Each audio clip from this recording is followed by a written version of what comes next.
In the realm of rumors, the most powerful figure in the Beijing circle is described as a monk-like man, holding a string of crimson prayer beads, both ascetic and emotionally distant, having entered into a secret marriage with this influential figure for a year.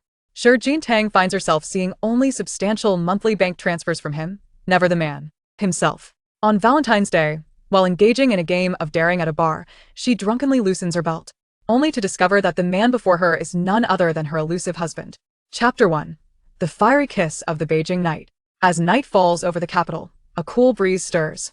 Within the dimly lit and intimate confines of a CEO's office, the gentle patter of rain leaves streaks on the floor-to-ceiling windows.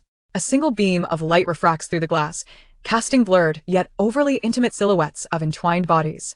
The sweet flavor of blackcurrant from her drink mingles with the rich spiciness of the man beside her. The sheer fabric of her cloud-like dress cascades from her delicate waist, resting upon the muscular arm of Xiao Jingye, who, with a slight exertion, unveils the vibrant spring. Stop Shi Jingye's eyes, hazy like dark roses, captivate as she clutches the man's pitch-black tie. Her breath shallow. Did I hurt you? His voice is husky and heated, his lips trailing along her flawless neck. You were quite bold at the bar, weren't you? She muses to herself. How could she not be bold? Just 3 hours prior at the bar, she had drunkenly undone this man's belt, draped herself around his neck, and proclaimed him the male model she had lavishly invested in, robust and delightful. Yet, upon closer inspection, she blinks in surprise. This face is identical to that of her husband, whom she had not seen for a year. Before she can ponder further, the sheer curtain falls, obscuring the mist on the glass. Xiao Jingye firmly grips her hands above her head, his other hand encircling her waist, their contrasting physiques accentuated by the FOG. And the next moment, his raspy, desire-laden voice whispers behind her. Darling, don't cry. Don't say no.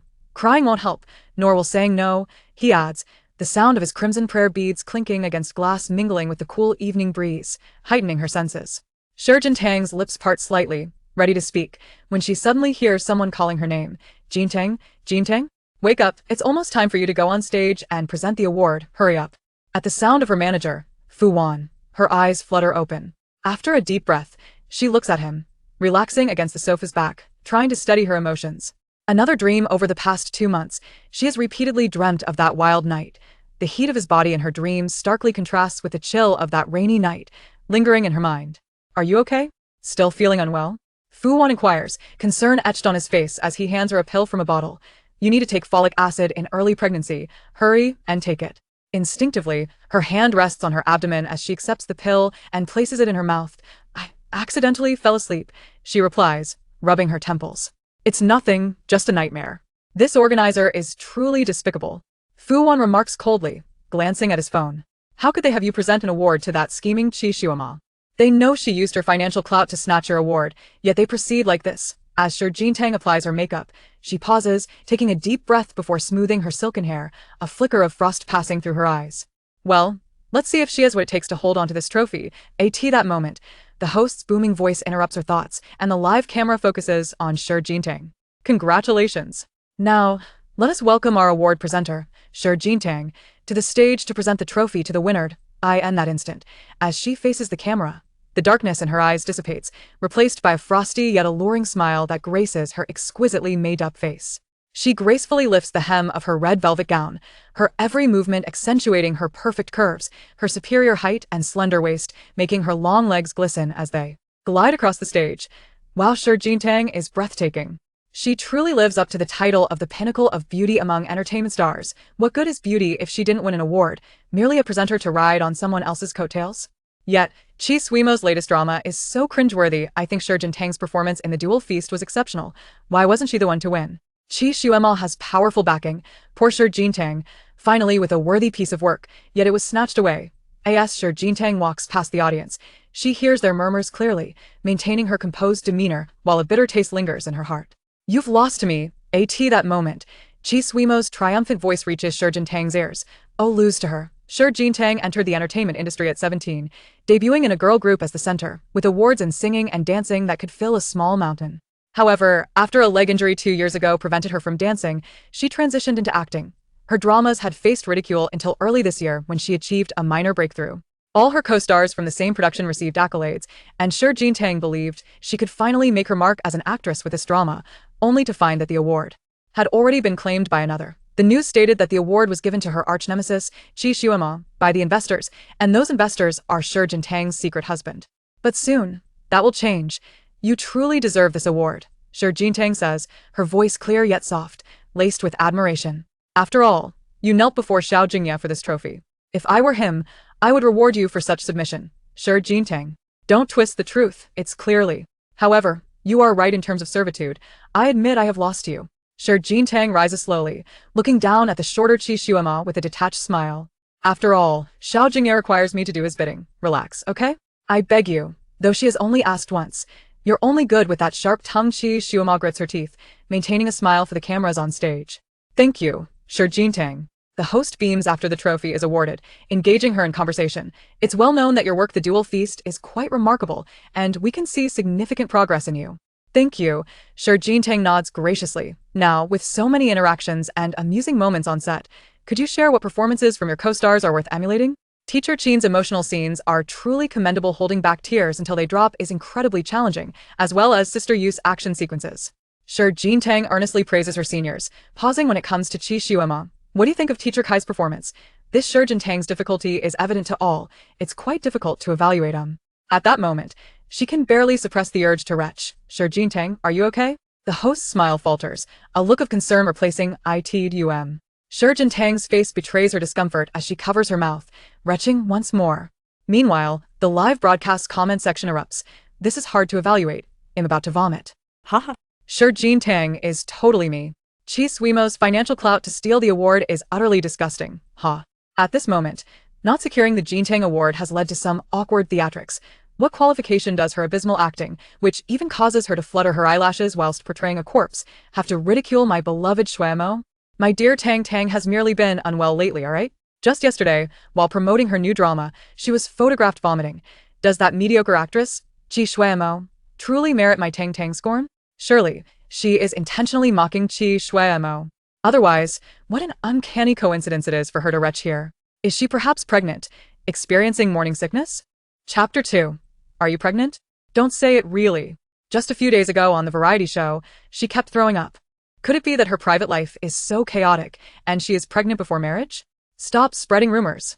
My Tang Tang is currently in the ascendant phase of her career and there are no scandals in the entertainment industry. It is impossible for her to be pregnant before marriage. When I was on the variety show, Jean Tang mentioned how much she adored children. Could she really be expecting? The top-tier flower has a hint of pregnancy. But she isn't even married yet. Who is the father? This is crucial for me. Apologies, I am feeling a bit unwell.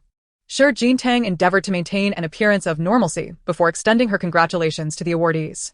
It was an honor to be a presenter and to congratulate all those who received awards. Thank you, Teacher Jintang, the host nodded politely. As her words concluded, Shi Jintang was assisted off the stage by Fu Wan, who quickly opened a bottle of orange juice for her and anxiously glanced towards the media.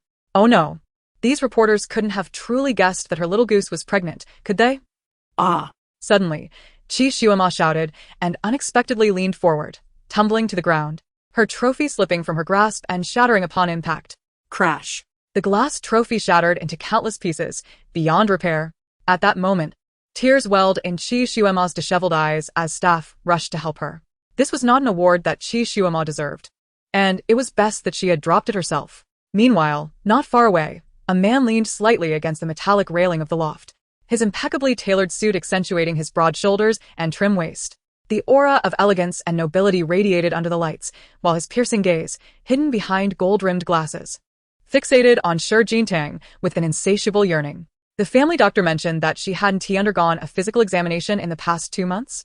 At this, Xiao Jingye lowered his gaze, gently stroking the crimson Buddhist beads on his wrist, a hint of a smile crossing his face. Retrieve her most recent medical report from the hospital. Upon finishing his words, Xiao Jingye straightened, a glimmer of greed evident in his striking features. Understood. The assistant nodded slightly and retrieved a document from the folder, presenting it to Xiao Jingye. This is the document sent by the young mistress. It is the divorce agreement. RIP. Xiao Jingye raised an eyebrow and took the document in hand, his eyes never wavering as his long, pale fingers tore it with unhesitating force. Anything can be tolerated for this young lady. The man spoke with an undeniable tone, yet there was a flicker of concern in his expression. But divorce is out of the question. Understood. I will retrieve the medical report from the hospital immediately. In the backstage restroom, Shi Jintang had been retching for quite some time, while Fu Wan waited outside, her eyes filled with worry. Tang, are you alright? I'm fine. Shi Jintang took a deep breath, washed her hands, and exited the restroom. She had been too busy that evening to eat much, leaving her stomach feeling quite uncomfortable. Seeing Shi Jintang's fatigued expression, which was exacerbated by her pregnancy, Fu Wan couldn't help but sigh, then inquired with concern, Tang, are you really not going to tell Mr. Xiao about your pregnancy? Fu Wan gazed at the distressed expression on Shi Jintang's face and continued, although your union is one of commercial convenience and your feelings may not run deep, you must understand that my encounters with him can be counted on the fingers of one hand. The longest time we spent together was that night. Moreover, he harbors a disdain for children. The reality is quite similar. Although they are married, it is merely a contractual arrangement, with the first stipulation being that they are absolutely forbidden from having children during their marriage. Initially, Shi Jintang was willing to adhere to all the terms of the agreement, but due to the unexpected fervor of that night with Xiao Jingye, she found herself with child. The child is a taboo for Xiao Jingye, yet for Shi Jintang, it is not a burden. Having been frail and sickly since childhood, the doctors had cautioned her that undergoing an abortion would be severely detrimental to her health. Thus, Shi Jintang made a bold decision to keep the child. Feeling a wave of relief, Shi Jintang gazed into her compact mirror, admiring the resplendent jewels adorning her neck. Moreover, he had mentioned that upon divorce, he would grant her 10 billion. What is not to relish in that? However, from what I know, the allowance Xiao has been providing you monthly far exceeds that amount, doesn't he? Indeed, since their marriage, Xiao Jingye has never financially neglected Shi Jintang. In fact, she has received transfers from him more frequently than she has seen him in person. Additionally, Xiao Jingye has never interfered in Shi Jintang's affairs, nor has he sought to impose any restrictions upon her. Alright, let's not dwell on these matters. I shall change my attire, and then we can head to our usual spot together. Stop right there. Fu Wan raised her hand in refusal. Last time at the bar, your gentleman caught me off guard. His gaze nearly frightened me to death. However, his embrace was undeniably gentle. Little did you know how visually captivating you both appeared in that moment. Shi Jintang recalled that she had been unwilling to leave the bar, and it was Xiao Jingye who had forcibly carried her away. As for the tenderness, the sheer white curtains fluttered in the breeze, the dawn light breaking the tranquility of the night, while the man's deep, husky voice echoed in Shi Jintang's ears. Shall we emphasize this further, or not? Gentleness, my foot. Shi Jintang's cheeks flushed as she uttered those words. You're blushing. I am not, she protested, turning her back. What I meant by our usual spot is simply to dine together. I shall go change now. Very well, I shall wait for you outside. Nodding, Shi Jintang lifted the hem of her gown and stepped into the elevator. Upon entering the lounge on the 3rd floor and switching on the lights, she immediately spotted a man in a tailored suit, legs crossed, lounging on the sofa.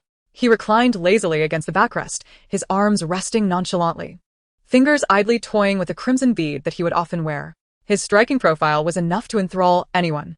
As Shi Jintang beheld the sight, her eyes narrowed slightly, recalling how she had been captivated by Xiao Jingye's alluring demeanor that very night. She instinctively lifted the hem of her gown, intending to leave. However, upon noticing her movement, Xiao Jingye swiftly approached, grasping her slender waist and pinning her against the cool wall. Xiao Jingye, what are you doing? Shi Jintang instinctively pushed against his chest, fatigue evident on her face, exacerbated by her condition. Xiao Jingye clasped Shi Jintang's hand within his own, gently caressing her cheek with his fingertips. He slightly lowered his head to inhale the fragrant scent of her hair, his eyes brimming with a ravenous desire. You are with child. It was not a question, but a definitive statement. Chapter 3. Miss Shi's desire to bear a child? At his words, a tempest surged within Shi Jintang's eyes, her unease palpable as she instinctively denied it. It was just one night. The man's lips parted slightly, his teasing undertone unmistakable. Miss Shi does not possess a robust tolerance for alcohol. In her inebriation, she even forgot to ask me to stop multiple times. Xiao Jingye, clearly.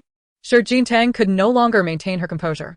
She raised her gaze to meet the imposing figure of the man before her, striving to feign calmness. Recalling such matters, your amnesia must have miraculously vanished after the accident, hasn't it? That would indeed be quite fortunate. This morning, I sent you the divorce agreement. Since you have consented, do sign it at your earliest convenience. Divorce? Xiao Jingye's lips curled into a smirk as he repeated the word, his tone laced with mockery, as if he had just encountered the most ludicrous of jokes. I do not remember. He gazed down at Shi Jintang's exquisite face, which bore a stubborn expression, his fingers instinctively gliding through her silky hair. I never mentioned it. Initially, the plan to bear a child had been progressing smoothly, but on the eve of their divorce, Xiao Jingye had inexplicably succumbed to intoxication and raced recklessly at the track, resulting in both car and driver overturning. Miraculously, he emerged unscathed, but his mind suffered a blow. All agreements regarding marriage, mutual indifference post-wedding, and impending divorce compensation, he retained no recollection of these matters. Subsequently, while fragments of memory returned to Xiao Jingye, any mention of divorce elicited only two responses: "I never said it," and "I do not remember." Shi Jintang had been relishing her small calculations, only to have them abruptly shattered. How could she not be incensed? At that moment, Xiao Jingye chuckled softly, nodding slightly, his cool palm resting on Shi Jintang's flat abdomen, his thumb gently rubbing in a rhythmic motion. "Are you certain there is nothing? Even if there is not, it matters not." The man's voice was fervent, his breath warm against Shi Jintang's ear. "If you desire it, it shall come to pass." Disregarding his latter remark, the first part of his statement did indeed bring her a measure of relief. It was sufficient that he believed her. However, scarcely had Shi Jintang settled her heart when a message arrived on Xiao Jingye's phone. Upon opening the image, he turned it to show her. It was Shi Jintang's pregnancy test results. "Ah Tang, how fortunate we are," Xiao Jingye murmured, a hint of pride glimmering in his eyes. "You expressed a wish for a child, and here it is." Shi Jintang snatched the phone from him, her expression filled with fury as she pushed against his waist, urging him to distance himself. "You!" This audacious man truly had the audacity to speak so grandiosely. He must have been fully aware that she had deliberately concealed the matter of their child from him, yet here he was proclaiming, "How fortunate we are." "Do you mean to say the news arrived promptly, or that the baby arrived promptly?" After a light chuckle, Xiao Jingye raised a hand to smooth Shi Jintang's dark hair, his voice emerging from his throat. At this moment, Shi Jintang appeared to be merely a cold figure, her eyes betraying a hint of fear. She leaned against the wall, striving to control her trembling legs, panic evident in her expression. Xiao Jingye wrapped his arm around Shi Jintang's waist, turning her to face the mirror. He slightly bent forward, encircling her from behind, his gaze fixed upon the delicate, yet stubborn woman in his embrace. "Do you think our daughter will be as unruly as you?" Shi Jintang was taken aback by Xiao Jingye's sudden inquiry. Everyone knew that he had no intention of having children. The circles of high society whispered of Xiao Jingye's ruthless and insane nature. Initially, Shi Jintang had dismissed these rumors as mere slander until she witnessed it firsthand. Last New Year's Eve marked her first visit to the Xiao mansion. Although she was not there in the capacity of Xiao Jingye's wife but rather as the fiancée of the young heir, Xiao Yichu. At that time, Shi Jintang was to address Xiao Jingye as uncle. Yet, before she could utter the words, Xiao Jingye coldly slashed Xiao Yichu's arm with a porcelain bowl, blood splattering onto Shi Jintang's cheek. No one understood the cause of Xiao Jingye's madness, nor did anyone dare to question it. He remained composed, his eyes reflecting a disdainful superiority, akin to an emperor surveying mere ants. From that moment on, Shi Jintang was convinced that Xiao Jingye was indeed insane. Thus, when her father passed away unexpectedly and her family fell from grace, she regarded Xiao Jingye's proposal to marry her as a manifestation of his madness. Yet, Xiao Jingye was not jesting. He truly married her and acquiesced to all her terms regarding their secret union. To this day, Shi Jintang remained oblivious to Xiao Jingye's true intentions. "What do you truly desire?" The peculiar emotions in her eyes were impossible to conceal as she instinctively protected her abdomen, her expression gravely serious. "Xiao Jingye, do not even think about harming my child. It is our child." Xiao Jingye seemed to sense the alarm in her eyes, his voice softer than usual. "Ah Tang, I have exerted effort." At his words, Shi Jintang looked up at Xiao Jingye, the angle reminiscent of that fateful New Year's Eve when he had loomed over her. Yet, time had altered him. His gaze now held no malice, but rather a tenderness for his wife. In the next moment, Xiao Jingye lowered himself, his cool fingers brushing against Shi Jintang's earlobe, adjusting her earring that had been askew due to her agitation, his movements slow and deeply stirring. "On the day I married you, you promised not to force me into anything." Shi Jintang pushed his hand away, her voice trembling. Indeed, Xiao Jingye had uttered those words. It was only after their marriage that Shi Jintang learned of the intricate and lengthy family rules of the Xiao clan. Yet he had never compelled her to comply with any of them. However, when it came to their child, she feared that Xiao Jingye would no longer be as lenient. In that moment, she felt a profound trepidation, for she understood that he was resolute. Those he wished to rid himself of would be dealt with accordingly. And what was a mere embryo in her womb to him? "What if I were to force you to remain by my side?" At that moment, A chilling frost glimmered in his eyes, causing Shi Jingye to instinctively retreat until there was no space left to withdraw. To divorce while carrying my child. Do you wish to forsake your offspring? Xiao Jingye cast his gaze downwards, a light smile gracing his lips, though the mirth did not reach his eyes. Pray tell. Whom do you wish my child to call father? At this moment, Xiao Jingye resembled a toxic mist, rendering Shi Jingye unable to see clearly or dare to venture forth. Chapter 4. Are there wild men outside? Why is Miss Shi so eager for me to leave? The man's eyes glinted with a chilling aura as he chuckled softly, his hand resting upon Shi Jingye's delicate shoulder, drawing her closer. What, are there wild men outside? Xiao Jingye was fully aware that few could capture Shi Jingye's attention, thus presenting her with such a conundrum. Xiao Jingye, you. Shi Jingye instinctively lifted her gaze to meet his, her eyes brimming with astonishment and disbelief. In contrast, Xiao Jingye maintained his usual icy demeanor, showing no signs of jest. He declared, if it is born, I shall raise it. Everyone presumed that Xiao Jingye would never take a wife, and even if he did, he would not leave behind an heir. Even Shi Jingye herself believed that a madman like him would never break his vows. Yet now, Xiao Jingye. Shi Jingye still could not fathom the man before her. Have you perhaps suffered a brain injury in the accident? She pondered perhaps it was true. After all, Xiao Jingye had only just been discharged from the hospital a few days prior, and his assistant had mentioned that his memory was disordered.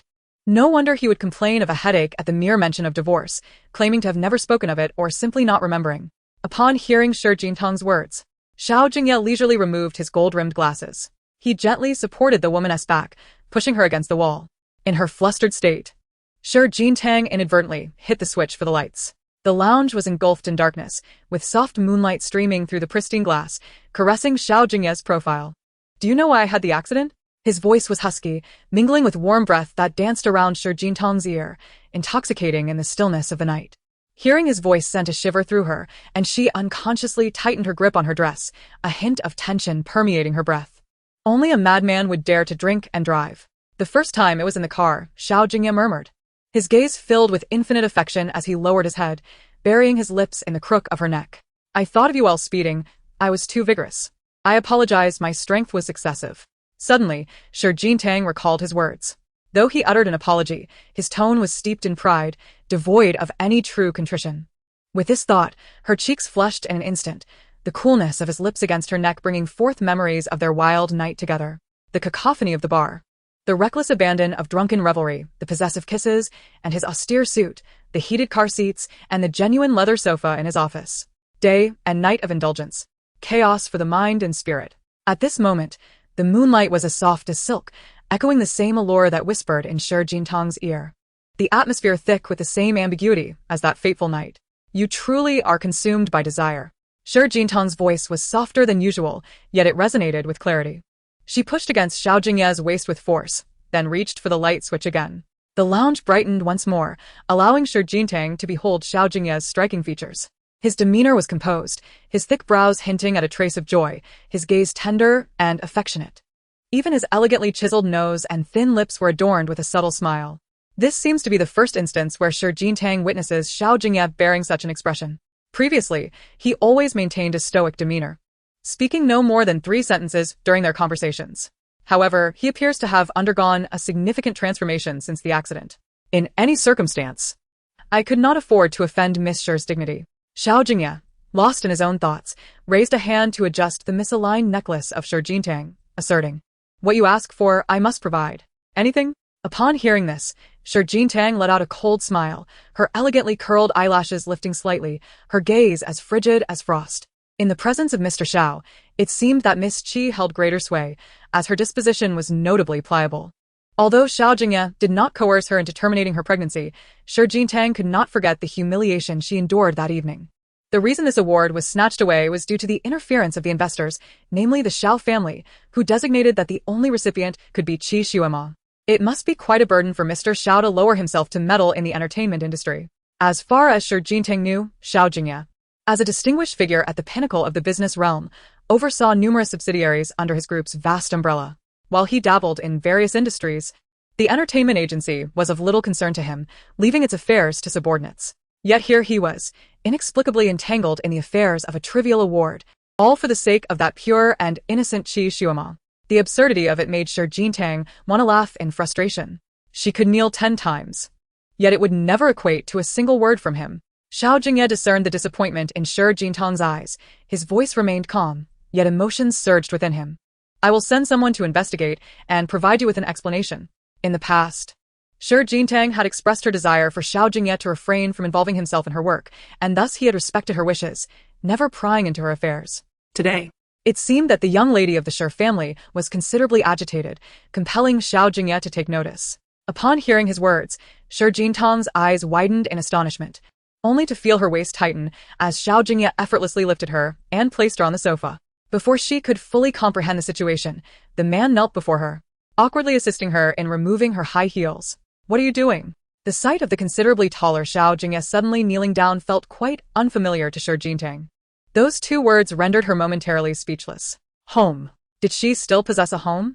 Ever since she witnessed her father plummet from a high-rise building before her eyes, the Shi group was usurped by her uncle's family, and her fiancé called off their engagement to marry her cousin. Shi Jintang lost any semblance of home. Her father bore the weight of disgrace, drowning in debt. In her most desolate times, Xiao Jingye married her. On their wedding night, she drank herself into oblivion, ultimately finding herself alone in the festively decorated bridal chamber. Afterward, she immersed herself in her work, spending countless nights in the production crew, often residing in hotels or at Fu Wan's residence, visiting the night water bay less frequently, hence she did not regard it as home. I can take care of myself. You. The child says it needs a father. Tang Dang, this is terrible. Your pregnancy has been exposed. The reporters have surrounded this place. Fu Wan exclaimed anxiously. But upon seeing Xiao Jingye, she froze in place. From her vantage point, the once proud and aloof tycoon of the capital was now kneeling before the sofa, changing shoes for her little girl. Chapter 5. The Dreamy Mansion. Where is the sign of discord in their post-marital relationship? Apologies, I saw nothing, Fu Wan said as she covered her eyes and swiftly closed the door. Wan. Shi Jintang exclaimed, intending to rise and say something, but lost her balance and inadvertently fell into Xiao Jingye's embrace. The reporters have arrived. You must leave at once. Shi Jintang's voice was laced with panic, her expression betraying boundless concern. Why the haste? In stark contrast to Shi Jintang's anxiety, Xiao Jingye remained composed, unhurriedly lifting her into his arms. We already have a child. Are you not planning to give me a title? Put me down. Shi Jintang's flustered demeanor was genuine. If caught at this moment, the reporters would surely devour her whole. Upon hearing this, Xiao Jingye refrained from further comment, ignoring her struggles as he carried her directly out of the lounge. At that moment, Fu Wan paced anxiously, her eyes widening when she saw Xiao Jingye emerge with Shi Jintang in his arms. She hurried forward. Mr. Xiao. Ahem, the first floor is already surrounded by reporters. Won't this be problematic? Xiao Jingye, put me down. Mr. Xiao, the elevator has arrived, the assistant said, bowing slightly to Xiao Jingye. Rest assured, madam, no reporters will capture your image. Shi Jintang exhaled in relief, instinctively lowering her gaze, which fell upon the man's striking profile, his chiseled jawline and prominent nose. An alluring embodiment of perfect proportions. In that moment, Xiao Jingye provided her with a sense of security, a feeling she had long missed. As she watched Xiao Jingye alongside his assistant and several bodyguards, the elevator doors closed, and Fu Wan, rubbing her forehead, quickly took out her phone to message Shi Jintang. You are not getting married. Lock it down. Has Tang Tang left? Reporters are closing in. An assistant rushed in from the stairwell to inform Fu Wan. Quick. Shi Jintang has fled in that car.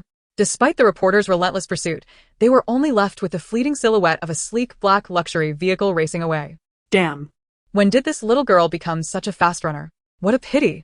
A starlet in the entertainment industry, with her unparalleled beauty and unwed pregnancy. And after waiting all night, we couldn't even capture Shi Jintang, let alone the child's father. Is that the child's father's car? How extravagant. As the reporters lamented, Fu Wan quietly slipped into a business vehicle. Dark clouds enveloped the night, and the splendid city of Beijing, washed by rain, made the colorful streetlights appear even more enchanting. The stately, yet luxurious black car traversed the bridge, speeding past the renowned affluent district, maneuvering around ornate gates and cascading waterfall spas, heading directly to an exquisite multi-story villa. Shi Jintang lifted her gaze to the window. Nightwater Bay was the most opulent in the villa area, boasting the most unique and luxurious night view. Its lights resembling a scene from a comic book. She had heard that this villa was specifically designed for women, with many wealthy wives offering staggering prices to purchase it. Few knew that the rightful owner of this villa was Shi Jintang. It was the marital home gifted to her by Xiao Jingye. with the expansive courtyard still adorned with decorations from their wedding, remnants of the joyous occasion lingering in the air. As she momentarily lost herself in thought, the car had already come to a steady halt at the entrance of the villa. The driver promptly exited to hold an umbrella, while the domestic staff hurriedly emerged from within the residence. Xiao Jingye was the first to alight, and as he opened the opposite door, he noticed Xiao Jingye attempting to exit from the other side, only to have her ankle grasped firmly by him. "Ouch!"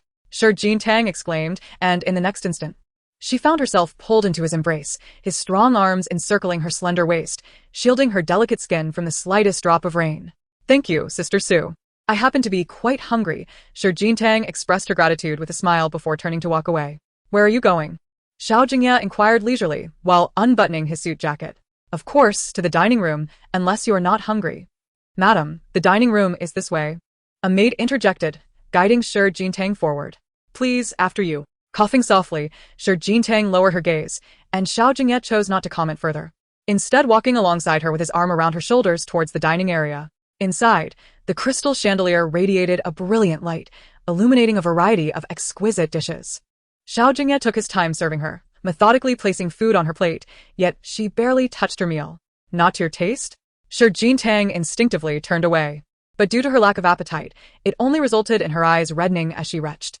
Recently, her pregnancy symptoms had intensified, rendering her unable to keep food down.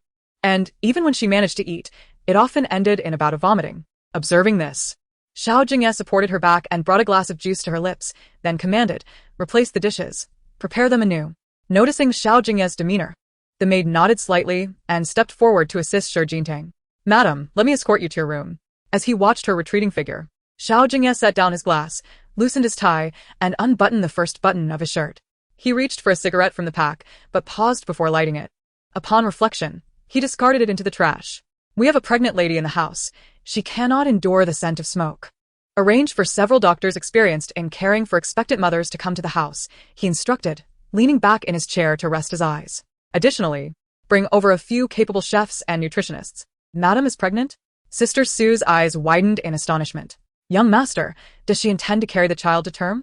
As the housekeeper who had tended to Xiao Jingye for over a decade, Sister Su understood his temperament and the taboos he held, as well as the nominal nature of his marriage to Xiao Jingye. At that moment, there was a knock at the dining room door, and his assistant, Wen Zhijing, entered. "Sir, I have clarified the matter regarding tonight's award. This evening, I have caused our young lady some distress." "Speak." Originally, the award was meant for Madam, but members of the Xiao family intervened and wholeheartedly supported Qi Xuema. Wen Zhijing stated, placing a photograph on the table before Xiao Jingye, revealing a substantial investment purportedly made in the name of the corporation. "Who orchestrated this?" "It was your nephew, Xiao Yichu." Wen Zhijing gazed at Xiao Jingye's profile and continued, "I recall that Xiao Yichu and the Qi group share no significant ties. This sudden assistance to Qi Xuema likely serves merely to vex the young mistress." Upon hearing this, Xiao Jingye could not suppress a cold smirk.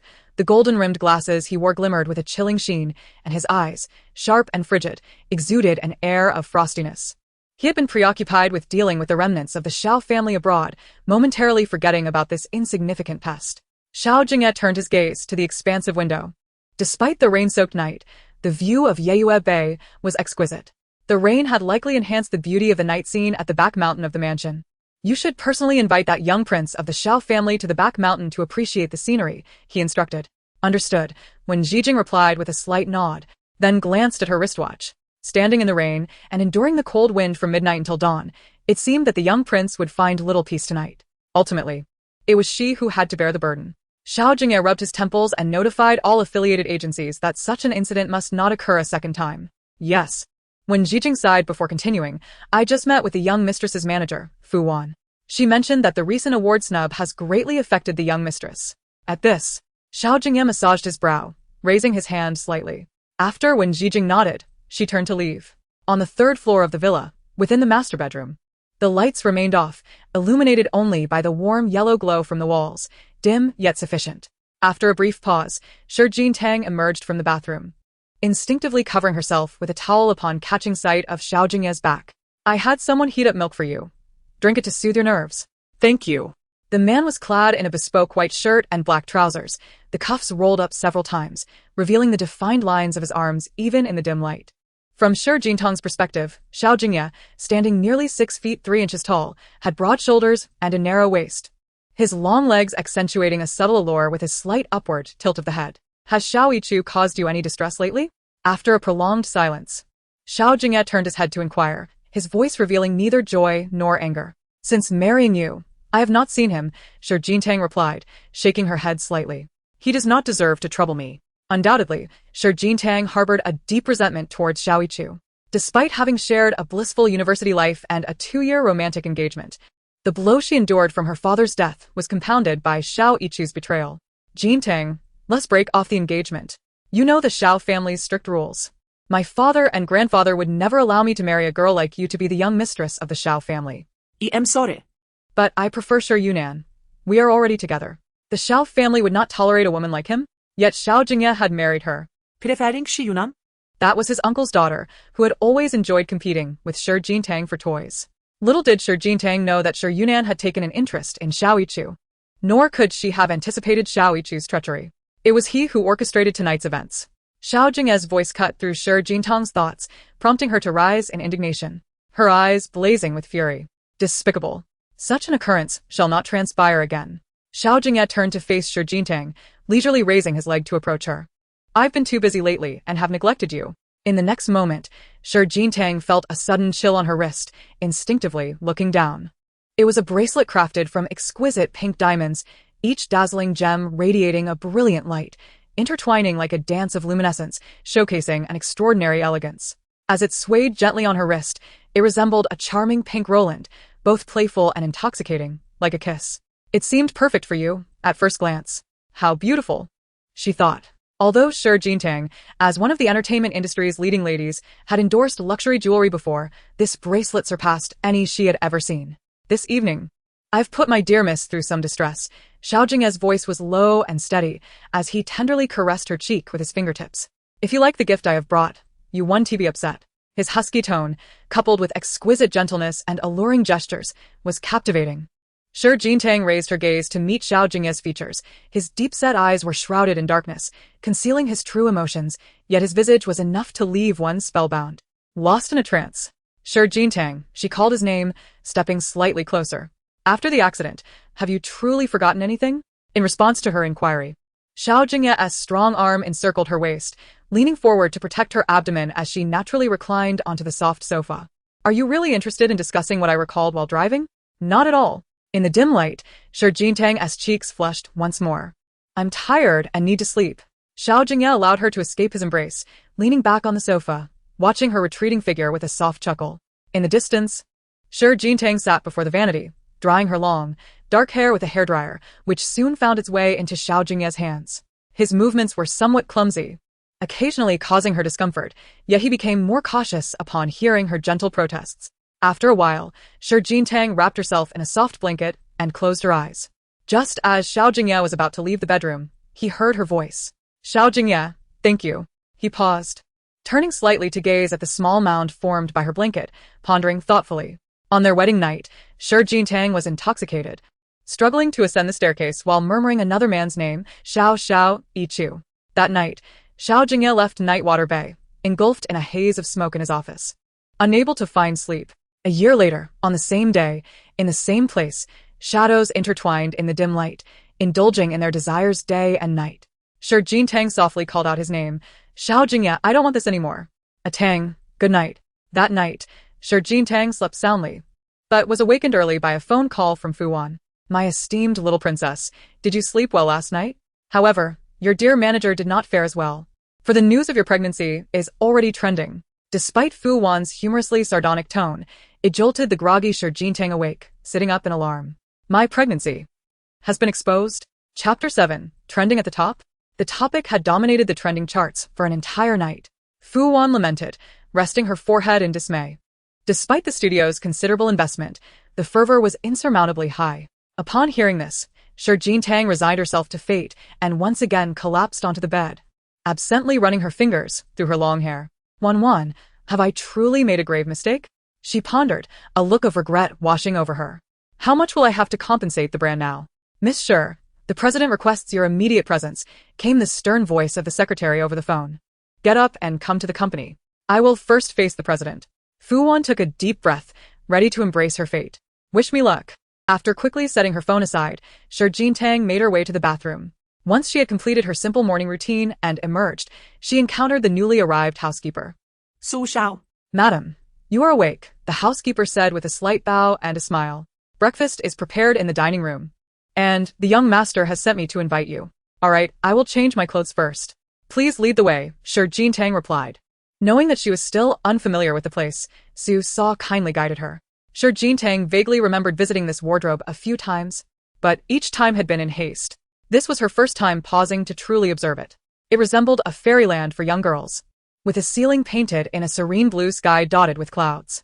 The expansive cabinets, made of crystal, were meticulously organized, showcasing an array of high-end brand clothing, accessories, and handbags.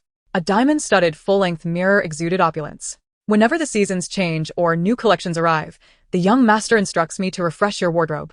Su Sa commented while glancing at Shi Jingtang's profile. However, the sizes are still tailored to your measurements from your wedding. Given that your pregnancy is not yet pronounced, I believe you can still wear them. Upon hearing this, Shi Jingtang approached the wardrobe, her fingers grazing the hangers as she contemplated the exquisite, beautiful dresses. Nevertheless, it was apparent that Xiao Jingye had taken the initiative to arrange these things. She had never expressed a desire for such luxuries. Yet the precious jewelry still adorned her wardrobe. Rest assured, madam, I have already arranged for someone to take your measurements later and custom-make clothing suitable for your pregnancy. Su Xiao asked her. Yes, I will contact them immediately, she replied, and Su Sa nodded with a smile before departing. Indeed. Shi Jingtang had no intention of settling down permanently at Nightwater Bay. Is the superstar too busy to find time for sleep? Xiao Jingye inquired, gazing into Shi Jingtang's eyes as he casually pulled a dress from the wardrobe to compare against her. Not exactly. But the bed at home is conducive for nurturing the baby. Noticing that the dress was unflattering, he selected another. Moreover, the child will miss me. Shi Jingtang was taken aback, caught between laughter and tears. How do you know that? Well, he is still in my womb. I suppose I understand him better, she retorted. Do you like this one? Xiao Jingye asked with a gentle smile, lowering his gaze. Isn't it somewhat similar to the one I tore that night? You rogue! Shi Jingtang exclaimed, playfully pushing against his waist before casually pulling a garment from the wardrobe and hastily making her exit. Xiao Jingye raised his gaze to observe the silhouette of Shi Jingtang, thoughtfully toying with the crimson Buddhist beads adorning his wrist. A subtle shift in the expression of his exquisite features. At that moment his phone chimed. President Xiao. Xiao Yichu has endured a night of rain and appears unaware of the reason behind her punishment. When Jijing shook his head helplessly, still unable to fathom that the young lady had married him. Listening to Wen Jijing's words, Xiao Jingye's brow furrowed slightly, his long, pale fingers brushing against the metallic frame on the vanity. There is no need to know, he replied in a cool, somber tone. His gaze devoid of the tenderness previously directed towards Shi Jingtang. He must remember that as long as I draw breath, the Xiao family remains beyond his dominion. Understood. Wen Jijing replied, extinguishing the cigarette between his fingers. Moreover, the news of the young lady's pregnancy has been trending for an entire night. I suspect her management company will soon take action. Inform Pei Xiqing to meet me. Yes. At the headquarters of Anan Entertainment, a resounding clap echoed. This is the artist you represent. Scandal of an unwed pregnancy, and the allegations are rampant. Do you have any idea how many brands have called me this early? Hearing the furious outburst from General Manager Liu, Fu Wan shrank her neck and lowered her head, yet she still spoke up. Artists and their companies are meant to mutually benefit one another. Furthermore, the resources allocated to Tang Tang over the years have been limited. Yet the financial returns have been substantial. In light of the current predicament, we should share the burden, rather than. Fu Wan, are you staging a rebellion? General Manager Liu thundered, forcefully slamming his palms onto the table. What, do you intend to shoulder all the compensations from the brands? Ha! You wouldn't earn enough even if you sold yourself. You! Fu Wan inhaled deeply, her eyes blazing with indignation as she glared at General Manager Liu. At that moment, there was a knock on the door. Who is it? General Liu, young Master Pei from the Pei Group has arrived. The secretary announced as she opened the door. I dared not delay, hence. Young Master Pei? Upon hearing this, the shadows in Liu's eyes dissipated, replaced by a sycophantic smile. Is it truly the young master from the Pei Group? What could warrant his personal visit? It is well known that most companies under the Pei Group specialize in high-end luxury goods, and they are currently vying for product endorsements for the upcoming quarter. With young Master Pei himself paying a visit, could there be a promising opportunity? I shall deal with your trivial matters later, so wait for me. Lu pointed an accusatory finger at Fu Wan, snorting dismissively before hastily departing. Fu Wan could only sneer at Lu's swift change of demeanor before she exited the office with a flourish. Meanwhile, Xiao Jingye had just arrived on the first floor of Anan Entertainment.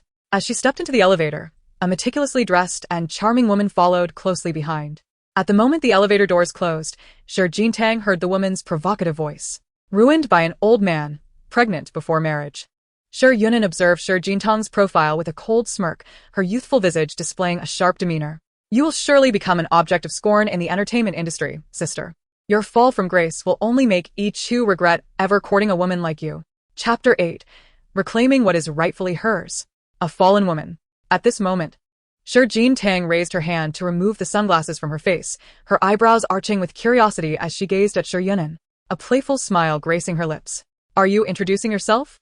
You still relish in tarnishing the reputations of others. Xiao Yunan frowned slightly, acknowledging the truth in her words.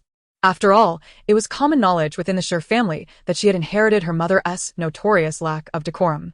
yet, I recall how Ichigo first graced my bed, drawn in by your facade of innocence. Pray tell, is it now more exhilarating to flaunt your allure beneath the embrace of various older men for profit? A sharp sound echoed through the elevator. Xiao Yunan was taken aback by a sudden slap, stumbling back a few steps, her ears ringing momentarily, followed by a tightness in her scalp. Xiao Yunan, do you not realize your insolence until it is met with force? Xiao Jingye grasped Xiao Yunan's golden locks without hesitation. Who dares to insult my mother? To slander me? huh? Shi Jintang. How dare you strike me? Xiao Yunan yelled, clutching her hair. As the elevator doors opened, Xiao Jingye unceremoniously kicked her out. Ah. Xiao Yunan fell unceremoniously onto the marble floor, her fury directed at Xiao Jingye, furiously pointing at her. You wretched creature. Miss Yunan. At that moment, a group of bodyguards rushed over to assist Xiao Yunan.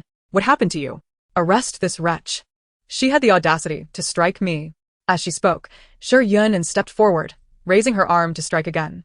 Xiao Jingye's gaze grew colder, showing no sign of fear in the face of her cousin. Well, little A Chu's girlfriend is quite fierce. A nonchalant male voice chimed in, his eyes roving over Xiao Yunan's disheveled appearance, contrasting sharply with her previous demeanor at the mid-autumn banquet. Pei Xiao Shu. Upon seeing Pei Sichen, Xiao Yunan instinctively retreated a few steps, her eyes filled with anxiety and trepidation, losing the fierce bravado she had moments earlier. In Pei Sichen's presence, she felt compelled to temper her demeanor. There was no escaping the fact that it was well known within the capital circles that the Xiao and Pei families were closely connected, and that this young master of the Pei family navigated both political and business realms with remarkable ease, sharing a profound relationship with Xiao Jingye. Though Xiao Yichu was often referred to as the young prince of the capital, Xiao Yunan was acutely aware that he would never dare to overstep his bounds in front of his uncle, Xiao Jingye. Pei Sichen's rapport with Xiao Jingye further demanded her respect. Bei Sichen. Pei Sichen smiled with an air of nonchalance, leisurely stepping closer to Xiao Yunan. There is no need to refer to me in the manner of your uncle's generation. It only ages me. Ichigo said we should respect you, as we do our uncle. Pei does not deserve such reverence. Pei Sichen removed his sunglasses, revealing a smile that did not reach his eyes. After all, Miss Shi's earlier demeanor suggested she was ready to devour someone whole. No, Pei Xiao Shu, you misunderstand. Xiao Yunan quickly stepped forward to clarify. My cousin and I were merely joking. We often tease each other this way. Indeed. I was just engaging in a game of slapping my cousin playfully, she added, her eyes still filled with resentment as she looked at Xiao Yunan. And isn't that right? Cousin?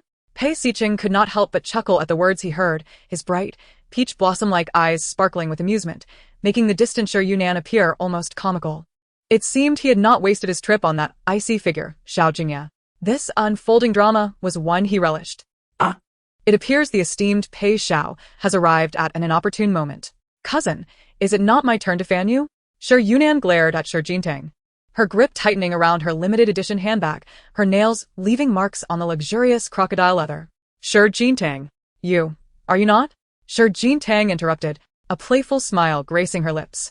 Is my dear cousin attempting to play the victim? I have been quite idle of late. I shall pay a visit to Uncle Xiao and Aunt Xiao in due course to recount today's events truthfully. Pei Sichen let out a cold laugh and turned away as if sighing. It seems our little A Chu is still too young to discern people's true natures. Uncle Pei. It was merely a game between my cousin and me. A furious slap landed once more on Xiao Yunan's face. The game was over. Shi Jingye wiped her hands with a disinfecting wipe, her eyes frosted with disdain, no longer willing to spare Shi Yunan a glance. Should I hear you insult my mother again, it will not merely be 2 slaps. No wonder young Master Xiao is utterly captivated. Watching Pei Xiqing enter the elevator and depart, Shi Yunan collapsed to the ground, her eyes brimming with tears of grievance. Her assistant rushed over, alarmed. Miss Yunan, what has happened? Get lost. Go. Shi Yunan yelled frantically. Hurry and fetch my father. That little wretch Shi Jingye has rebelled. Miss, please calm down. Last night's trending topic has effectively ruined Shi Jingye. Even with her shares in Anan Entertainment, she will be ousted. The assistant helped Shi Yunan to her feet. Please remain composed. General Liu is already drafting the termination agreement, and she will incur substantial penalties. Yes. Shi Yunan quickly wiped away her tears upon hearing this. Brother Ichu has already helped me strip her of her award, and there are so many scandals about her trending. Shi Jingye had not walked far. Thus, she clearly overheard Shi Yunan's words. Anan Entertainment, formerly known as Su Tang, was a company established by Shi's father with a significant investment, specifically for Shi Jingye. At that time, she was indeed the belle of the capital S elite. When she expressed a fondness for the moon, her father would spare no expense to replicate it. His doting affection had raised Shi Jingye to a position of pride and indulgence, never bowing to anyone. However, overnight, her father passed away, and everything changed. The enormous debts left the Shi family with nothing, the only remnant being this entertainment company, which had little connection to Shi Jingye anymore. Once the largest shareholder, she saw her stakes entirely seized by her uncle's family, with the original name, Su Tang, changed to Anan. Anan is now firmly within Shi Yunan's territory. Shi Yunan resolutely refused to sell, declaring it solely to humiliate Shi Jingye. Just then, the ringing of a phone disrupted Shi Jingtang's thoughts. It was a call from Fu Wan. Tang, where are you? Fu Wan exclaimed, her excitement palpable as she glanced at the documents in her hand. Anan Entertainment has been acquired. Acquired? Who has such deep pockets and manages to complete the process so swiftly? This is simply miraculous. Fu Wan continued to express her astonishment. Chapter 9. The announcement, I am pregnant. How is that possible? Shi Jingtang's face was a portrait of disbelief. It seemed that Shi Yunan regarded Anan as crucial as her own life, unwilling to part with her. The company email had already been disseminated. You must come to my office at once.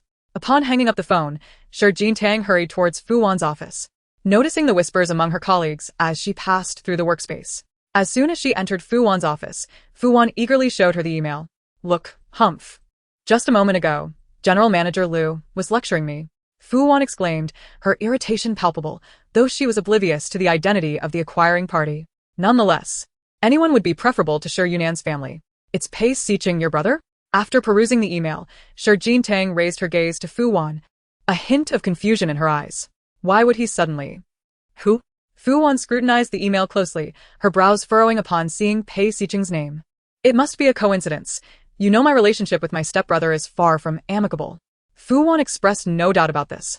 For since her mother remarried into the Pei family, Pei Xiqing had made her life difficult. If he were not actively undermining her, she would consider herself fortunate.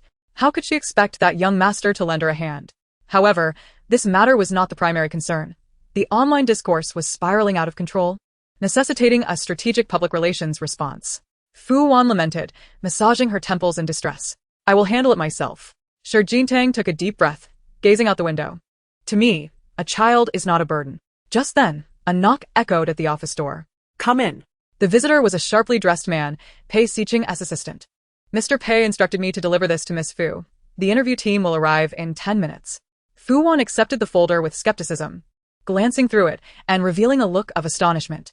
It was an entire public relations plan. Rest assured, we will cooperate. Fu Wan finally exhaled, grateful to Mr. Pei. Half an hour later, Shi Jingye entered the live broadcast studio, her demeanor composed, though her heart raced with anxiety. There's no need to be nervous, Miss Shi. Just chat as you normally would, the host reassured her, passing the microphone with a smile. Thank you. Shi Jingye nodded in response. Taking a deep breath to steady her emotions, the countdown began. Hello everyone, I am Shi Jingye. As the camera focused on her visage, she greeted the audience with a warm smile and wave. I am delighted to join you on Let's Chat and Think, and I am thrilled to see everyone.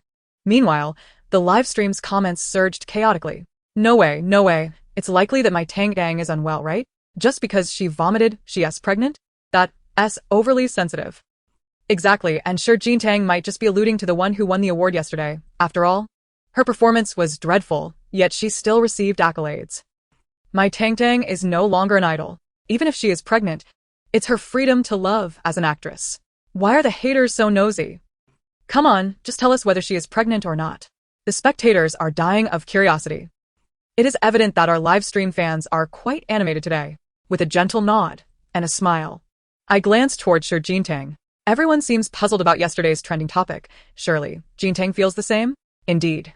Sir Jintang wore a candid smile, though she had felt somewhat unwell during yesterday's award ceremony, never anticipating that it would become a trending subject.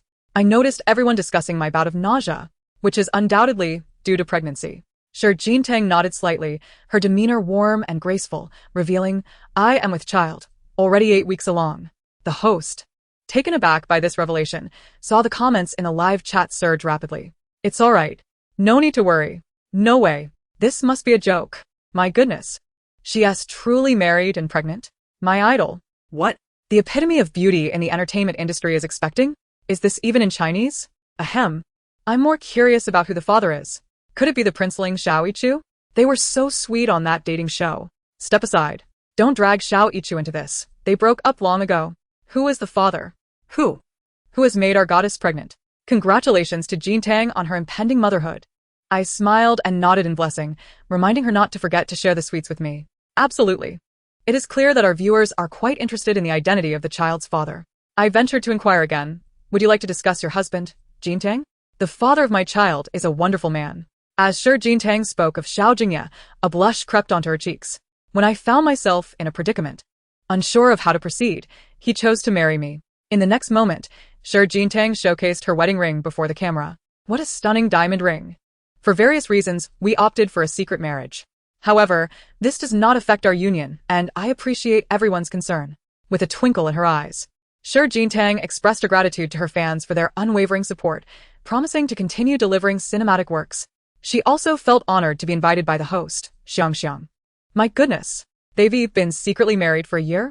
This generation of paparazzi is truly lacking.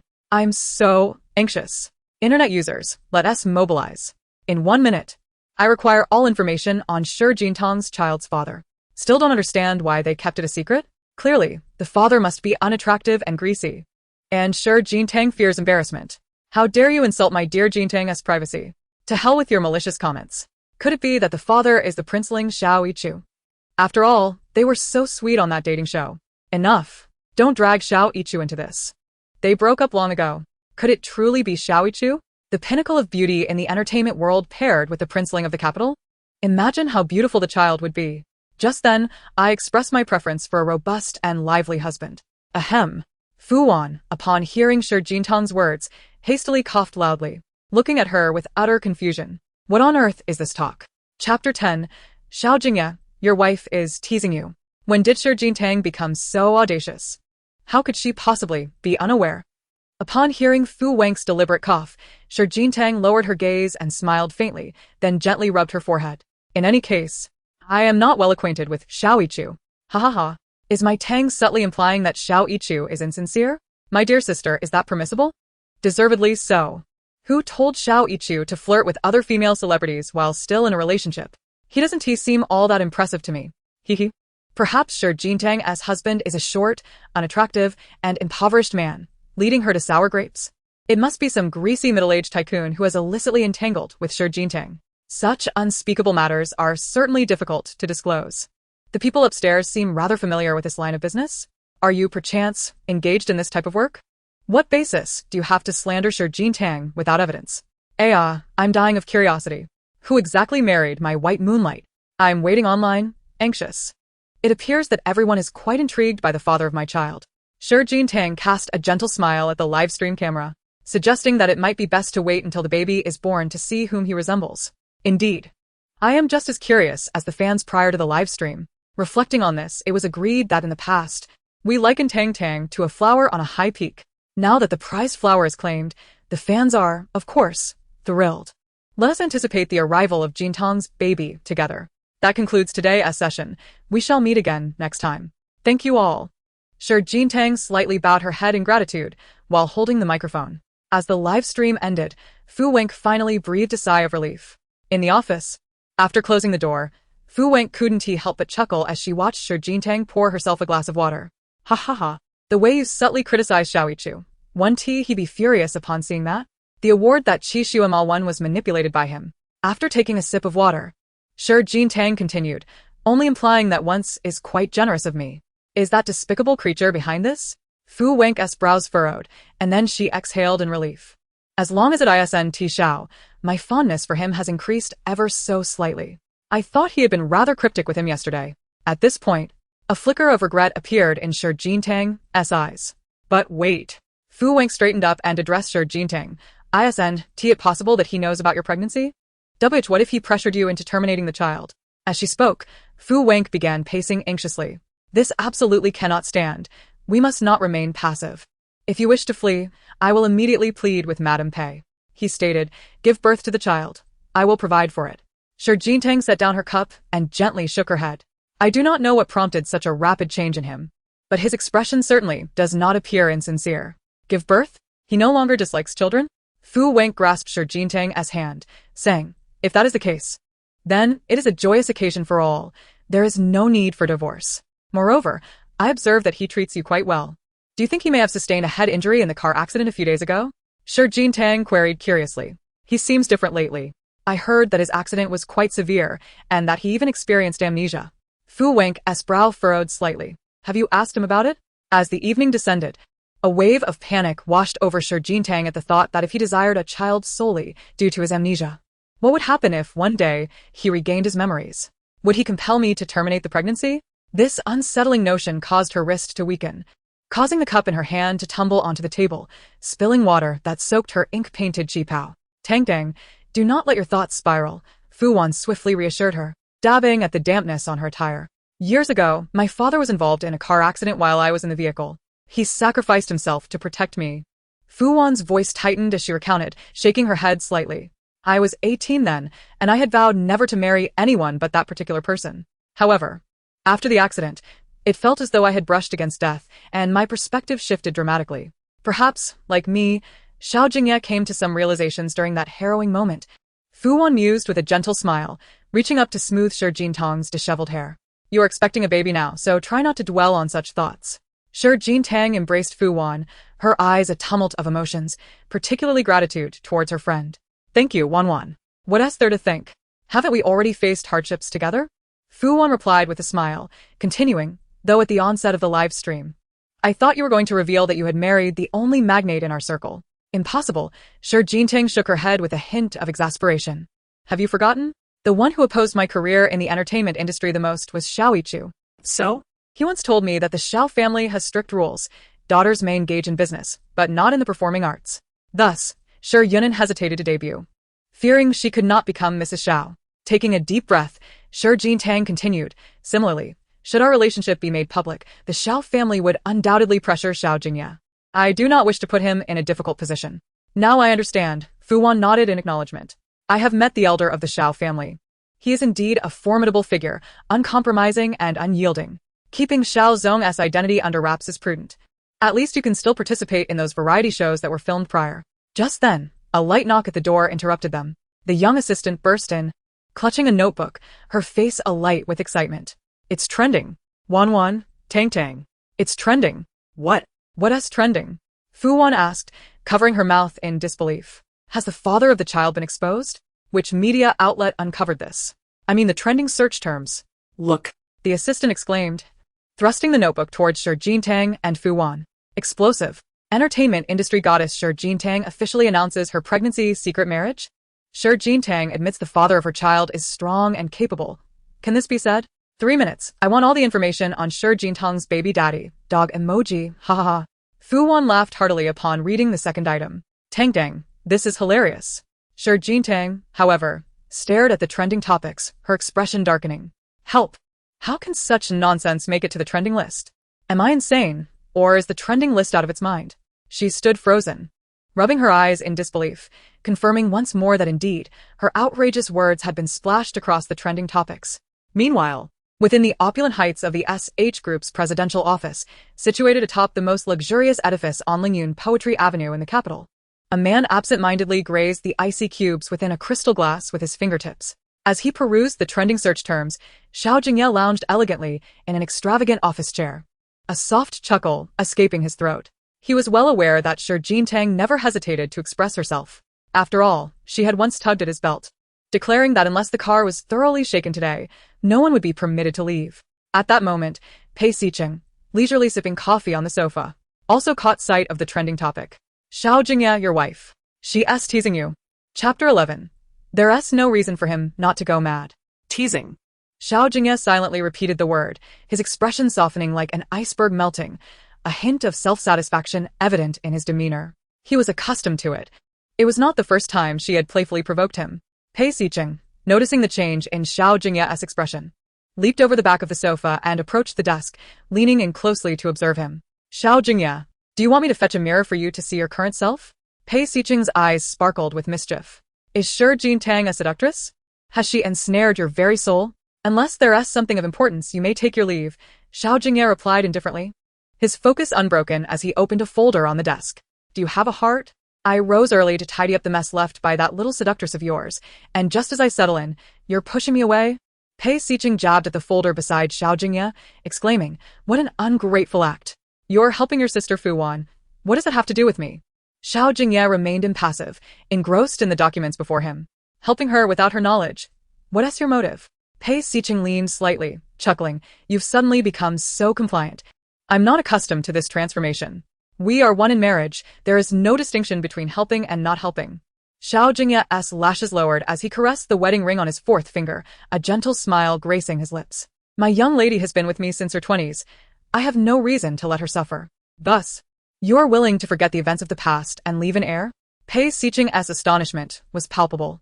Have you truly contemplated this? Enough of this chatter. Xiao Jingye appeared somewhat detached from the conversation, diligently reviewing the documents in his hands. At that moment, a knock echoed at the office door.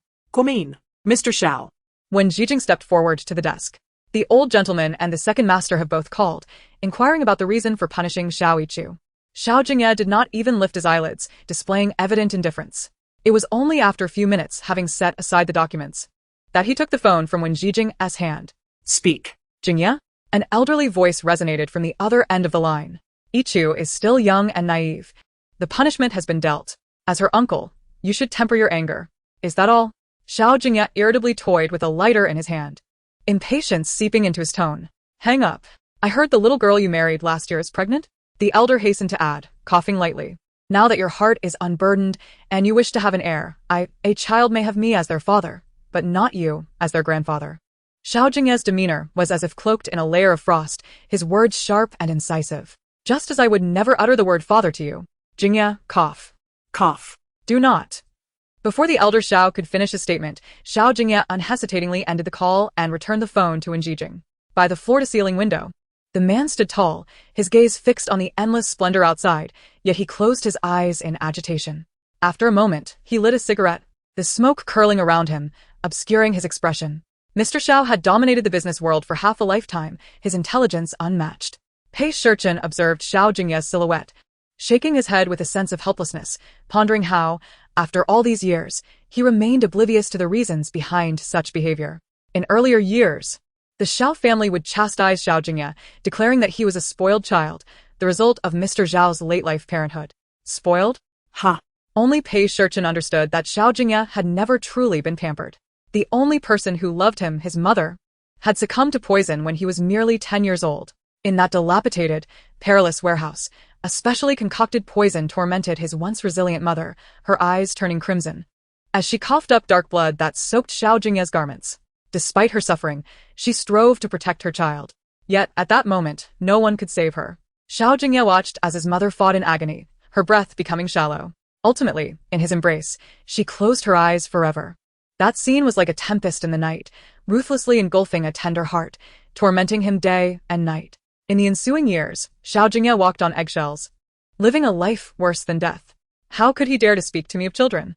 Xiao Jingye let out a maniacal laugh, the crimson beads of his Buddhist prayer beads glimmering in the sunlight, appearing as droplets of blood against his pale skin, echoing all his madness and fury. Worthless. Does he deserve it? While his wife was brutally murdered, and his son lived a life of torment, unable to distinguish between the warmth of the sun and the chill of the moon. Where was he? He had other women, filled with laughter and joy. Xiao Jingye had every reason to be driven to madness. You are not like him. Pei Shichen's hand fell gently on Xiao Jingye's shoulder, saying that if Aunt were here, she would not wish for you to punish him with your own suffering. Xiao Jingye placed his palm against the immaculate glass window, slightly bowing his head as he closed his eyes, striving to quell the resentment within. He could only repeat to himself that those dark and lightless days were behind him. At that moment, Xiao Jingye's phone rang, an unanswered call, followed by a second attempt. Hearing Xiao Jingye's voice, filled with fury, Shi Jintang paused for a few seconds. Shi Jintang frowned slightly, apologizing, I dialed the wrong number.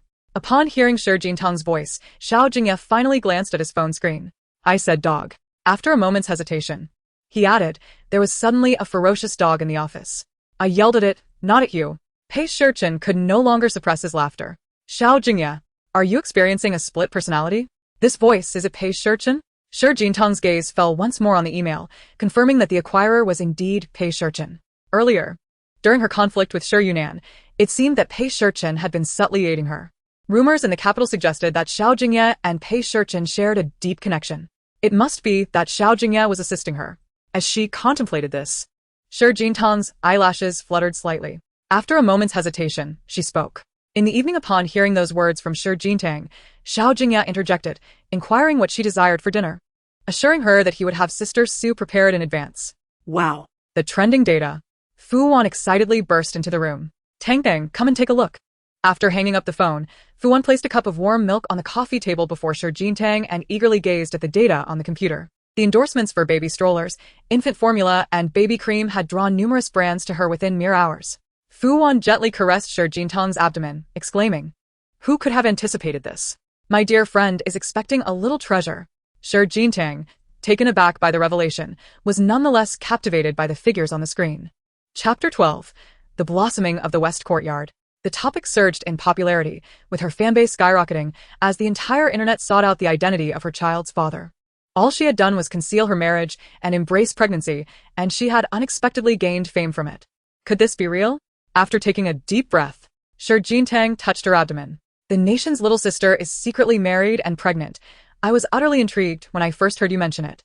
Fu Wan's eyes sparkled with uncontainable delight. You focus on nurturing yourself. I'll handle everything else. As Shi Jintang slowly rose from the sofa, she announced, I need to use the restroom. All right, deep in thought, she exited Fu Wan's office, still engulfed in disbelief. Suddenly, she felt someone grasp her wrist, pulling her into a storage room. Who are you? A man's angry voice echoed above her as he gripped her shoulder tightly. How many men have exploited you until now? How much have they offered you? Shi Jintang, must you descend to such depths? Xiao Yichu, are you out of your mind? Shi Jintang retorted, unceremoniously stepping on the man's foot and pushing him away with all her strength.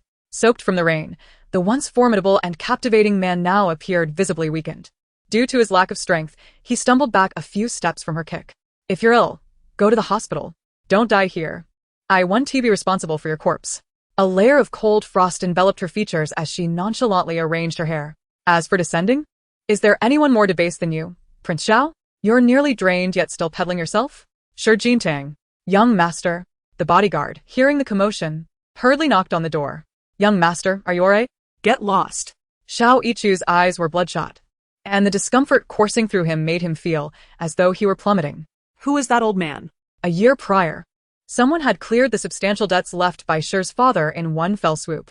Since then, Xiao Yichu had heard rumors of Shi Jintang being kept by someone. Initially, he had little interest in her affairs. However, memories of their past happiness often resurfaced in his mind. Awakening in the dead of night, he constantly regretted having carelessly ended up in Shi Yunan's bed instead of valuing Shi Jintang. Now, the news of her pregnancy had stirred a frenzy, with whispers that her benefactor was an old man. Was he, Xiao Yichu, somehow inferior to a greasy old man? Did Shi Jintang prefer to be with an elderly man rather than seek him out? Xiao Yichu pondered within his heart that as long as Shi Jintang sought his assistance with a mere word, just a single word, he would help her settle her debts. Even if he did not marry her, he would continue to support her. Tell me, who is he? He is your ancestor.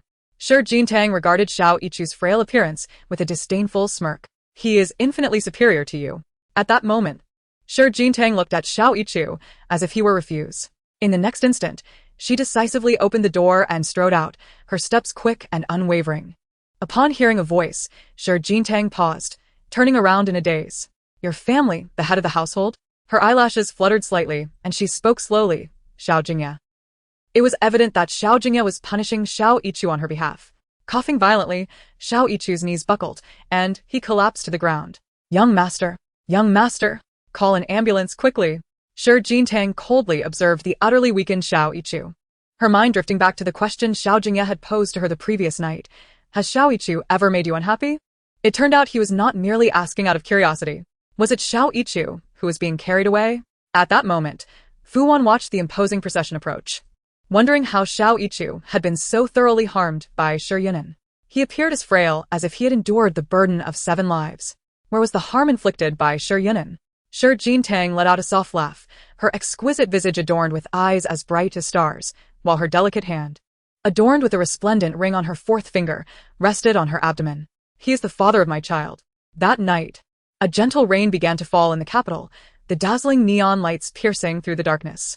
Raindrops blurred the glass windows, yet through the entrance, Shi Jingye could still discern the man's commanding figure. Standing before a deep blue luxury car, Xiao Jingye, unfazed, casually flicked a lighter between his fingers. His movements fluid and graceful, though the cold demeanor of the past had dissipated amidst the rain.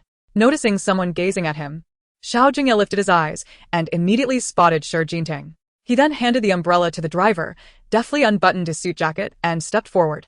With an awkward motion, he draped the jacket over Shi Jingye's shoulders, and she lowered her gaze, clearly seeing the damp cuffs. He had been waiting for quite some time. Why didn't you wait for me in the underground parking lot? Shi Jingye's fingers grazed Xiao Jingye's skin. Your hands are so cold. You fear being photographed. There is no one at the back door, Xiao Jingye replied, gently tucking Shi Jingye's long hair behind her left ear. I am here to pick up the young lady. Waiting a while is to be expected. The luxury car's hazard lights blinked, and Shi Jingye, standing a few inches shorter than Xiao Jingye, found the black umbrella naturally tilting over her. As she exited the car, her gaze involuntarily fell upon a nearby flowering crabapple tree. The shimmering crystal lights of the night water bay were visible, while the silver bells of the flower shop muffled the sound of rain. The flickering light resembled stars illuminating the West Mansion's crabapples. The branches swayed gracefully, akin to a maiden's slender waist, while the crimson blossoms glistened with dew, their petals unfurling like a lustrous gown. Raindrops fell like precious pearls, shimmering in the light, creating a scene reminiscent of poetry, painting, dreams, and illusions. Xiao Jingye, upon hearing her words, turned his gaze towards the crabapple tree, his eyes soft and warm, like the azure sea, filled with lingering affection and obsession. I only love the crabapple, he mused. 5 years. 5 years. Chapter 13. A light heart cannot help but be teased. It requires gentle persuasion. Countless days and nights have passed, and Xiao Jingye silently tends to this begonia tree. Despite the biting cold of the winter in the capital, he meticulously cares for it, unwilling to let it suffer even the slightest chill. I never expected Mr. Xiao to possess such a green thumb, Shi Jingye remarked with a light laugh, gazing at the profile of Xiao Jingye.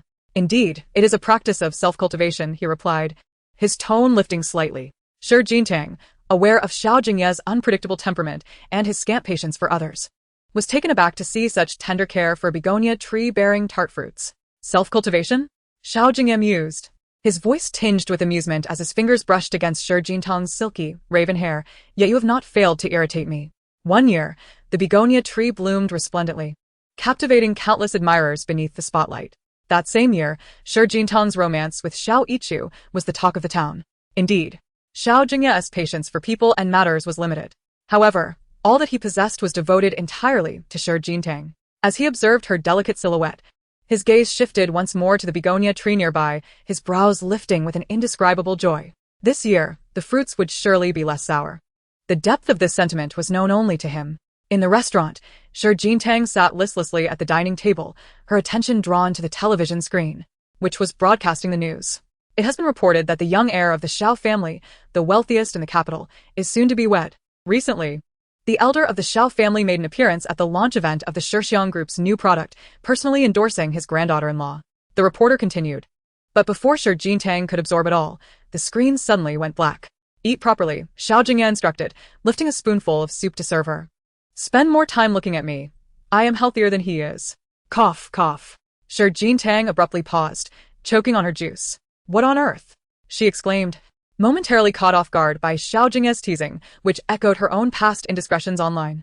Xiao Jingye, she protested, meeting his perfectly proportioned features, unable to mask her embarrassment. You work too much, stay off the internet. He responded, the sound rolling in his throat as he noted her flushed cheeks. His hand rested on the nape of her neck, drawing her gaze to meet his. As you said, I am in good health. And being busy with work is of little consequence. Internally, Shi Jingye thought, please have mercy. What's wrong, Tang?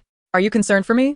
Xiao Jingye murmured, his fingers caressing her delicate, fair cheek as he pulled her closer, whispering near her ear.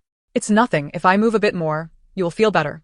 Shi Jingye suspected he was being suggestive, yet she had no proof. She vowed never to speak so recklessly in front of the camera again. Never. I'm so hungry. So very hungry. Quickly, she withdrew from Xiao Jingye's embrace and began hastily eating the food on her plate, even serving him some as an apology. Observing her flustered yet determined demeanor, Xiao Jingye chuckled softly, then turned his gaze to the food before him. Oysters, quite nourishing. What troubles you?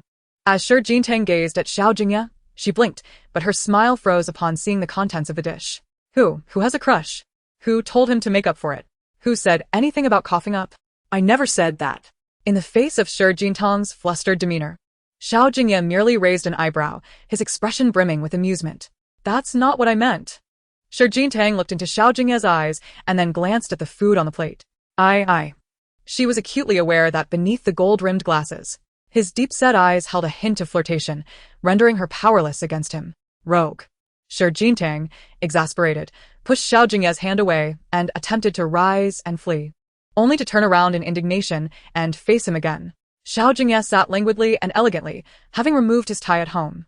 The 2 buttons of his crisp black shirt were undone, revealing his fair skin and well-defined collarbones, leading down to a subtly enticing line of muscle.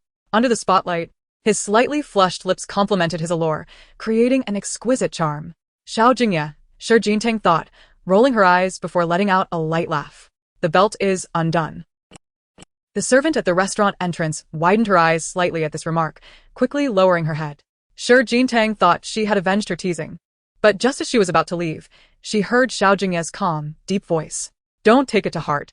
Xiao Jingye leisurely stood up, adjusting his glasses with his long fingers. The little girl is mischievous. She always enjoys teasing me. The implication was clear to Shi Jingye. A few maids stifled their laughter, bowing their heads. You? Humph. Shi Jingye stamped her foot in frustration, her anger mounting at Xiao Jingye's handsome visage, and she swiftly exited the dining room. Watching her retreating figure, Aunt Sue raised her hand, signaling the maids to follow. The young mistress rarely speaks and seldom jokes with the young master, Aunt Sue remarked with a smile as she observed Shi Jingye's silhouette. Where did she laugh? Xiao Jingye approached the floor-to-ceiling window, gently caressing the crystal sphere filled with begonia petals. The little girl has a shallow heart. She is easily amused, and it brings joy to the young master. Indeed. Xiao Jingye found pleasure in her antics. She hasn't eaten much. At this rate, her health will not improve. His brow furrowed at this thought. If the nutritionist is inept, it's tantamount to failing in your duties. I will continue searching, Aunt Sue sighed, adding, the young mistress's previous anorexia has not yet improved. Miss Fuwan mentioned that the young mistress has been eating significantly more for the sake of the baby's health. Over the past year of marriage, Xiao Jingye had sought countless doctors regarding Shi Jingye's condition. Yet, she seemed resistant to treatment, always evading with excuses of being busy with her film crew. Keep searching. Xiao Jingye shifted slightly, recalling that Mr. Shi had lived in the southern region in his early years. Select a few cooks from that area to try at home. Understood. Aunt Sue nodded, then retrieved an envelope, recalling this morning, Mr. Shi had someone deliver this, saying it's for the young mistress. Upon hearing this, Xiao Jingye's gaze turned cold as he took the envelope and opened it. Chapter 14. Who is being seduced with the undone shirt buttons? Evidently, it was a check. The silver lighter flickered to life, its flames swiftly transferring to the check, igniting it in an instant. Xiao Jingye, with his long fingers slightly raised, tossed it into the air, his cold visage betraying no excessive emotion, only an undertone of profound disdain in his voice. This sum of money is hardly sufficient for my wife to purchase a dress. His woman requires no one to provide for her. I have heard that the old man intends to expedite Xiao Yichu's marriage. Indeed, the elder gentleman has expressed such an intention. After a slight nod, Sister Sue continued, stating that the old man, citing recent health issues, wishes for the young master to marry soon, perhaps so that he might meet his great-grandson. Upon hearing this, Xiao Jingye found it laughable. His fingers traced the Buddhist beads on his wrist, his gaze radiating a hint of chill. Meet a great-grandson? The old man may have a full house of children and grandchildren, yet his mother lies in eternal rest, with not even ashes left behind. In cases of consanguineous marriages, one must pay respects to the family patriarch. If you do not attend, the relatives will undoubtedly gossip incessantly. Relatives? Xiao Jingye tilted his head slightly, a smile gracing his lips, though it did not reach his eyes. Once, when their esteemed leader perished in the ancestral hall, none dared to voice their thoughts. Sister Su was acutely aware of the lingering dread among the Xiao family after the bloodshed at the ancestral hall. Xiao Jingye, the youngest son of the late patriarch, had 6 elder brothers, most of whom were not of the same mother. Although he was the only legitimate child, the expectations of the Xiao family's kin were not placed upon him. However, when their most favored heir perished before the eyes of the Xiao clan, they finally recognized the existence of a legitimate son. Yet by then, no one in the Xiao family could hope to restrain this madman any longer. Prepare Wenjijing, Xiao Jingye commanded, turning on his heel to depart the dining hall. Meanwhile, in the bedroom on the 3rd floor, Shi Jintang sat leisurely in a swinging chair, perusing the script in her hands. Upon finishing a page, she paused to ponder its content, her gaze drifting to the bracelet adorning her wrist. The room was brightly lit, enhancing its sparkling brilliance. Last night, Xiao Jingye's indifferent demeanor led Shi Jintang to believe he would not assist her with work matters. Nor did she anticipate that he would punish Xiao Yichu on her behalf. After a considerable time, Shi Jintang rose, opened her handbag, and retrieved a black gift box from within. It contained a men's wristwatch, the very one she had sold to Xiao Jingye shortly after their marriage. At that time, her career had faltered, and her earnings were modest, allowing her only to afford this particular watch, yet it was the finest within her means. Xiao Jingye had bestowed upon her an exorbitant bride price, while Shi Jintang, due to her father's sudden passing, lacked even a decent dowry. She was not one to excel at waiting and felt that a hollow marriage did not warrant such patience. Thus, the watch had remained ungifted. Yet she always kept it close, as if to serve as a reminder of something. Lost in thought, she did not notice Xiao Jingye enter the bedroom. For me? He inquired, taking the watch into his possession, remarking on the discerning taste of the young lady. Upon hearing this, Xiao Jingye gently wrapped his arm around Shi Jintang's waist. His gaze lingering on the watch for a few seconds, a flicker of cold light passing through his eyes, accompanied by a hint of skepticism. You were simply too lost in your thoughts. Xiao Jingye, lost in thought, carefully extracted the watch from the gift box, pondering when he had developed an affinity for this particular brand. This one is outdated. I shall have someone deliver a few new ones to you tomorrow. Not for him, she replied. Then, whose is it? Is it for Xiao Yichu? A sudden sound interrupted the moment. A pink note fluttered to the ground. As Shi Jintang bent down to retrieve it, Xiao Jingye's hand pressed against her neck, drawing her firmly into his embrace with a somewhat ungentle gesture. It's old. Throw it away, he said, gazing into her eyes as he spoke slowly. You may choose anything else, all right? At that moment, his voice was deep, and Shi Jintang noticed a subtle shift in his expression, enigmatic, indifferent, yet tinged with a hint of menace. Feeling slightly intimidated by his gaze, she nodded faintly, her legs giving way as she sank onto the sofa. Xiao Jingye, following her motion, leaned slightly to pick up the pink note. Xiao Jingye, happy wedding, it read. Dated January 9th, their wedding day. The elegant script revealed it was penned by Shi Jintang. It doesn't suit you. It's better to discard it, she remarked, taking the note from his hand and crumpling it into a ball. It's an old design I bought long ago. I think it's rather unattractive. So, let us just throw it away. I like it. Xiao Jingye instinctively halted her motion towards the trash, his expression shifting from somber to bright with genuine pleasure. I truly adore it. Shi Jintang was taken aback. Didn't he say it was old? I must have misheard. Jintang, help me put it on. As she met his expectant gaze, she found herself inexplicably raising her hand, though she had never helped a man adorn a wristwatch before, and her movements were decidedly clumsy. Under the warm and gentle light, Shi Jintang sat on the sofa, while Xiao Jingye knelt before her, his eyes fixed on the watch upon his wrist. Today. I see it. How much longer does the young lady wish to keep it hidden? His fingers traced the watch, and the delight in his eyes was unmistakable. This was the first gift Shi Jintang had ever given him. Everything you gift me, I cherish. Shi Jintang gazed into Xiao Jingye's eyes, and after a lengthy pause, she grasped his arm, urging him to sit beside her. I heard you punish Xiao Yichu? Upon hearing her mention Xiao Yichu once more, Xiao Jingye averted his gaze, merely caressing her earlobe and adjusting her earring. His name is rather unpleasant, he remarked, diverting the conversation. It is a shame for such a melodious voice as yours to utter it. Why not try calling my name a bit more? He raised his hand to his temple. His demeanor relaxed and languid. I love hearing it. Had she not called him enough? Xiao Jingye, be gentle. Xiao Jingye, stop it. At this thought, Xiao Jingtang's face flushed crimson, and she instinctively pushed away the devilishly attractive man before her. This rogue has so many buttons undone. Who is he trying to entice? Chapter 15. Then I shall apologize to the young lady. Reflecting on it, Jintang had indeed called him numerous times. Xiao Jingye mused thoughtfully, his cool fingertips resting on Xiao Jingtang's shoulder, lifting her delicate strap to rest above her collarbone. His gaze, electrifying, enveloped Xiao Jingtang in an overwhelming warmth. What harm is there in calling your name? Xiao Jingtang's voice quivered slightly as she retorted, instinctively clutching the fingers that Xiao Jingye had placed upon her skin. You have called my name quite a lot as well. Xiao Jingye lowered his head, his soft lips brushing against her neck, his voice deep and magnetic, akin to a gentle electric wave. Don't hold on so tightly. At his words, Xiao Jingtang's pupils dilated slightly. She instinctively pushed against his waist but, unwilling to concede, grasped the fabric of his black shirt, questioning him. Xiao Jingye, you. I meant your hand. Xiao Jingye, lifting the fingers that Xiao Jingtang had gripped so tightly, wore a playful smile. You've hurt me. That was intentional. Xiao Jingtang shoved against his chest, and he, in turn, reclined onto the sofa. Yet his cool hand did not leave the delicate curve of her waist, but rather caressed it freely. You truly did hurt me. Xiao Jingye leaned lightly against the sofa, lifting his gaze to tease her with a light laugh. Observing the captivating and cool demeanor of the man before her, Xiao Jingtang swept her long, dark hair down her back and snorted softly.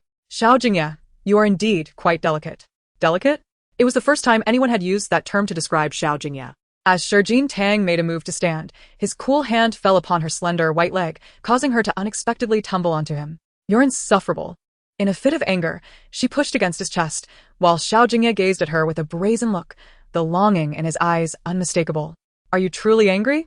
With her sprawled over him, he seized the opportunity to touch her long hair. She was not genuinely angry. She simply felt that she had been outmaneuvered in their battle of wits. Who would have thought that the impeccably dressed and serious Xiao Jingye would be so indulgent with her sharp tongue in private? Will you be unable to sleep out of anger?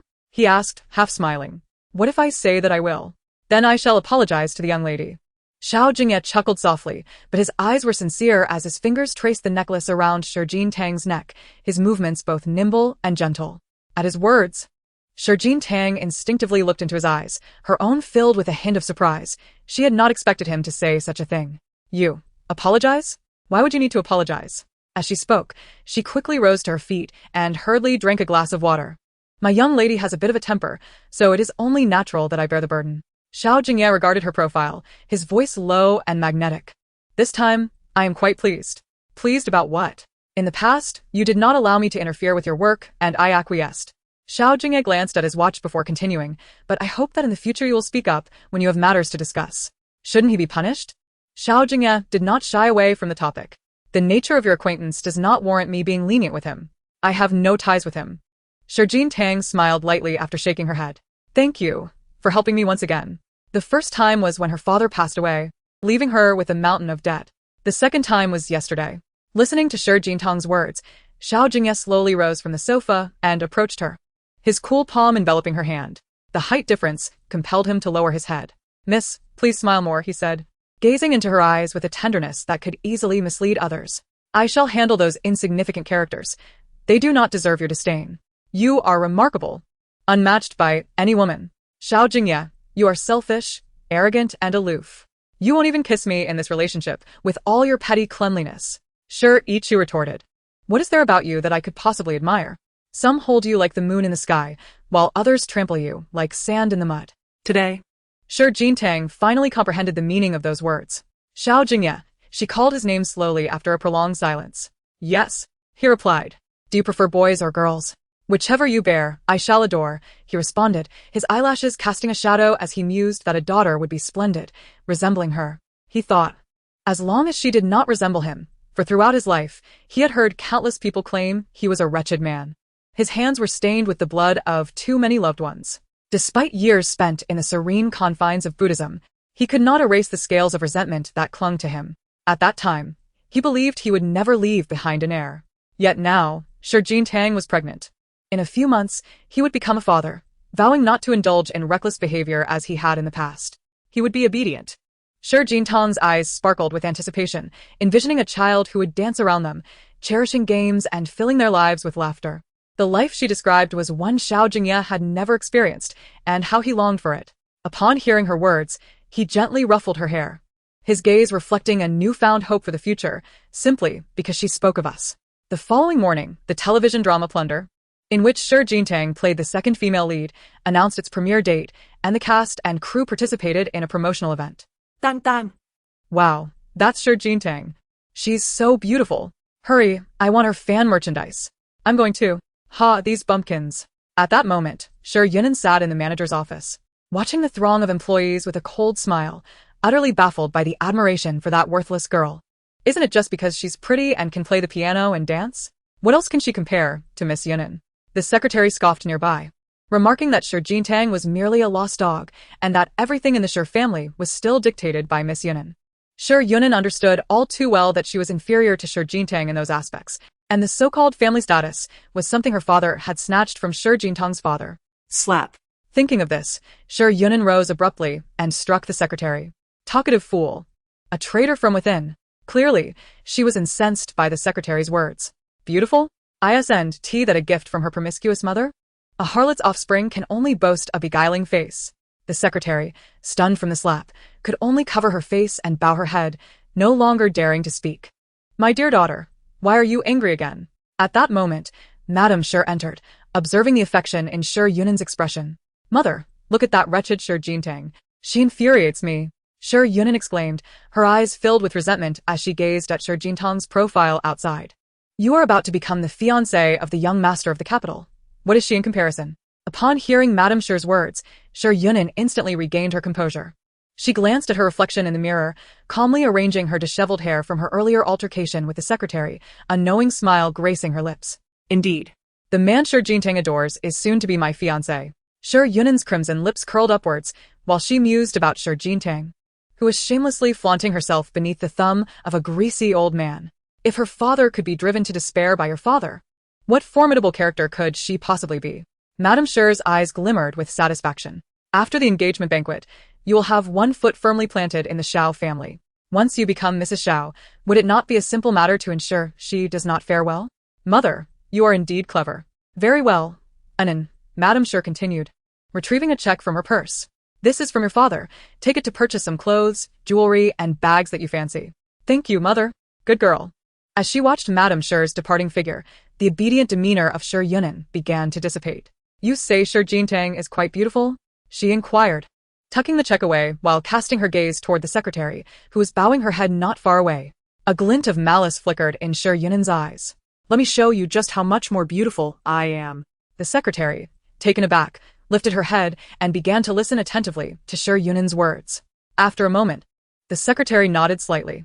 Do as I instruct, Shi Yunan commanded, retrieving a stack of cash from her drawer. If you execute this well, this will be your reward. Thank you, Miss Yunan. Shi Yunan narrowed her eyes, leisurely sipping coffee from her desk. Just wait, Shi Jingye. You shall pay for those 2 slaps. Meanwhile, Shi Jingye was chatting with fellow cast members. Who could rival our Tang Tang? She's even expecting. I thought so. That male actor from our last collaboration pursued her fervently, yet she paid him no heed. Turns out she's hiding a man at home, listening to her friends teasing. Shi Jingye chuckled softly, just as she was about to twist open a juice bottle when someone bumped into her, causing the entire bottle to spill onto her. She staggered back a few steps. I'm so sorry. I didn't mean to. A woman, adjusting her cap, apologized profusely. I'm running a fever but had to come in for attendance. I truly apologize. Shi Jingye took a tissue to dab the juice off her clothes, sighing as she regarded the staff member before her. Tang, are you alright? A male actor inquired, stepping closer. Me fine.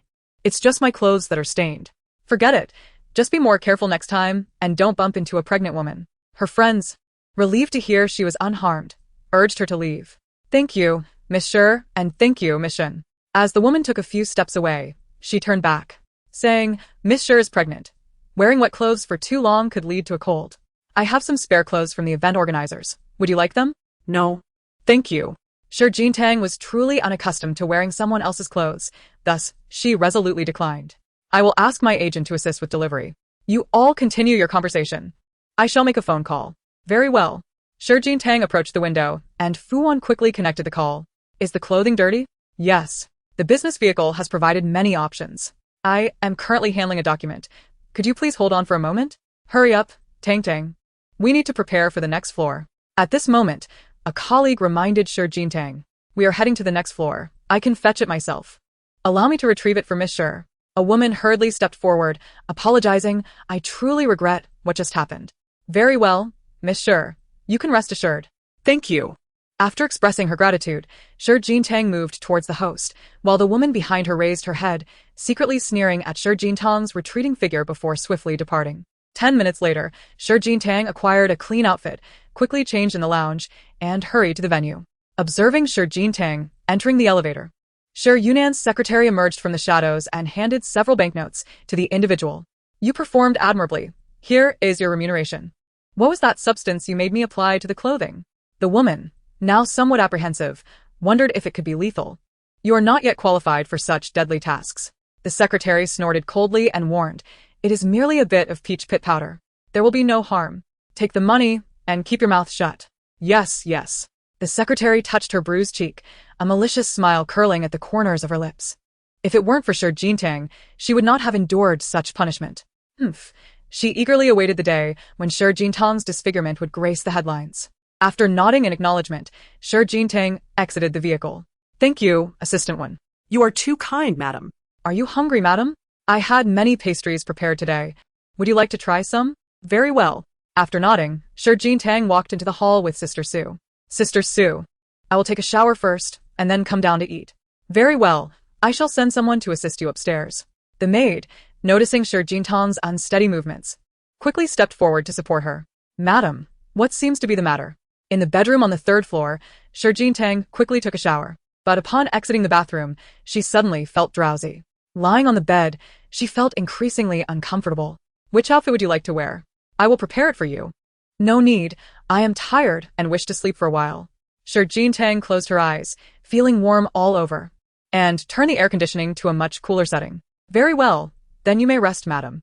The maid did not perceive anything unusual and after nodding, departed. Xiao Jingye surveyed the room, failing to spot Shi Jingye, and proceeded to remove his suit jacket before inquiring, where is Tang? Chapter 17. She hurts, he soothes. The madam has yet to dine. Perhaps she is a bit fatigued from today's work and is resting in her bedroom. Sister Su glanced at the clock, noting that 2 hours had passed. She hasn't eaten dinner? Xiao Jingye's brow furrowed slightly. Have the preparations commenced? Let her eat once she awakens. Rest assured. Everything is being prepared. Fatigued from work? Where did she go today? A noticeable displeasure crossed Xiao Jingye's expression.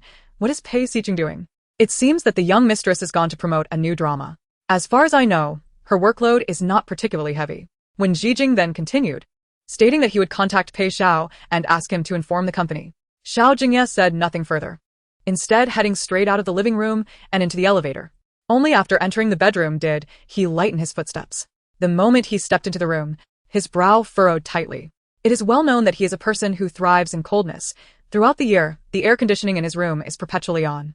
Yet at this moment, the chill in the room was beyond his accustomed tolerance. Tang?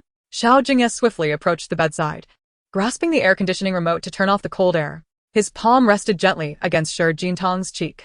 Despite the frigid atmosphere, her skin remained feverishly warm. Tang. He raised his hand to turn on the lights and pulled back the covers, grasping her arm and calling her name once more. Tang. Someone. Upon hearing his voice, Su saw and others hurriedly pushed open the door and rushed in. Master, what is wrong? Call a doctor, quickly.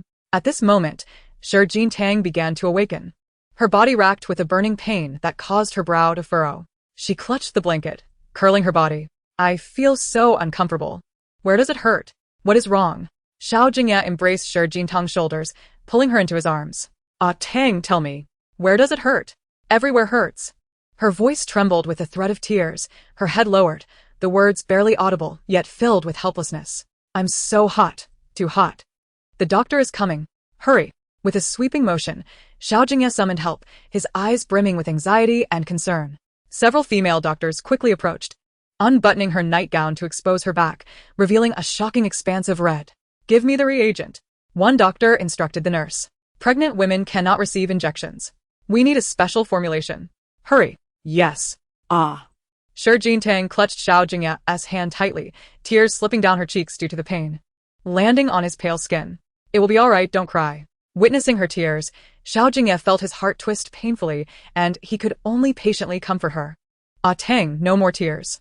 It's an allergic reaction," the doctor stated, her brow furrowed, then turned to Su Sa. "Is the young mistress allergic to anything? Has she eaten anything?" Peaches. Xiao Jingye's brow knitted tightly as he gently wiped away the tears from Shi Jingtang's cheek. "Did you eat peaches today?" No, no. "I didn't eat any." Shi Jingtang shook her head vigorously, crying out, "It hurts so much. The young mistress is pregnant and cannot take medication. We can only apply cold compresses with a special ointment," the doctor explained, lowering her head slightly. "Mr. Xiao, I will go prepare the medicine. I will prepare the items for the cold compress." Su Sa nodded quickly and left in haste. "Woo-woo." Shi Jingtang whimpered, her only pillar of support being Xiao Jingye, who held her closely as she groaned in pain. Soon, Xiao Jingye felt a warmth at his chest, evidently the result of Shi Jingtang's tears soaking through his shirt. "Be good, Ah Tang." "I'm not good," Shi Jingtang retorted through her sobs, clutching his shirt tightly. "It hurts, it hurts." Listening to her cries, how could Xiao Jingye not feel a piercing pain in his heart? Yet in this moment of helplessness, he lowered his gaze, tenderly stroking her hair as a form of comfort. Then, loosening his tie and several buttons of his shirt, he opened the collar before speaking to Shi Jingtang. "Bite me. It might alleviate the pain." In her moment of agony, Shi Jingtang, devoid of rational thought, acquiesced to Xiao Jingye's words. He too was in pain. "It may hurt a little, but the young mistress must endure." The doctor, speaking softly, retrieved the topical ointment and gently applied it to Shi Jingtang's skin. Her tears cascaded down like pearls, and Xiao Jingye, his brow furrowed in concern, took the medicine from the doctor's hands. Give it to me.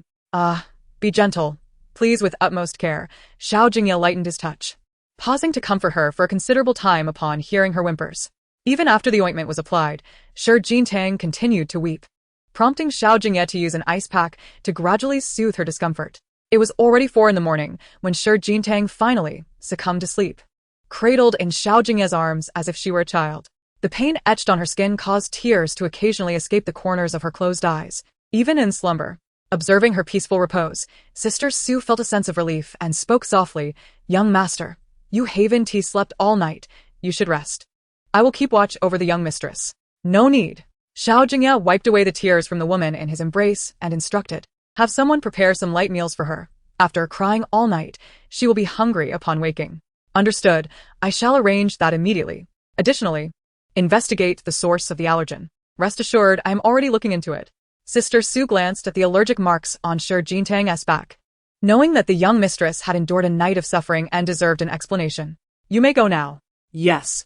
In the following hours, Shi Jingtang frequently awakened, calling out in pain, yet Xiao Jingye patiently held her close, soothing her throughout the night without closing his eyes. Only when Shi Jingtang finally slept soundly did he rise to go to the bathroom. That night, her torment was unbearable, and even in her dreams, She was haunted by nightmares. once again, she relived the horrific moment of her father's fall from a building, witnessing the gruesome scene as blood splattered and his body shattered upon impact. Daddy, Daddy. Those memories were all in the past. "Are you awake?" Upon hearing her voice, Xiao Jingye entered the inner room, having poured himself a glass of warm water before moving to the window. "Drink some water first. I will have breakfast brought up." Shi Jingtang, still shaken, caught sight of the bite marks on Xiao Jingye's neck and shoulder, prompting a recollection. She gazed into his eyes, reaching for the cup. But as soon as it was in her grasp, her body weakened, causing the cup to slip and crash to the floor. Cough. Shi Jingtang stifled a groan as Xiao Jingye steadied her waist, drawing her into his embrace while lifting the blanket to inspect the allergic marks on her back. "You and I'm not wearing anything underneath." Instinctively, Shi Jingtang wrapped her arms around Xiao Jingye's, attempting to prevent his probing. Chapter 18. It's not annoyance, but heartache. Xiao Jingye, upon hearing her words, lowered his gaze, observing her embarrassed yet somewhat shy demeanor.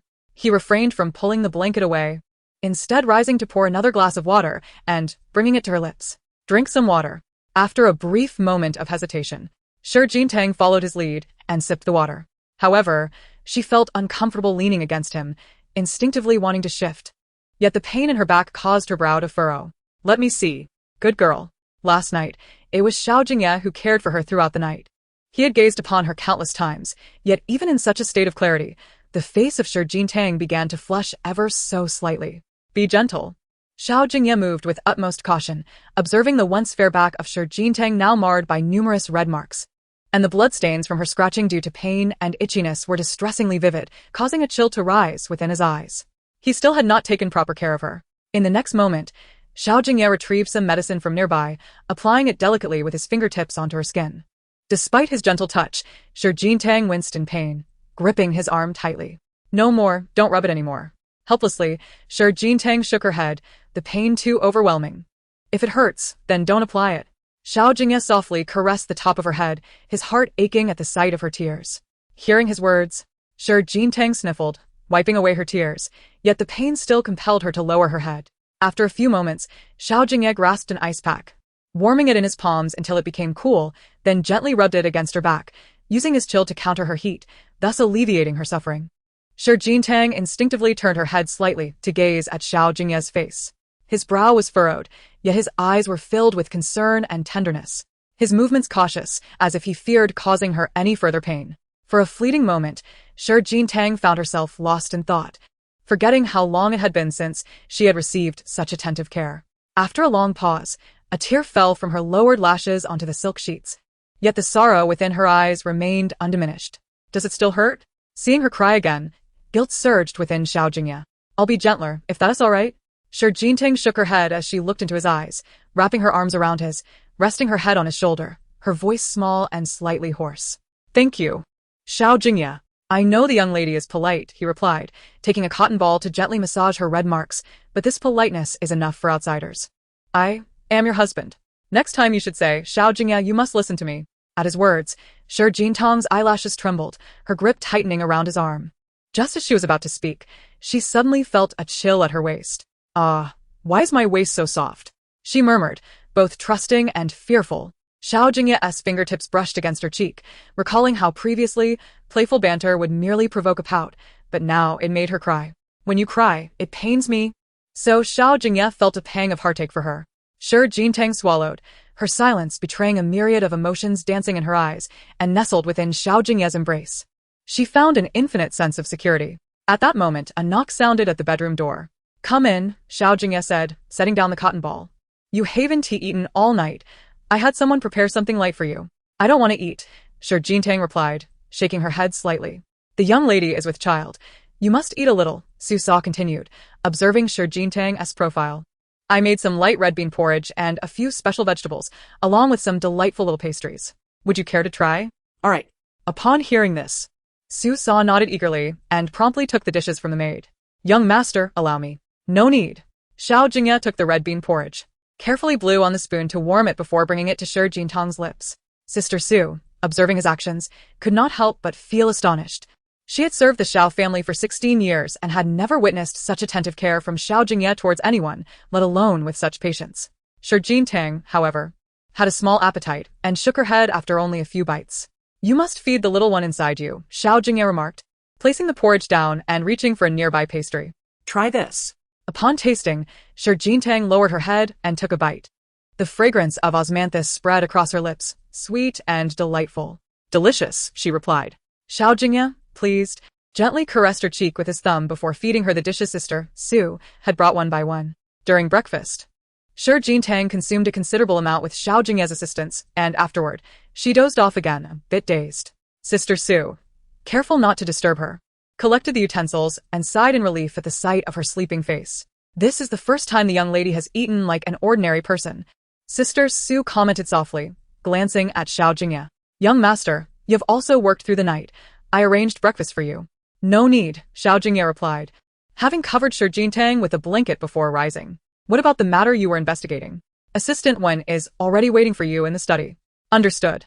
Xiao Jingye rubbed his temples and gestured for the maid to come over. Check her temperature every hour, and be gentle. Of course, young master, rest assured. He nodded in acknowledgement and took his phone from the table as he stepped out of the bedroom. In the study, Xiao Jingye reclined with his legs lazily draped over the desk, eyes closed in repose.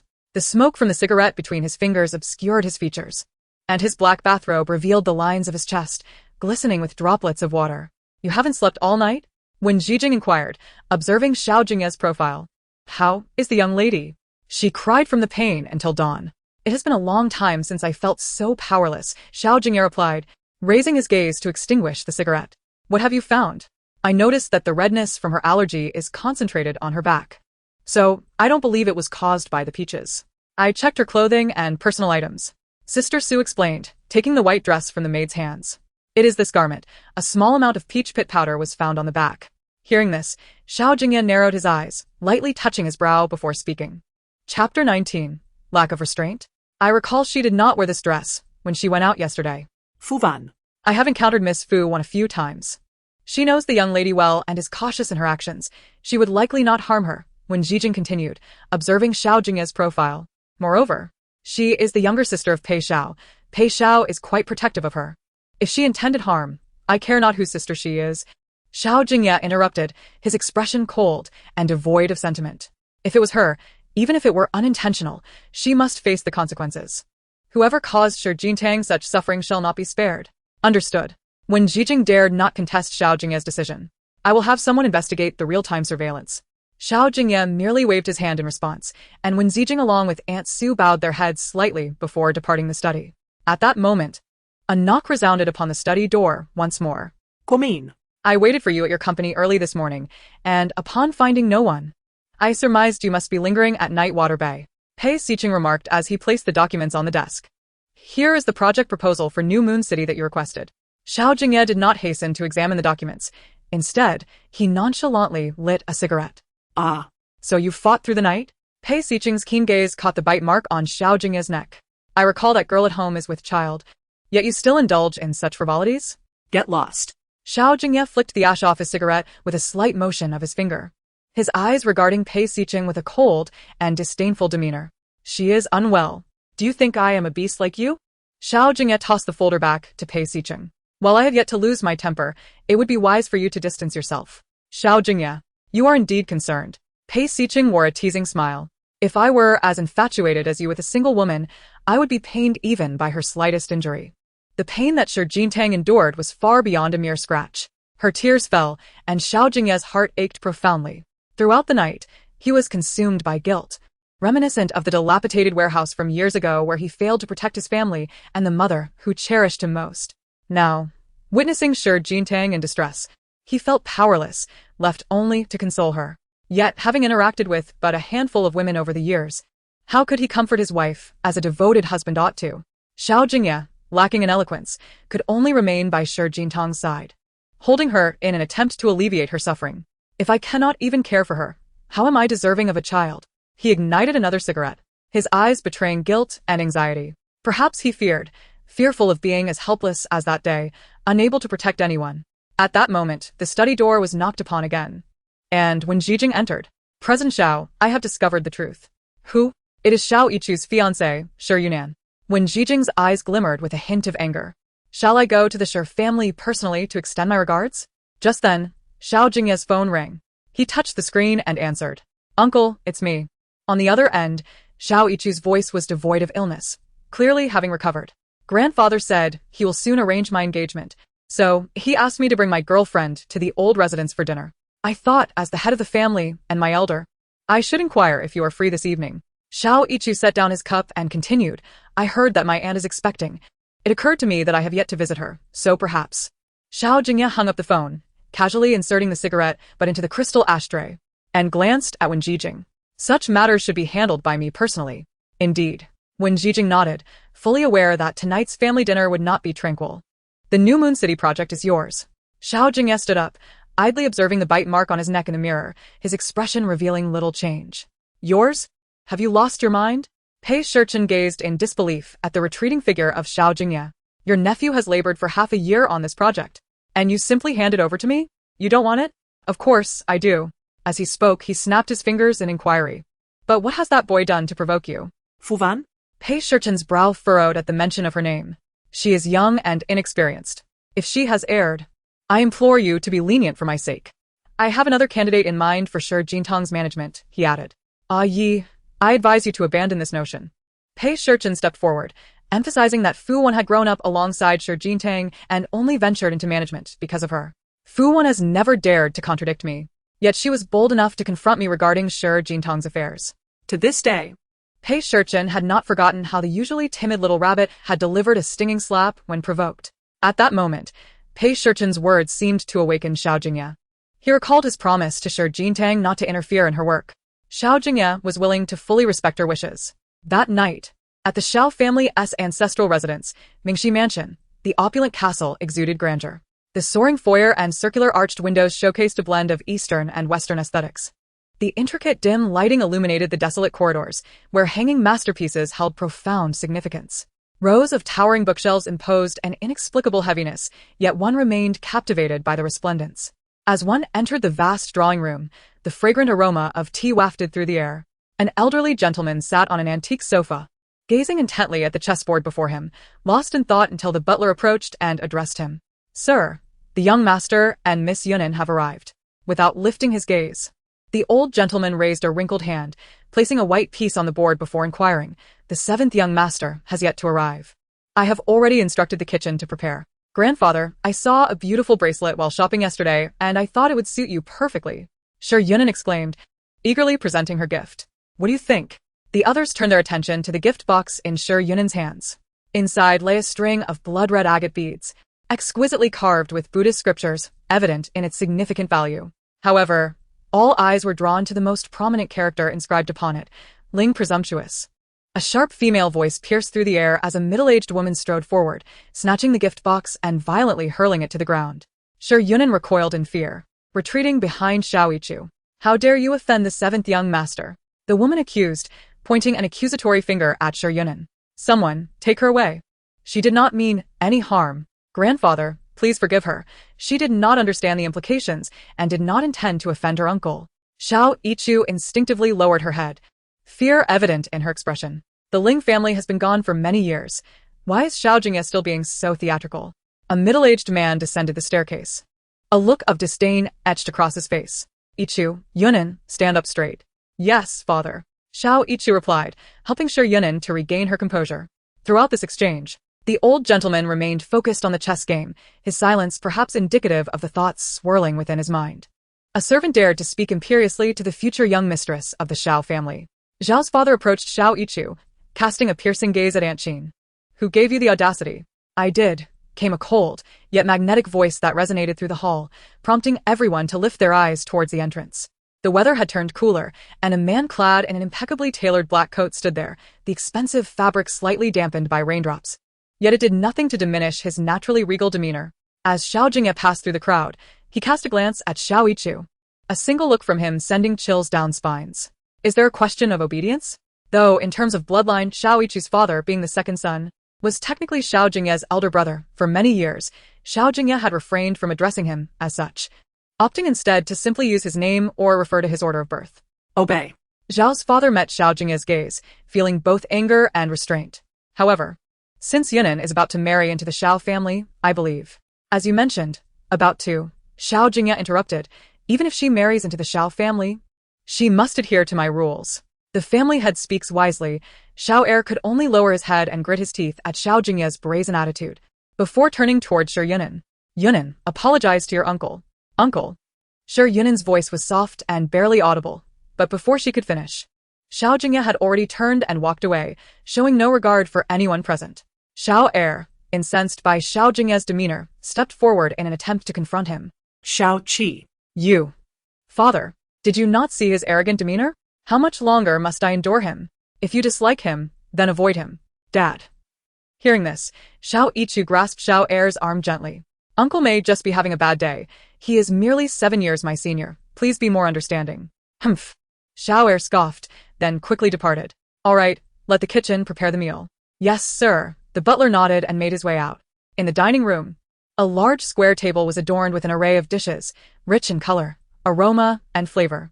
As everyone entered, they noticed that Xiao Jingye had already taken his seat at the head of the table. At this moment, his black coat had been removed, revealing a dark shirt that accentuated his robust physique, with the cuffs slightly unbuttoned, and his leisurely handling of the utensils exuded an air of aristocratic elegance. This dinner was specifically organized to welcome Shi Yunan, yet she and the rest of the Xiao family had yet to arrive, and Xiao Jingye was already dining alone. Observing this, Shi Yunan felt a pang of displeasure and instinctively tugged at Xiao Yichu's hand as a sign of her grievance. Yichu, Xiao Yichu interlaced his fingers with hers. Uncle is not so strict at home. He harbors no ill will towards you. Everyone, please take your seats. Today we are all family, no need for formality. The elder Xiao raised his hand and spoke, subsequently sitting at a table not far from Xiao Jingye. Yes, sir. No need for that.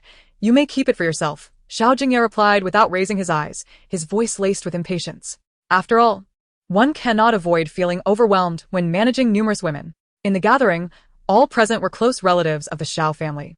Upon hearing the conversation, they lowered their heads in silence, choosing not to interject. The tales of the elder Zhao's youthful escapades in the capital were numerous, and most ended poorly. Such matters were deemed too delicate for discussion, save for the audacious Xiao Jingye, who dared to voice them openly. Yi, why must you be so reckless? Sighed the elder Xiao, gazing at Xiao Jingye's profile, shaking his head in resignation before setting down his utensils. Grandfather, uncle, at that moment, Shi Yuan rose to serve Xiao Jingye some dishes. You are flesh and blood. What is there to be angry about? This dish is quite delectable. Before Shi Yuan could finish her sentence, the celadone teacup in Xiao Jingye's hand crashed to the floor with a resounding clatter, the teapot flying against the wall. Scalding tea splashing onto Shi Yuan and the nearby Xiao Yichu. Ouch. It hurts. Shi Yuan, clad in a white tea dress, felt the searing liquid burn her skin. Tears streaming down her face as she called out in distress, Ichugij, brother. Xiao Jingye, have you lost your mind? Xiao Yichu's anger surged. He stood up, confronting the seemingly unperturbed Xiao Jingye, who slowly rose, his gaze chilling as he regarded Xiao Yichu, who stood a few centimeters shorter. What did you call me? Anan is unaware of the complexities between you, your mother and grandfather. On what grounds do you dare? When Zhijing, witnessing Xiao Yichu's audacity, did not hesitate to throw a punch. Adjust your attitude. Xiao Jingye's voice was frigid, his expression towards Xiao Yichu akin to that of disdainful refuse. Casting a glance at Shi Yuan. As for you, do you think you can enter the Xiao family? Chapter 21. Offering a piece of candy. I apologize, uncle. I get out and kneel. What? Shi Yuan gazed incredulously at Xiao Jingye's countenance, having heard tales of the family's patriarch's madness, yet never anticipated it to be so extreme. I have not yet married into the Xiao family. You cannot insult me in this manner. Then you had best relinquish any hopes of entering the Xiao family's doors for the rest of your life. Xiao Jingye uttered this final remark before accepting his coat from Aunt Qin. Everyone, enjoy your meal. As she watched Xiao Jingye depart, Shi Yuan clung to Xiao Yichu's arm, weeping in distress. Xiao Yichu's eyes brimmed with compassion, and he hastened to pursue Xiao Jingye. Uncle, please do not make it so difficult for her. You lack the qualifications to instruct me. Xiao Jingye averted his gaze. If you are determined to marry her, I can facilitate it. But you must willingly renounce your name from the Xiao family lineage. Naturally, you will have no claim to any of the Xiao family's wealth. Uncle, you. At that moment, Xiao Yichu felt a surge of panic. For all the years Xiao Jingye had tormented him, he had never uttered such words. I will kneel. Shi Yuan stumbled forward, her voice heavy with grievance. Uncle, Yichu and I are truly in love. I beg you, do not tear us apart. The opulence of the ancient castle was palpable, with even a single brick upon the floor possessing considerable value. The torrential rain relentlessly drenched the ground and Shi Yuan's form, with large, urgent droplets splashing mud onto her pristine dress, the filth causing excruciating pain upon her recently scalded skin. Before the intricately carved doorway, the bodyguard raised his hand to shield Xiao Jingye with an umbrella, while Aunt Qin retrieved ginger soup and brought it to his side. The weather is chilly. Master Qi should drink some to ward off the cold, she suggested. Xiao Jingye accepted the offering, downing it in one gulp before shifting his gaze to Aunt Qin. You personally supervise. No one is to administer medicine to her. Never had Master Qi troubled a woman, yet tonight was different. Aunt Qin, adjusting his sleeves, replied. Her words should not provoke your ire. She schemed against my wife, Xiao Jingye retorted, lighting a cigarette. The young girl, in pain from carrying a child, cried all night, and I felt utterly helpless. Aunt Qin understood that for many years, Xiao Jingye had maintained a cold and indifferent demeanor, showing no excess emotion towards anyone. If he felt helpless, it was undoubtedly due to his deep concern. She dared to bully the young mistress? Aunt Qin's expression darkened at this revelation. Rest assured, Master Qi. I shall not let her have it easy. The torment inflicted upon Shi Yinan by Shi Jintang would be repaid tenfold by Xiao Jingye. In the same night, some rejoiced while others despaired. In the dressing room of Nightwater Bay, Shi Jintang unfastened the straps of her silk dress, allowing the fabric to slide off her fair skin as she sat in a chair, glancing at her back. Just then, her phone rang, and upon seeing the caller ID, she swiped to answer. Wan. Tang, how are you? Does it still hurt? Fu Wan's voice was laden with worry. I've been trying to reach you all day.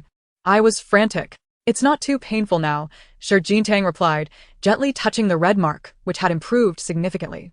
You used to suffer from peach allergies as a child.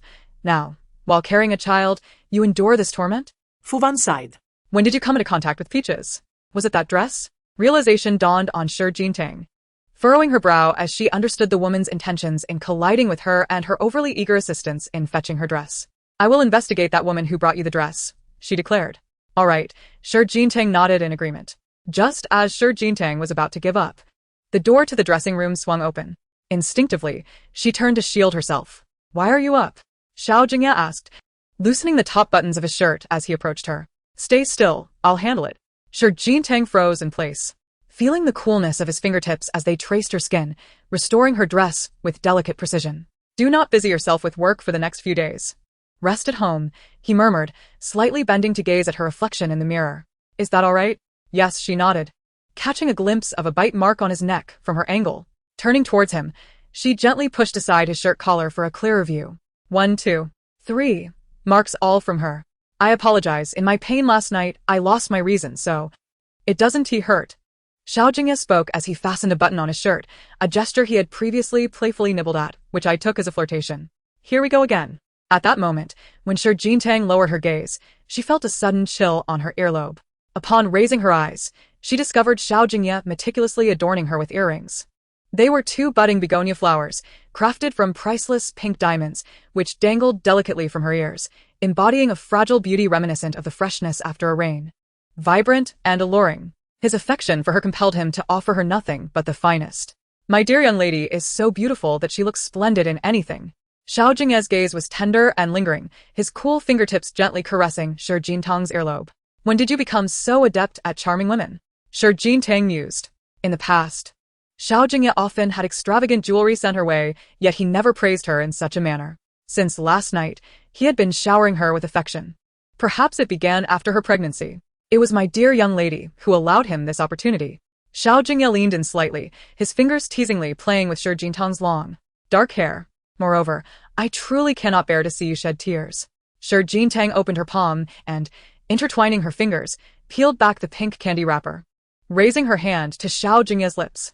He had never been fond of sweets, finding them cloying. If you don't like it, then forget it. Perhaps another day. Chapter 22. A kiss against the wall.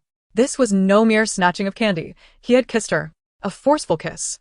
At that, you. Shi Jintang gazed into Xiao Jingye's eyes, perhaps out of indignation, causing the begonia flower earrings to tremble against her earlobe. You would steal a piece of candy? It's hardly a rare treasure. In her eyes, it was merely a piece of candy. Yet, for Xiao Jingye, it symbolized his one true love.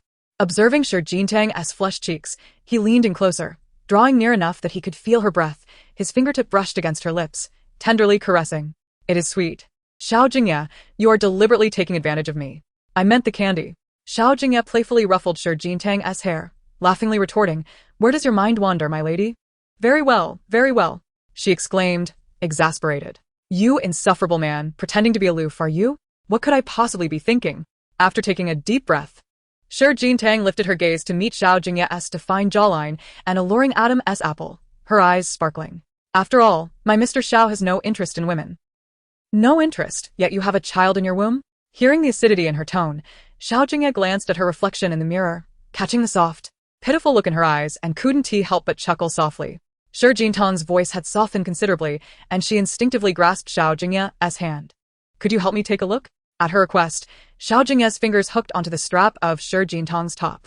He had yet to apply pressure, but she pulled his wrist away, revealing a hint of her figure, her smooth, jade-like hand hastily covering herself, though her eyes betrayed no panic. Shi Jintang's throat moved as she spoke softly, falling into Xiao Jingye's ears. She coyly raised her arm, wrapping it around the back of his neck, drawing him closer. She was being intentional. In the next moment, The man's powerful and muscular arm encircled her slender waist, unhesitatingly lifting her and placing her atop the vanity. The hem of her dress fluttered slightly, revealing her fair, elongated legs to the air, an enticing sight that was hard to ignore. Just as Xiao Jingye's hand caressed the woman's cheek, intent on descending to indulge in her rosy lips, Shi Jintang raised her arm with a slight arch of her brow.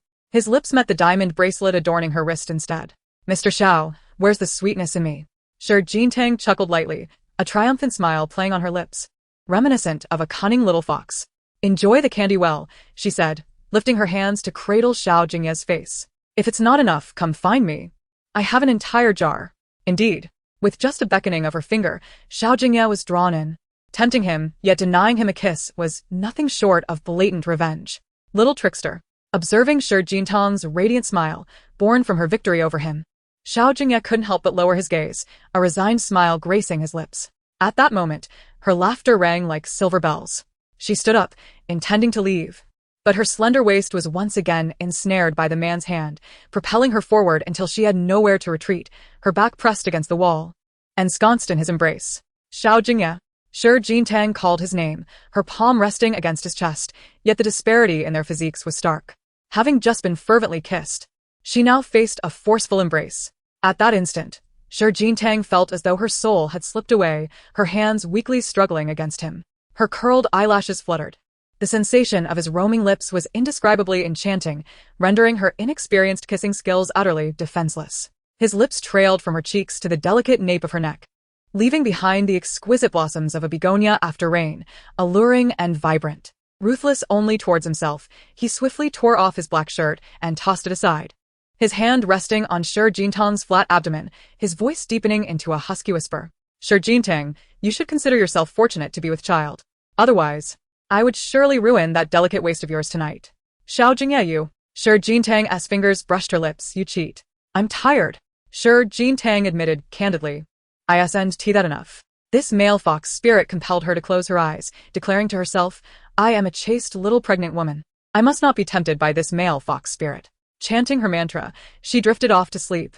That night, Shi Jintang found slumber. Yet the one in the bathtub was far from restful. The following day, the allergic marks on Shi Jintang's back had significantly healed, with most of the pain subsiding. Though some redness lingered, Aunt Sue helped her fasten the buttons on the side of her qipao, then stepped back to admire Shi Jintang in the mirror. Nodding with a smile, both the young master and I believed this fabric would make a beautiful qipao for the young mistress, and indeed it does. Before the mirror, the woman's exquisite features were alluring yet softened, her eyes as clear and luminous as a tranquil lake, devoid of any mundane distractions, her pink lips enchanting yet refined. The exquisite qipao, crafted from fine snow lotus satin, embraces her delicate skin with a tender pink hue. The intricate stitching depicts elegant West gardenia blossoms, while the knee-length design accentuates her slender waist, and her fair calves resemble a fragrant garden, embodying the utmost grace and allure of femininity. Such beauty emanates from a celebrity, rendering me too bashful to initiate conversation. Upon noticing Xiao Jingye's entrance, Sister Sue chuckled softly and discreetly bowed her head, departing with understanding. Shi Jintang gazed at the man lingering at the doorway in the mirror, and with a light snort, she gracefully adorned herself with earrings. At that moment, her lustrous black hair was partially secured with a hairpin embellished with tender green leaves, while the other half cascaded down her swan-like neck, perhaps to conceal something. This young lady still holds a grudge. What does that cold shower he endured signify? Chapter 23. A kiss upon her cheek, sweeter than sugar. What does it even mean? Behaviors restrained, merely a show of bravado. Xiao Jingye approached, taking a comb to help Shi Jintang untangle her long hair, his fingertips brushing against her nose. "You are so delicate," he remarked. "Afraid to be reckless?" Shi Jintang swept her long hair behind her, revealing her skin above the collarbone, perfectly displayed by the high-neck qipao. The seductive shade of pinkish-purple mirrored that of rain-drenched blossoms, already tinged with desire. Last night, against the wall, his kisses traveled from her lips to her cheek and then to her neck, leaving marks that lingered through the night. "The young lady deserves to be cherished. Look at how tender your skin is," Xiao Jingye commented, his fingers gently caressing the kiss marks. "I didn't kiss you forcefully. Does your back still hurt?" His hand rested on Shi Jintang's waist. "Have you applied the medicine this morning?" "Thanks to Mr. Zhao's special care, I am completely healed," Shi Jintang replied, glancing at the clock. "Wanwan mentioned there's a company meeting today. I need to attend." I heard that Anan Entertainment has changed its name? Xiao Jingye inquired. His demeanor relaxed as he studied Shi Jintang's visage. Yes, I only heard about it last night, Shi Jintang responded, directly questioning Xiao Jingye. Did Pei Xiao suddenly acquire Anan Entertainment? Is it you? No, Xiao Jingye quickly denied, interrupting her. I promised you I wouldn't meddle in your work, and I will not go back on my word. Perhaps Pei Xiqing intends to assist his sister. He had already prepared his excuse, as he was accustomed to acting on impulse. Perhaps, Shi Jintang nodded in acknowledgement, then retrieved her handbag. Let us have breakfast downstairs first. I'll drive you to the company. With Shi Jintang as confusion resolved, Xiao Jingye shifted the topic. All right. At 10 a.m., in the underground parking lot of Anan Entertainment, as the business vehicle came to a halt, Xiao Jingye placed a pink box in Shi Jintang's hands from the back seat. What is this? She asked. Food, he replied, gently brushing his hand against her cheek. Remember, if you don't eat, that little one inside you will certainly make a fuss. Do you see? Your father is worried about your mother starving you. Shi Jintang touched her abdomen, a hint of jealousy in her tone. Eat more to nurture that petite waist. Xiao Jingye whispered close to her ear, his words tender and affectionate. Upon finishing her words, Shi Jintang pushed open the car door and stepped out. However, instead of moving away, she found the window rolling down, and a man's arm gently encircled her waist. Miss, a piece of candy before you go. Observing the usually aloof expression of Xiao Jingye, a hint of mirth graced his brow. She reached into her bag and retrieved a piece of candy, placing it in the palm of his hand. Your necklace is askew. Xiao Jingye, gazing at Shi Jintang's delicate features, slightly raised his hand. Come here, let me fix it. Where's it askew? As she leaned in closer for his assistance, his cool lips unexpectedly brushed against her cheek. This is a steal. My dear miss, sweeter than candy. Shi Jintang, taken aback, covered her cheek with her hand, standing upright, her expression one of disbelief as she regarded Xiao Jingye, her cheeks gradually flushing in his eyes. This man, who was always exceptionally aloof, had surprised her. Jintang. At that moment, Fu Wan stepped out of the car, approaching Shi Jintang. What's wrong, miss? Focus on your work. Xiao Jingye's gaze softened as he spoke to Shi Jintang in a soothing tone before raising the car window. We should leave. Shi Jintang watched the luxury vehicle pull away and quickly took out a mirror to check her necklace. It wasn't askew at all. That enigmatic old man. Oh, dear, your face is so red. Fu Wan, who understood Shi Jintang all too well, teased. Why were you flirting with President Xiao in the car? Flirting? Shi Jintang retorted. What childish antics could we possibly engage in? Fu Wan crossed her arms, chuckling, but calling President Xiao old is a no-go. He is only 5 years your senior, just 28. In the past, Shi Jintang viewed Xiao Jingye from the same perspective as she did Xiao Yichu, naturally seeing him as an elder. Now, he was no longer anyone's uncle, merely her husband. Was Xiao Jingye old? No, judging by his appearance. His face was a masterpiece of divine perfection, with striking features that could ensnare anyone at a glance. Broad shoulders, a slender waist, and long legs. Certainly not old. As soon as Shi Jintang finished her thought, her phone chimed with a message from Xiao Jingye. Have you already begun to disdain me so soon after our marriage?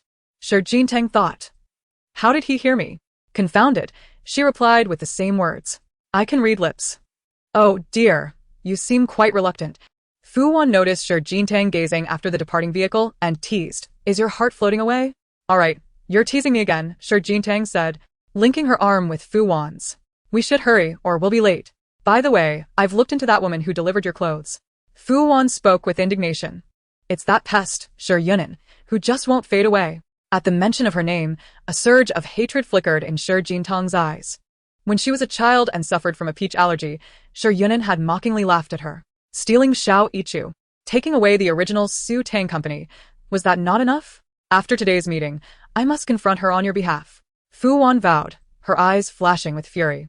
It seems those 2 slaps didn't teach her how to behave. In the present moment, a clear fury flickered across Shi Jintang's eyes, akin to a tranquil spring.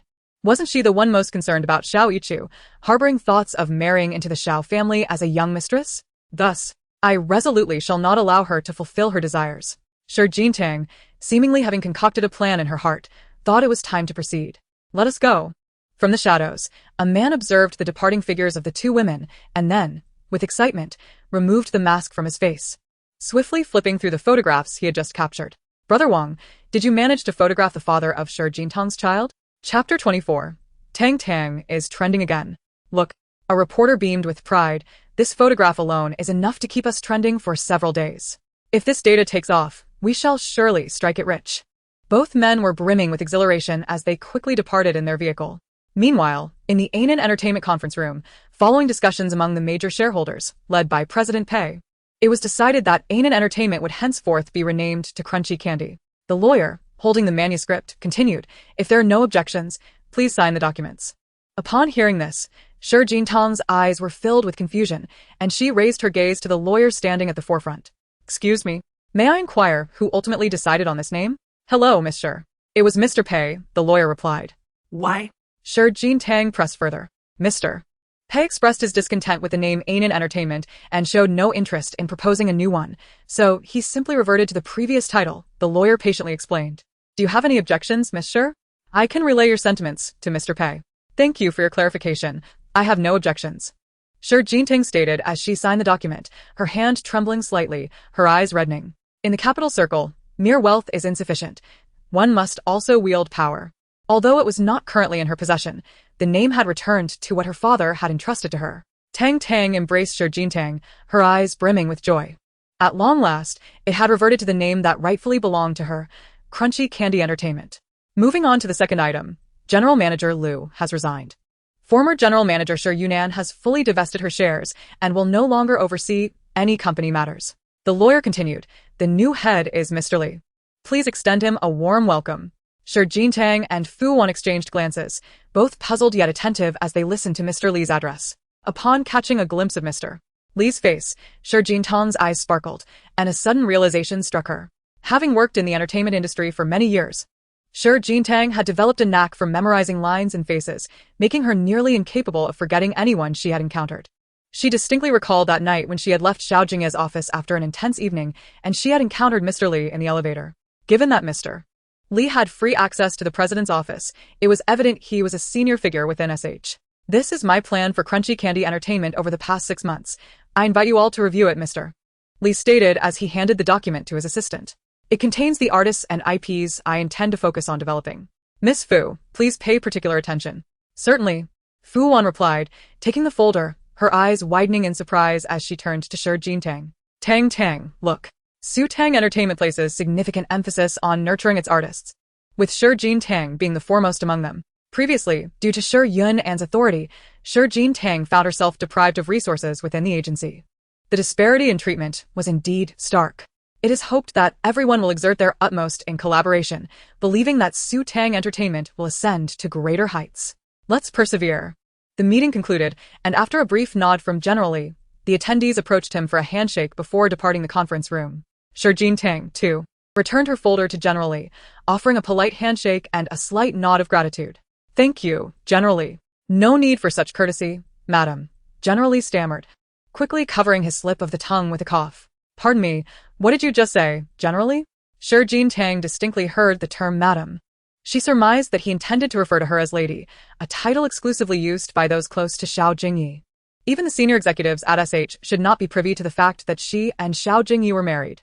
After all, even Xiao Yiqiu, her own nephew, was completely unaware of it, let alone those outside the Xiao family. Thus, this General Li must be associated with Xiao Jingye. "Do you know Xiao Jingye?" General Li? Xiao Jingye inquired, raising an eyebrow and adopting a casual tone, her curiosity unmistakable. "I have certainly heard of the illustrious name of Lord Xiao from the capital, but as a subordinate of Pei Xiao, I am not well acquainted with him." "Very well. Thank you, General Li," Xiao Jingye replied politely with a smile before taking her leave. She recalled that Xiao Jingye had mentioned Pei Sichen's sudden acquisition of a company was to assist Fu Wan. However, Xiao Jingye knew that she and Fu Wan were the best of friends, and she was well aware of the animosity Pei Sichen harbored towards Fu Wan over the years. He would never lend her a helping hand. Initially uncertain, Xiao Jingye became convinced of Xiao Jingye's support for her when she observed General Li's gaze and words. "I promise I will not interfere with your work. I will not go back on my word." His lack of assistance was merely a verbal assertion. Reflecting on this, Xiao Jingye approached the window, gazing at the picturesque scenery outside, her emotions swirling within her. After a long pause, she rested her hand on her abdomen. "Daddy has helped Mommy, once more." She looked down at her flat belly, acknowledging the growing debt she owed him, the exorbitant bride price during their marriage, the substantial living expenses thereafter, and now the gentle, patient care that provided her with a sense of security in resolving her issues, all stemming from Xiao Jingye. What are you pondering?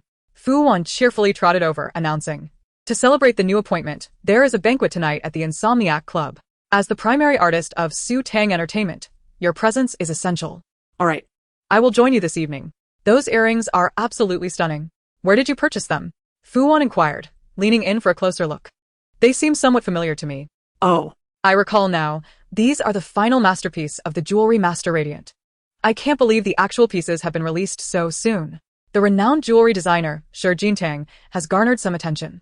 He is the sole designer in the world who exclusively crafts women's earrings. It is rumored that each of his creations is priceless, never entangled in the high fashion sphere. Nor does he solicit celebrities to model his pieces. His work exudes an air of natural elegance and exorbitant value.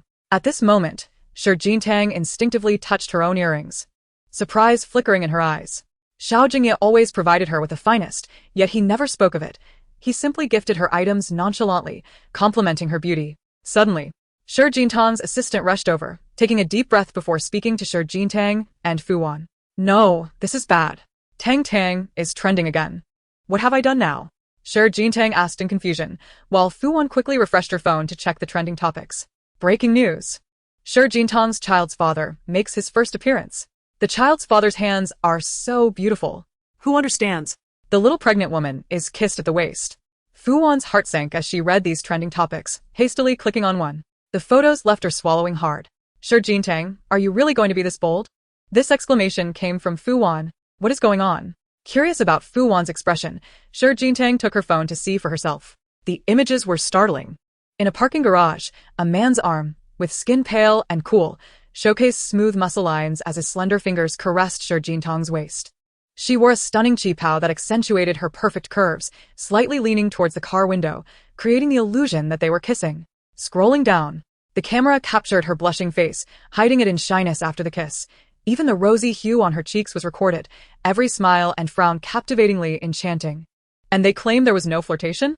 It was all documented. Fu Wan continued to analyze the trending data. The topic has reached 40 million. How long has it been? Shi Jingye, you have become the darling of the press. I was also caught in his trap, Shi Jingye replied innocently, looking into Fu Wan's eyes before shaking her arm. I'll be more cautious next time. Thank you for your hard work. Such trending topics, they are perfectly fine. Fu Wan said with a knowing smile. As long as your life with President Xiao is harmonious, having 10 or 8 trending topics a day is no issue. After all, I adore this couple. Did your mouth receive a blessing, Sister Wan? Asked a nearby assistant, glancing at her tablet before raising her gaze to Fu Wan. Wait. Have there been more? Fu Wan refreshed the trending list again. Shi Jingye, is the trending list your home? Hearing Fu Wan's astonished tone, Shi Jingye redirected her attention to the screen. This time, the trending topic was starkly different. Shock? The entertainment industry's rising star, Shi Jingye's husband, is revealed to be a controversial artist. Shi Jingye, you truly have a knack for attracting attention. A controversial artist? Who is it? Fu Wan inquired, bewildered. And then clicked on the trending topic for details. Trending details. Recently, during a red carpet event, Shi Jingye appeared to experience morning sickness. She publicly acknowledged her secret marriage and pregnancy for the first time on Let Us Chat Today. The first photograph of Shi Jingye, alongside the father of her child, has surfaced. Although only his arm is visible in the image, the watch he wears has been identified as identical to that of the disgraced entertainer Su Qingze. Following this revelation, several meticulously detailed comparison images were presented. Shi Jingye is not well acquainted with Su Qingze, but Fu Wan, a remarkably proficient manager in the entertainment industry, is thoroughly knowledgeable about him. Originally debuting through a talent show, he ascended to prominence as the center of a boy band and subsequently ventured into film, achieving tremendous box office success and even contending for the title of Best Actor. Initially perceived as another rising star, he was soon embroiled in scandal last year, shattering the illusion of his idol status and inciting the ire of millions of fans, ultimately leading to his classification as a problematic artist, resulting in his withdrawal from the limelight. Is it truly possible that a mere matching watch could incite such a commotion? The incredulity in Shi Jingye's eyes was palpable. All right.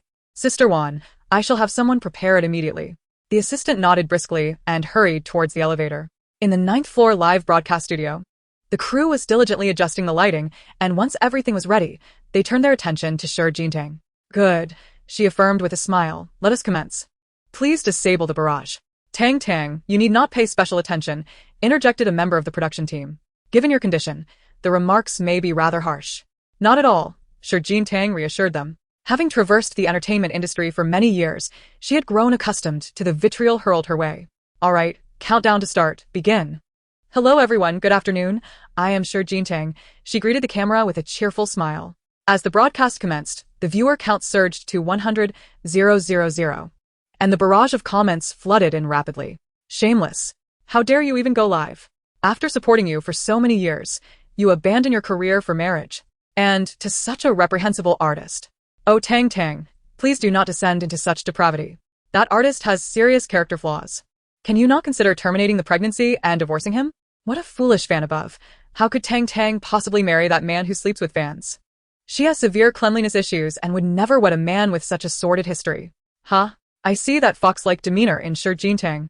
As if she wishes to seduce everyone. My brother Qingze may have stepped back from the entertainment industry, but he is wealthy. Tang Tang is merely a gold digger. You black-hearted fans, how dare you? The barrage above is rife with ignorance. Are Xiao Tang's fans truly this uncouth?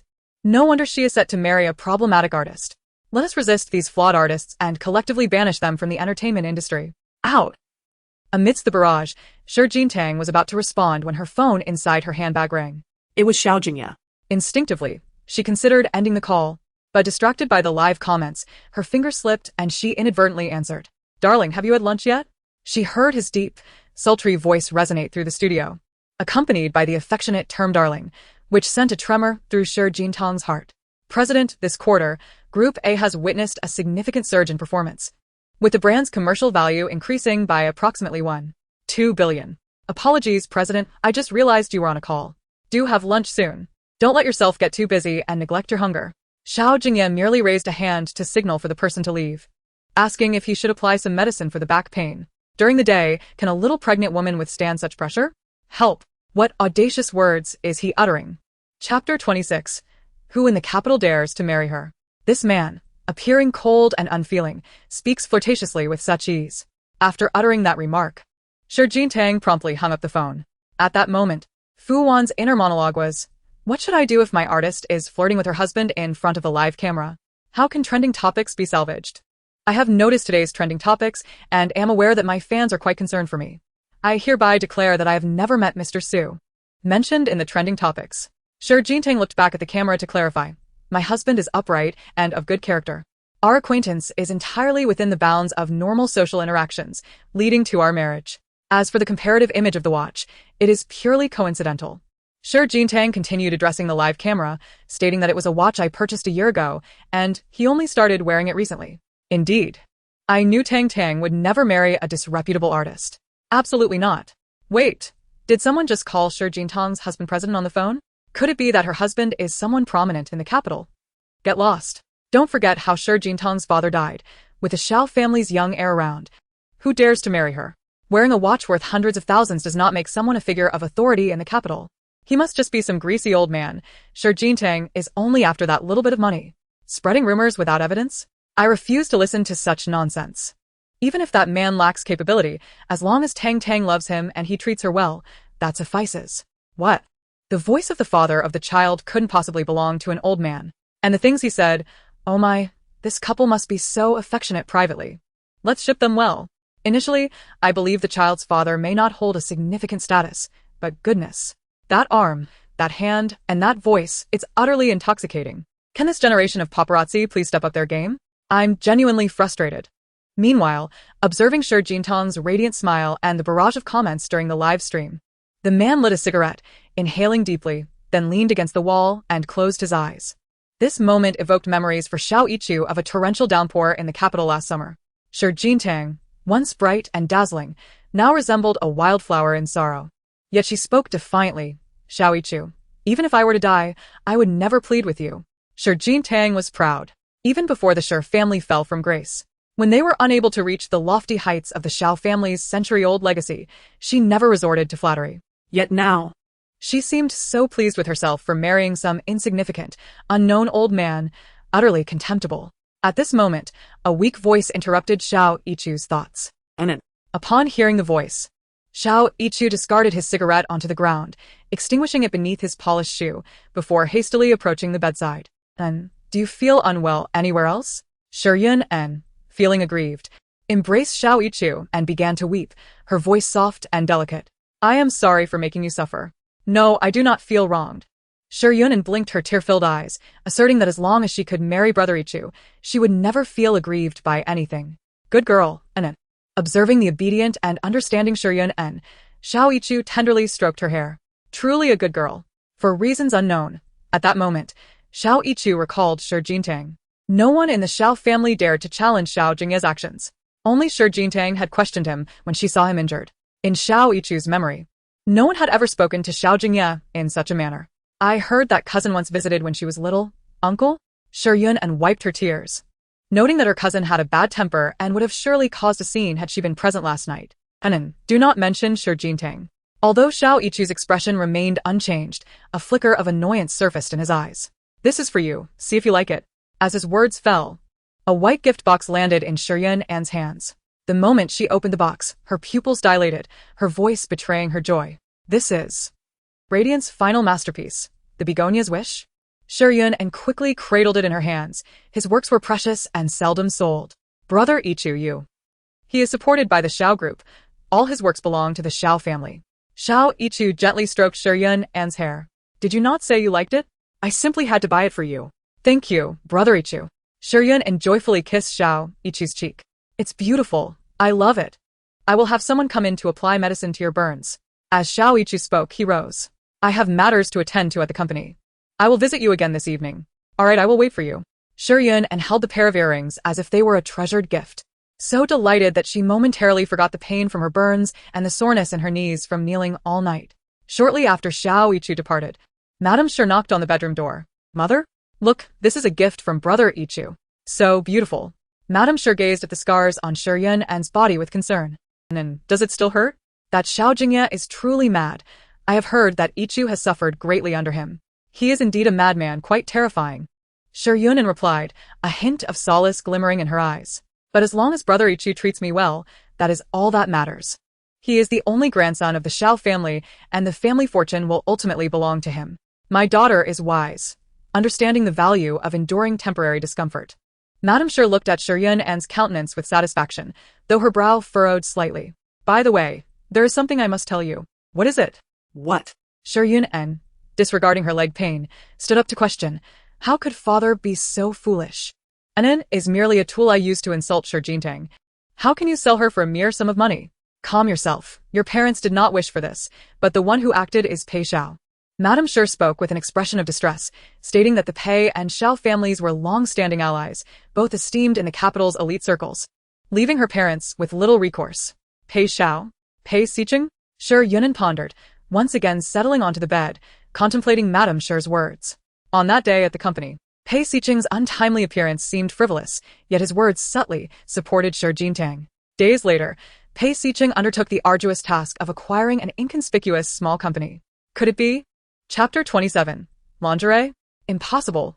Utterly impossible. To her knowledge, Pei Xiqing was betrothed to the third miss of the Xiao family. Both belonged to prestigious families within the capital.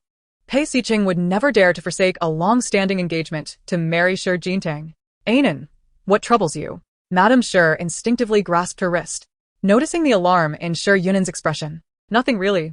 Yun shook her head slightly, meeting Madame Shi's gaze, refraining from voicing her suspicions. Shi Jingye had no such capabilities. She was merely a discarded woman, a stray dog cast aside by Xiao Yichu. Pei Xiqing, with his noble status, would never marry someone as lowly as her. Indeed. Upon hearing this, Yun felt a sense of resolve blossom within her. "Mother, no matter what, I will ensure Shi Jingye is thoroughly trampled underfoot." "My daughter is the best," Madame Shi remarked with a nod of approval. "You should rest. I've asked the kitchen to prepare soup for you. Come down to drink when you awaken." "Thank you, Mom," Yun replied, nodding as she watched Madame Shi exit her bedroom. Moments later, she rose, retrieved her phone, and dialed a number. "Hello? Please help me look into something."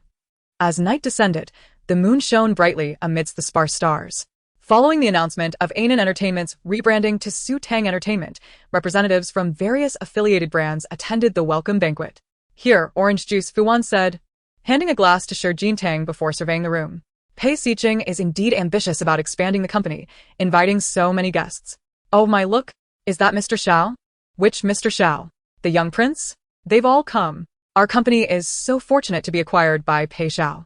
Even the head of the Xiao family and the young prince are here. Both Shi Jingye and Fu Wan turned their attention toward the two men being discussed. In the distance, illuminated by the radiant lights, a high-stemmed glass filled with dark red liquid swayed in the hand of a man.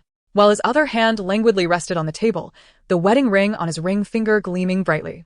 As he conversed with those nearby, he adjusted his gold-rimmed glasses, his chiseled jawline and rolling Adam-esque apple exuding an inexplicable aura of restraint.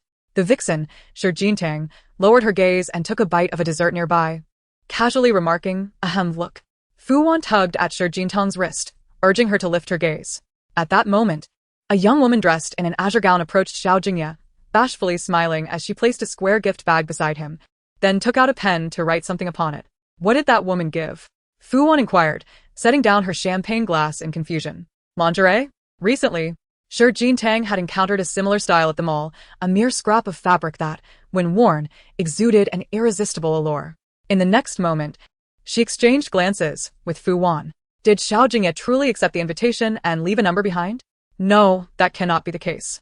Fu Wan's voice trembled slightly, urging her to remain composed. After all, she was carrying a child. Shi Jingye's gaze returned to the profile of Xiao Jingye, who had taken the gift bag left by that woman and was now departing the banquet hall. He had accepted the provocative lingerie from the woman, left a phone number, and taken it with him. This enigmatic old man, just wait until I deal with him, Shi Jingye declared, raising her gaze towards Fu Wan, instructing her to wait. Hey, Tang Tang, Tang Tang. Fu Wan's eyes reflected a hint of anxiety. Shi Jingye disregarded Fu Wan's cries and resolutely walked out of the banquet hall. Watching the elevator numbers ascend, her heart raced uncontrollably. In that fleeting moment, a multitude of thoughts crossed her mind. Could Xiao Jingye betray her as well? Ding. The 9th floor. Observing the elevator display, Shi Jingye unhesitatingly entered the adjacent elevator and pressed the same floor number. 7th floor, 8th floor, 9th floor.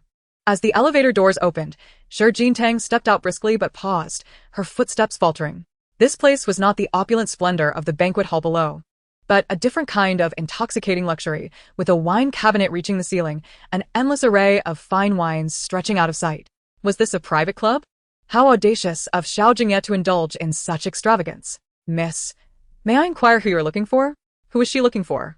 Should she simply state she was seeking Xiao Jingye? I am looking for him, Shi Jingye replied, gesturing towards a nearby waiter, casually selecting the last one in line. Long time no see, old classmate. The waiter, caught off guard, followed her a few steps back. Miss, do we know each other? Forgive me, sister, for my presumptuousness, Shi Jingye said, joining her hands in a gesture of apology before hastily retrieving a stack of cash from her bag. This is a small token of appreciation for dinner. Could you please tell me where I might find Xiao Jingye? Today, the host's guests are all at the Ozue Club. Would you like me to convey a message? Thank you, but that won't be necessary, Shi Jingye replied. Are you going in to assist? Could I perhaps take your place? The waiter, faced with a woman eager to enter Yozue Club, was accustomed to such encounters. After all, the elite of the capital frequently gathered here, making it unsurprising for those wishing to climb the social ladder to seek entry. Well, observing the waiter's demeanor, Shi Jingye complied with her desires, offering another sum of money. Deal. This is a new outfit. I will lend it to you. Thank you. After expressing her gratitude, Shi Jingye swiftly entered the restroom, donning the dress over her qipao, and then followed several waiters into Yozue Club. Oh, Aiken, your little waiters are becoming increasingly charming. A man in a tailored suit teased, extending his hand as one of the waiters removed his hat and leaped into his embrace. Pei Xiqing, standing by the billiards table, chuckled and swept his gaze across the waiters. All you little socialites must find this attire quite unfamiliar, don't you? As Pei Xiqing's words fell, the several servers removed their masks and hats, each approaching their respective male companions, leaving only Shi Jingye standing alone at the entrance. What on earth is happening? Shi Jingye instinctively raised her head, noticing a socialite not far away, nestled in a man's embrace, a look of confusion flickering in her eyes. Was it not reported that her husband had passed away prematurely, and she was still mourning devotedly? How could she be so familiar with another man? Oh my! Are there actual servers here today? A few onlookers from the elite circles chuckled, teasing Shi Jingye, who stood frozen in place. Is there truly no one who fancies this petite figure? Chapter 28. Coming in pregnant to play the maid? Upon hearing the remarks, Xiao Jingye lowered her head once more, her inner monologue reflecting her disdain. Who would like you, you big-headed fool? I've told you not to cause a ruckus in my presence. Pei Xiqing set aside his cue and turned to Xiao Jingye. If you are a server, you should leave. Xiao Jingye stood there for a few seconds, instinctively adjusting the brim of her hat. After surveying her surroundings, she finally spotted Xiao Jingye, who was bent over the pool table, his black suit jacket unbuttoned, executing swift and precise shots. After sinking a ball, he rubbed his brow, took a glass from the side, clinked it with Pei Xiqing's, and then tilted his head back to drink it all in one go, the motion both graceful and suggestive. And then he departed. The moment Xiao Jingye spoke, Xiao Jingye's cold gaze turned towards her, tossing his cue into Pei Xiqing's arms. If you don't want it, then I shall. I want it. His voice was chilling, and his expression, as indifferent as ever, seemed agitated as he removed his tie with a wave of his hand. Come here to me. Xiao Jingye's body stiffened at his words, frozen in place, before instinctively attempting to flee. But escape was futile. With a swift stride, Xiao Jingye wrapped his arm around Xiao Jingye's waist and lifted her effortlessly, placing her upon the pool table with a rather rough motion. What the? Brother Xiao, don't you have a little pregnant wife at home? The onlookers were taken aback by Xiao Jingye's actions. Most of them had their share of women, and some changed partners as easily as changing clothes. In their eyes, Xiao Jingye was the only pure spring in the capital circle, having never been involved with any woman, not even daring to touch one. Furthermore, it was no secret in their circles that Xiao Jingye was married, and it had recently been heard that he was cherishing his pregnant little wife. So what was he doing suddenly lifting a maid onto the table? Ah yi, have you lost your mind? Pei Xiqing was also dumbfounded, asking why he was embracing this little maid. Little maid. Xiao Jingye looked into Xiao Jingye's eyes and chuckled lightly, raising his hand to gently caress her ear with the back of his palm. I want to ask her, is she a little maid? Xiao Jingye instinctively turned her face away from his touch, hurriedly adjusting her hat and mask. No, I mustn't let him discover my identity. After all, if Xiao Jingye were to inquire about her appearance, her reasons were far from admirable. I am Xiao Jingye, and I don't want Xiao Jingye to recognize me. So I attempted to leave the pool table. I have matters to attend to. I must take my leave. As Xiao Jingye attempted to stretch her legs from the pool table, Xiao Jingye's cool hand enveloped her slender calf, brazenly caressing it and entwining it around his waist. What a rogue! Touching her leg. With no intention of leaving hastily, Xiao Jingye placed a bottle of liquor into Xiao Jingye's hands, his fingers delicately pinching the glass. Pour it for me, he commanded. Xiao Jingye felt a surge of nervousness. Her movements were clumsy, trembling with anxiety as she attempted to pour the drink, resulting in a few drops spilling over the rim. In the next moment, Xiao Jingye seized the bottle from her grasp and threw it to the ground, the shattering sound drawing the attention of the elite surrounding them. The glass he had been holding was now in Xiao Jingye's possession as he guided her hand. Feed me, he said. At his words, Xiao Jingye met Xiao Jingye's gaze momentarily, but instinctively looked away a second later, her eyes betraying a flurry of emotions, avoiding direct contact. Desperate to conceal her turmoil, she awkwardly lifted the glass to his lips. The scene before the onlookers was one of undeniable intimacy, a woman perched on the pool table, her waist gripped by him, as Xiao Jingye leaned closer, one hand caressing her fair, elongated leg, while he drank from the glass she offered, an act imbued with tantalizing desire and overwhelming suggestiveness.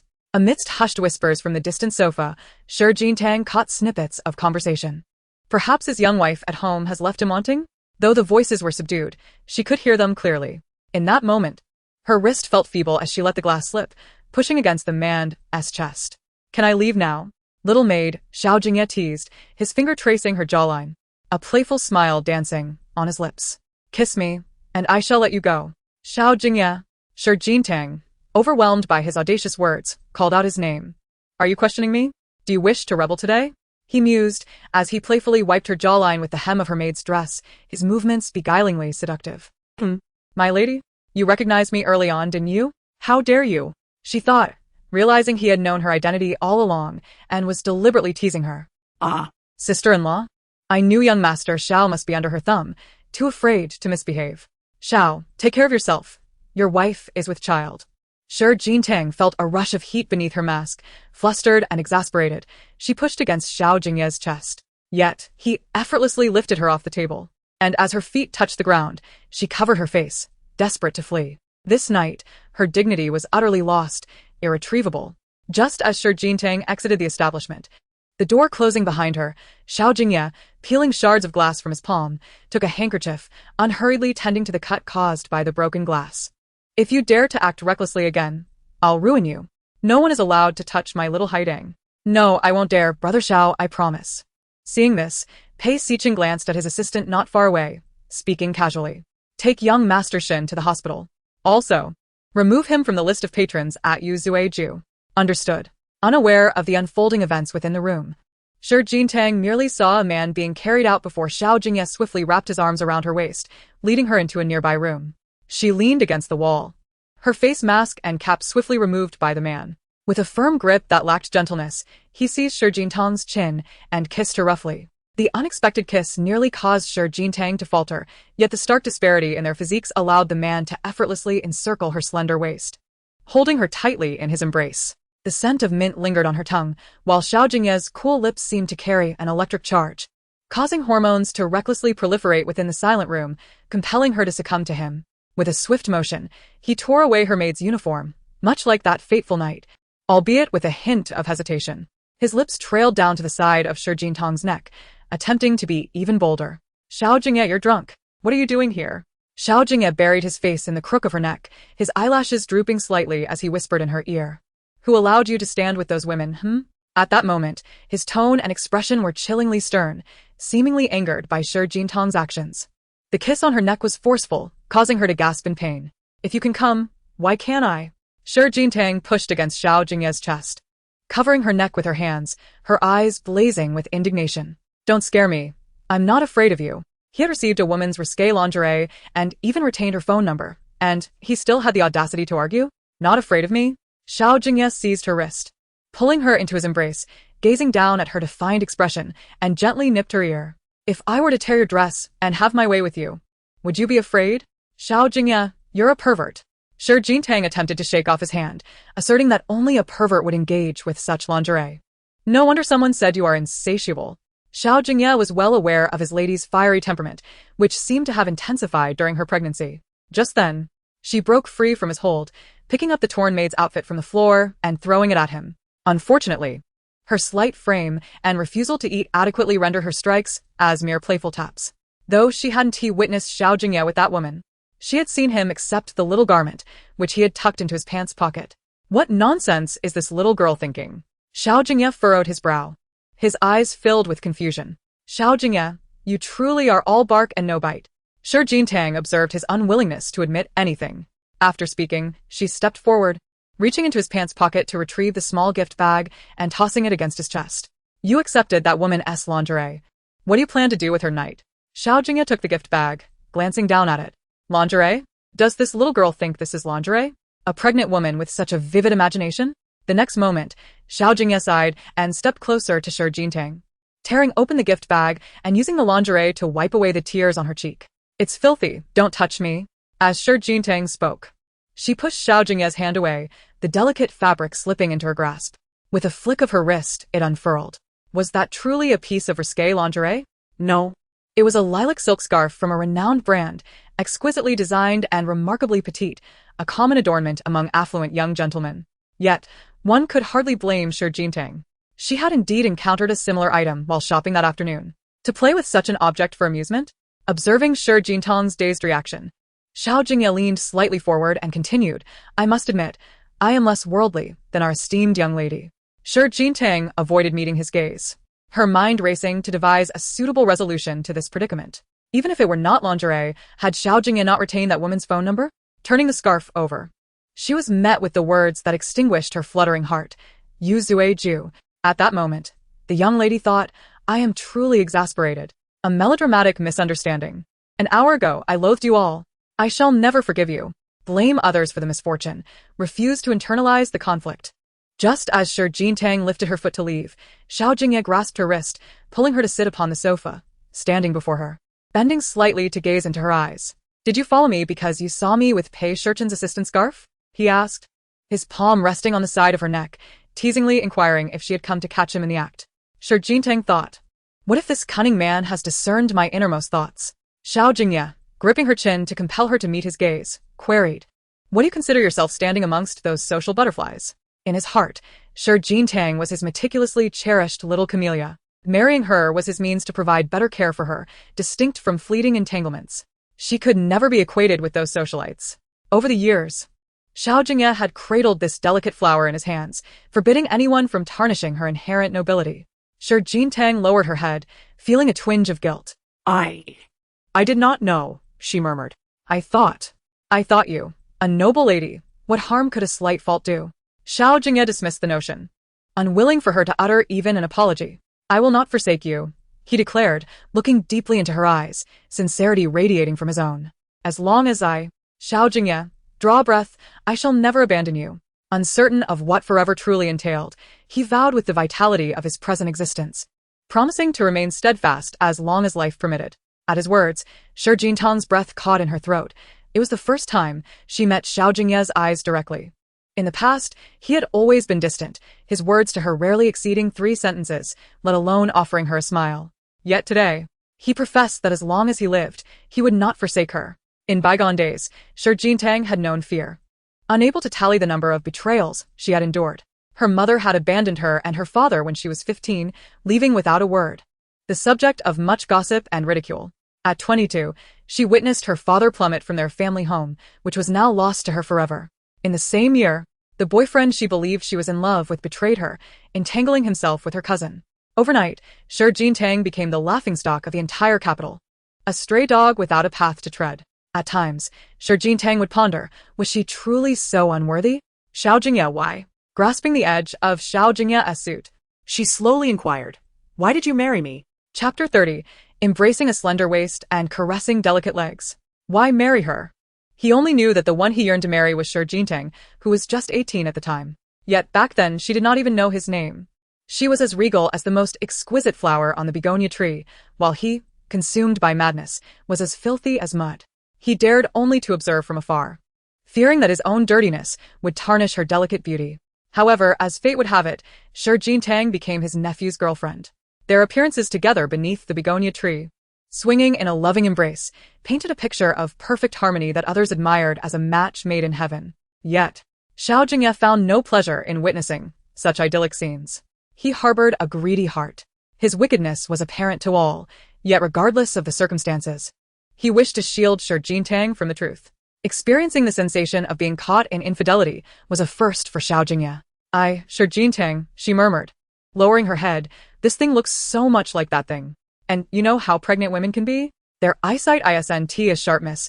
Xiao Jingye chuckled softly, raising his hand to gently stroke the top of Shi Jingye's head, his voice rich and magnetic. This role-playing is sufficient for one time.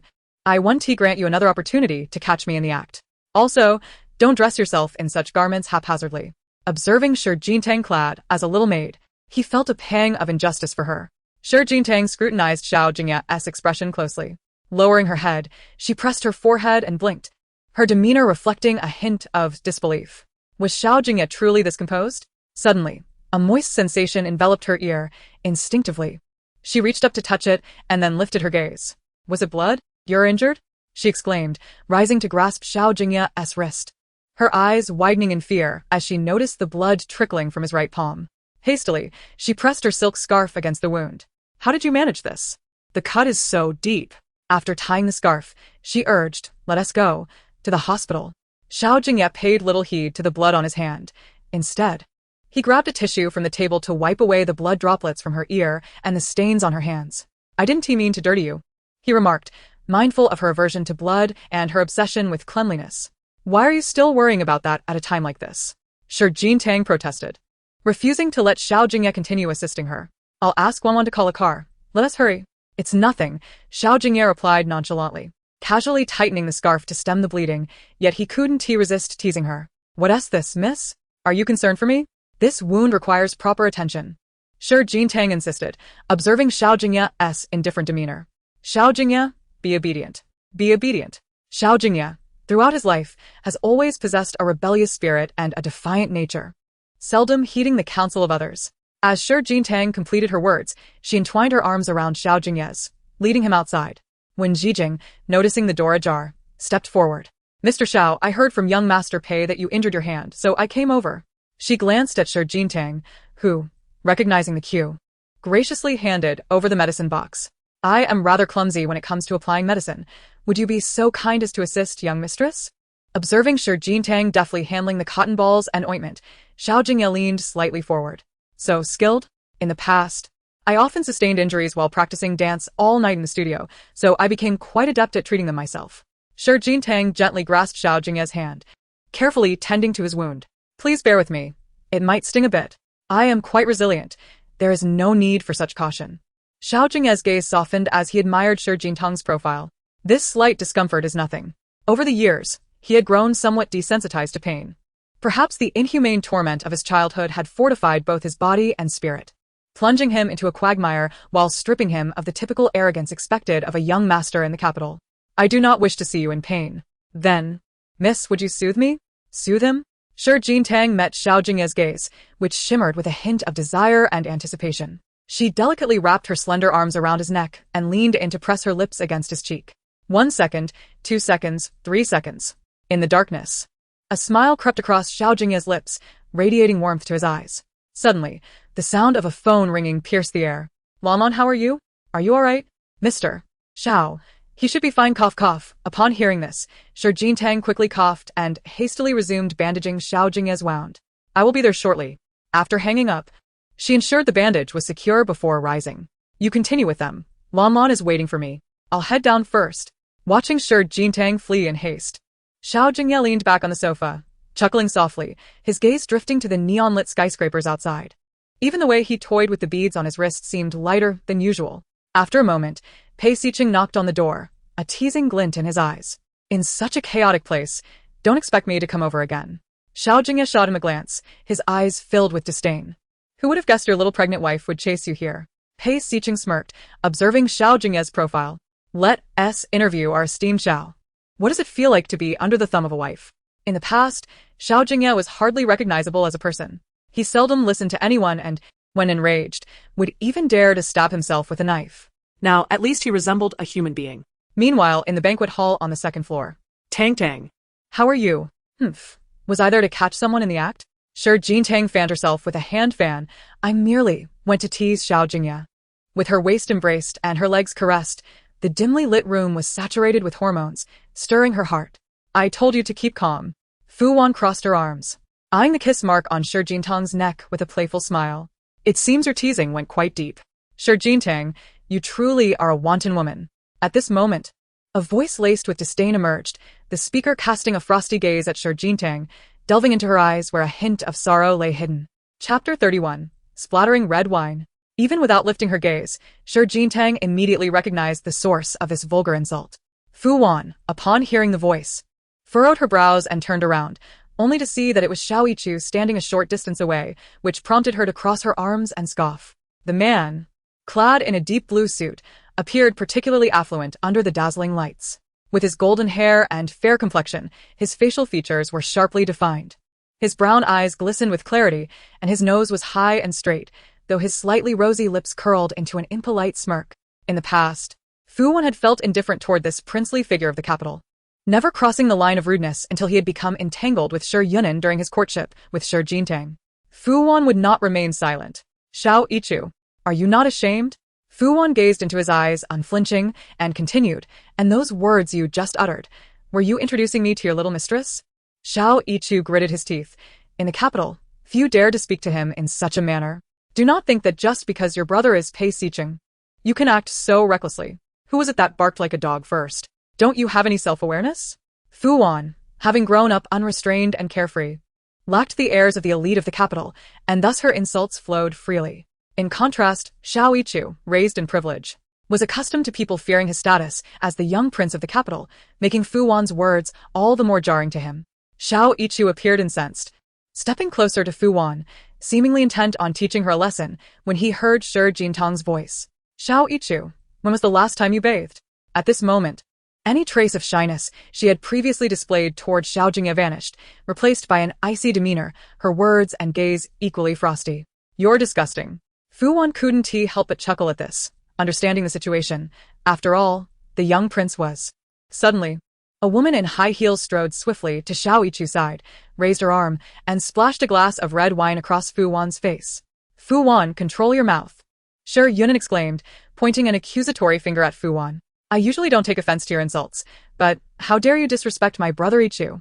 Seeing Fu Wan drenched in red wine, Shi Jingye unhesitatingly seized a glass of hot orange juice and retaliated by dousing Shi Yunan, her arm dropping to shatter the glass at the feet of the woman before her. Shi Yunan, try being shameless one more time. Shi Jingye. Xiao Ichu looked at Shi Jingye in shock. How dare you bully in front of me? Quickly. Shi Jingye pulled out a tissue from her bag to help Fu Wan wipe away the wine stains, a flicker of guilt appearing in her eyes. Wan. Fu Wan shook her head slightly, merely brushing off the remnants of red wine on her clothes, her hatred for the couple before her intensifying. I will bully her. What of it? Shi Jingye, filled with rage, once more seized a champagne glass and began to frantically splash Shi Yunan, declaring, let us see if I can make you drink to your heart's content. Wah. Ichu brother. Shi Yunan, trembling with fear, hurriedly sought refuge behind Xiao Ichu, her tears painting a picture of utter despair. Her cousin's anger flared once more, a tempestuous spirit that filled me with trepidation. Shi Jingye, do not utter my name. Shi Jingye raised her gaze to meet Xiao Ichu's eyes, declaring, you truly repulse me more with each passing moment. The sight of you makes me want to retch. With that, she discarded her empty champagne flute and, grasping Fu Wan's hand, hastily departed. Brother Ichu, Shi Yunan said softly, clutching Xiao Ichu's arm. Father insists I must see the banquet through, especially since Anan is no longer in my grasp. She wept quietly. You should change your attire, Xiao Ichu suggested, swiftly lighting a cigar to compose himself, vowing that the grievances of the night would not be in vain. As Shi Yunan's footsteps faded, Xiao Ichu clenched his fists and delivered a fierce kick to a nearby champagne table, causing an avalanche of glasses to crash to the ground with a resounding clamor. Young master, what troubles you? He was asked. Tonight, I will scour the capital until I bring Shi Jingtang's paramour before me. Xiao Ichu asserted, seizing his assistant's tie. I will ensure he suffers, without exception. Yes, I will intensify the search immediately. Afterward, Xiao Ichu indulged in several more cigars, standing by the window, allowing the cold breeze to wash over him, yet his fury remained unquenched. Meanwhile, Shi Jingye awaited Fu Wan's change of attire, casually donning the begonia earrings from her handbag. Observing Shi Yunan's insufferable demeanor, she thought, if only I could douse her with disdain, it would be such a relief. Lan, I apologize for earlier, she said. What do you mean? Fu Wan emerged, and Shi Jingye stepped forward to assist her with the zipper of her gown. We are closer than sisters. It's merely a glass of wine, nothing to fret over. Lan, you are the best. I suspect Xiao Ichu's infatuation with you is what prompts his foolishness. Fu Wan remarked, admiring Shi Jingye and her begonia-hued qipao. But remember, this delicate flower was not nurtured by him. Naturally, it stirs discomfort within him. Shi Jingye gently tucked a loose strand of Fu Wan's hair behind her ear. Enough of them. Let us depart. We cannot afford to offend Mr. Li. Indeed. With arms linked, Shi Jingye and Fu Wan exited the lounge, arriving just as Mr. Li commenced his speech at the banquet. I hope all partners will join me in witnessing the growth of Su Tang Entertainment. Thank you, ladies and gentlemen, for your attendance, and may you enjoy a delightful evening. Oh my, Miss Yunan, are those Radiant's final piece, the begonia wish earrings? A socialite exclaimed, her eyes wide with astonishment. Radiant's creations are true masterpieces, exceedingly rare. This? Shi Yunan blushed, reaching up to touch her ear. This was a gift from Brother Ichu, merely to cheer me up. The young master dotes on you indeed. To adorn your ears with Radiant's work, I envy you greatly. Other socialites chimed in, showering Shi Yunan with compliments. Of course. Our Yunan is soon to be engaged to the young master. He naturally indulges her. Ah, look. A socialite approached with a hint of uncertainty in her eyes and inquired whether the earrings worn by Shi Jingye were identical to those of Miss Shi Yuan. Indeed. She also adorned herself with the exquisite Haideng Yuan. Some onlookers, eager for entertainment, noted that every piece crafted by the esteemed Radiant was one of a kind. How could there be two pairs of Haideng Yuan? Upon hearing this, Shi Yuan instinctively pushed aside the socialite who obstructed her view, directing her gaze toward Shi Jingye, who was laughing and chatting with other colleagues in the distance. It was true, she too wore seemingly identical earrings. In that fleeting moment, a sense of triumph flickered in Shi Yuan's eyes. Everyone was aware that there existed only one pair of Haideng Yuan in the world. Moreover, Shi Jingye could not possibly afford such an exorbitantly priced and unique pair of earrings. Hers had to be a cheap imitation. That night, Shi Yuan vowed to deliver a resounding blow to Shi Jingtang's pride. Chapter 32. A whiff of fragrance remains on him. My mother once stated that every creation by Radiant is unparalleled. The socialite swirled her glass of red wine, continuing, since two identical pairs of earrings have surfaced. One must surely be a counterfeit. The Xiao family has held dominion in the capital for a century, possessing absolute influence in both commercial and political realms. Xiao Yichu, as the sole eldest grandson of the Xiao clan, held an exceptionally esteemed status, presiding over the Xiao family's vast fortune. How could he possibly gift someone a replica? The only man more distinguished than the young prince was the legendary Xiao Jingye. Yet, everyone in the elite circles knew that Xiao Jingye was not one to pursue romantic entanglements or progeny. He was not the kind of man for women to fantasize about. Thus, the earrings worn by Shi Jingye must be a sham. How shameless. Miss Huang, standing beside Shi Yuanan, scoffed and swiftly strode toward Shi Jingye in her high heels. Shi Jingye, remove your earrings at once, Miss Huang declared scornfully. You are an established figure in the entertainment industry. Do you lack any sense of copyright awareness? What did you say? Shi Jingye raised her gaze, her crimson lips parting as she nonchalantly retorted. Truly ignorant and destitute, Miss Huang flicked her wavy hair. Do you even know who Radiant is? You wretched creature, you desecrate the sanctity of his artistry. Shi Jingye tilted her head, delicately toying with her long hair, and regarded Miss Huang with an air of disdain and arrogance. So, you enjoy playing the victim, and that's why you've been released from your cage to bite? Shi Jingye whimsically played with the spherical ice in her amber-hued glass. As for your impoverished status, I'm afraid I cannot relate. I left my spare change at home today. Should you refuse to remove them, I shall summon security to do it for you, Miss Huang declared, glancing toward the nearby guards. You lot, come here. Please don't. Don't treat her this way, Shi Yuanan interjected, hastily approaching to block Miss Huang. After all, she is my cousin. While her wearing a counterfeit may be wrong, it is merely due to her vanity and lack of means. Please, do not make it any harder for her. This was Shi Yuanan, her words a delicate blend of fragility, yet laced with sharpness. In a manner akin to one observing a theatrical performance, Shi Jingye turned her gaze toward Shi Yuanan. Only then noticing that the earrings adorning Shi Yunan's ears bore an uncanny resemblance to her own. She had previously heard that the masterpieces of Teacher Radiant were singular in nature, with no duplicates existing worldwide. Evidently, among these two pairs, one was indeed a counterfeit. Anan, you indulge her despite her wearing a fake. This will inevitably lead to. Who informed you that mine is a counterfeit? As Shi Jingye rose from the sofa, her demeanor remained effortlessly composed, leisurely fanning herself with a delicate pink cloud silk fan.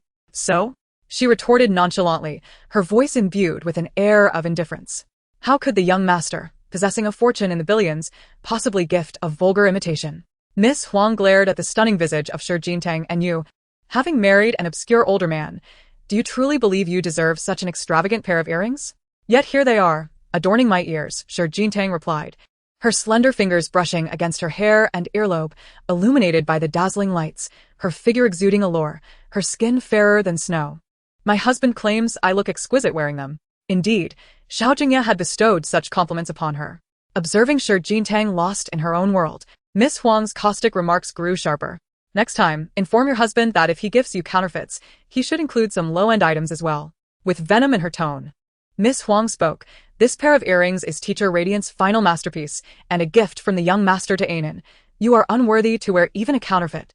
As her caustic words fell, Miss Huang lunged to seize the earrings from Shi Jingye's ears, only to be thwarted by Shi Jingye, who struck her hand with the fan.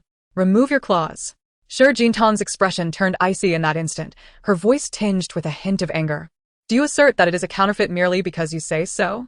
What gives you the right? Cousin, please do not embarrass yourself here, Shi Yuanan interjected. Her expression one of feigned distress, yet her eyes sparkled with triumph. If you truly desire them, I can lend you my genuine pair. How about that? I find you distasteful. Shi Jingye interrupted Shi Yunan's pretentious speech, and should your counterfeit come into my possession, I would shatter it immediately. Shi Jingye. At that moment, a man's cold voice resonated through the air. The young master Xiao had arrived. Young master, this wretched woman is utterly excessive. Miss Huang exclaimed, emboldened by the presence of Xiao Yichu. She likely still harbors feelings for you, which is why she deliberately wears a counterfeit of the gift you bestowed upon Anan, intending to provoke her. Upon hearing this, Xiao Yichu directed his gaze towards Shi Jingye's earrings, his eyes betraying a flicker of uncertainty as he glanced down at Shi Yuanan for confirmation. He had purchased this unique pair at a high price from the upper echelons of the Xiao family. How could there possibly be a second pair? Could it be true? As Miss Huang suggested, that Xiao Jingye was still infatuated with him, thus intentionally donning a replica? Xiao Jingye, remove them, Xiao Yichu commanded, his gaze fixed on her. A hint of distress and hesitation flickering in his eyes. These earrings do not belong to you. My husband asserts that they solely belong to me. Xiao Jingye, inherently proud, displayed even greater arrogance in the presence of Xiao Yichu and Xiao Yunan. I have stated that they are not a counterfeit. None of you are worthy to dictate my actions, Xiao Jingye. Radiant is the chief designer of the Xiao Group, and as the general manager, I possess the authority to demand you remove the counterfeit and ensure you face the consequences. At this moment, Xiao Yichu fixed a solemn gaze upon Xiao Jingye, hoping that a mere hint of tears or a plea for his assistance would soften his heart. Should she display even a flicker of vulnerability tonight, he would not only spare her but also bestow upon her the genuine pair of earrings. Minutes passed, yet Xiao Jingye remained resolute, offering not even a flicker of weakness to Xiao Yichu. How could she remain so proud when she had already been trampled upon? Such arrogance. At that moment, a low, disdainful voice, tinged with an icy edge, broke through the tension. Though his tone was not harsh, it carried an invisible weight, sending a shiver down one's spine. Hearing his voice, Xiao Jingye gracefully caressed the hand fan in her grasp, a slight smile gracing her lips as she leisurely waved it, causing her long hair to dance in the air, brushing against the expensive tailored suit of Xiao Jingye, leaving behind a trace of fragrance. Ah, her support has arrived. Chapter 33, like a verdant mountain, shielding her from the storm. Is that Lord Xiao? My heavens, it truly is Lord Xiao. The socialites whispered among themselves, realizing that Xiao Jingye's predicament had escalated. Wearing counterfeit earrings and bullying Miss Yunan, even the head of the Xiao family had come to her defense. How deserved. A woman beside one of the socialites scoffed, noting Xiao Jingye's fall from grace and her unfounded pride. Did she not see how she had treated the young prince? I am eager to see whether she dares to act out before the king of the capital. Dare to act out before the king of the capital? Uncle. Xiao Yichu turned to face Xiao Jingye, bowing slightly. It is merely a trivial matter. Let me handle it. Xiao Jingye dismissed Xiao Yichu's respect with indifference, reclining on the sofa with an air of regal authority. He raised his recently bandaged hand to adjust his gold-rimmed glasses, his gaze landing on Xiao Jingye, who stood not far from him. Indeed, the custom-made qipao suited her exquisitely. I had heard Mr. Xiao would attend tonight's banquet. Xiao Jingye's melodious voice chimed as she picked up a glass of red wine, the dark liquid swirling enticingly. With a delicate bend at the waist, she presented the glass to Xiao Jingye. May I offer you a taste, Mr. Xiao? Miss Xiao Jingye, he replied, his tone measured. My hand is injured. I cannot hold the glass.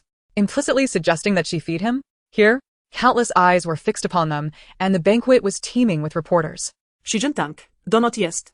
How could Lord Xiao accept your wine? Miss Huang interjected, dripping with sarcasm. Do you not understand your own standing? What is her standing? Xiao Jingye leisurely caressed the bandage on his hand before grasping Xiao Jingye's wrist, pulling her closer, unabashedly accepting the wine glass from her hand. Here lies an opportunity for you to clarify, Xiao Jingye. What is your standing? At this moment, Xiao Jingye wore a facade of nonchalance, subtly raising the wine glass in his hand. Those unfamiliar with him would fail to perceive the ruthless glint in his eyes. The esteemed gentleman, preoccupied with myriad affairs, likely remained oblivious to the trivialities concerning individuals like Xiao Jingye. Miss Huang, with an air of satisfaction, laughed, attributing her dismissal by the young prince to the current girlfriend of said prince, harboring jealousy towards Enon and resorting to malicious schemes, her heart as venomous as a serpent. Xiao Jingye, absorbed in contemplation, gazed at his palm. After a cold smirk, he lightly touched his ear with his fingertip, a rare moment of tranquility before an impending storm. Venomous heart, indeed, and wickedness personified. It was a rare sight to see Xiao Jingye smile before others, yet that smile was particularly chilling, lacking any warmth. How others fared was of no concern to him. Those two descriptors suited him quite well. Her incessant chatter was a headache. As his words fell, he waved his hand, summoning several bodyguards who promptly seized Miss Huang's wrist, denying her any chance to resist. What are you doing? Miss Huang began to shout. Enon, I am the second daughter of the Huang group. If you dare touch me, I will ensure my father. Her threats fell silent, for Miss Huang's voice failed to produce any sound. When Zijing regarded her coldly, casting a significant glance at the bodyguard beside her. Enon, save me. Xiao Yunan, witnessing her friend being dragged away, quickly approached and lowered her head towards Xiao Jingye's retreating figure. Chi-Chi is my friend. Please don't do this. Then you take her place. Xiao Jingye replied. Uncle, I. Shi Yunan clenched her skirt, flustered and at a loss. She, destined to become the matriarch of the Xiao family, could not possibly suffer for an inconsequential friend. Then cease your prattle. Xiao Jingye's gaze was as frigid as a 100-year-old ice cave, his decisive demeanor rendering everyone silent. Within mere minutes, Miss Huang lay on the ground, struggling to crawl, clutching her throat in vain, unable to produce a sound. Uncle, you are being too cruel. Xiao Yichu spoke, observing Xiao Jingye's distinguished profile. She is but a girl. How will she live if you have silenced her? Indeed, she is a girl. Xiao Jingye turned to Xiao Yichu. Your indulgence has tarnished her reputation, subjecting her to public scorn. Did you ever reflect on your actions while committing such deeds? Xiao Yichu spoke of Miss Huang, while Xiao Jingye referred to his own young lady. Shi Jintang's gaze flickered as she tightened her grip on the hand fan, her expression towards Xiao Jingye gradually shifting. No one had ever granted her justice. Now, he stood before her like a steadfast mountain, shielding her from the tempest. In the next instant, Shi Yunan's shrill scream drew attention. Whoa! Miss Yunan, my apologies. When Zhijing's rough motion of tearing the earring from Shi Yunan's ear was quite unseemly. It was well known that Mr. Radiant despised replicas of his creations. You lie.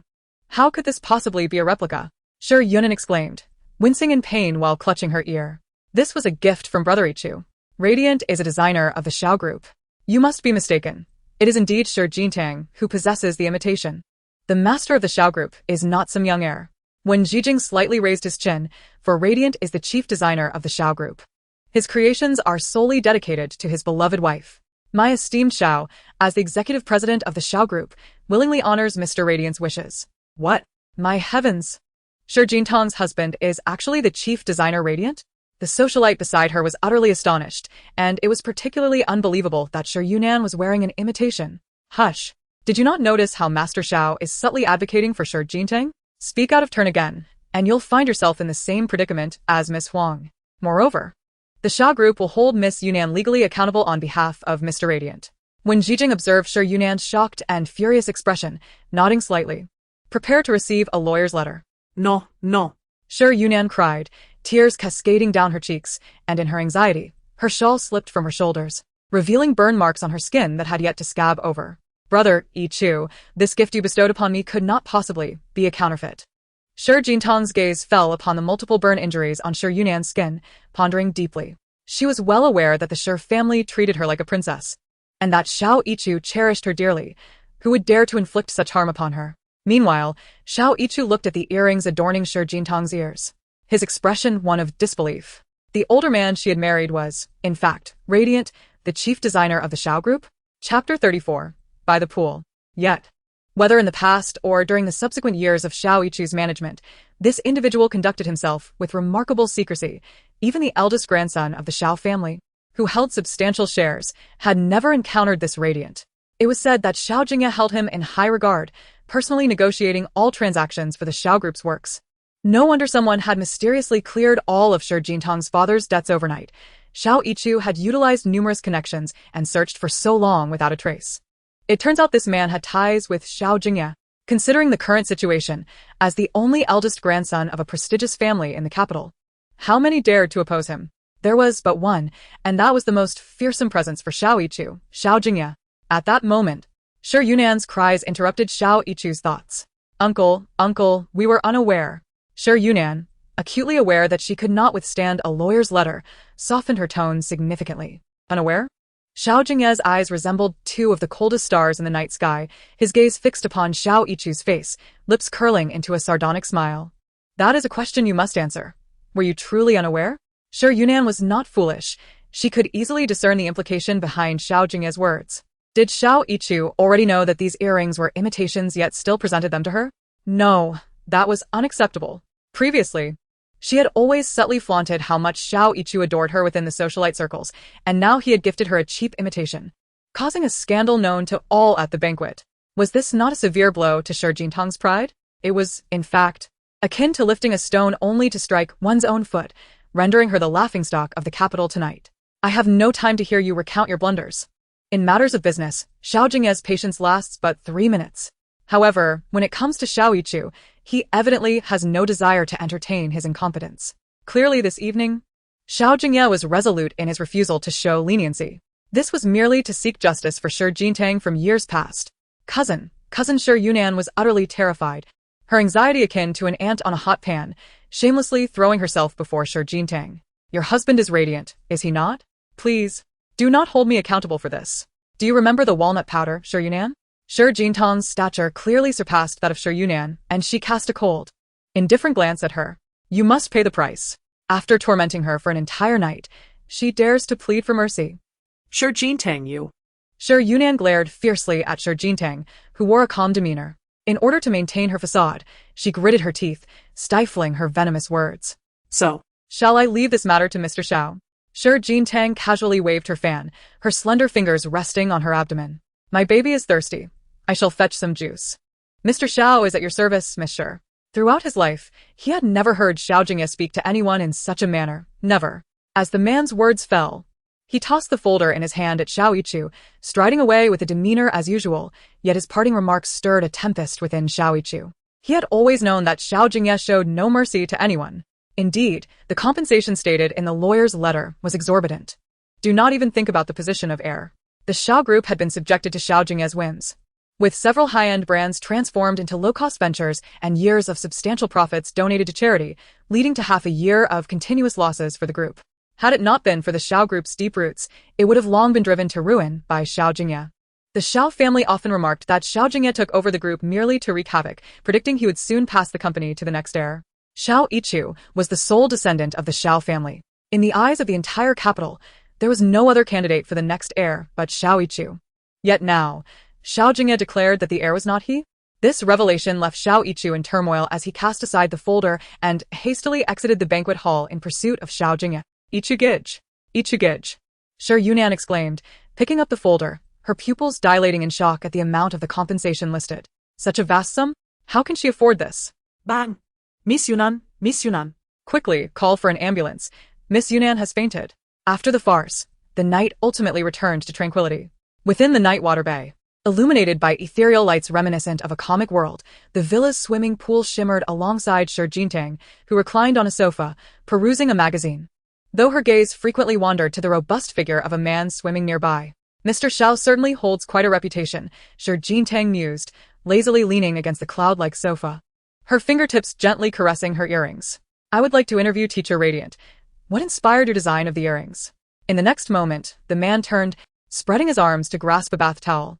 His back was broad and muscular, and as he raised his hand to wrap the towel around his waist, the contours of his back became distinctly defined. The striking contrast of broad shoulders and a narrow waist radiated an intoxicating aura of masculinity, his casual demeanor exuding an extraordinary charm. At that instant, Shi Jintang felt her lips moisten. She quickly grabbed a tissue to wipe them. Oh no, am I bleeding? Look at that handsome man. Chapter 35. Fiercely. No, absolutely not. What's wrong? No. Shi Jintang's voice rose in anxiety. Her arms slightly raised in a gesture of refusal. You, don't come any closer. The sand, it's blinding me. The Nightwater Bay was exceptionally tidy, both inside and out. Despite the presence of a garden, not a single leaf was scattered on the ground, and even the dust was absent. For the night was still and calm. Xiao Jingye did not heed Shi Jintang's words, remaining rooted in place, but instead hastened to her side, leaning down to examine her. Are you bleeding? He asked, his brow furrowing at the sight. He cupped Shi Jintang's cheek in his hand and took out his phone to make a call. Have the doctor come immediately. No. Shi Jintang quickly protested, turning her head to avoid his gaze. Iemme fine. Upon observing her actions, Xiao Jingye finally realized that she was indeed bleeding. Young master, should I still call a doctor? At the sound of his voice, Shi Jintang lowered her hands, her gaze inadvertently falling upon the man's still dripping chest muscles. Glancing once was insufficient. Her eyes continued to wander downward. How did you suddenly start bleeding? Xiao Jingye asked, a hint of perplexity in his voice. Then he took a tissue to continue wiping Shi Jintang. Let us go to the hospital for a checkup tomorrow. She couldn't just admit it was because she was mesmerized by his physique. And at that moment, Shi Jintang's gaze remained fixed. Young Mississippi. Xiao Jingye leisurely poured himself a glass of juice, then looked up and said, if you keep staring like that, I might have to charge you. Who's staring at you? Shi Jintang instinctively retorted. I don't like looking at men, not at all. Faced with Shi Jintang's contradictory demeanor, Xiao Jingye took a sip of juice and chuckled lightly. He then raised his arm, took her hand, and placed it on his chest, causing Shi Jintang to lean forward. her arms resting on his shoulders. Don't like looking?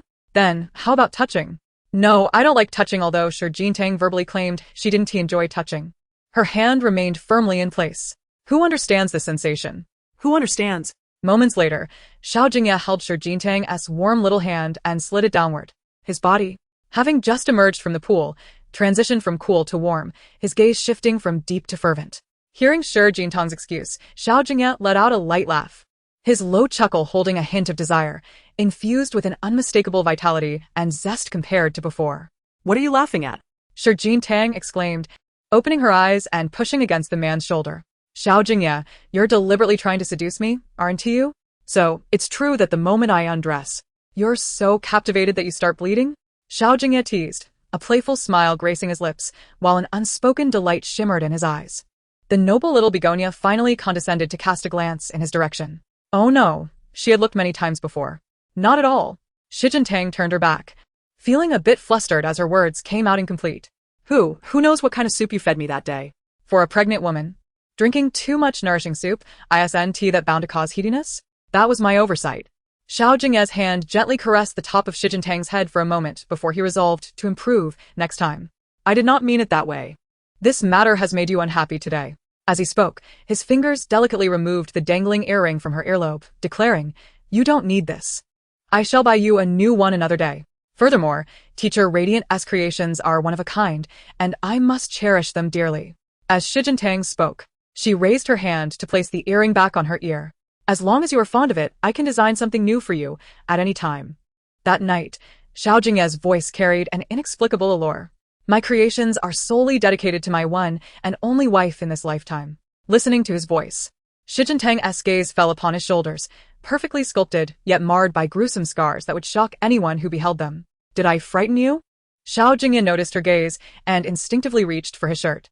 This will hurt. At his words, he froze, emotions swirling in his eyes. Over the years, many had seen the grotesque and numerous scars on his body, their first reactions typically one of horror and disdain. Who truly cared about his pain? At that moment, Shi Jingye's hand rested on his shoulder, her eyes reflecting a sentiment different from her usual demeanor. Are you not afraid? In the next instant, the regal begonia lowered her head slightly, her soft lips pressing against a scar, lingering there. Xiao Jingye turned his head slightly, gripping the hem of Shi Jingye's cheongsam, his thick lashes drooping as he closed his eyes to savor the warmth of her lips. Ultimately, a smile of relief graced his lips. I told you, I am not afraid of you. After a long pause, Shi Jingye gazed into Xiao Jingye's eyes and declared, even when you go mad, I am unafraid. When I go mad, I will risk everything. His fingertips brushed against Shi Jingye's cheek. If one day I truly lose my sanity, you should flee. In his youth, Xiao Jingye had succumbed to madness too many times under a foggy mind, and the scars on his body were not solely inflicted by others, but were predominantly self-inflicted. The unspoken word lingered in the air, and Shi Jingye sensed it. Xiao Jingye. She called his name again, seemingly irked, biting his shoulder as if avenging his teasing. Chapter 36. Lotus Color. Yet, in just a second, Shi Jingye ceased her forcefulness and merely tossed the pillow in her arms at him. The pillows prepared for her were specially designed for pregnant women, exceptionally soft, rendering the impact harmless. Are you reluctant to part with it? Xiao Jingye felt no pain at all, observing Shi Jingye's adorable demeanor as he wrapped his legs around her, embracing her. Indeed, my young lady has learned to care for others. I merely, if one day, I truly lose my mind. In that moment, Xiao Jingye suddenly spoke earnestly to Shi Jingye. I will ensure that neither you nor our daughter suffers any grievances. Xiao Jingye understood well that his life was as fleeting and unanchored as fallen leaves, but his young lady and daughter were different. He found himself ensnared in the mire of a swamp, yet his wife and daughter must never share his plight. Having encountered the depths of profound darkness, he yearned to provide the warmest rays of sunshine to Shi Jingye.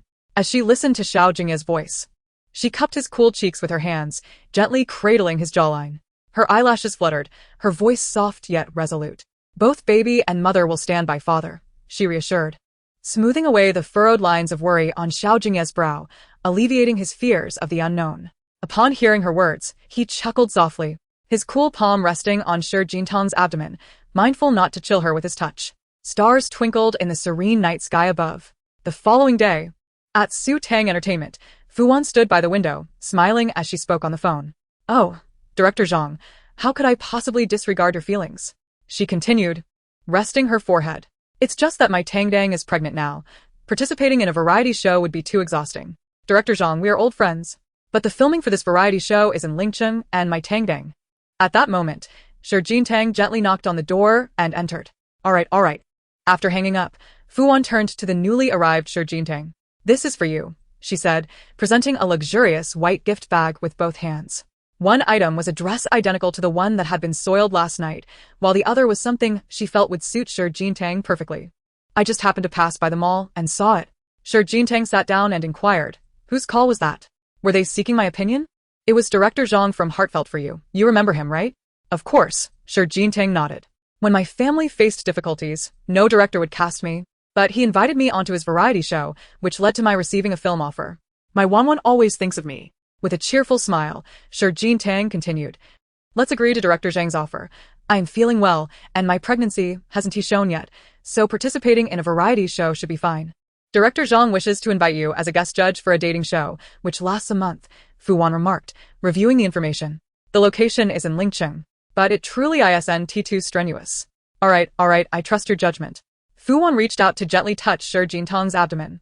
Relieved that Lingcheng was not far from Jing City, making it suitable for her to nurture her pregnancy while participating as a guest on a dating variety show.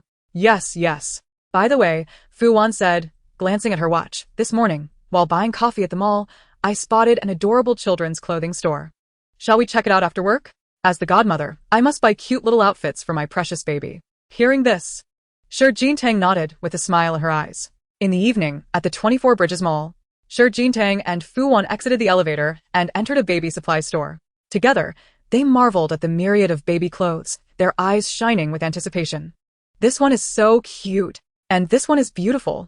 Oh, and this one is delightful. Fu Wan exclaimed, placing them all into the shopping cart. Tangdang, look at this, oh. It's so adorable. That's enough, let's not go overboard, Shi Jintang chuckled at Fu Wan's enthusiastic shopping spree. We still don't know if the baby is a boy or a girl, and I've heard newborns grow so quickly that all these clothes may not be worn. Indeed. These garments are quite appealing, Fu Wan remarked, showing little regard for Shi Jintang's hesitations as she added another item to her cart.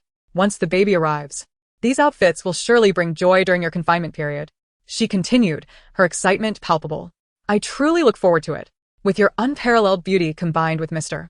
Zhao's striking features, the offspring will be nothing short of exquisite. Shi Jintang instinctively brushed her hand over her abdomen, sharing Fu Wan's anticipation. Let's proceed to check out. Please wrap this up for me. Thank you, she instructed, handing her card to the sales associate. Certainly, Mississippi. Please hold on for a moment. As they exited the maternity store, Shi Jintang and Fu Wan strolled leisurely until they approached a shop adorned in deep shades of pink. Shi Jintang halted, reminiscing about the previous day and the lovely lilac scarf. Look, this is the brand. Just a few days ago, I spotted this enticing lingerie during an advertisement shoot at the mall. The same lilac hue, delicately laced, left little to the imagination, innocent yet undeniably alluring. What are you gazing at? Fu Wan observed Shi Jintang's captivated expression and, with a mischievous glint in her eye, suggested, Tangdang. I have a craving for milk tea from that shop ahead. Could you kindly purchase it for me? I'll be right back after a quick visit to the restroom. All right, I'll go get it, Shi Jintang nodded, trusting her friend and proceeding towards the milk tea shop. Meanwhile, Fu Wan, after a brief moment of watching Shi Jintang's retreating figure, slipped into the lingerie store, determined to surprise her dear friend. Chapter 37. Here, ripples will emerge. Minutes later, Fu Wan entered the milk tea shop and, seizing the opportunity while Shi Jintang was distracted, swiftly concealed the delicate garment within the baby supplies bag. In the bedroom, Shi Jintang was meticulously organizing the clothing Fu Wan had purchased for the baby, capturing photographs of each piece. She gently caressed her flat abdomen, speaking softly. Annie has chosen such beautiful outfits for you. You must be thrilled. At that moment, the bedroom door swung open and Xiao Jingye stepped inside, loosening his tie. Observing Shi Jintang's cheerful demeanor, a hint of tranquility flickered in his eyes. Did you visit the mall today? Yes. Wanwan bought an abundance of adorable clothes for the baby. She replied enthusiastically. Did you not treat yourself to anything you fancy? Xiao Jingye inquired, striding towards the sofa and glancing over the items. I haven't seen you use your card lately. Are you denying yourself? When they first married, Xiao Jingye had provided Shi Jintang with a credit card. Since then, she received substantial monthly transfers from him, yet she rarely indulged in its use. After one particular phone call, where he had playfully threatened to spend the money in her name, Sure Jintang had taken to ensuring there was some activity on the card to avoid his whims. However, lately she had grown indifferent to even that. You've already purchased me clothes, jewelry, and bags. I truly have nothing left to buy. As Sure Jintang turned around, she grasped Xiao Jingye's wrist and, after unfastening the strap of his watch, replaced it with a new one from the gift box. This particular piece, unlike the one that had met an unfortunate collision, was assuredly perfect. Though a gift, Sure Jintang presented it with the casualness of a wife adorning her husband with a timepiece. Coincidentally, Xiao Jingye reveled in this tranquil moment. I wouldn't dream of it, she retorted, having previously considered absconding without a trace. Xiao Jingye chuckled softly, his gaze lowered as he gently brushed her cheek with his fingertip. Now that you are willing to bear our daughter, do you still contemplate fleeing? He teased. With the supplementary card in my possession, are you not concerned I might squander your fortune? Sure Jintang responded playfully. As you wish, he replied indifferently, believing that if depleting his wealth could elicit a smile from her, it would be worth the cost. In Xiao Jingye's eyes, Sure Jintang was his singular treasure. The so-called family fortune was of little consequence, having once been disregarded at the cost of his life. Upon hearing his words, surprise flickered in Sure Jintang's eyes. And in the next moment, she gazed at Xiao Jingye, her smile as radiant as a blooming flower. There was nothing more to it than the delight of witnessing Xiao Jingye's willingness to indulge her. Today, I saw so many adorable little outfits, she said, casually pulling a tiny garment from the box to show him. What do you think of this one? Why does this little thing look so familiar? Xiao Jingye exclaimed, recognizing the pale pink lingerie from the store. At that moment, Sure Jintang instinctively concealed the item behind her back, her cheeks flushing crimson. No. This can't be right. It must be a mix-up. Her actions and voice became noticeably disordered as she clutched the small object tightly, attempting to mask her embarrassment. How on earth did this end up in my box? Miss, Xiao Jingye called her name softly, his voice tinged with a hint of seduction. This particular item, he continued, his fingertip teasingly catching the loose lace tie, slowly revealing the lingerie. Sure Jintang averted her gaze, her eyes closed in silence. The only sound in the vast bedroom being the gentle rustle of fabric slipping from her palm. I swear I have no idea how it got into my box. Do you believe me? She stammered, attempting to muster courage to meet his gaze. Xiao Jingye raised an eyebrow at her words, then, with a protective arm around her waist, pressed her against the bar counter. In the next moment, he lifted her effortlessly, seating her upon it, his eyes locking onto her cheeks, now brushed with the hues of dusk. He raised the lingerie between them, and Sure Jintang bit her lip, turning her head away to avoid looking, taking deep breaths to mask her inner turmoil. At that moment, she could only internally scream, questioning how that wretched little item had found its way into her box. Suddenly, she felt a chill on her arm as Xiao Jingye's fingers entwined with the lace tie, mimicking the tailor's earlier measurements, and deftly wrapped it around her back. During this, Sure Jintang could feel his cool fingertip gliding along her smooth skin like a meandering brook. Ah Tang, you bought the wrong size. At this moment, the low, husky voice of Xiao Jingye, laced with a hint of teasing, echoed in Sure Jintang's ear. Here, a ripple of emotion surged forth. Shi Yintang exclaimed, I am online. Waiting for a hole to burrow into. No. Sure Jintang raised her hand to brush against her flushed face, unable to articulate her embarrassment fully. Not small? Well, it could fit. Xiao Jingye misinterpreted Sure Jintang's meaning, his voice tinged with desire, an intoxicating allure that was hard to resist. I meant this is not mine. Sure Jintang continued her futile attempts to explain to Xiao Jingye.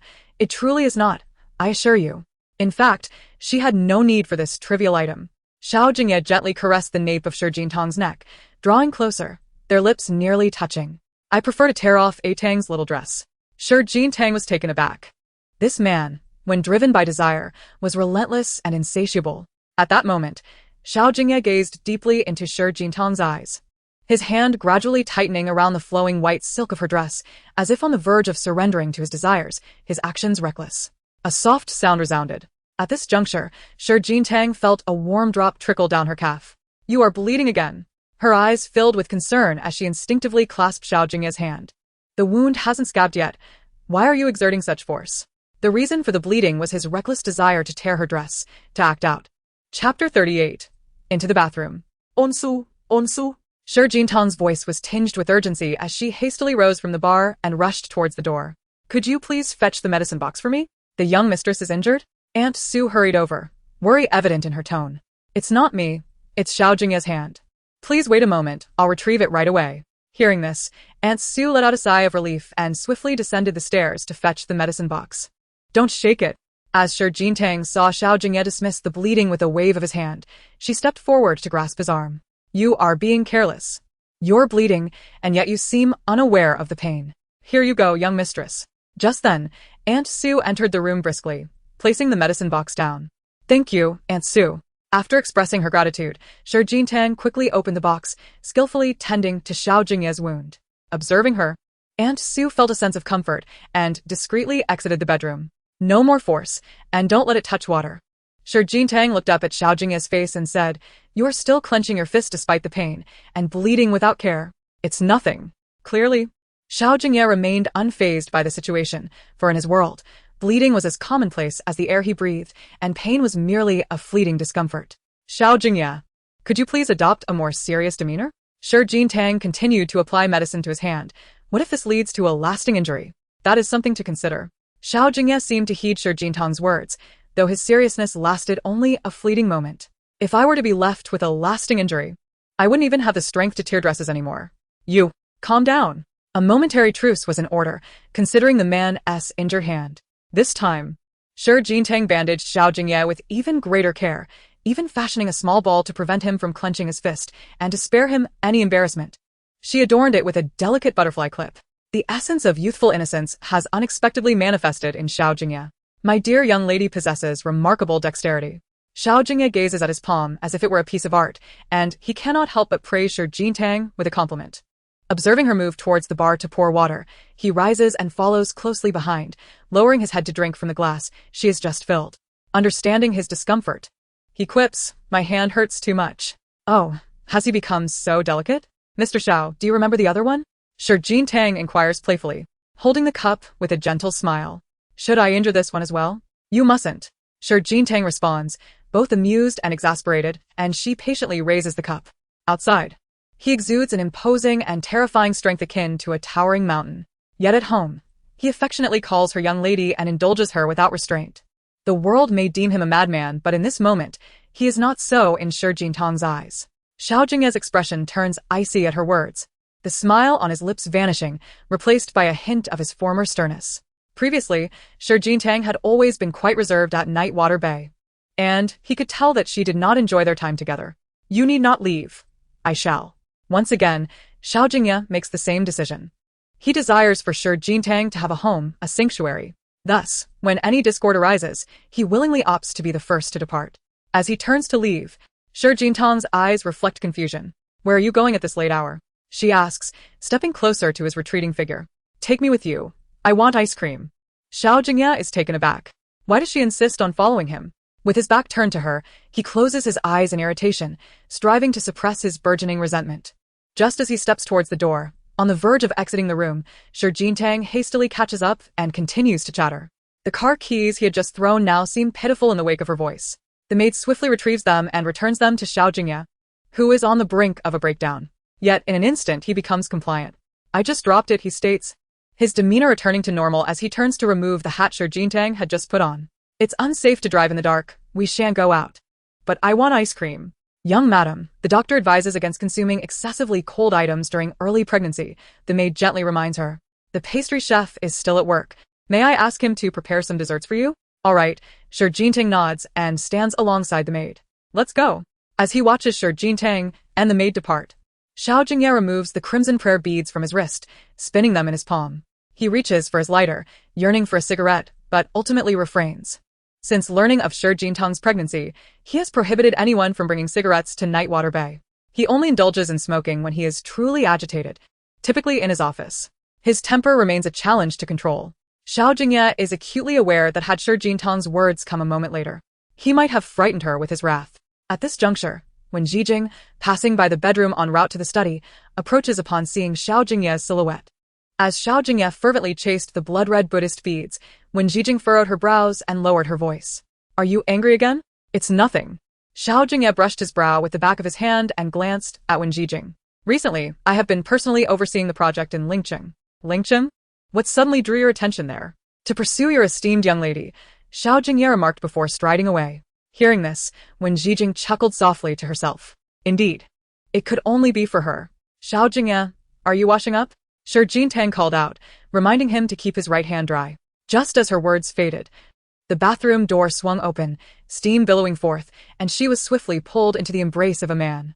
Chapter 39. The enveloping mist, tender and ambiguous. What are you doing? Xiao Jingye gazed at Shi Jingye, his damp fingers caressing her cheek. His eyes filled with a fervent longing, as if admiring the most precious treasure in the world.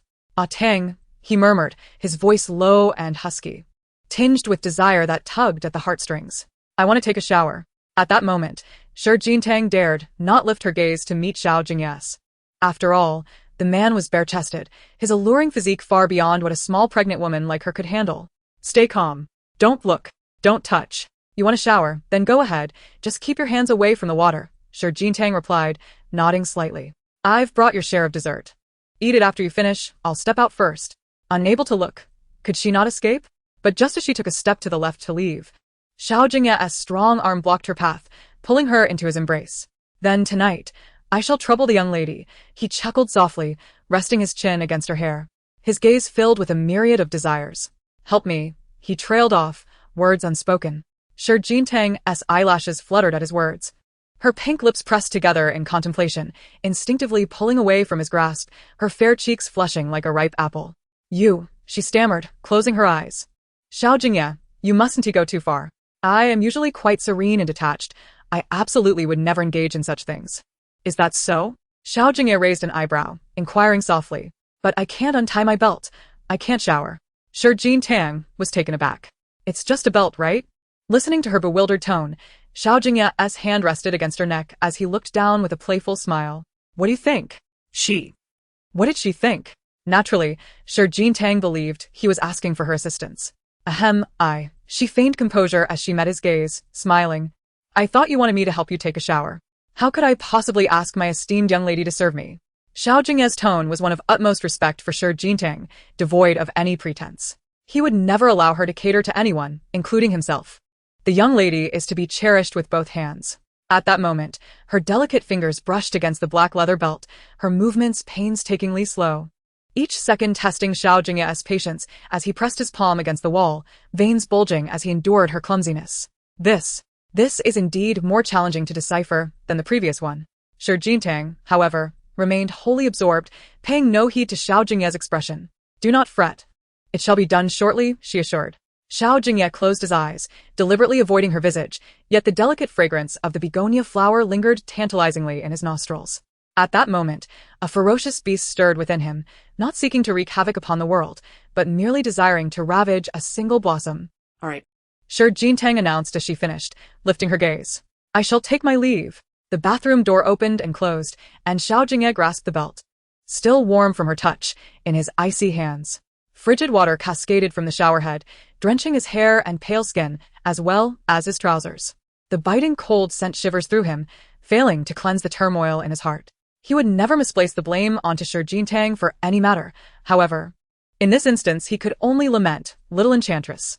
Xiao Jingye emerged from the bathroom an hour later. As he reached for the lighter, intending to head toward the door, Shi Jingye, still drowsy, rubbed her eyes. Aren't you going to sleep? Once, Xiao Jingye dreamt of sharing a bed with Shi Jingye.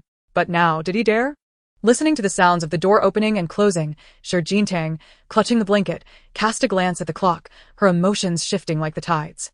Since their marriage, apart from that one passionate night in his office, they had not shared the same bed. Busy with work, busy with work. Let that dog of a man sleep with his work instead.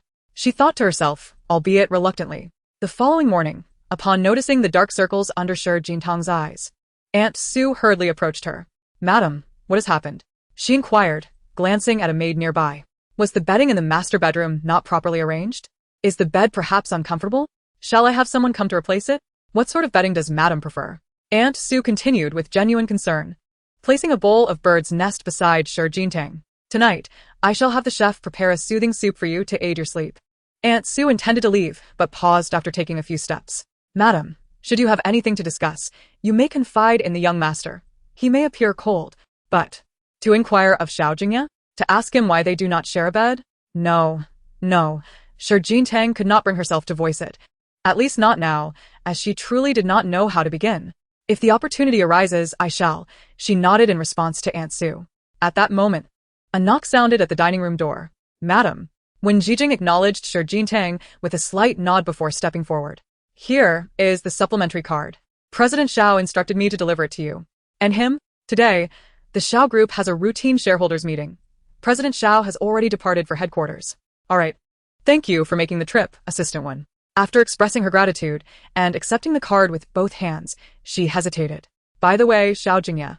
She intended to say something further, but was interrupted by the ringing of a phone on the dining table. As she glanced at the screen, her expression dimmed, losing the warmth it had held moments before. Chapter 40. The vinegar jar is about to spill. Madam, please attend to your matters. I shall take my leave. As Wen Jijing noticed that Shi Jintang was about to take a phone call, he discreetly lowered his head and departed. The ringing persisted, prompting Shi Jintang to lean her forehead against her hand and set down her chopsticks. The voice on the other end showed no signs of relenting. What is it? Still as unpleasant as ever. This was Shi Jintang's paternal uncle, the brother of her father, and also the father of Shi Yinan. In many families, relatives sharing the same surname may quarrel without descending into true malice, but the Shi family was different. Shi Jintang vividly remembered the extreme discord between her father and uncle during her childhood.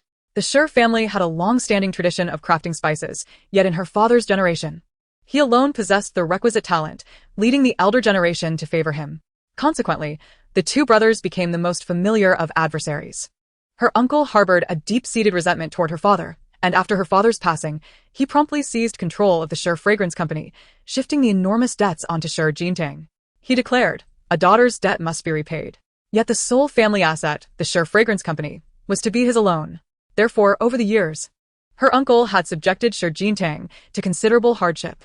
In their eyes, having lost her father and been expelled from the Shi residence, she was nothing more than a stray dog. Whether I have wings or not, is it not all due to your doing, uncle? Shi Jintang's expression remained cold and detached. As for visiting you, I think not. I fear it might kill you. You insolent girl. Her uncle's eyes flared with evident anger upon hearing her words. You ungrateful wretch. Not only did you cause your father's demise, but now you wish to drive me to my grave? The phrase cause your father's demise was a dagger that others wielded to pierce Shi Jintang's heart whenever she encountered conflict in the entertainment or political circles. To this day, she remained in the dark about why her father had suddenly jumped from a high building. Am I a harbinger of doom? Yet here I am, still alive. And you have not perished, she retorted with a cold smile. You. Her uncle slammed the table. You beast. You cannot kill me. There are others destined for your demise. Hearing this, Shi Jintang's heart trembled, and she instinctively rose from her chair. What has happened to my grandmother? Did you not promise to take good care of her? She wishes to die. If you have no objections, let her go, her uncle replied, as devoid of emotion as a cold-blooded creature, as if she were not his own mother. She is your mother. Shi Jintang's voice rose in intensity at that moment. She cared for you so deeply. How can you be so heartless? If you want her to be well, then do not demand compensation from an. At this revelation, Shi Jintang understood her uncle's motive for the call. Let me tell you, Anin is destined to become the young mistress of the Xiao family. As she spoke, her uncle's expression turned triumphant. If she does not trouble you after marrying into the Xiao family, then you must not trouble Anin now. Then let your Anin sit in the position of the Xiao family's young mistress before barking at me. With that, Shi Jintang hung up the phone and promptly blocked the number. Over the years, the Shi family had threatened her far too many times using her ailing grandmother. Since her father's demise, her grandmother had relinquished all her assets to her uncle, revealing his vile nature. Grandmother has long suffered from severe heart disease, unable to withstand any shock or anger. However, Uncle Shi remains indifferent, refusing to provide funds for her surgery and treating her with great cruelty in her daily life. Shi Jintang has attempted several times to take her grandmother to live with her, but each time she was met with rejection from Uncle Shi, who accused her of attempting to deceive him in his role as caregiver.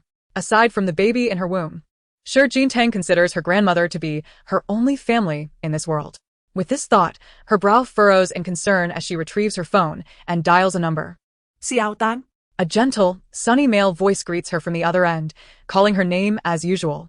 Brother Minglin, are you at the hospital today? Shi Jintang sighs before continuing. I apologize for the interruption, but I have a matter I would like to discuss with you. I am here. The man sets down the signing pen in his hand. There's no need for formality between us. Do you have time? We can talk in person. Shi Jintang instinctively nods. Please wait a moment. I will come to the hospital to see you. All right, I'll be waiting. In the pristine, high-level physician's office on the 21st floor, The atmosphere feels slightly informal, and the man's statements are somewhat disorganized. He retrieves a pen from the pocket of his white coat, guiding the nearby doctor, saying using third-person perspective would be more fitting here, and also, knock, knock, knock. Upon hearing the knocking sound, the man seated at the desk lifts his gaze. When he sees Xiao Jingye's figure, he removes the white mask from his face. His appearance starkly contrasts with that of Xiao Jingye. The man possesses soft, harmonious features, with delicate eyebrows and a slender physique akin to bamboo. One need not observe the corners of his lips. His clear, moon-like eyes radiate warmth. Xiao Tang, you've arrived. I'm sorry, I didn't realize you were busy. Xiao Jingye expresses a hint of apology, gesturing toward the door. Please continue your discussion, I will wait outside. No need to rush. Please come in and sit. Qi Minglin gestures toward the doctor beside him. I'll find you later. All right, Teacher Qi, the doctor nods and quickly departs. Xiao Tang, please take a seat. Qi Minglin rises from his chair, adjusting his immaculate white coat before moving to the sofa, thoughtfully pouring a glass of water for Xiao Jingye. Have some water first. Thank you. Xiao Jingye takes the glass but does not drink. Instead, she speaks urgently, Brother Minglin, I came to inquire about my grandmother's condition. Over the years, Qi Minglin has been her grandmother's attending physician, and being an old acquaintance, he was the first person Xiao Jingye thought of when she learned of her grandmother's illness resurfacing. Has her condition relapsed? Qi Minglin observes Xiao Jingye's anxious expression and reassures her, do not worry. Leave it to me. I heard it from Uncle, but they certainly won't allow me to see my grandmother, which is why I hurried to find you. Understood. Xiao Jingye nods, nervously fidgeting with her wristwatch, fearing any unfavorable news. Dr. Qi, the system malfunctioned 10 minutes ago. Investigating the case may require going to the higher-ups in the hospital. I will head there right away. Qi Minglin rises, gentlemanly retrieving a blanket from the sterilizer. The air conditioning is cool. I fear you might be cold. Thank you, but that won't be necessary. Thank you. In the present moment, Xiao Jingye graciously expressed her gratitude, her fingers anxiously clutching the strap of her handbag. After Qi Minglin departed the room, the silence was so profound that the sound of a pin dropping could be heard. The tranquility of the hospital was something Xiao Jingye found rather unsettling. She remained seated on the sofa, lost in thought, perhaps due to the insomnia that plagued her the previous night, and she found herself nodding off. On the coffee table, her phone lay silently vibrating, displaying an incoming call from husband. Upon seeing this, Qi Minglin tightened his grip around the medical report, and his demeanor shifted from the previously sunny and gentle to something more serious. Moments later, he picked up the phone and swiped to answer. Xiao Tang is asleep beside me. A man's voice emerged, smooth and melodious, yet laced with a distinct hint of provocation.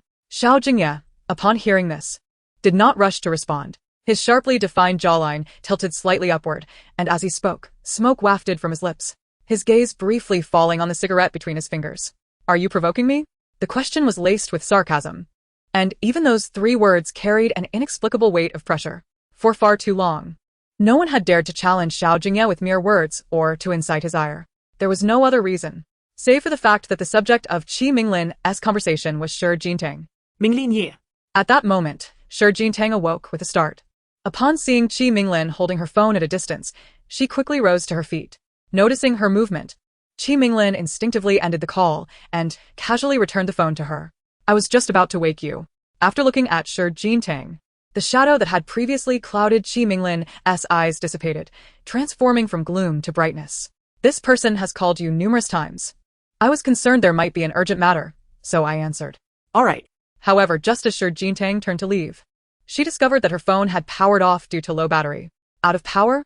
Qi Minglin inquired, noticing her action. Then let's charge it, and we can discuss grandmother's condition. Given her concern for her grandmother's health, Xiao Jingye could only nod in agreement. Thank you for your help. I spoke with the doctor a few days ago. Grandmother's condition has indeed worsened, Qi Minglin remarked as he handed the medical report to Xiao Jingye. I have visited the hospital 3 times, yet it seems your uncle merely intends to prolong her life. Such conservative treatment only amplifies the patient's suffering. Upon hearing this, Xiao Jingye furrowed her brow, irritably sweeping her long hair back, and after a deep breath, she looked at Qi Minglin. Minglin Ye. Could you please take some time to visit my grandmother at the Xiao family home? She asked, her eyelashes casting a shadow over her troubled expression. My uncle has no intention of allowing me to see her. You are her attending physician, and they have always been wary of the Qi family. I will. Qi Minglin nodded resolutely. Xiao Tang, I will assist you, now and always. Minglin Ge, thank you. Meeting Qi Minglin's gaze, Xiao Jingye spoke again after a few seconds. I will settle the hospital fees as per the normal consultation charges, so as not to take up your time unnecessarily. I appreciate your help. Then, You still do not regard me as a friend? Qi Minglin replied, a hint of disappointment in his tone. Indeed, for all these years, Shi Jintang had always maintained such a distance. She harbored no affection for him or any of his acquaintances, nor would she ever open her heart to share her innermost thoughts with him. But what of him? Qi Minglin set down the medical case in his hand and gazed into Shi Jintang's eyes, inquiring, did you marry your husband out of a sense of obligation? What obligation did she owe her husband? Shi Jintang found herself at a crossroads. It was indeed Xiao Jingye who assisted her in repaying her father's substantial debts, with the sole condition that she wed him. Thus, Qi Minglin's insinuation held a semblance of truth. If one were to calculate meticulously, she indeed owed Xiao Jingye a debt. Had I not witnessed him calling you just now, I would have remained oblivious to your marriage, Qi Minglin remarked, a self-deprecating smile gracing his lips as he grasped the cup of water, a shadow of melancholy flickering in his gaze. During his clandestine training abroad, he had missed such significant news from their homeland. I do not revel in ostentation, hence we did not hold a banquet. Shi Jintang merely nodded with a gentle smile, adding, should the opportunity arise in the future, I shall certainly extend an invitation to you. Xiao Tang. Qi Minglin's eyes softened, yet a hint of unwillingness lurked within their depths. What do you owe him? Can I repay it on your behalf? I will gift it to you. As he spoke, Qi Minglin attempted to remove his white coat. Watching Shi Jintang's retreating figure, the warmth in his eyes evaporated. He poured himself a glass of water, drained it, and closed his eyes, seeking to quell the anger simmering within. Indeed, Xiao Yichu was indirectly complicating Shi Jintang's situation. After all, the young master of the capital had spoken, and few dared to marry Shi Jintang in such a circle. Yet, aside from him, Qi Minglin, who else in their circle would dare to openly oppose Xiao Yichu?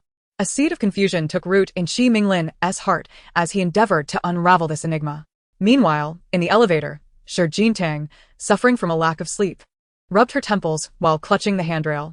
As the elevator descended to the second basement level, the doors opened, and upon taking her first step, she beheld a man standing before her. The chill of the underground garage mirrored Xiao Jingye's demeanor, his brow knit in seriousness, his eyes frosted, clad in an expensive black suit that glinted ominously in the dim light, evoking a sense of unease. What are you doing here?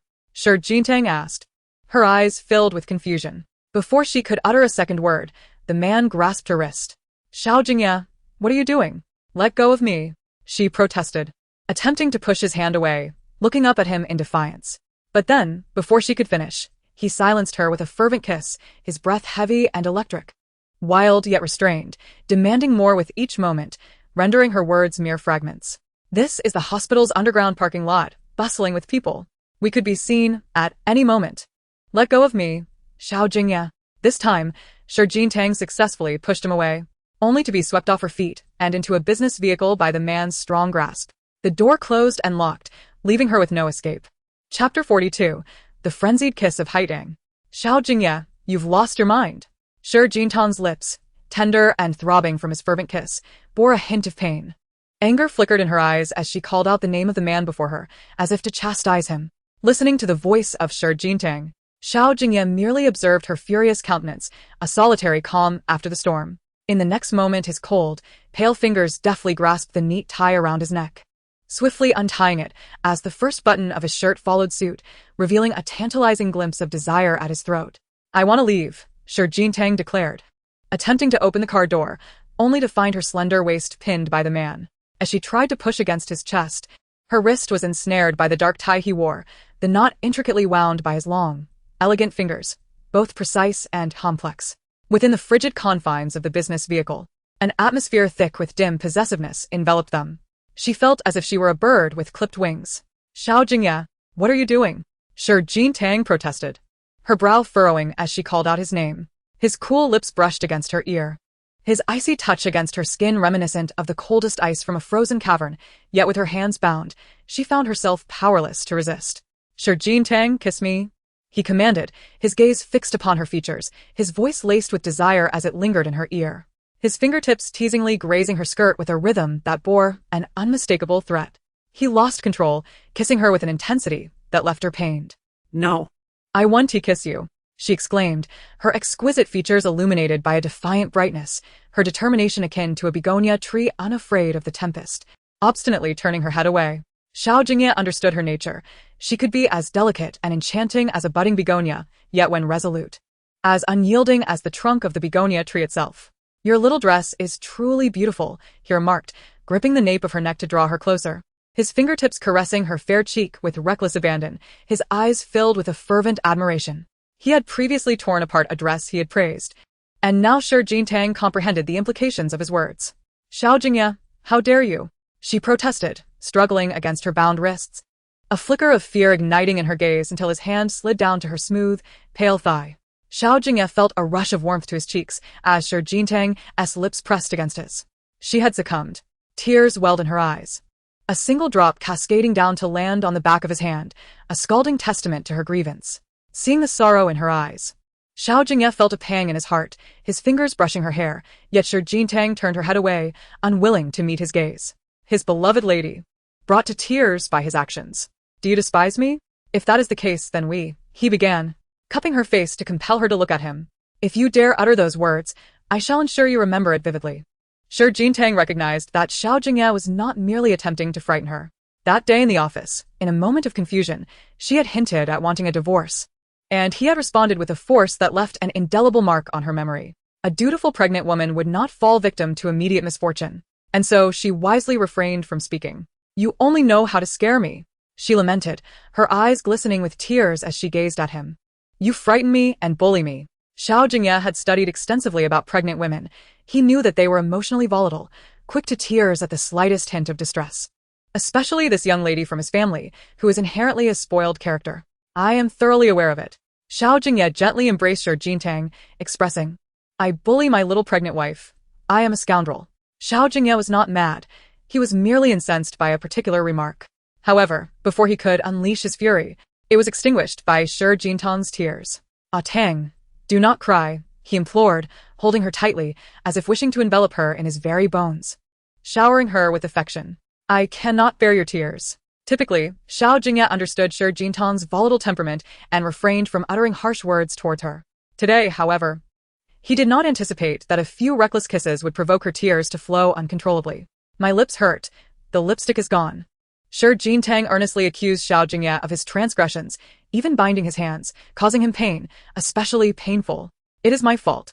Xiao Jingye, at a loss, wiped away Shi Jintang's tears from her cheeks, gently massaging her wrists. When a pregnant woman cries, the baby will also be unhappy. For the sake of the baby, please stop crying, be good.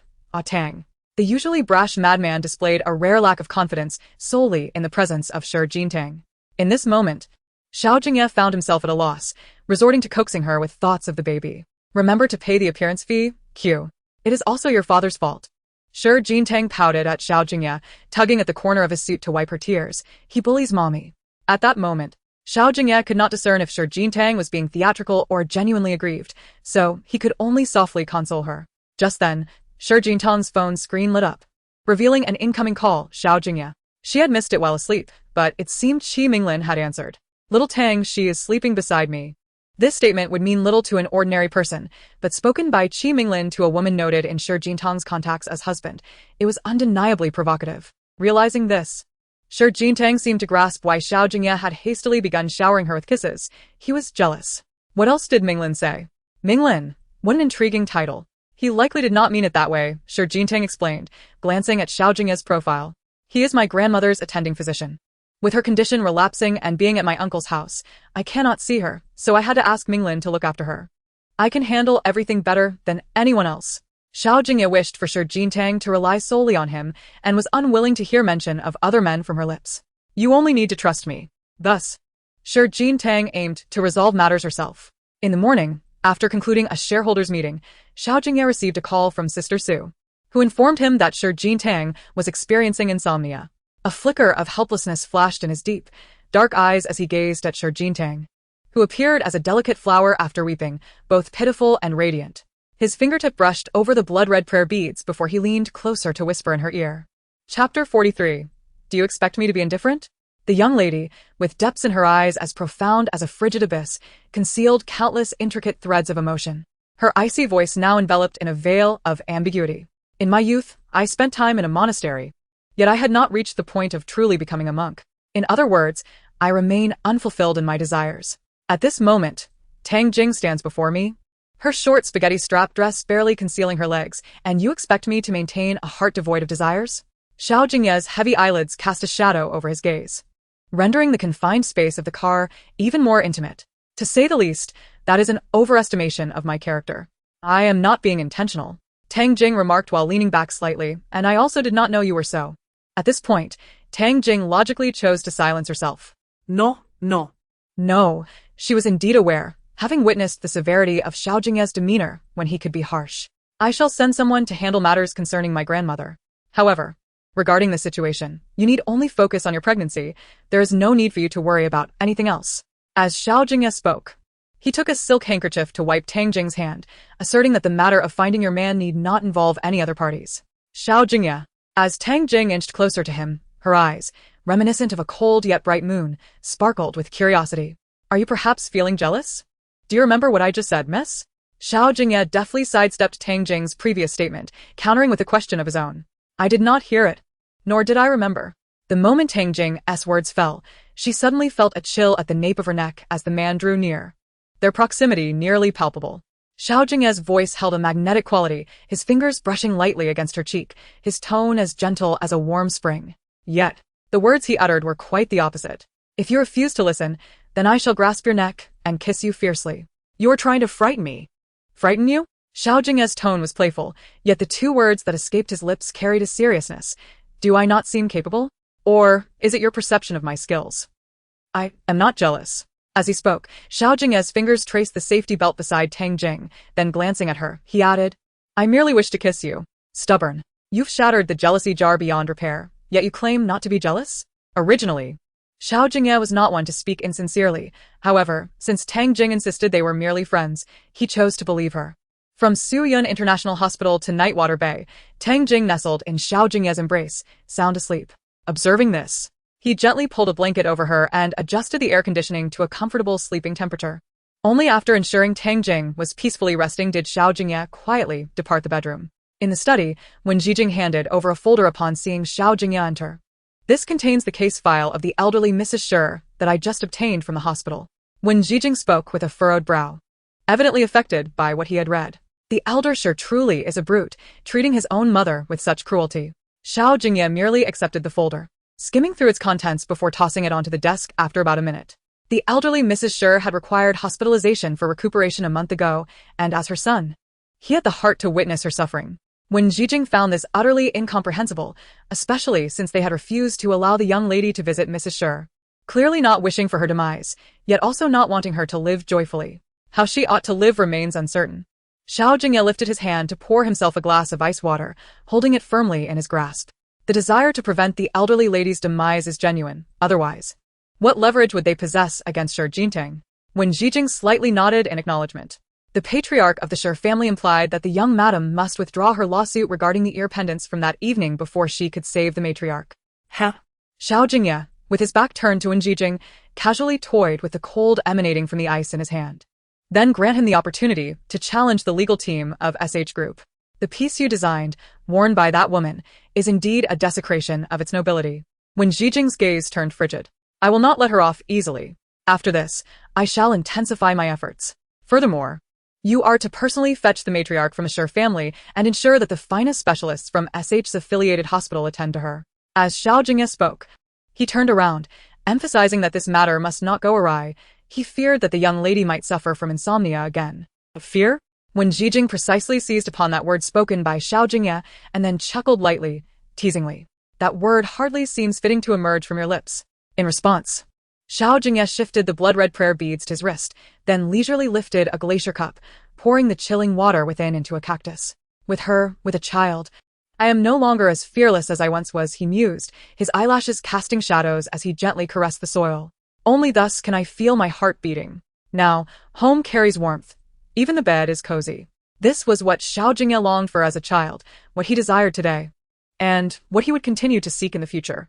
Who was that dog in the hospital today? Reflecting on this, a chill emanated from Xiao Jingye's deep-set eyes, his voice as cold as his demeanor. The second miss of the Qi family, Qi Xuema, harbors a profound disdain for her illegitimate brother.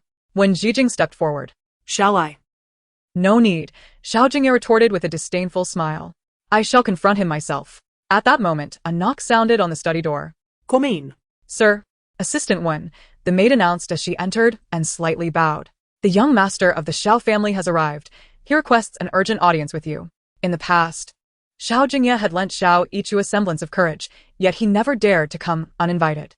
The last time the elder Xiao had intruded upon his residence, he had been unceremoniously ejected.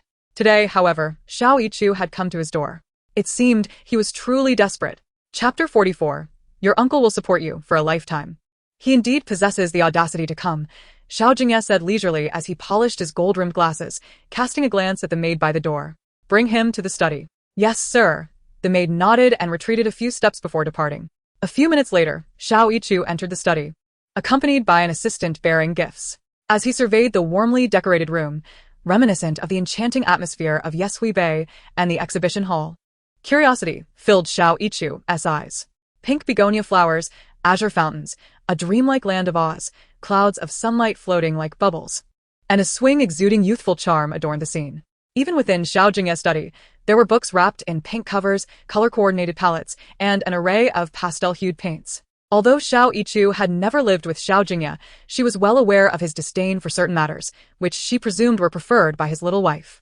What could possibly compel the young prince to make a personal visit? As he spoke, Xiao Jingye raised his hand to don his gold-framed glasses. Yet his gaze remained averted from Xiao Yichu, preoccupied instead with fiddling with his lighter. She had fallen asleep. There was no discernible emotion in his voice. You may leave now, he declared. Upon hearing Xiao Jingye's dismissal, Xiao Yichu instinctively stepped forward. I apologize for angering you. Radiance Creations had always represented the pinnacle of luxury jewelry for the group. Xiao Jingye's palm faced downward, his fingers pinching the icy rim of his glass. Yet you adorn a lowly woman with a counterfeit. Xiao Yichu, whom are you insulting? The term lowly woman referred to Shi Yunan. I did not mean that. Throughout my life, I have never dared to defy you. Xiao Yichu lowered her head, a hint of grievance in her eyes. As for Yunan, I shall marry her. Thus she is not a lowly woman. Xiao Jingye couldn't care less whom Xiao Yichu intended to marry. His sole concern was ensuring that those who had bullied Shi Jingye faced repercussions. She is merely young and naive, Xiao Yichu asserted, raising her head, determined not to exhibit the same insolence as her sister, Shi Jingye. I will ensure Yunan is well-disciplined and will not provoke you again. Bang! Before her words could settle, the icy glass was slammed against the wall near Xiao Yichu by Xiao Jingye's arm, creating a thunderous noise. The shards of glass cascaded onto the back of Xiao Yichu's hand, causing a slight sting. Indeed, his young lady had a temper, and when things did not go her way, she could act recklessly. Nevertheless, Xiao Jingye would not tolerate such words from anyone else, especially not from Xiao Yichu. That mouth of yours is only fit for eating humble meals. In that moment, Xiao Jingye gripped Xiao Yichu by the collar of her shirt, his voice laced with undeniable madness. I shall grant you the same treatment as that night. From now on, remain silent, be a mute, and I shall support you for life. Agreed? Head of the family, I implore you to show mercy. The assistant behind Xiao Yichu gasped in shock. The young prince was the sole heir of the Xiao family. You cannot ruin him. Xiao Yichu, hearing the commotion, was taken aback by the astonishment on her uncle's handsome face. You are truly insane. Seventh master, please calm your fury. The old steward rushed in. I will report the young master's transgressions to the elder for punishment. Please, consider the bonds of blood, and spare him this once. Would you rather keep your voice, or ensure that lowly woman's peace? Xiao Jingye's smile was beguiling, yet it transformed into a frostiness in his eyes. Choose wisely. At least his uncle displayed some humanity by allowing him to choose. The moment Xiao Jingye released Xiao Yichu, he felt his legs weaken, but fortunately, his assistant was there to steady him. Xiao Yichu understood that if he truly became mute, his uncle would indeed support him for life. However, the inheritance of the Xiao group would be utterly unattainable for him. Thus, he made his choice. Yunan is at fault. Xiao Yichu's eyes were slightly red as he gazed into Xiao Jingye's eyes and spoke. As the head of the family, it was entirely reasonable for his uncle to punish her. People are inherently self-serving. Now that the selection is over, you may leave. His visit today was a self-inflicted humiliation. It is well known that anyone who protects Shi Yunan stands against me, Xiao Jingye. Understood. When Jijing nodded in response, and then stepped out of the study. Meanwhile, in the dining room, did the young mistress sleep well? Please have some fruit. I shall summon the chef to prepare dinner. All right, thank you. Shi Jingye replied as she accepted the fruit platter from the maid. By the way, has Xiao Jingye left? I know. I will take some to him. With that, Shi Jingye cradled the fruit platter in her arms and exited the dining room. After traversing the corridor, she heard the man's furious voice from the room with the door ajar. "It hurts, be gentle." It was a familiar voice. Xiao Yichu, who was having his wounds tended to by an assistant, raised his head at the sound of footsteps. Upon seeing Shi Jingye, he quickly stood up from the sofa. "Shi Jingye? What are you doing here? Stop right there." Countless questions swirled in Xiao Yichu's mind as he disregarded his injuries and hurried after her. "Why are you at my uncle's house? Get away. Awake now?" Upon seeing Shi Jingye, Xiao Jingye approached her, gently helping to smooth her slightly disheveled hair. "Shi Jingye." Come out. Outside, Xiao Yichu frantically called out her name. Inside, Xiao Jingye's cool hand glided over Shi Jingye's smooth back, his golden-rimmed glasses brushing against her warm skin as he leaned down, passionately kissing her crimson lips. Chapter 45, Strawberry.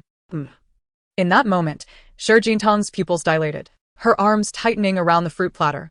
The contrast of his icy touch on her back and his insistent kiss created a striking temperature disparity, filled with both hormones and the fragrance of warmth. Simultaneously, Xiao Jingye grasped Shi Jingye's delicate fingers, enticing her to unbutton his shirt at a pace too swift for her to react, one button after another.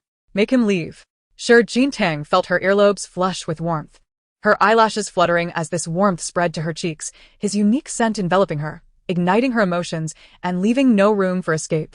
Outside, Xiao Yichu, emotionally unstable, began kicking the door, adopting a stance of catching them in the act. "Shi Jingye, Come out. are you hiding something shameful?" Inside, Xiao Jingye gently held Shi Jingye's chin, his kisses tender yet insatiable, as if he wished to consume her. Speak. He urged her to voice what was in her heart, desiring to hear her declare that he was more important to her than Xiao Yichu. Leave. Shi Jingye's voice rang out, firm and cold, yet tinged with brightness and playful reproach, one directed at Xiao Yichu, the other at Xiao Jingye. "Young master, let us leave. You all, escort the young master away." Yes. Xiao Yichu's brow furrowed deeply, his handsome features clouded with frustration. His once bright and cheerful eyes now resembled a cold abyss, filled with lingering resentment and anger that refused to dissipate. In the territory of Xiao Jingye, no one dares to act recklessly. "Let us depart." However, Xiao Jingye persisted. "No, I shall not." He was too audacious, rendering her weak at the knees with a mere kiss. In the next moment, Shi Jingye felt a tightening around her waist as he held her. She blinked her delicate eyelashes and raised her gaze to meet Xiao Jingye's, where a beguiling smile adorned his handsome features. His lips, recently kissed, were tinted a provocative red, while his brows, previously frosted with aloofness, now exuded a captivating charm.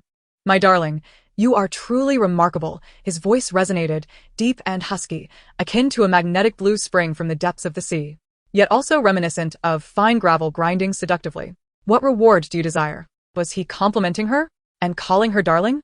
Was it because she had told Xiao Yichu to leave? Shi Jingye's slender arms tightened around the fruit platter in her embrace, her eyes sparkling with a lively allure, akin to the blooming begonia flowers after a gentle rain. She remained silent, her heart racing, her thoughts tangled by his allure. Shi Jingye mused that if a man like Xiao Jingye were placed in ancient times, his face, untainted and ethereal, his personality elegantly roguish and enchantingly wicked, he would undoubtedly be a captivating figure capable of bending even an empress to his will. "A male vixen, a male vixen, a male vixen," she mentally chanted thrice, emphasizing the significance of the thought. As their eyes locked, Shi Jingye, almost possessed by some force, bit into a strawberry, its sweetness spreading infinitely in her mouth, her cheeks flushing a delicate shade akin to strawberry milkshake, radiating an exquisite shyness. "Is it sweet? Take your time eating. I just remembered I have matters to attend to." Prolonged exposure to the male vixen must surely be detrimental to her unborn child, just 2 months gestated. Protecting her baby was her duty. Life was only truly lived when the young lady was present. At that moment, when Jijing knocked gently on the door, "I apologize for my earlier negligence." He glanced at Xiao Jingye's back, bowing slightly. I did not anticipate his reaction upon seeing the young madam would be so intense. He dared to intrude upstairs. After all, he was the pampered young master of the Xiao family, accustomed to a life of grandeur. Xiao Jingye caressed his fingertips. "But my young lady is of unparalleled nobility, unworthy of his covetous gaze." He seemed to harbor reluctance, still unable to fathom that the young madam was married to him. "She wishes to keep her marriage hidden, and I remain nameless and unacknowledged." Xiao Jingye sighed, lifting his arm to pour himself a glass of cold water. "What can be done?" This marked the 15th year that Wen Zhijing had been by Xiao Jingye's side, and it was the first time he had heard such words. Reminiscent of a submissive wife. The young madam belonged to the entertainment industry, a realm notorious for its fickle nature and the difficulty of controlling public opinion. When Zhijing shook his head helplessly, the enmity between Xiao Yiqiu and the young madam was palpable, and he was no easy opponent. Moreover, this young lady was pregnant and quick-tempered. Her tears could evoke sympathy akin to a rain-soaked pear blossom, a sight he could hardly bear. His words were laced with affection for his wife. I understand. I recall that one of our high-end brands recently launched a new lipstick line. Later, have someone deliver the entire collection. The young lady made her demands known today. It is unfortunate that he has already kissed them all away. Xiao Jingye accepted the blame, though it felt more like a way to placate her. Very well, I shall arrange that shortly. When Zhijing nodded slightly, then turned to leave. Outside the Nightwater Bay, on the expansive road adorned with splendid scenery, a sea blue sports car came to a halt. The man in the driver's seat flung open the door and leapt out, collapsing onto the scorching asphalt, his head bowed as he retched. The sedan behind him stopped abruptly, and both assistant and bodyguard rushed to support Xiao Yiqiu. Young master, are you all right? Quickly call for an ambulance. The young master's stomach ailment has flared up again. Xiao Yiqiu accepted the water offered by his assistant, but out of frustration, he appended the bottle over his flawlessly proportioned face, drenching his golden short hair in the process. Why was Shi Jingtang at Nightwater Bay? Xiao Yiqiu had always known that Nightwater Bay was the lavishly constructed marital abode of his uncle, designed meticulously to suit his aunt's preferences, such that even the smallest blade of grass was chosen with care. Recently, there had been rumors in the old residence that Xiao Jingye's young wife was with child. Was Shi Jingtang also expecting? Hidden treasures within gilded confines, who was being concealed. Chapter 46. I wish to commit mischief before your very eyes. Xiao Yiqiu? At that moment, a flamboyant red convertible pulled up not far from Xiao Yiqiu, where a man wore an enigmatic smile. His arm draped casually around the striking beauty in the passenger seat, fixating his gaze on Xiao Yiqiu's profile. What seems to be the matter? Have you been weakened by that second miss of the Shi family? Pei Siqing teased, his arm resting on the shoulder of the enchanting woman beside him. Do not presume that your friendship with my uncle renders you immune to my retorts. Despite his discomfort, Xiao Yiqiu's aura remained unyielding. You, a notorious libertine nearing 30, still frolicking with women all night, do not mistake my fragility. Xiao Yiqiu was, indeed, the quintessential prince of the capital, and aside from his uncle, no one could subdue him. Such a temper you possess, Pei Siqing remarked nonchalantly. What I mean is, it is rare for Xiao Jingye to invite you to Nightwater Bay. Do not present yourself in a manner that might displease him. Pei Siqing, let us depart swiftly. It is quite sunny here. The beauty nestled against him, noting that the banquet was about to commence. Banquet? Are you referring to my aunt? Most socialites had already gathered. And was it possible that Shi Jingtang had come to Nightwater Bay for an engagement as well? Before Xiao Yiqiu could inquire further, the red sports car vanished like smoke from his sight. Pei Siqing, wait. His voice echoed, yet the vehicle sped away, showing no signs of stopping. What Xiao Yiqiu failed to notice was that Pei Siqing's car was heading in the opposite direction of Nightwater Bay. At that moment, a phrase floated into Xiao Yiqiu's mind. Radiant works are solely dedicated to his wife. That pair of earrings resembling begonia blossoms could only belong to Shi Jingtang. His uncle's SH group had its roots in technology. He had once been a rising star in the tech industry and now stood as a leader in the domestic technological arena. Xiao Yiqiu pondered this, then lowered his gaze with a cold smirk. He had never studied design, was profoundly astute yet quick-tempered. How could he possibly create the trinkets that such women adored? Therefore, it was inconceivable, absolutely impossible. Xiao Yiqiu muttered to himself, a flicker of triumph gleaming in his eyes. He understood that even if Xiao Jingye were to marry a woman not of equal standing, it could never be Shi Jingtang.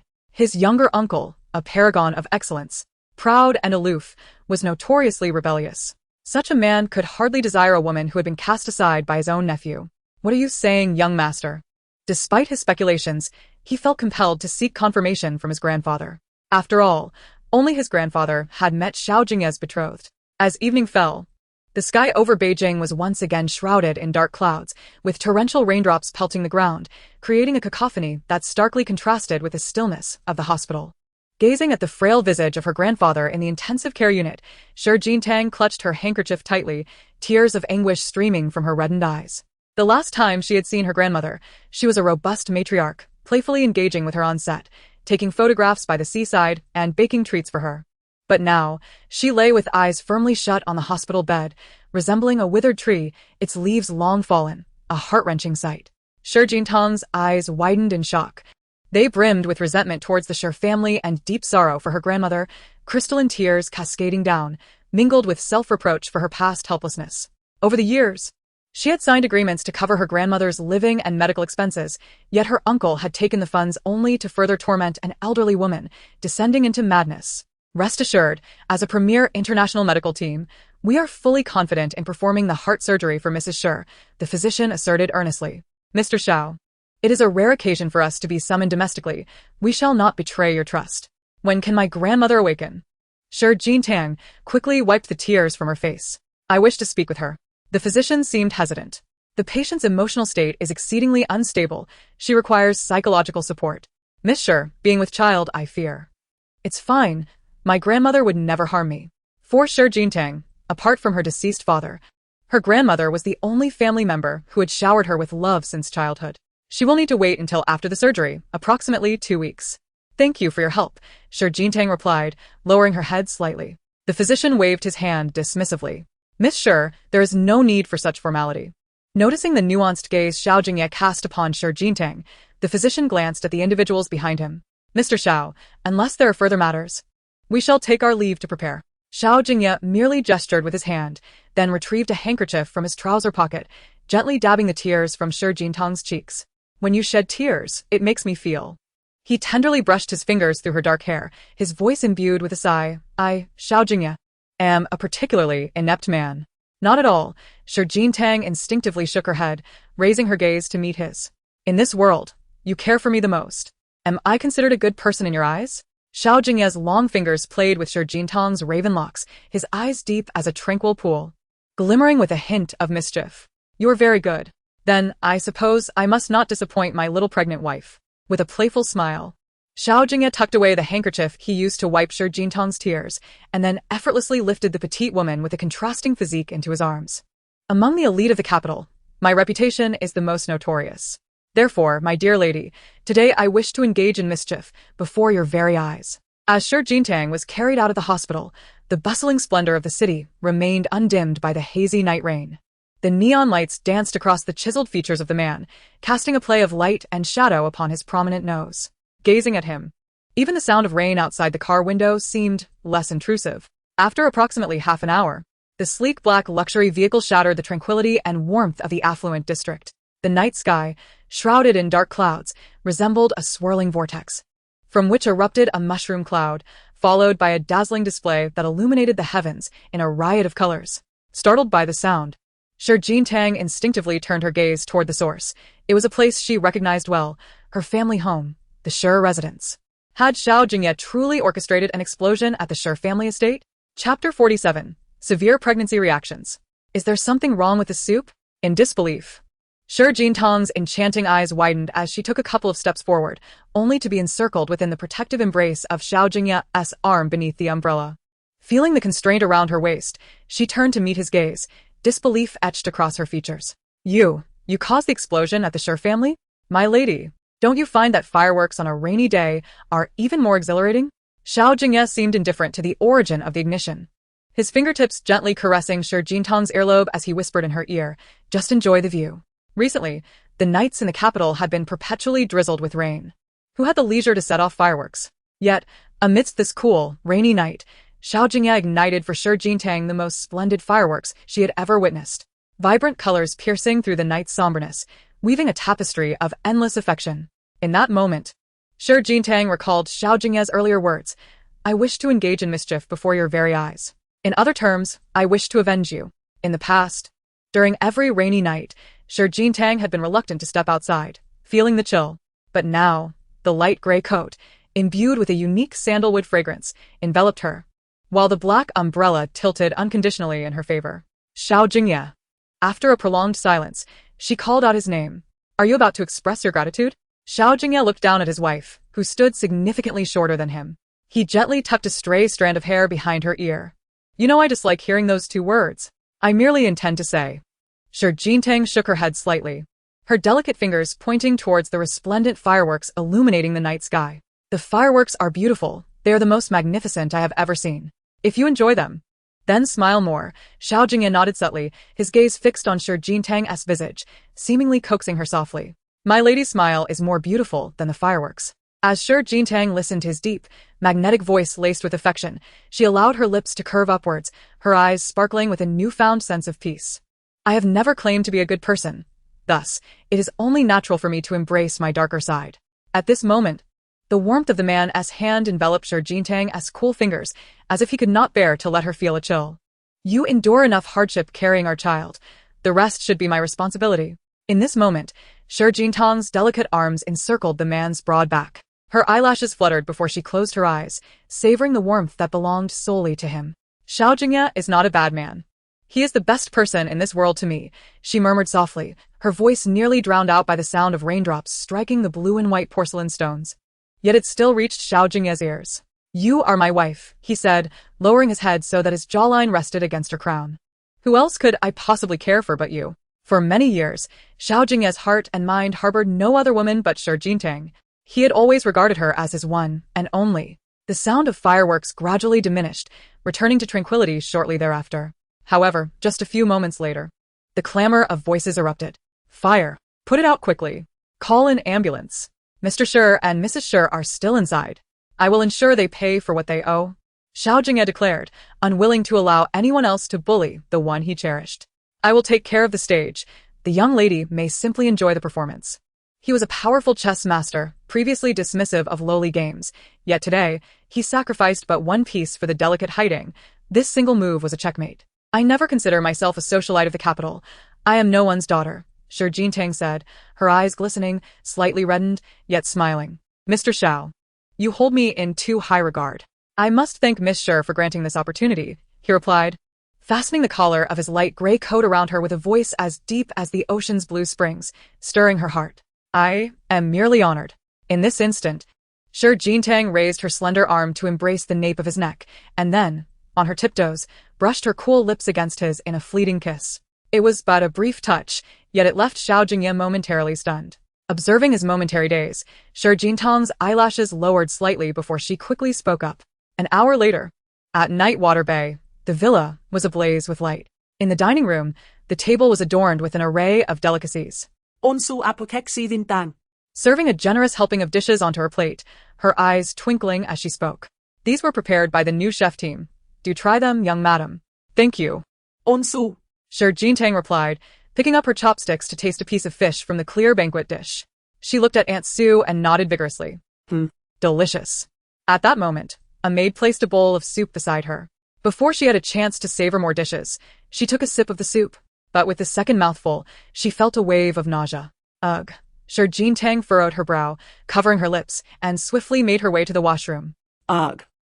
Xiao Jingye heard the commotion and quickly rose to her side, taking the water offered by the maid and handing it to her. Ugh. Have the doctor come. It's nothing, Shi Jintang said, wiping at her slightly reddened eyes. The last checkup indicated that my pregnancy symptoms were severe. It's normal. Who brought this rich soup to the table? She inquired. It was I, a maid stepped forward slowly. This was sent from the old mansion by the butler, who said it was personally prepared by the old gentleman after a long day's work, meant to nourish the young madam's health. Bang. At the very moment the maid finished speaking, Xiao Jingye, seemingly losing control, waved his hand forcefully, causing the soup bowl to pitiably shatter on the floor, the hot broth spilling out and steaming, yet quickly cooling, due to the man's cold demeanor. Shi Jintang, startled by the sudden noise, took a step back, her gaze drawn to the profile of Xiao Jingye, her eyes betraying a hint of confusion. Who granted you the authority to accept something sent by another? The housekeeper's eyes mirrored a growing anger. As the young lady was with child, could she be held responsible should anything untoward occur from consuming this dubious soup? This is not an unknown origin. It is from the house's steward. Enough. Get out. The housekeeper swiftly interrupted the maid's words, casting a glance at the bodyguard nearby. I shall summon a doctor immediately to conduct a thorough examination for the young lady. At this, Shi Jintang's heart quivered, a wave of nausea washing over her, fearing any potential harm to the child within her. Chapter 48. Treating her husband like a male model. Soon, Shi Jintang found herself accompanied by several maids to the examination center on the basement level of the villa, undergoing a series of tests that lasted an hour. I don't feel unwell, doctor. What about my child? Rest assured, young lady, everything is fine. The doctor reassured her with a comforting smile. We have confirmed that it is merely a normal restorative soup. Upon hearing this, Xiao Jingye's eyelashes fluttered slightly as she looked questioningly at the housekeeper. During the examination, the housekeeper had maintained a calm demeanor, clearly aware that the soup posed no threat and that she would be unharmed. Yet why summon the doctor for an examination? Housekeeper, you seem to know something. I apologize for the trouble, young lady, the housekeeper responded, gently steadying Xiao Jingye's arm. Then signaling to the doctor and several maids to leave. These tests will put the young master's mind at ease. You imply that you are aware the soup is harmless, yet only Xiao Jingye harbors doubts? Indeed, the housekeeper nodded slightly. I presume the young master has not mentioned any of the Xiao family to you since your marriage. At this, Xiao Jingye nodded thoughtfully. Rumors suggest a strained relationship between the young master and the elder. The housekeeper shook her head helplessly. In truth, it is not merely strained. They are the most familiar of enemies. Enemies? Regarding the elder, it is a subject best left unspoken in the young master's presence. The housekeeper adjusted Xiao Jingye's sleeves, cautioning that the rest was beyond what a mere maid could discuss.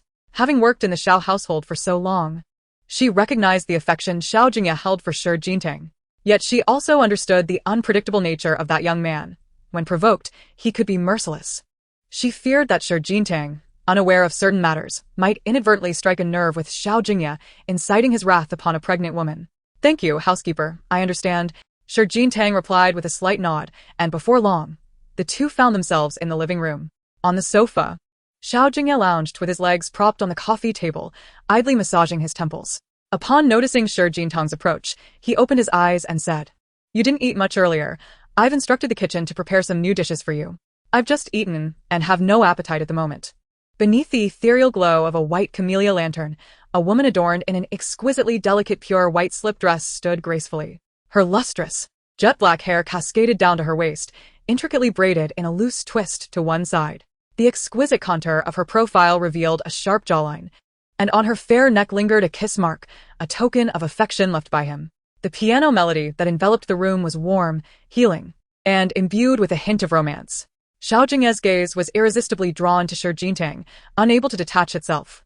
This scene evoked memories of 2 years prior, when Xiao Jingye had represented her alma mater as an outstanding graduate at a gala, where under the spotlight, she dazzled in a fiery dance dress, captivating all with her perfect poise, slender waist, and graceful movements, enchanting numerous dignitaries, Xiao Jingye among them. Yet, this proud begonia flower held her head high, dismissing all suitors. Xiao Jingye was acutely aware of Xiao Jingye's formidable allure, for her musical prowess and dance skills were unmatched within the elite circles of the capital. To embellish further, her visage was a divine creation. A mere glance at her rendered others mere foliage in her vibrant presence. How could Xiao Jingye not be entranced by such a captivating figure? Rising from the sofa, he approached Xiao Jingye, his cool fingertips gliding through her hair, as if every strand warranted his utmost reverence. Noticing this, Aunt Sue raised her hand, signaling the guests to vacate the living room. After a while, as the piano piece concluded, Xiao Jingye subtly turned to meet Xiao Jingye's gaze, asking with an inquisitive look. In that fleeting moment, she reached out, cupping his cheek, compelling him to lock eyes with her, her fingers playfully tracing his face. Old man, hurry and praise me, she urged, her playful arrogance prompting a gentle, indulgent smile from Xiao Jingye as he lightly brushed her fair cheek with his fingertip. See, you've smiled, she exclaimed, her joy blossoming further as her hand lingered on his countenance. Ice-cold face, do my hands feel warm? Warm, he replied, his voice low and alluring, his eyelashes casting shadows over his gaze, a heat that drove one to madness. At his words, Xiao Jingye's lashes fluttered, and she swiftly understood his implication. Playfully pushing against his chest with a soft hum. Are you teasing me again? She chided, her fingers returning to the piano keys. It's rather unethical to tease a pregnant woman like this. Do you think someone like me possesses any morality? Xiao Jingye replied nonchalantly, then lazily lifted his hand to adjust the hairpin that matched her dress nestled in her locks. Well, of course not, he mused, a self-deprecating chuckle escaping his lips, an acknowledgement of his own lack of forgiveness over the years. Oh, my hand hurts so much, Xiao Jingye lamented, facing Xiao Jingye and extending her hand towards him. He furrowed his brow as he took her hand in his, concerned she might have injured her fingers and studying them closely. Mr. Xiao is so kind to help a pregnant woman with her fingers, truly benevolent, she teased, her eyes sparkling with mirth. Your moral cultivation is impeccable. Only then did Xiao Jingye realize she was merely jesting. Are you teasing me? he inquired, gently pinching her cheek. His deep eyes stirring like tranquil waters. Is that not permitted? In a moment of playful intimacy, Xiao Jingye blinked and leaned closer to Xiao Jingye, whispering softly, I received a payment for my role yesterday. If you smile for me, I shall give it all to you, alright? What is it like to regard one's husband as a male model? Buckle up and let Xiao Jingye enlighten you. Yet, just as her words faded, she felt a sudden chill at her waist as the cool palm of the man swept her onto the exquisite, expensive piano.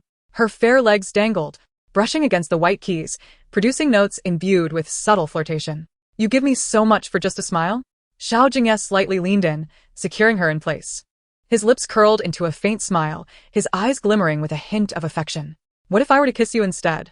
His fingers glided from her delicate collarbone down her slender arms, wrapping around her long, lightly flushed legs, finally resting at the enticing curve of her waist. And perhaps indulge in actions that would bring my dear Jingye pleasure? His voice, rich and magnetic, carried an allure that was both tender and laced with desire. In this fleeting moment, Xiao Jingye's hand fell naturally, unintentionally grazing the piano keys, producing a series of hurried yet accidental notes, their resonance tinged with a hint of flirtation, akin to ripples on a pink-hued ocean. Simultaneously, her long, curled lashes fluttered, her voice as airy as drifting willow fluff, momentarily halted by the man's fervent breath. Ahem. Just a smile, and Xiao Jingye teased, drawing ever closer. The glossy black belt clung to her dress, their proximity almost unbearable. As he leaned down towards her cheek, she instinctively closed her eyes. 1 second, 2 seconds, 3 seconds. Xiao Jingye observed the blush blooming on her cheeks and the way her eyes were tightly shut, tenderly caressing her face before planting a gentle kiss upon her ear, whispering, for the young lady, I could indeed play the part of a male model. His palm tightened around her waist, an unmistakable possessiveness radiating from his movements. But I am a man of principles. I shall not take advantage of a little pregnant woman. Upon hearing this, Xiao Jingye instinctively opened her eyes, watching Xiao Jingye step away from her, a mix of anger and amusement bubbling within her. What did he just say? Not to take advantage of a little pregnant woman? What was that just now? Touching her legs, caressing her waist, and then saying such things without kissing. How does that not count as taking advantage? You speak so grandly, yet how much have you taken advantage of me? Xiao Jingye shouted at his retreating figure, her irritation translating into a playful assault on the piano keys, as if summoning a melody to rattle his ears. Come here. Hearing her call, she crossed her arms and turned her head defiantly, her feet firmly planted, showing no intention of approaching Xiao Jingye. Observing this, he stepped forward, enveloping her in his embrace as he walked onward. His warmth enveloped her, the stark contrast in their sizes and strengths leaving her with no avenue for escape. It seems I have overstepped. How could the young lady simply dismiss me? Xiao Jingye gazed down at her flushed, yet proud expression, standing before her, entreating her. Who is acting so spoiled? Xiao Jingye retorted, playfully pinching his slender waist. You little male model, cease your slander.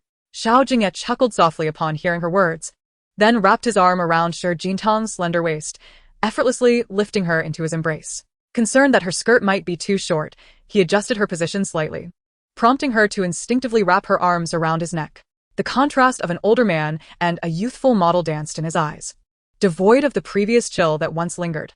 How could the young lady be anything but a playful spirit, indulging in lingerie or cosplay? Such slander. How dare they accuse her of such things? When had she ever engaged in such frivolities? Xiao Jingye, amused, carried Xiao Jingye into the dining hall, setting her down gently before resting his hand on the armrest of her chair. With a glint of mirth in his eyes, he leaned slightly closer, his fingertips grazing her flat abdomen. Do not be anxious, my dear. Once our child arrives, I shall devote an entire day to your amusement, he murmured, his voice low and intimate. Just look at this. Is this not a fright to a delicate expectant mother? And what was this he uttered? Do not be anxious, painting her as a woman yearning for something more, akin to a dissatisfied wife. Let us eat, he suggested. Had we not just dined? She retorted. Indeed. But your portion was far too modest. Now you wish to play? His voice was both magnetic and teasing as his fingers brushed against her smooth wrist. Ah, Tang. Your eagerness is quite palpable. Look. He is threatening the poor expectant mother, once again. She thought, suppressing her frustration. Must I eat? Is that not permissible? Xiao Jingye endured. But this was surely a fleeting moment. She had taken careful note of today's slanderous remarks. Yet, through the night, she found no solace in sleep. Xiao Jingye remained in the small living area of their bedroom, attending to documents, and through the gauzy curtain, he could see her tossing and turning restlessly upon the bed. Tang, are you unwell?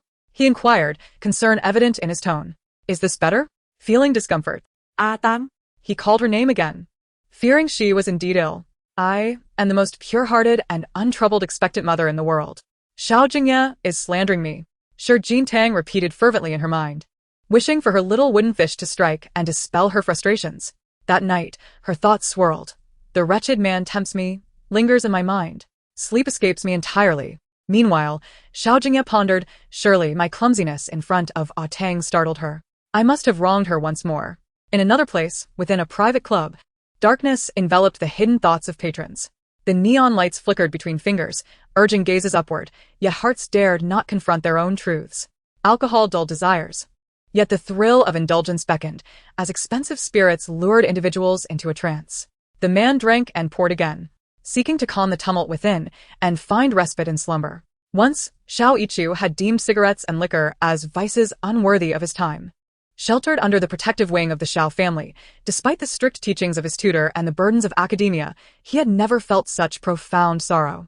Now, an emptiness enveloped him, as if he had lost something of great significance, leaving him in a tumult of unwillingness and rage, unable to find peace in sleep. His eyes reddened from the day's indulgences, and his brow furrowed with melancholy. Indeed, Tang Er mentioned that her father would personally prepare dinner tonight and invited me to her home. Xiao Ichu and Shi Jintang have already parted ways, a fact well known to all. In Anya Bay, Xiao Ichu furrowed his brow and pushed aside his assistant, declaring, "The marital home I share with Tang Er is not called Anya Bay. It is named Suqing Hall. You must call Tang Er immediately and ask her to come pick me up." Xiao Ichu leaned forward, resting his chin on the bar, his former demeanor as the prince of the capital long gone.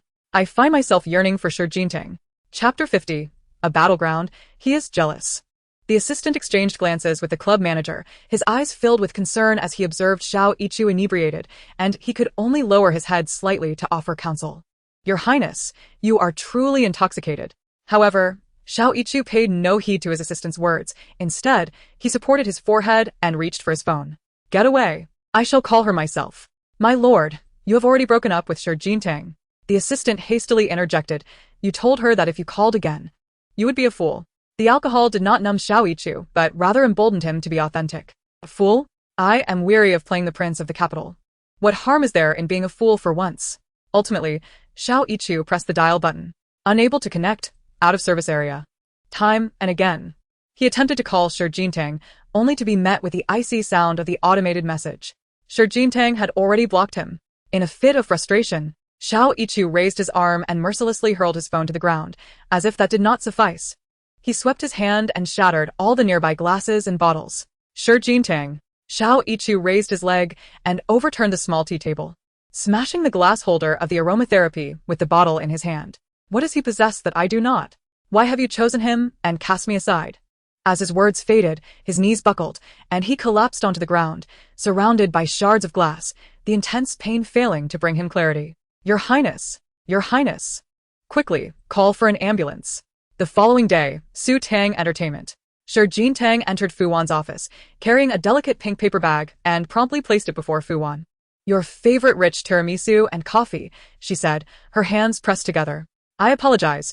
I couldn't make it to Lingxing yesterday due to unforeseen circumstances, causing you to bear the brunt of complaints." "Humph.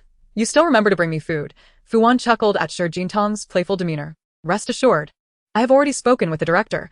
He harbors no grievances towards me." "That's great." Shi Jintang sighed in relief, taking a seat and casually flipping through a magazine, her eyes landing on several pieces of lingerie. This suddenly reminded her. Fu Wan, she exclaimed, rising to tap the table. "That day, the lilac lingerie, was it yours? It was a surprise for you. No need to thank me excessively." "Thank you? I would rather cough up blood. Goodness, my Tang's figure, once adorned in that, will surely render Xiao Jingye averse to women. He will certainly be tempted." Fu Wan. You. In the present moment, Shi Jintang nudged Fu Wan's arm and continued, "You really do speak without feeling the weight of your own words. It's perfectly normal for pregnant women to experience back pain." Fu Wan appeared to be blissfully indulging in the drama, remarking, "But your back pain is no trivial matter." Shi Jintang felt a wave of frustration wash over her. After all, it was one thing for her husband to constantly shower her with affectionate banter, but now even her agent and dear friend was subjecting her to mental duress? Honestly, I beg for mercy. I'm not teasing you. I called you here to let you know that the variety show starts recording tomorrow. So we need to head to Lingqing tonight. Fu Wan glanced at her watch and added, by the way, the doctor mentioned during your last visit that you should go for a prenatal checkup in a week, and today marks that day. I just had an examination last night. Everything is normal. That's wonderful. However, I've also scheduled an appointment with a specialist who treats anorexia, Fu Wan said, setting down her folder. Since you started participating in variety shows, your appetite has decreased. Now that you're carrying a child, it's crucial to take care of yourself. Let's go. Hearing this, Shi Jingye felt a twinge of resistance within her. She was acutely aware of her own physical condition. Her aversion to food did not stem from childhood but rather arose after her father's tragic fall from a height. Shi Jingye understood that it was a psychological issue, one that even the most skilled doctors could not remedy. Yet, to ease Fu Wan's worries, she accompanied her to the hospital. In the outpatient waiting area, Fu Wan handed her thermos to Shi Jingye. You sit here and wait. I'll go get a number. Thank you, Wan. That's so sweet. Fu Wan teased, laughing as she tossed her shoulder-length hair and departed. Shortly after Fu Wan left, Shi Jingye sensed someone had taken a seat beside her. Looking up, she heard a teasing voice. What brings the starlet here? Are you accompanying someone? Or are you feeling unwell? Brother Minglin? Shi Jingye did not reach for the green apple he offered, but merely nodded politely. I'm not unwell. I'm just here for a simple checkup. I'm sorry about your grandmother. There was an incident at the Shi family last night, so... It's nothing, thank you. Shi Jingye glanced at her watch. My husband has already taken care of my grandmother. Your husband. Upon hearing her mention of her so-called husband, Qi Minglin's brow furrowed, and a frosty demeanor clouded his gaze. The current gossip in the entertainment industry centered around Shi Jingye. Everyone claimed her husband was the renowned jewelry designer Radiant. Yet Radiant was unremarkable in appearance and aging, leading to speculation that he married Shi Jingye merely to torment the beauty standards of female stars in the industry. Shouting, are you happy? Her happiness was not for someone like you, a mere illegitimate child of the Qi family, to comment on. At that moment, a cold and possessive male voice interjected as a man grasped the collar of Qi Minglin's white coat. I warned you to keep your distance from Shi Jingye. Although Xiao Yichu's appearance still bore the marks of illness, his impressive height and commanding presence overshadowed Qi Minglin. Nonetheless, Qi Minglin remained unfazed, offering a cold smirk in response. Xiao Taizi. The man tilted his head slightly, undoubtedly provoking Xiao Yichu. If my memory serves me right, your fiancée is the second daughter of the Shi family, Shi Yunan. Xiao Yichu, grasping the script in her hands, had no inclination to even glance at Xiao Yichu. I warned you not to provoke me. After all this commotion, you ended up marrying this wretched illegitimate child? As Xiao Yichu spoke, he roughly seized Shi Jingtang's wrist, pulling her up. Shi Jingtang, are you blind? Born with a silver spoon, Xiao Yichu had always been proud, and he would not allow the women he loved to be of lowly status. Anger flickered in Shi Jingtang's eyes, and just as she was about to respond, a frost-laden male voice echoed from afar, carrying a palpable hint of jealousy in just a few words.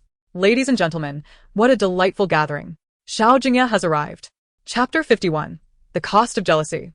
Upon hearing his voice, Shi Jingye instinctively lifted her gaze towards the source of the sound.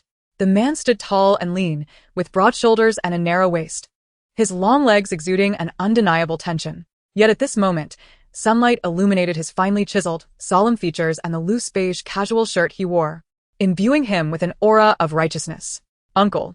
Upon seeing Xiao Jingye approach, Xiao Yichu instinctively retracted his previously fierce expression. What brings you here?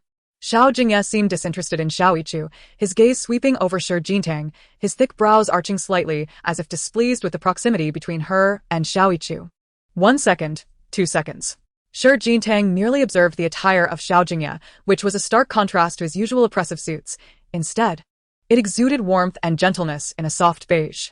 The casual shirt was designed with a low collar, and the black tie was loosely knotted, allowing one to fully appreciate the man's alluring Adam's apple and the contours of his chest. Such scant attire, truly lacking in decorum. Mr. Xiao, you have arrived. At that moment, a throng of hospital executives approached to greet him, and I was just about to head downstairs to welcome you. I truly apologize for the inadequate reception. In that very instant, Xiao Jingye boldly maneuvered through the small gap between Shi Jingye and Xiao Yichu. Caught off guard, Xiao Yichu stumbled back a few steps, but instinctively reached for Shi Jingye's wrist to prevent her from falling. Just as Xiao Yichu was almost about to touch Shi Jingye's hand, Xiao Jingye swiftly seized her hand instead, tightening his grip as if intentionally causing her discomfort. Miss Shi, be careful. Xiao Jingye looked down into Shi Jingye's eyes. His voice cold yet tinged with a semblance of concern, almost a warning, a desire to touch, yet not satisfied, still yearning for more. At that moment, Fu Wan rushed out from the consultation room, and upon seeing the trio of men, she instinctively covered her mouth. What on earth is happening here? A Triman spectacle. Turning into a chaotic battleground? Cough, it's almost your turn. Shall we head to the consultation room first? All right. Shi Jingye nodded in response, swiftly gathering her insulated cup and handbag before departing hastily. Observing Shi Jingye's swift exit, the hint of warmth in Xiao Jingye's eyes faded, his gaze casually drifting to the hospital executives. She leaves without a second thought, truly heartless. Mr. Xiao, it is truly an honor for our hospital to receive your investment. At this moment, the director approached with a beaming smile, eager to flatter. Shall we move to the office for a more detailed discussion? Mr. Xiao Jingye merely lowered his gaze slightly, then casually took the project proposal from his secretary's hands and tossed it into Xiao Yichu's embrace, not sparing him a glance. You, come with me to the office. Startled by the sudden arrival of the folder, Xiao Yichu, though not entirely grasping the underlying meaning of Xiao Jingye's words, felt compelled to comply. Yes. 10 minutes later, in the top-level conference room of the hospital, the director and senior executive sat stiffly and formally, while Xiao Jingye lounged languidly in his chair, eyes closed, his fingers idly toying with a string of crimson prayer beads. After a prolonged silence, the man finally spoke in a languid tone, lifting his gaze to briefly sweep over Xiao Yichu. Well? His fingertip brushed against the gold-rimmed glasses on Xiao Yichu's face, casting a glance akin to that of a formidable monarch, devoid of emotion. Have you discerned anything? The Xiao family had never ventured into the pharmaceutical business. What prompted my uncle to suddenly consider investing in a hospital? Xiao Yichu's eyes widened with doubt as he regarded the proposal, yet he found it somewhat understandable. A decade ago, at the age of 18, Xiao Jingye had embarked on the creation of SH technology, a venture met with skepticism, even ridicule from the Xiao family. Everyone laughed at him, yet he persevered fiercely. His keen insight allowed the group to swiftly ascend in the industry, establishing SH as a prominent international conglomerate within 2 years. Cementing his position as a leader in the field, he was heralded as the youngest and most successful entrepreneur, a natural business prodigy in the capital circles. Such brilliance was unparalleled, defining a standard no one could surpass. Thus, Xiao Yichu found it unsurprising that Xiao Jingye wished to explore new domains. He merely admired his uncle's visionary perspective and remarkable capabilities. Rest assured, our hospital meets all the requirements of the Xiao Group, the director asserted, standing to place the folder beside Xiao Jingye, then handing another to Xiao Yichu. This is the latest project from our hospital. Please take a look. Xiao Jingye let his eyelids droop as his gaze swiftly scanned the stack of documents until it settled on the name of the planning physician, Qi Minglin, the very same girl who spoke of her brother Minglin. In the next moment, Xiao Jingye seized a heavy silver lighter, flicked it open with a deft motion, and without hesitation, ignited the pages of the proposal. After a few seconds, he waved his hand, letting the ashes scatter across the long table, a smile curling at his lips that bore an inexplicable hint of mischief. Mr. Xiao, what is the meaning of this? The director's eyes widened in alarm, his words tumbling out incoherently. Mr. Xiao, what do you intend?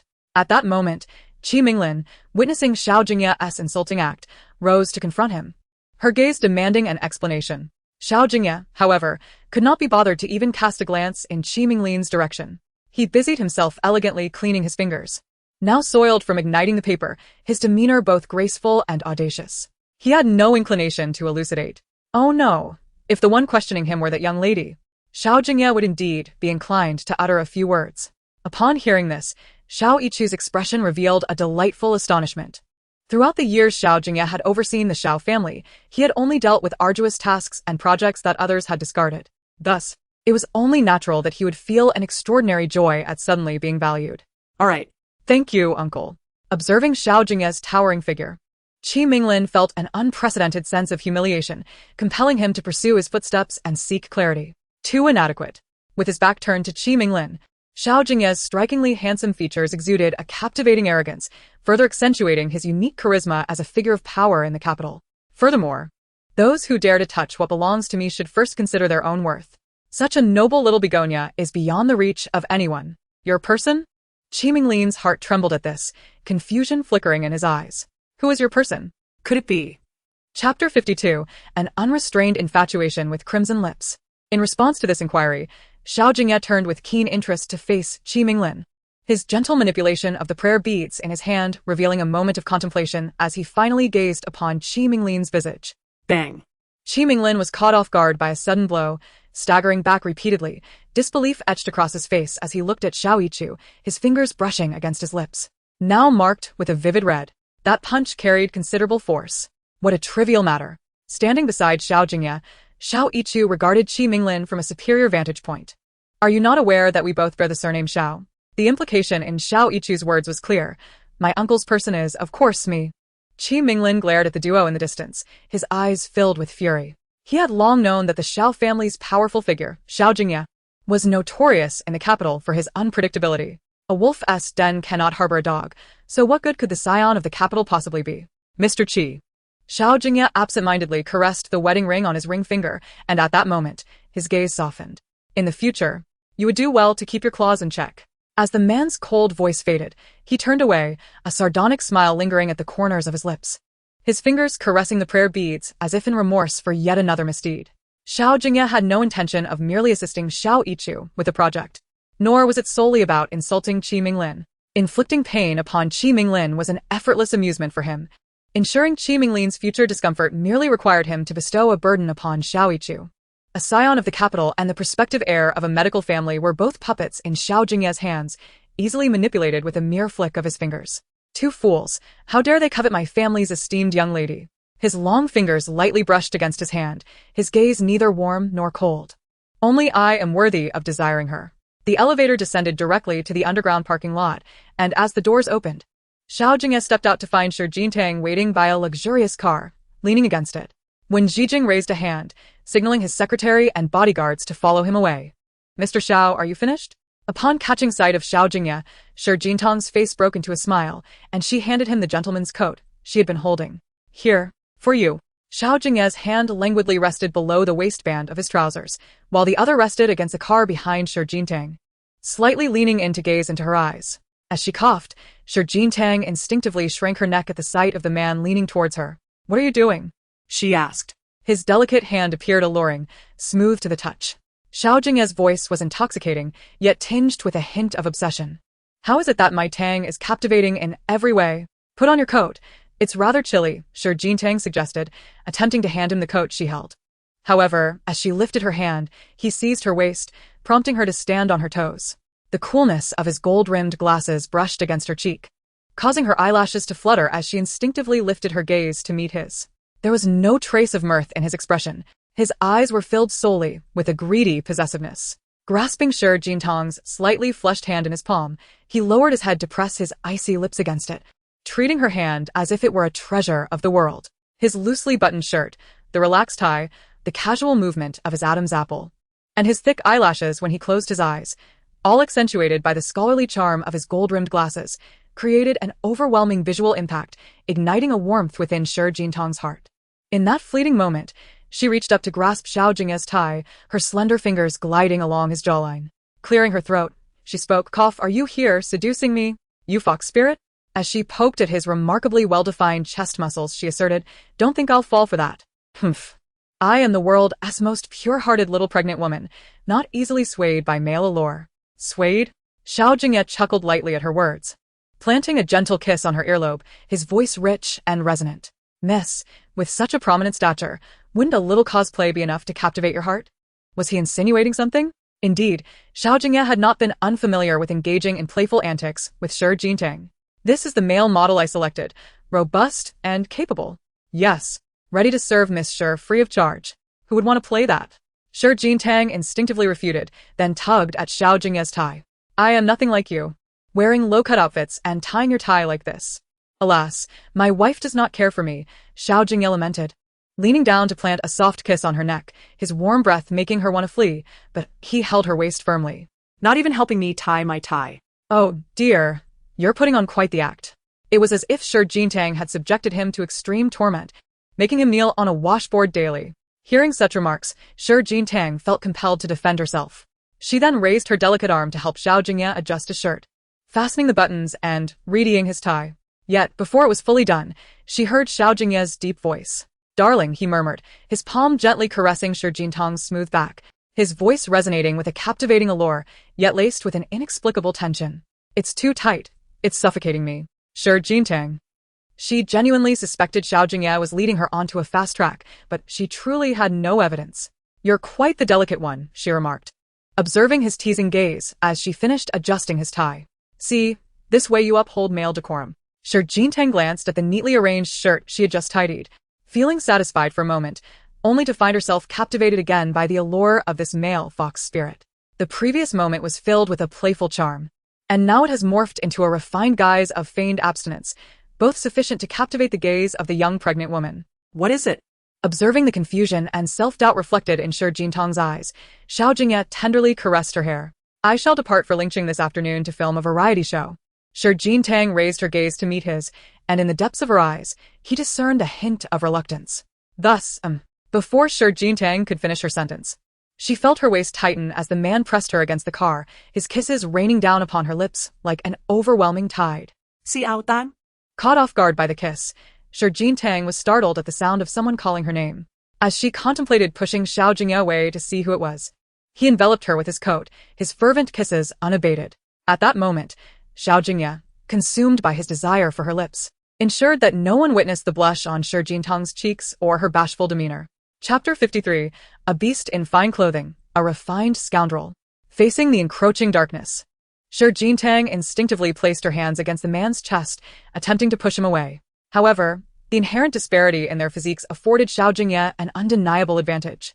His cool hand glided along the side of Shi Jintang's neck, filled with insatiable longing. Not far from them, Qi Minglin watched helplessly as Shi Jintang was fervently kissed by a maniac. The grip on her waist was unyielding, and the look in his eyes was wild and defiant. Xiao Jingye, a man notorious in the capital for his austere upbringing in a Buddhist sanctuary, was known to be indifferent to women and would never leave behind an heir. Yet here he was, grasping Shi Jintang's waist in a hospital parking garage, a place hardly discreet, as he playfully teased her with his kisses. "Xiao Tang is sleeping beside me." Thus, on that day when he answered Shi Jintang's phone, the provocateur was none other than Xiao Jingye. "Mr. Qi, you would do well to keep your hands to yourself." Earlier in the conference room, Xiao Jingye had insulted his project proposal and, in the warning laced with his words, the true target was not Shurichu, but Shi Jintang. "This young lady is to be attended by me alone." Xiao Jingye's hand gently caressed Shi Jintang's delicate cheek, his touch imbued with possessiveness. "So you leave."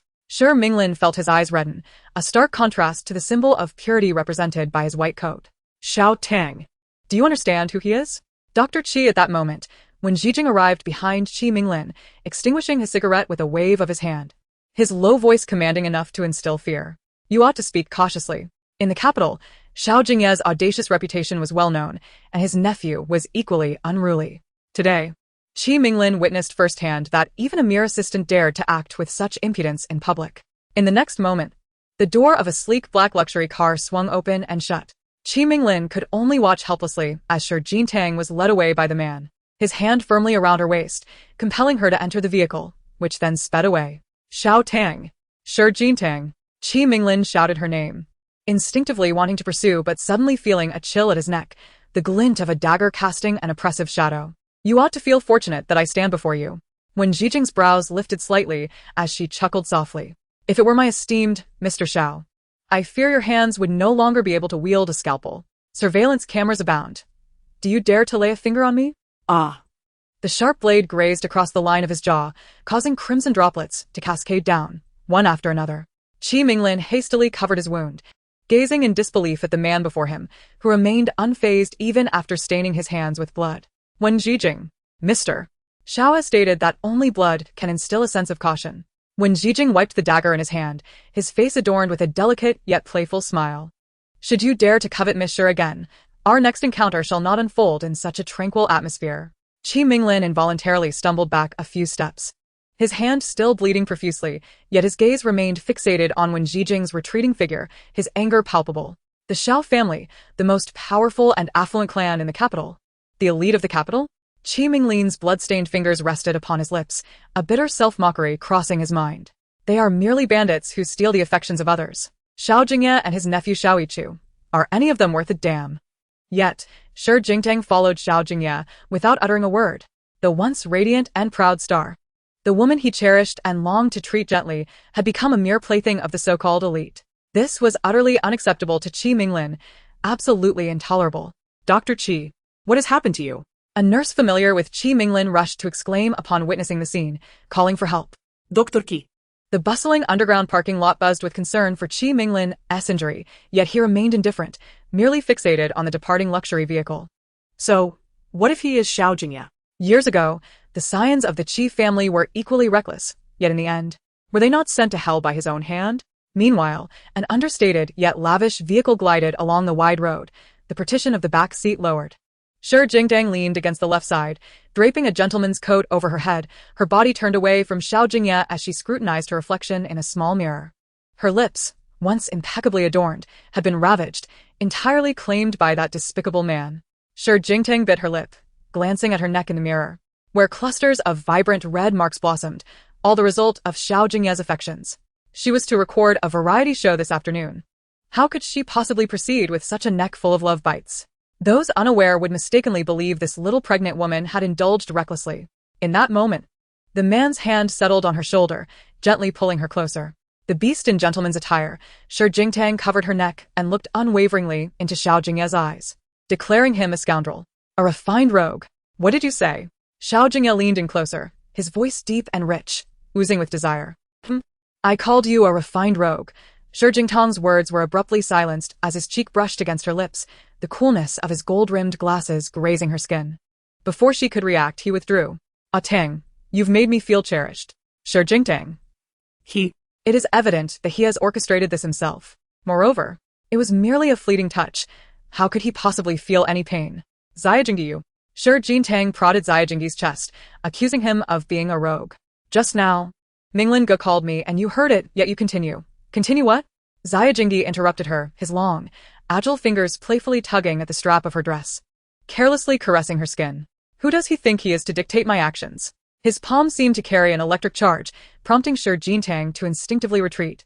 Yet her slender legs were pinned in place, leaving her powerless as he leaned down to graze the kiss mark on her neck, causing her to arch back in response. Chapter 54, Call Me Brother. The atmosphere within the car was thick with a rippling sensuality, as Xiao Jingye gazed at Xiao Jingtang with a longing yet possessive look. His magnetic voice tinged with evident jealousy. What did you just call him? Minglin. Xiao Jingtang shook her head slightly, reassuring him. Rest assured. He is not older than you, so you need not address him as brother. The young lady is quite considerate of me. Isn't she? Xiao Jingye chuckled with a playful glint in his eyes, his gaze lingering on the light blue strap dress adorning Xiao Jingtang. Then what should you call me? He recalled vividly that this delicate young lady had never referred to him as husband. Xiao Jingtang blinked at his words, her eyelashes fluttering as she encircled his hand that was gently caressing the strap of her dress, seemingly fearful of his intentions. Will you call him? Minglin. So, Xiao Jingye wishes for me to address him in a certain manner? You are bullying a pregnant woman. Xiao Jingtang lowered her gaze, unable to meet Xiao Jingye's alluring eyes. Xiao Jingye, you. She grasped his hand, attempting to prevent him from unbuttoning his shirt, instinctively closing her eyes. Tempting a pregnant woman can certainly be construed as bullying. Does the young lady imply that your self-control is lacking? Is Xiao Jingtang lacking in self-restraint? Well, of course. Yet, no matter how resolute she might be, she cannot withstand the allure of this cunning man. Why are you silent? Xiao Jingye whispered in her ear. My young lady has always been taciturn. Why was Xiao Jingtang not speaking? Was she inherently reticent? No, not at all. It was because she was acutely aware that whatever she said would only ensnare her further in Xiao Jingye's trap. If she claimed to possess self-control, this fox would only continue to entice her. Conversely, if she admitted to lacking it, Xiao Jingtang surmised that Xiao Jingye would definitely retort, "Young lady, kiss me." Neither responding nor remaining silent would spare her from his teasing. In the next moment, Xiao Jingtang wrapped her slender arms around Xiao Jingye's neck, her lips, slightly flushed from their earlier kisses, brushed against his ear as she whispered, almost inaudibly, brother. Not husband, but brother. Just that little utterance made her feel a twinge in her neck as his firm hand pulled her into his embrace, kissing her with an intensity greater than before, leaving her no chance to catch her breath. Her hand inadvertently rested against his sculpted chest, feeling the heat radiating from him. Xiao Jingye could sense it. His possessiveness transformed into a gentle warmth akin to a hot spring as he tenderly stroked her silky hair. Xiao Jingtang, you are simply asking for discipline. Xiao Jingye harbored a desire to be rough, rough enough that Xiao Jingye would cry out in pain, her delicate voice filled with tears. Yet, he dared not bully the small pregnant woman. Her tears fell like pearls strung on a broken thread, a stark contrast to her previous playful weeping. Would you truly dare to scold me? Xiao Jingye raised her gaze to meet Xiao Jingye's eyes, her fingers playfully fiddling with the buttons of a shirt. After all, since their marriage, Xiao Jingye seldom spoke harshly to her. The one who is pampered often feels invincible, if it weren't for the little life growing inside you. Xiao Jingye gazed down at Xiao Jingye, captivated by her alluring beauty. He draped a men's overcoat over her shoulders. Today, the car is all yours. How beastly. Xiao Jingye continued to grumble, but fearing that Xiao Jingye might pounce on her, she quickly pushed open the car door. However, as soon as she stepped out, she felt her hair loosen. The light blue cloud-like hair tie she wore was snatched away by Xiao Jingye's hand. Mississippi. At this, Xiao Jingye paused her action of closing the car door. In the past, she had traveled across the country for work without ever feeling sorrow when leaving Beijing. Yet, today, she felt a twinge of reluctance. Was it the city she could not bear to part with, or was it him? All right. You must eat well. Tang. We are about to depart. As Fu Wan approached, she noticed Xiao Jingye still in the car and quickly turned away. I will head over there first. No rules. The myriad of emotions swirling within her had not visited Xiao Jingye for a long time. She instinctively touched her abdomen, pondering if it was simply the hormonal fluctuations of pregnancy. Inside the car, Xiao Jingye's gaze remained fixed on Xiao Jingye's retreating figure until she boarded the car with Fu Wan. He gently caressed the light blue hair tie in his palm, feeling a surge of irritation as he loosened his tie and leaned back against the rear seat, closing his eyes. In countless days and nights past, he could only secretly observe everything about Xiao Jingye, even cherishing her smile based on the emotional value others bestowed upon him. Xiao Jingye had grown weary of such feelings. At that moment, the car door swung open, and Wen Zhijing took the passenger seat, raising the partition. I dealt with that illegitimate son of the Qi family. Xiao Jingye merely rubbed his brow, his tone indifferent. After attending the banquet for the cooperation with the Shen family, arrange for me to catch a flight to Lincheng immediately. If you are so reluctant, perhaps you should not let the young lady participate in that variety show. Wen Zhijing observed keenly as Xiao Jingye's expression turned cold the instant Xiao Jingye exited the vehicle. I wouldn't dare to comment. Xiao Jingye closed his eyes to rest, pressing his fingers harder against his brow. Moreover, nothing is worth more than the happiness of a young lady. If she desires it, let her have it. The begonia must bloom freely. Only through joy can it flourish beautifully, and thus, it will be delightful to kiss. Xiao Jingye was willing to indulge Xiao Jingye and preferred that she remained spoiled. Lincheng, at night. In a hotel suite, Xiao Jingye sat by the floor-to-ceiling window, holding her script but unable to concentrate. Her fingertips rested on the glass as the neon lights flickered, casting reflections upon her slender waist, while the evening breeze caressed the hem of her flowing dress. This scene, reminiscent of the past, inevitably brought to Xiao Jingye's mind a moment when she found herself leaning against a similar floor-to-ceiling window, seduced by his kiss. The exquisite contrast of icy coldness and searing warmth thrust her into a realm of both pleasure and torment, where she willingly surrendered to his whims. In the presence of Xiao Jingye, Xiao Jingye often found herself at odds with her true feelings. Yet now, she yearned to express her thoughts. She truly missed Xiao Jingye, albeit just a little. Ding ding ding ding, knock knock. At that moment, the sound of the doorbell mingled with the knocking, breaking her reverie. Chapter 55. Asking her to send the child away? Upon hearing the noise, Xiao Jingye glanced down at her wristwatch, a hint of confusion flickering in her eyes. Who could it be at such a late hour? Zing zong. The doorbell's chime grew increasingly urgent. Rising from her seat, she set aside the script in her hands and made her way to the door, opening it to find Qi Xuema, the jester, bouncing around in the dead of night. Xiao Jingye felt a wave of annoyance wash over her. Master Xiao? Xiao Jingye's gaze was frosty as she leaned against the doorframe, regarding her with a mocking air. You dare call him that? You are merely my husband's foot servant, and you still call him husband after your divorce? Qi Xuema stepped forward, retorting. You really are a stubborn duck, aren't you? Even after the divorce, you have no right to look down on me. Xiao Jingye glanced at the dazzling diamond ring adorning her ring finger, waving her hand as if to flaunt it. Besides, Xiao Jingye has been quite obedient lately. Why would I ever consider letting him go? Obedient? Xiao Jingye, the man who is so revered and admired, is being called obedient by you? Kixwemo scoffed. Incredulous at her audacity to critique such a powerful figure in the circle. Who are you to call anyone a foot servant? Qi Xuema exclaimed, raising her hand to strike Xiao Jingye in a fit of rage. With swift reflexes, Shi Jingtang deftly knocked Qi Xuema's wrist away, her slender arm rising to deliver a stinging slap, while her grip tightened on Qi Xuema's hair, her expression unwavering. Xiao Jingye has never laid a finger on me. What gives you the audacity to come here and flaunt your power? Shi Jingtang tightened her hold. Are you hoping to provoke a man into madness? Fixating on what belongs to me? Ah, it hurts. You wretched woman. Qi Xuema struggled, grasping Shi Jingtang's arm, pleading, let go of me. Let go. I haven't settled the matter of the award with you. Do you think I am a soft target to be toyed with?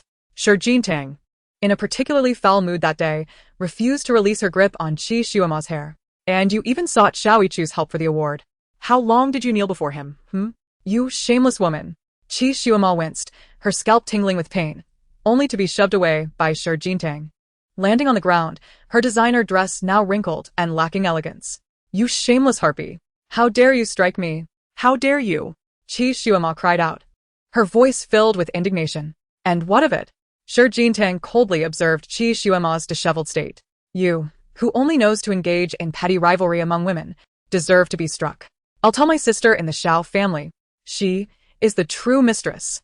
Qi Xuema glared at Shi Jingtang with venom in her eyes. Ha! Don't you just rely on that little life in your belly to secure your position as the young mistress of the Xiao family? Don't get ahead of yourself. What kind of person is Xiao Jingye? He abhors children. Unable to physically contend with Shi Jingtang, Qi Xuema resorted to verbal sparring, venting her frustrations. Anyone with the surname Xiao must wait until they are 18 to enter the gates of the Xiao family. Even if you are born into it, you are forced to entrust your child to others for upbringing. Forced to give your child away? Qi Xuema, have you lost your mind over a man? The rules of the Xiao family, the character of Xiao Jingye. Who dares to question him? Who can dictate his actions? Qi Xuema rose from the ground, casting a cold smile at Shi Jingtang. Let us see how this unfolds. You will suffer while I stand behind. As she spoke, Qi Xuema wiped her face and bumped into Shi Jingtang's shoulder, striding away in her high heels. Shi Jingtang slammed the door shut, leaning against it, her hand trembling slightly on the doorknob due to the surge of emotions. On the day Shi Jingtang married Xiao Jingye, aside from his aide and the servants of Nightwater Bay, no one else was aware. Even Xiao Jingye's father only learned of it months later. Qingwan, Qi Xuema's elder sister and a longtime companion of the elder Mr. Xiao, naturally received the news. Yet, despite informing Qi Xuema, she dared not speak of it widely. After all, Qi Xuema harbored affections for Xiao Jingye, dreaming of one day becoming the well-known matriarch of the Xiao family. In the Xiao family, my sister is the true mistress, Shi Jingtang mused, realizing that Qi Xuema's words stemmed from Qi Qinghuan's revelations about the Xiao family. Thus, much of what she said might hold a kernel of truth. From the moment Shi Jingtang wed Xiao Jingye, she understood that this stern patriarch despised children. Upon discovering her pregnancy, her sole desire was to escape him, never attempting to change Xiao Jingye. As Qi Xuema remarked, who would dare to question Xiao Jingye, let alone influence his actions? Shi Jingtang had also heard from Xiao Yichu that he was not raised by his parents, but had been sent abroad to be nurtured by others. At this moment, her hand instinctively rested on her abdomen, her expression revealing deep concern. The thought of being separated from her newborn was unbearable for her. Lost in contemplation, she found herself sliding down to the cold floor, lost in thought, the emotional turmoil of pregnancy overwhelming her to the point of tears. To distract herself, Shi Jingtang entered the bathroom for a shower, but accidentally encountered scalding water on her hand, causing her to furrow her brow instinctively before swiftly rinsing with cold water. After her bath, Shi Jingtang tossed and turned in bed, the stillness of the room only interrupted by the ticking of the clock, the solitude enveloping her as she clutched the blanket tightly. At that moment, her phone vibrated with an incoming call. It was Xiao Jingye, and she quickly swiped to answer, instinctively calling out his name. Xiao Tang, it's me. However, it was not Xiao Jingye on the line, but Qi Minglin. Is there something you need? Shi Jingtang's eyes reflected her disappointment, her voice colder than usual. I apologize for disturbing your rest, Qi Minglin replied, guilt evident in his tone. You sound upset. Is he treating you poorly? How could someone like Xiao Jingye be kind to anyone? Qi Minglin spoke in a tone laced with pity, revealing his ruthless nature. As it was well known he would dare to take even the life of his own brother. Enough. Upon hearing Qi Minglin's words, Shi Jingtang's voice rose slightly. I do not wish to hear this. I married him. He is my husband. You have no right to judge him. With a defiant note in her voice, Shi Jingtang decisively hung up the phone. At that moment, the sound of the room card touching the sensor echoed, prompting Shi Jingtang to instinctively sit up. her eyes brimming with caution. Who is it? Chapter 56, A Touch of Intoxication, A Greedy Kiss. The familiar voice, deep and magnetic, resonated. Xiao Jingye instinctively turned on the lights in the room and hurried toward Xiao Jingye, leaping into his embrace, her slender arms wrapping tightly around his waist. What brings you here? She asked, gazing into Xiao Jingye's face, tightening her grip. Why didn't you call me? I was on the plane, Xiao Jingye replied, gently stroking the top of Xiao Jingtang's hair, noticing the slight redness in her eyes, his brow furrowing. What's wrong? Are you feeling unwell? No, Xiao Jingtang said, shaking her head slightly, resting her cheek against his chest. Have you been drinking? I had a social engagement tonight. I only had one drink. Seeing that Xiao Jingtang was still barefoot, Xiao Jingye bent down slightly, lifting her and placing her on the sofa, draping her legs over his. I was eager to see you, and forgot about the smell of alcohol. At his words, Xiao Jingtang merely reached up to loosen one of his ties. Her eyes filled with unspoken words. In the past, she would never have looked at him with such eyes. Assuming she was averse to the scent of alcohol, Xiao Jingye proceeded to carry Xiao Jingtang to the bed, turning off the bright lights, leaving only the soft, warm glow of the ambient lights. Sleep well. I'll take a shower, he said. Xiao Jingtang called his name again, feeling a bit clingy, so she pulled the blanket closer around her. The sound of running water in the bathroom was faint, yet Xiao Jingtang paced the room, burdened by heavy thoughts. Unable to find peace despite the cool air from the air conditioning. When Xiao Jingye emerged from the bathroom and saw her lost in thought on the sofa, he immediately sensed that her emotions tonight were different from usual. At that moment, Xiao Jingtang felt her hand grow cool as Xiao Jingye handed her a white towel. Miss, could you help me dry my back? All right. Xiao Jingtang nodded at his request. She attempted to rise but was gently pressed back into her seat by Xiao Jingye, who then sank to the floor beside her, his movements languid yet graceful. His long fingers brushed against her calf, water droplets splattering against her fair skin, seemingly accidental yet laden with desire. Even in the dim light, Xiao Jingtang could see the myriad of scars on Xiao Jingye's back, stark against his pale skin, a reminder of battles fought that could not be erased. In that moment, her first thought was only to feel a pang of pity for Xiao Jingye. The woman's gentle caress as she rubbed his back compelled Xiao Jingye to greedily rest his head upon Xiao Jingtang's warm thigh, his fingers occasionally tracing her slender waist. A tang. The man spoke, his voice deep and languorous, resonating like a cool jade whispering sweet nothings to a lover. I miss you. Listening to Xiao Jingye's voice, Xiao Jingtang instinctively lowered her head to plant a fleeting kiss on his cool lips, then gazed quietly into his eyes. In the next moment, Xiao Jingye's hand drew her into his embrace, his cold lips wandering across her fair skin, as if expressing both the longing of separation and the fervent love nestled deep within his heart. As Xiao Jingtang reclined against the softness of the bed, Xiao Jingye propped himself up on his muscular arms, gazing down into her moonlit, gentle eyes. Once, he had dared to act on any whim, indulging in reckless abandon. Yet now, with Xiao Jingtang before him, he hesitated even to tear her dress. He had always believed a mere garment could be replaced, showering her with countless outfits. Too many for her to wear. But now, he dared not touch it, for he knew that any tear would bring him discomfort too. Xiao Jingtang, he murmured, enchanted by her fragrant hair, holding her tightly as he whispered in her ear, I regret not taking precautions that night. Xiao Jingtang, ablaze with fervor, ignited him with an intensity that melted away his previously frosty demeanor.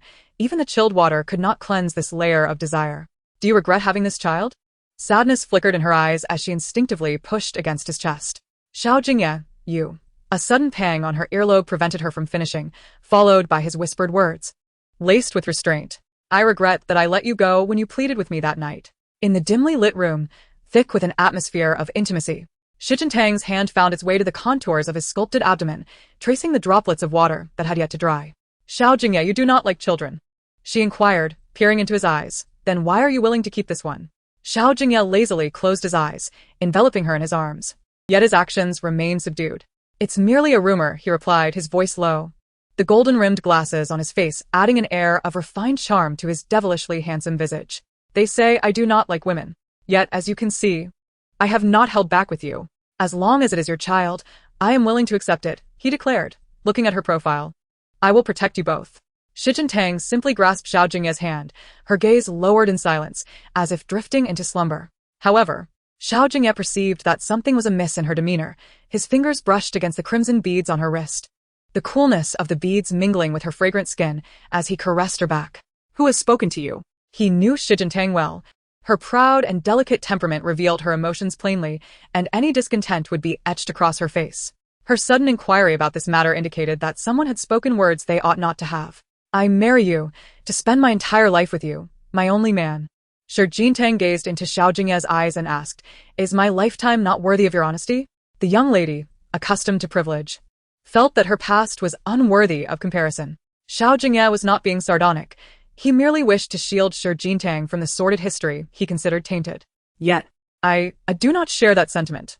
Xiao Jingye grasped Xiao Jingye's hand, her eyes slightly reddened, her voice raised with genuine indignation. "In what way am I privileged? I am but a bereaved soul, mourning my father." The man's strong arms tightened around her, and his passionate kiss took on a tone of appeasement, rendering Xiao Jingye entranced. Caught in a dreamlike state, yearning to push him away, yet feeling her strength fade, Xiao Jingye did not resort to sweet nothings to console a woman. Faced with a furious and self-deprecating young lady, he could only kiss her with a blend of greed and tenderness. Chapter 57.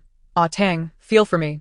Until Xiao Jingye felt a chill at her collarbone, awakening from her stupor, she instinctively pushed away the man lost in desire. After a fleeting moment of hesitation, she raised her arm, preparing to strike Xiao Jingye. After her father's death, no one protected her. Thus, against anyone who dared to violate her, her reflex was to retaliate. Some labeled her a shrew. She paid them no heed, solely wishing to safeguard herself. In her habitual reaction, fueled by anger, she momentarily forgot the formidable man that Xiao Jingye was, feared by many. Yet, in the next heartbeat, her wrist faltered. She refrained from striking him, not from fear, but from a desire to spare him pain. Observing her movements, Xiao Jingye did not flinch, merely lowering his gaze upon her, devoid of any reproach. However, in that fleeting moment when her arm began to drop, Xiao Jingye's cool hand grasped her wrist, pulling her closer. Hesitation in action is not a good habit. His voice was cool, yet his throat bore the raspy timbre of rich tea. "You cannot strike? Then allow me to teach you." Xiao Jingye understood that Xiao Jingye cared for her and indulged her, yet she did not anticipate such leniency. "Release me," she protested, attempting to struggle, but was drawn into his embrace, feeling his unique chill. "Let go. I shall allow you to strike me." Xiao Jingye brushed against the curve of her neck, his tone robust yet gentle. "As long as it brings you joy." The esteemed yet feared figure of the capital's elite spoke such words, leading Xiao Jingye to suspect that he had partaken in more than just a single drink that evening. "Xiao Jingye, have you lost your mind?" "Lost my mind?" Ha! He caressed her delicate, fair cheek, the golden-rimmed glasses grazing her forehead, eliciting a slight itch. "I could crush anyone who uttered those words with but a flick of my finger. In what way am I privileged? I am merely a lost soul, bereft of my father." This declaration echoed her earlier sentiments. Over the years, Xiao Jingye had heard far too many ambiguous statements, recognizing the harsh truth within them, allowing her to voice such sardonic remarks herself. While she had grown accustomed to it, Xiao Jingye could not abide a single word of it. The young lady he tenderly cradled in his hands, Xiao Jingye, would rather endure her unreasonable tears, her reproaches directed at him, even the sting of a slap. To him, these were trifles. What truly pained him was Xiao Jingye's unwarranted self-deprecation. "I speak the truth," she asserted, attempting to free her wrist from his grasp, desperate to escape his embrace. At that moment, Xiao Jingye's countenance was frigid, leaving her feeling inexplicably cold. What does it mean to be a stray dog? He tightened his grip on the side of Xiao Jingye's neck, his gaze piercing, as if to say, "Have I perished? Have I left you without a home? You know that is not my intention." Xiao Jingye frowned, unhesitatingly retorting, "As long as I live, you have a home." Xiao Jingye seemed apprehensive of frightening her further. He endeavored to temper his emotions, gently caressing the crown of her head. "Xiao Jingye, such words must never cross your lips again." She met his gaze, her lashes drooping, a single crystalline tear cascading down her cheek. Lowering her head, she enveloped the breadth of his back in a tender embrace. The sudden loss of her father had cast an enduring shadow over her heart, yet now, this man's kindness had brought her solace. He said, "As long as I live, you have a home." In a barely audible whisper, Xiao Jingye confessed, "I forgot. I have a home now." Before her, even in a fit of rage, Xiao Jingye dared only to raise his voice at her, but as soon as the words left his lips, he would pull her close, remorseful for her tears. "Tang, I merely wish to soothe you." With his fingers gliding over her cheek, he rested his chin atop her head, softly coaxing her. "When you cry, I am at a loss." Previously, Xiao Jingye believed that showering Xiao Jingye with endless wealth, Adorning her with the finest bags and the most exquisite dresses would suffice to placate her. Yet, clearly, those gestures were in vain. After a year of marriage, the young lady had refused to even meet him. "I am not one to weep," Xiao Jingye replied, her tear-streaked lashes fluttering. "I simply must not provoke the little pregnant woman again." Observing the redness in her eyes, Xiao Jingye felt a pang of guilt wash over him as he patiently comforted her. "I cannot take advantage of the little pregnant woman's softness and push my luck." At his words, Xiao Jingye lifted her gaze, her delicate features shimmering with unshed tears. Her lips bearing the marks of fervent kisses, appearing as if she had been wronged, yet still exuding the pride befitting a young lady. "Why do you not realize that I am not afraid to strike you?" she challenged. How could the young lady I cherish so dearly lack courage? Xiao Jingye knew Xiao Jingye all too well. His fingers brushed through her lustrous black hair. "A Tang would never fear, she would only feel pity for me." On that fateful New Year's Eve, when Xiao Yichu was hurt by Xiao Jingye, the Xiao family remained silent. Yet Xiao Jingye was the only one brave enough to confront him. She had always possessed courage and would never show mercy to those who harmed her. In this moment, Xiao Jingye grasped Xiao Jingye's icy hand and gently placed it upon her flat abdomen, her voice neither loud nor soft, yet laced with evident concern. "After the baby is born, apart from my grandmother, you will be my only blood relative." In the eyes of Xiao Jingye, emotions fluctuated, and we must love him dearly. "All right?" Xiao Jingye listened to Xiao Jingtang's voice, gently laying her down on the bed. He positioned himself beside her, resting his head against her abdomen, as if to listen for the movements of the fetus.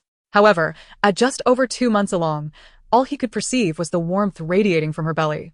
Xiao Jingye admitted that his initial willingness to keep this child stemmed solely from Xiao Jingtang's affection and his desire to anchor her by means of their offspring. Yet, as he witnessed her daily discomfort and the glimmer of expectation in her eyes, his perspective gradually transformed.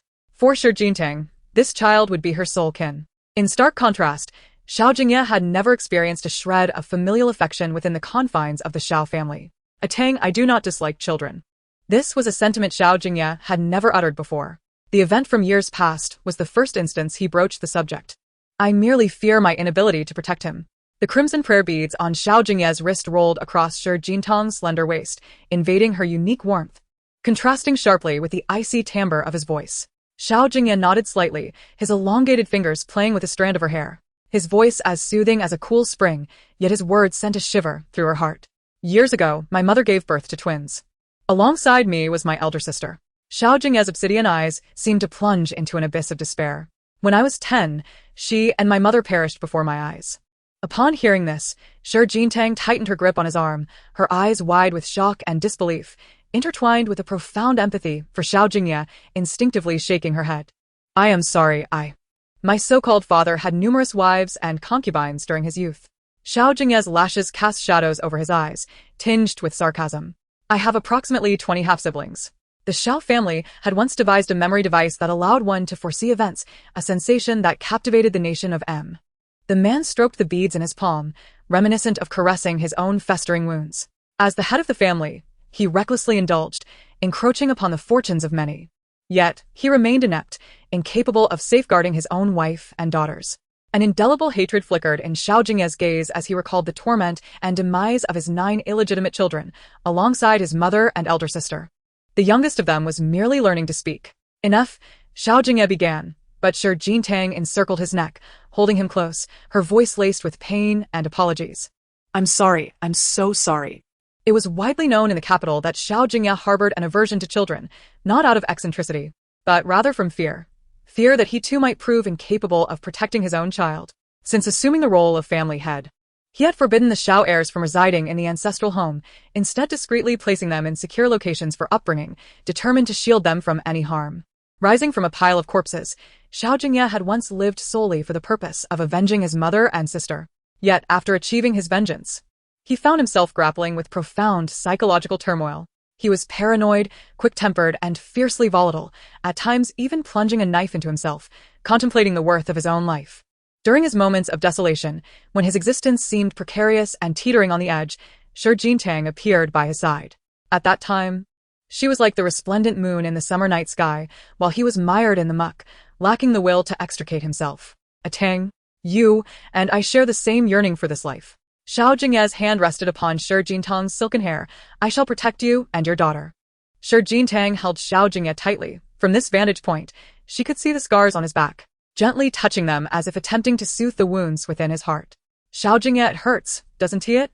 Xiao Jingye sobbed. I will never allow you to suffer again, never. These matters, I had no intention of voicing to you. Xiao Jingye tenderly caressed her back, but you will ultimately learn. I wish for you to hear nothing from others. You must not let anger disturb you during your pregnancy. It is simply not worth it to be upset over trivial matters. Xiao Jingye disregarded any notion of pride, focusing solely on safeguarding the blossoms of the begonia. None could speak ill of Xiao Jingye. Shi Jintang cradled his face in her hands, gently shaking her head as she declared, My man is the best of the best. In that moment, she also felt a sense of shame for her numerous misconceptions about him in the past. Regarding Shi Jintang's declaration, Xiao Jingye grasped little beyond the 4 words, my man. He was hers, she had proclaimed it herself, acknowledging him as her beloved. He held the begonia delicately in his palms, embracing her warmly, in the tranquil night, filled with fervent hearts. The following morning, as Shi Jintang awoke, her instinct led her to stretch her arm across the bed only to find Xiao Jingye absent. Xiao Jingye? She called his name. But after a fruitless search around the suite, she sank into the sofa with a hint of disappointment, pouring herself a glass of water. He was gone. And even the water felt tepid. With a sigh, she rose and made her way to the bathroom. Upon opening the door and lifting her gaze, she beheld him lounging in the milky white bathtub, the water adorned with a light blue foam, creating a delicate line across his chiseled chest. His dark hair was damp, cascading against his temples, exuding an exquisite, languorous charm. 1 second, 2 seconds. Xiao Jingye, upon hearing her, opened his eyes and regarded her with a playful arch of his brow, his arm rising to idly stir the bubbles in the water, a picture of casual elegance. I didn't mean to intrude. I didn't know you were in there, Shi Jintang said, retreating a few steps and averting her gaze. I thought you had left.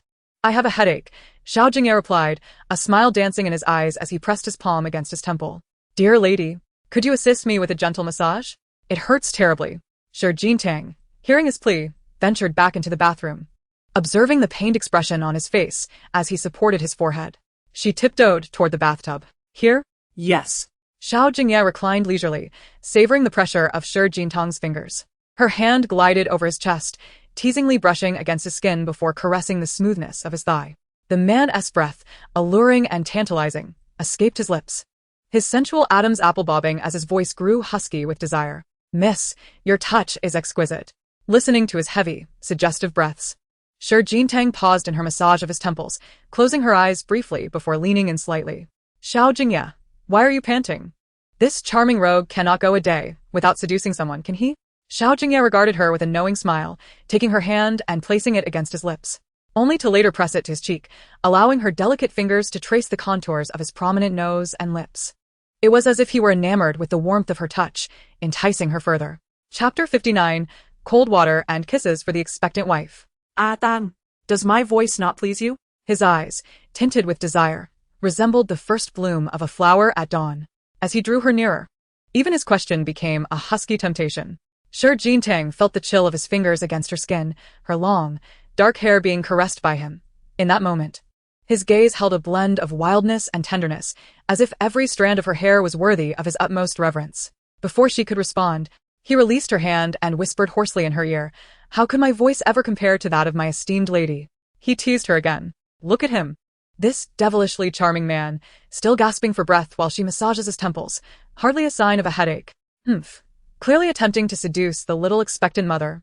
With that thought, Shi Jintang pinched her slightly flushed ear and draped her slender arm around Xiao Jingye's shoulder, pulling him closer. Mr. Xiao, you certainly enjoy toying with people first thing in the morning, don't you? Her warm fingertips glided from his forehead down to his throat, her movements languid, and her tone equally so. Xiao Jingye seized her mischievous hand, tightening his grip around her waist, his fingers teasingly tracing her skin. Despite his size, his voice remained irresistibly captivating. When a lady addresses me in such a manner, I find myself quite flustered. Out in public, he might respond to such a call. But when it comes from this lady at home, he felt an overwhelming sense of trepidation. Flustered? Shi Jintang lowered her gaze to his slightly flushed eyes, which bore a blend of playfulness and seriousness. She gently lifted his chin with her delicate fingers, her voice soft and inviting. So, Xiao Jingye, do you wish to? At that moment, her exquisite features were devoid of makeup, her fair and delicate cheeks adorned with a teasing smile. Her voice, tender and sweet, floated like cotton candy, warm and ticklish to the heart. In that instant, Xiao Jingye wrapped his arms around her waist, leaning down to press his cool lips against her shoulder, tugging at the delicate straps of her white garment, biting and pulling with reckless abandon. An action both wild and seductive, leaving Shi Jingtang momentarily startled. "Darling." The next moment, Xiao Jingye pressed a gentle kiss to her earlobe, his eyes narrowing slightly, breath laced with desire. "Finish your thought." As Shi Jingtang encircled the back of the man's neck with her delicate hands, her charming demeanor was enough to captivate Xiao Jingye. "Shall we have some small cakes for breakfast?" he mused. Just a moment ago, he had envisioned her sweetly coaxing him with affectionate words, eagerly anticipating her response. Yet, what did she utter? Small cakes? Who would indulge in such trivialities? Had he truly been so naively played? Xiao Jingye couldn't help but let out a resigned chuckle. His palm glided from Shi Jingtang's shoulder down to her abdomen, his voice laced with a husky timbre, tainted by desire. "You are using your belly to bully your husband." Oh, he was feeling wrong now? Observing the haze of emotion that enveloped Xiao Jingye's visage, Shi Jingtang's hand found its way to the side of his neck, and she lowered her head to kiss his Adam's apple. That brief moment of warmth elicited a flicker of restraint in his eyes, and his breathing deepened. At that instant, Shi Jingtang caressed his pale cheek, her expression radiant. The tendrils of her inky hair drifted across the skin, inadvertently alluring, while her tone dripped with unrestrained seduction. "Xiao Jingye, do you wish to kiss me?" Faced with the exquisite blossom of a begonia so tantalizingly near, he yearned for more than a mere taste, his eyes consumed by desire. Akin to sparks igniting a vast expanse, longing to savor the intoxicating essence of spring. "But it hurts every time you kiss me," her voice, weak yet endearing, belied her proud demeanor. "And you've already taken liberties with my legs and waist. Do you wish to continue your mischief?" Dream on. With a twist of her waist, Shi Jingtang rose, casting a glance at the irresistibly appealing man, her disdain evident. "Moreover, you've torn my straps. Remember to compensate." Humph.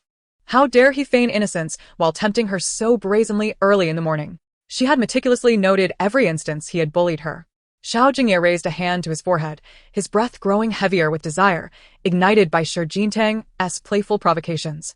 Though he had not been troubled before, he now found himself at a loss for words. Truly, she was a pampered lady who never forgot a slight. The water temperature fluctuated, cold and biting. Xiao Jingye clenched his fist, the crimson beads on his wrist appearing even more enchanting when wet, his arms showcasing the distinct vigor of masculinity. While the desire in his thin lips could not be concealed, his mind was filled with visions of Shi Jingtang's exquisite beauty.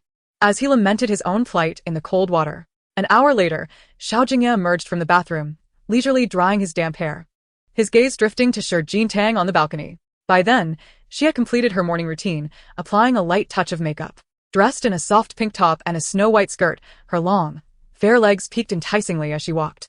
Her lustrous hair cascaded down her back, styled in playful twin ponytails, the gentle waves lending her a youthful and languid charm, accentuated by delicate pink bows that highlighted her allure. Upon hearing the bathroom door open and close, Shi Jingtang set down her lipstick and approached him, lifting a small cake from the table to show him. "Here as promised." Xiao Jingye lowered his gaze upon her visage. Her fair, flawless skin radiated a delicate pink hue, and her eyes, reminiscent of the moon, shimmered like spring water. Her lips, akin to tender cherry blossoms, bore a captivating shade of red, the hue of her lipstick. "Is this sweetness comparable to sugar?" Xiao Jingye's voice rasped like gravel, as his long fingers brushed against the creamy texture that adorned Shi Jingtang's lips, before he encircled her nape and captured her mouth in a kiss. At that moment, the warmth of his palm was a stark contrast to the icy demeanor of yesteryears, as a gentle heat spread across Shi Jingtang's nape, mingling with the intoxicating scent of rich cream that lingered between them. He was exceedingly tender, as if he were painting the most precious treasure in existence, leaving Shi Jingtang motionless, her hand poised against his chest, unable to move. The warm sunlight bathed their profiles, as Xiao Jingye's hand trailed from her nape to her slender waist, reflecting a striking disparity in physique within the pristine mirror. "Miss," he indulgently caressed the hollow of her waist, greedily toying with the delicate strap of her back. "Does it still hurt?" Xiao Jingye you again. Chapter 60. Kiss him without needing to tiptoe. Humph. Which family-s superstar is this stunning? As Shi Jingtang observed the longing in Xiao Jingye's eyes, she unabashedly wrapped her arms around his broad back, her slender legs attempting to entwine around his waist, her smile radiant. "I possess an even more beautiful side, Mr. Xiao. It's not like you haven't seen it."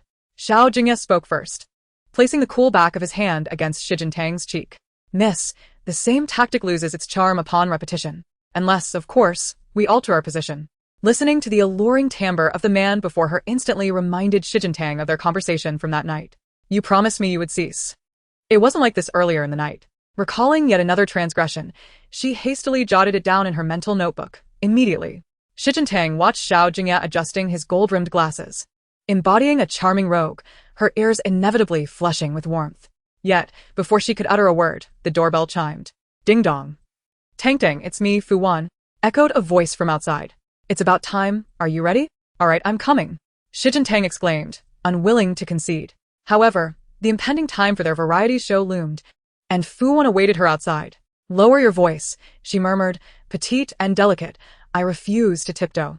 Upon hearing this, a smile spread across Xiao Jingye's lips, and he tenderly ruffled Xiao Jingye's hair. He then bent slightly closer to her, savoring the softness of her lips. After planting a kiss on his cheek, Xiao Jingye showed no intention of releasing Xiao Jingye. Instead, he lifted her effortlessly, placing her upon the table, and retrieved her lipstick to touch up her makeup. Xiao Jingye gazed at Xiao Jingye's patient and gentle demeanor, her eyelashes fluttering as her fingers instinctively clenched the hem of her skirt, her heart racing with exhilaration. All done. Yes. Yes, all good, Xiao Jingye nodded, only to be swept up in Xiao Jingye's embrace once more. I must take my leave now. As he watched Xiao Jingye hurriedly flee, Xiao Jingye leaned against the bar, drying his damp hair. The Buddhist beads on his wrist, glistening with droplets of water, appeared even more vibrant under the sunlight. As he brushed his hair, his movements grazed his pale skin, exuding an air of languor. At that moment, the doorbell echoed through the room. Xiao Jingye stepped forward to open the door, and upon seeing Wen Jijing, he turned slightly aside, raising his hand just a fraction. He set down the towel and took a seat, eyeing the adorable cake before him, picking up a fork to savor a bite. It was evidently less sweet than before. Arrange for someone to check the surveillance footage from last night. I need to know who visited, he instructed, leisurely rolling an ice cube in his palm. His gaze now devoid of the earlier tenderness. Understood, Wen Jijing nodded, then proceeded to step out onto the balcony. It's Qi Xuema. It seems she had a quarrel with the young madam. The amber cup, filled with a misty chill, clattered against the brand-new, expensive glass table. Xiao Jingye retrieved a disinfecting wipe to cleanse his hands, his voice cold and somber. Last night, Xiao Jingye had suddenly pressed him with a question, leading him to suspect that someone had said something to her. He had initially thought it was Qi Minglin, having witnessed him embrace Xiao Jingye intimately. Now, it appeared to be Qi Xuema, the only way she could glean news about the Xiao family being through her so-called stepmother, considering they were sisters. Such betrayal warranted punishment. The provocateur would not escape Xiao Jingye's retribution. Wen Jijing found Xiao Jingye's reaction unsurprising. After all, he had committed numerous reckless acts for Xiao Jingye, so punishing someone he despised, especially a stepmother, was hardly remarkable. Xiao Jingye had never shown respect to any elder of the Xiao family. The only person who could command his obedience was Xiao Jingye. I understand what must be done, Wen Jijing said, adjusting the collar of her suit. You can trust me to handle this. Xiao Jingye merely waved his hand dismissively, then patiently polished his gold-rimmed glasses, scanning the surroundings. The charming little cake on the dining table, her hairpin and colorful scrunchies by the bed, her lipstick and necklace on the table, and her slippers scattered on the floor. All these remnants of Xiao Jingye's presence made Xiao Jingye feel that it was her essence that transformed a mere house into a home. In Jing City, at Mingxi Mansion, a picturesque garden reminiscent of Jiangnan landscapes served as a gathering place for the affluent ladies of the capital.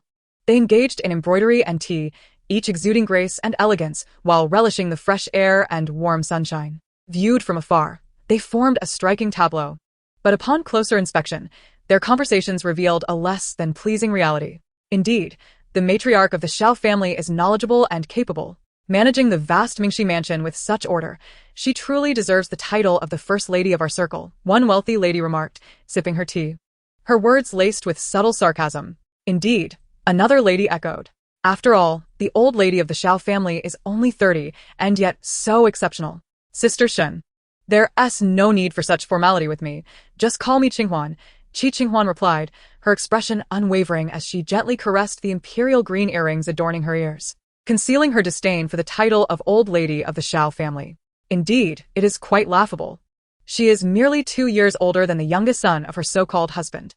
Back in those days, everyone in the capital believed that Qi Qinghuan married a man of her father's age out of a lust for power and wealth. Yet only she knew the true path that led her to this juncture. No, There is also Xiao Jingye, who is equally aware. Chapter 61. Who is the guest on the dating show? How is it that after so many years in the Xiao family, she remains unclear about her own identity? Mrs.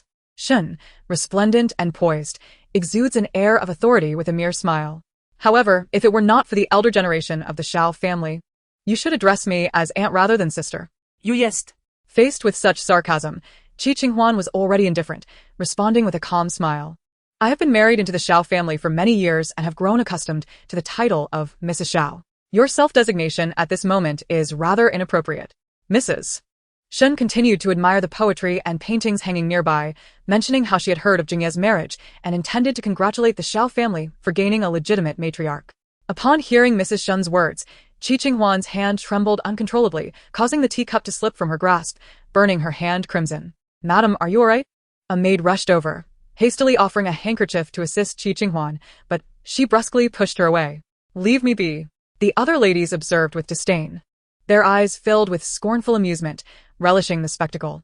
Here was a woman who, in pursuit of wealth and status, had married a man of her father's generation. In the capital, how many could truly regard her with respect? At that moment, hurried footsteps approached, and a man clad in a solemn black suit ascended the staircase with long strides, his impeccably pressed trousers radiating an air of authority that sent a shiver through the onlookers. Seeing this, a glimmer of hope flickered in Qi Qinghuan's frosty eyes. With her eyes slightly reddened, she stepped forward in her high heels, gazing expectantly towards the staircase. Is he looking for me? Grasping her burned hand, tears streamed down her face, yet they were tears of joy. Assistant Wen, please convey that between me and Yi, there are no formalities required. Bring her up. When Zhijing slightly turned his head to glance at the bodyguards behind him, who, upon receiving the signal, unceremoniously tossed Qi Xuema to the ground. Let go of me. Let go. Miss Qi has offended the matriarch, Wen Zhijing stated, casting a glance at Qi Xuema before turning back to Qi Qinghuan. And it appears, madam, that you have spoken many words that ought not to have been said. Therefore, the master has commanded me to administer punishment. What did you say? Qi Qinghuan swiftly helped Qi Xuema to her feet. Did Yi instruct you to strike me? Xiao Jingye, can you truly be so heartless? I demand to see Yi. Miss Qi Wen Zhijing disregarded Qi Qinghuan's pleas, stepping directly in front of Qi Xuema. Proceed. Oh, and by the way, the master is not one to exhibit much patience in this matter. Wen Zhijing slightly raised his arm. We are all aware of the master's temperament. If he becomes angered, the Qi family, shall you want me to strike my sister? Qi Xuema's face contorted in disbelief. I refuse. 3. Wen Zhijing's expression was stern. Having long been influenced by Xiao Jingye over the years, he had become his right-hand man. 2. Sister, I won. Slap. As the words of Wen Zhijing fell, Kixuemo instinctively slapped Kikingwan. Qi Xuema knew Xiao Jingye all too well. He was a man of decisive action, devoid of any sentimentality. Had she not acted today, he would undoubtedly have brought ruin to the Qi family. The onlookers were utterly astonished, being pampered ladies of high society. This was their first encounter in the capital circle with a noblewoman who was slapped more than 20 times by her sister without retaliating. However, the ladies present could empathize. For Xiao Jingye's unpredictable temperament was notorious. They could only wonder, but dared not speak. The banquet descended into farce and ended in discord. Following this incident, Qi Qinghuan would become the laughingstock of the entire social circle. In the expansive living room, Qi Qinghuan was consumed by rage. Her once graceful demeanor as a refined young lady was utterly shattered. She wreaked havoc, shattering all the exquisite vases, and then pointed an accusatory finger at Qi Xuema. Speak. What exactly did you do to that woman? I did nothing, Qi Xuema replied, having never witnessed Qi Qinghuan in such a state. She shook her head helplessly to explain. I merely exchanged a few words with that woman. Nothing more. Upon hearing Qi Xuema's words, Qi Qinghuan pushed against a costly folding screen, tears streaming down her flushed cheeks. A sight both venomous and pitiable. Xiao Jingye merely had a few words with her, and you feel entitled to insult me so? Qi Qinghuan collapsed onto the floor, shards of porcelain cutting into her delicate legs. You know how much I value my dignity. Sister. Qi Qinghuan's gaze hardened as she looked at the youthful beauty of Qi Xuema. After contemplating something, she silently wiped her tears away. Xiao Jingye, have you not always prided yourself on your virtue, only wishing to offer your body to that one woman? I shall make you lose control and become tainted. Xiao, come here. Qi Qinghuan knelt on the ground, grasping Qi Xuema's hand. Sister, will you help me win Xiao Jingye? Even if I cannot be his wife for now, I can assist you in securing his body. Sister, do you want this? At this point, fear flickered across Qi Xuema's face, but it was overshadowed by shyness. Sister, I am willing. Upon hearing this, Qi Qinghuan nodded with a smile, her red-rimmed eyes reflecting both grievance and jealousy. She tore off the imperial green gemstone necklace from her neck, clenching it tightly in her hand. Meanwhile, at the variety show recording site. Hello, dear viewers. Welcome to the unedited live dating show Heartfelt Connection. I am your host, Yang Yang. Hello everyone, I am the commentary guest, Xiao Jingye. Xiao Jingye greeted the camera with a smile. Delighted to engage with the male and female guests, and all of you watching live. Welcome, Tang Tang. Host Yang Yang nodded with a smile, then feigned a mysterious grin. Now, Let us invite another special guest to the stage. Everyone will be utterly astonished. Upon hearing this, Xiao Jingye wore an expectant expression, adjusting her microphone and lifting her gaze. Upon seeing the newcomer, her pupils widened in disbelief as she gazed at his visage. What is he doing here? Chapter 62. The Male Model's Waist. At this moment, the glaring sunlight cast a gentle glow upon him. Beneath the meticulously styled black hair lay strikingly handsome features, once accentuated by elegant gold-rimmed glasses, now replaced by deep blue silver-framed sunglasses. His high-bridged nose and the corners of his lips suggested a smile that was neither fully formed nor entirely absent. Upon recognizing him as Xiao Jingye, Xiao Jingye instinctively rose from her seat, her eyes filled with confusion and disbelief, her grip on the water bottle tightening slightly. In contrast to Xiao Jingtang's astonishment, Xiao Jingye remained composed and unruffled. He leisurely descended the staircase with long strides. His tall and upright figure was clad in a deep blue, lustrous V-neck shirt, perfectly tucked into black trousers, accentuating his broad shoulders and narrow waist, exuding an air of elegance and poise with every movement.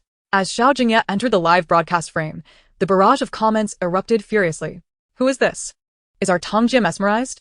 Goodness. He is handsome. Secretary Wang, hurry and bring the wedding dress. I'm ready to marry. hold on, don't rush. I'm carrying his child. Oh my heavens, could this be Tang Tang's husband? Who said he was short and poor? Crawl away. Ladies, quickly don your mourning attire. This is Xiao Jingye, the scion of the elite, the uncle of the heir Xiao Ichu. What? Xiao Jingtang's foolish fans, come here. Look at her husband. Do you think he matches the elite circle? My goodness. An elite attending a dating show? How amusing. Could it be the tale of a wealthy CEO pursuing his little darling? Let us warmly welcome Mr. Xiao, the principal investor of Heartfelt Affection, to our live broadcast, the host announced. Gesturing invitingly, Mr. Xiao, please. Xiao Jingye merely nodded slightly. As he passed by Xiao Jingtang, his fingertip purposefully grazed her waist, then he paused, turning to observe her expression. His eyes beneath the sunglasses glimmering with playful provocation. What expression is this from the young lady? Neither he nor Xiao Jingtang faced each other directly. He lightly adjusted his sunglasses with a long finger, a hint of mischief dancing in his brows. Not welcoming me? Upon hearing this, Xiao Jingtang raised her gaze to meet his, brushing her hand against the skin where he had touched, her eyes conveying a mix of playful admonition and warning. As if to say, ahem. A few coughs escaped her lips, her exquisite features adorned with a sweet smile. Welcome, of course. However, Mr. Xiao has always been low-key. What brings you to a dating show all of a sudden? What can a man do on a dating show? His voice was as refreshing as a clear spring, resonant with magnetism, laced with teasing tones. I am here to seek out my little wife, who's been avoiding me for a year. Xiao Jingtang, who is he implying? At that moment, the host, smiling as he held the microphone, turned towards the camera. It appears Mr. Xiao is already married. This may disappoint our viewers. What? Is this truly the storyline of a wealthy scion pursuing his little wife? Let's get started. I love this. I initially believed that the prince was handsome enough. Yet, his uncle possesses a visage that could easily captivate the entertainment industry. If he were to grace that realm, wouldn't he become an instant sensation? Upon arriving, he directly engaged in conversation with Tang Tang. Could it be that the delicate little wife is indeed our Tang Tang? To the person above. Have you consumed too many potatoes, causing your mind to sprout? Is Xiao Jingtang truly the little wife? While her beauty is indisputable, when she is angry, her lips pucker towards the heavens. Such pride that she doesn't even lower her head, which esteemed individual could endure her demeanor. The little wife of a powerful figure revels in her wildness. Even after marriage, she dares to participate in a dating reality show. Quickly, tell me, which number is she among the female guests? Isn't it widely rumored in the Jing circle that Xiao Jingye has no interest in women and will never leave a legacy? When did he acquire a wife? No interest in women? Then does that mean his little wife is a male? Cough, cough. Not far away, the large screen rapidly displayed the latest news, causing Xiao Jingye to choke on her drink upon reading the last line. What on earth? The little wife is a male. All right, our special guests have arrived. Let us welcome the male and female participants of our dating reality show. Wow. Tang, this one is incredibly handsome. Li Qi-er exclaimed as she enlarged the photo, gently caressing Xiao Jingye's abdomen. During pregnancy, one ought to admire handsome men for a joyful spirit. Really? She's in Tang not that easily. Affirming she would indeed take a few more glances. Look, there's this one. Li Qi-er nodded quickly, saying, oh dear, this man's physique is lacking. However, speaking of physique, that male model you previously found had a truly remarkable waist. Which one? Xiao Jingye tugged at Li Qi-er's arm, becoming animated in the conversation. You must be mistaken. That one was a friend of Wan's, not the first male guest has arrived. So handsome. Li Qi-er excitedly squeezed Xiao Jingye's hand, urging her to look quickly. He truly is handsome. Just as Xiao Jingye was about to express her agreement, a chilling breeze swept by, as if a gaze fell upon her. Turning around, she saw Xiao Jingye seated nearby, having just exited her line of sight.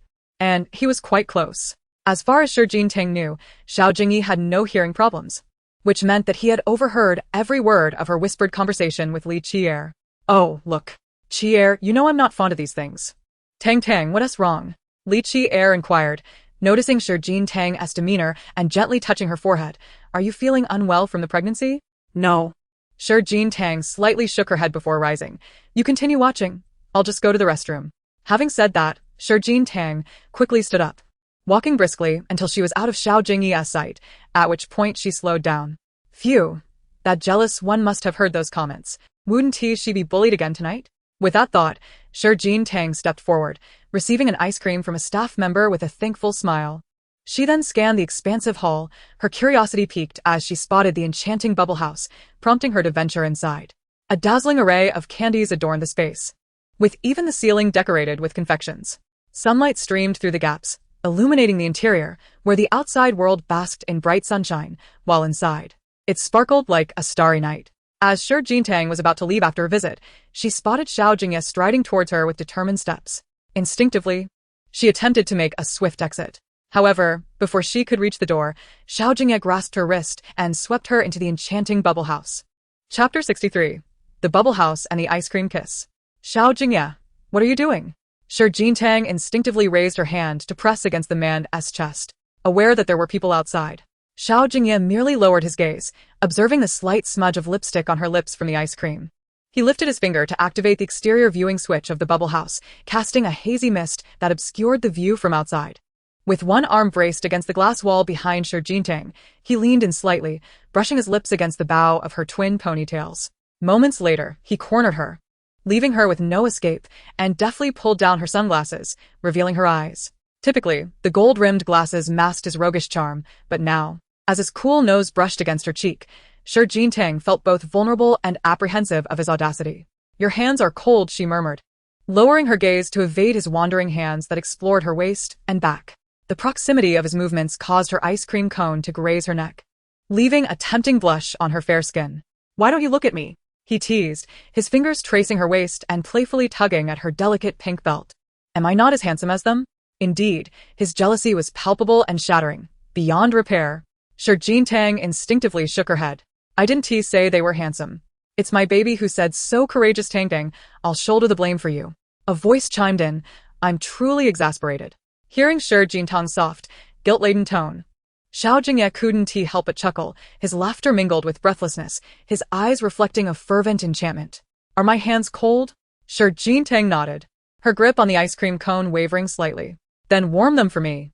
I refuse, she stammered. Before she could finish her protest, she felt a chill on her back.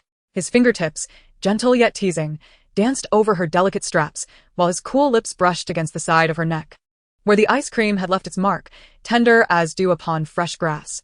This unique sensation rendered Xiao Jingye weak in the knees, yet his strong arms supported her, leaving a trace of warmth in the wake of his touch.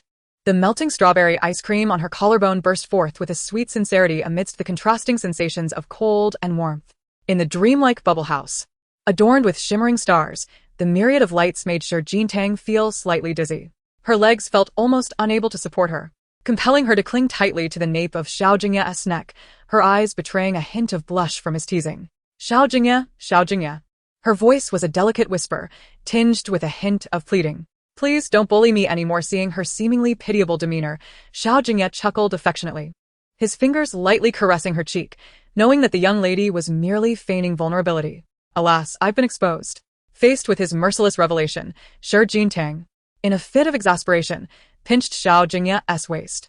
The disparity in their physiques was stark, rendering her escape futile. With the softest voice, she uttered the most biting words. Alas, Shi Jintang's legs were trembling, unable to support her. She could only clutch the well-defined muscles of Xiao Jingye's arm. Her eyes devoid of anger, infused solely with playful reproach. Only Xiao Jingye's fingertips glided like a meandering brook over her fair, delicate legs, capable of rendering the young lady weak at the knees. I did not. Shi Jintang attempted to regain her balance, but ultimately fell into Xiao Jingye's embrace, surrendering to his unrestrained affection. Miss, Xiao Jingye tenderly caressed her slightly curled long hair, his gaze smoldering with allure. Will you indulge me a little? Indulge? She retorted. You scheming man, always concocting plans. Indeed. My shoelace has come undone, Shi Jintang said, brushing her hair against the back of Xiao Jingye's hand. Would you assist me in tying it? Her skin was soft, her voice sweet, her words laced with the unique pride befitting her status as a young lady. Xiao Jingye willingly bent down for this delicate flower. As he knelt to tie her shoelace, Shi Jintang's eyes widened in surprise, which quickly softened. Instinctively, her hand found its way to his dark hair, as if entranced. Thank you, Mr. Xiao. After he secured her shoelace, Shi Jintang stretched languidly, her smile radiant as she embraced the nape of Xiao Jingye's neck, whispering into his ear, that male model has a fine waist. But he was so rough he hurt me. The male model signifies Xiao Jingye, she thought. Her initial experience with the male model had been disappointing, meriting a poor review. Having spoken, Shi Jintang swiftly withdrew from Xiao Jingye's embrace and left the bubble house without a moment's hesitation, leaving him leaning against the candy-adorned wall with a resigned smile. This young lady truly cannot tolerate the slightest indignity. Though she had indeed been kissed by Xiao Jingye, mere words made him feel he had gained nothing. A poor review? She dares to leave a poor review. When she cried, her breaths came in gasps. How could Xiao Jingye dare to be audacious then? Xiao Jingye was known for settling scores, yet his pregnant wife was not even 3 months along. Half an hour later, at the live broadcast of the dating reality show. Greetings to all our esteemed guests. Today marks the first episode of Season 5 of Heartfelt Connections, and we are currently situated on Butterfly Love Island, where the upcoming journey will unfold. The host continued, experience has shown that desserts bring joy, and discussing baking fosters camaraderie. Before you are various baking supplies. In groups of 4, comprising 2 males and 2 females, you'll create a dessert within an hour. You have 3 minutes to choose your partners. The commentary panel consisted of 8 guests, seated on either side. Shi Jintang and Li Qier, seated with 2 male guests, naturally formed a group, while Xiao Jingye found himself among 4 men, who naturally banded together. Oh dear, Mr. Xiao is with these 3 young hunks. Doesn't that seem a bit peculiar? Li Qier muset, playfully stroking her chin. Who says he is old? Said Li Qier with a light chuckle. Did you not see the barrage suggesting that Mr. Zhao's little wife might actually be a man? Just look at the scene with those 4 of them. Shi Jintang blinked in response, lifting her gaze toward Xiao Jingye, who appeared to be a youthful lad, inadvertently leaning forward, his body tilting towards the chair occupied by Xiao Jingye. In that moment, the water bottle he held tipped over, dousing Xiao Jingye's V-neck shirt, the liquid cascading down the contours of his chest. I'm so sorry, Mr. Xiao, the young man exclaimed, quickly using his sleeve to dab at Xiao Jingye's collarbone and chest, progressively wiping away the water that trickled down. Ah. He is actually touching my husband like that. The 64th chapter, upholding masculine virtue. She had never been so meticulous in helping Xiao Jingye clean himself. Was there a sense of pink bubbles floating in the air? Li Qier observed the scene with an amused expression, delighted that such an unconventional couple could emerge from this dating show. Could it be? Shi Jintang tentatively suggested. Yet her gaze remained fixed on Xiao Jingye, completely trusting him. It's impossible. Xiao Jingye does not fancy men. She held a strong aversion to female competition, but the thought of male rivalry was utterly bewildering to her. I cannot ascertain whether Mr. Xiao likes men, Li Qier replied with a mysterious smile, then pulled out her phone to show Shi Jintang a photograph. Look, this is the scoop I got earlier. This young man, Qingji, is quite genuine. News travels swiftly in the entertainment industry, and within the circle, unspoken truths often remain untrending, yet undeniably real. Shi Jingtang's pupils dilated slightly as she gazed at Cheng Ji's image. This, show. Lower your voice, Mr. Xiao is looking over. Li Qier quickly tucked her phone away and pulled Shi Jingtang behind her. We cannot provoke him. Be quiet, be quiet. That old man sitting there. Doesn't he even know to stand up?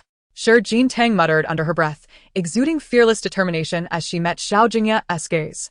His eyes rested on her delicate visage, watching as her red lips moved, crafting an adorable expression that elicited a helpless smile at the corners of his mouth. My sincerest apologies. I wasn't watching where I was going, Cheng Ji said, his pale face tinged with regret as he bent his slender waist, his voice mingled with a hint of pity. I have a spare outfit. May I offer it to Mr. Xiao as compensation? No need, Xiao Jingye replied, evading Cheng Ji's hand as he rose from his chair. Removing his sunglasses to cast a glance at the man before him. I have a cleanliness obsession. Do not touch me again. His cold, emotionless voice resonated as he raised his gaze towards the secretary outside, gesturing with his hand before striding away from the scene. Cheng Ji watched Xiao Jingye, his eyes following the man's impeccably proportioned figure, a look of infatuation blooming on his fair, sun-kissed face. All right then. After the esteemed guests formed their groups, they proceeded to the designated supermarket at the back to procure the necessary ingredients. The host's voice resonated, announcing a 20-minute countdown, and thus commenced their adventure. Let us go to the supermarket. I shall treat you to delicious food, Li Qier declared, glancing at the other two guests. The pregnant lady needs care. So, let us hurry and grab a cart. No worries, I can push, Shi Jingtang replied, stepping ahead. Wait, let me take the lead. The male guest, Shi Jingtang, seized the cart, which contained only a few supplies, instructing them to wait behind while they gathered the ingredients. Indeed, you must stay back, Li Qier cautioned Shi Jingtang as the group walked side by side toward the supermarket. Thank you, everyone, Shi Jingtang expressed with a smile in her eyes. But just as they reached the entrance of the supermarket, they heard Cheng Ji's voice.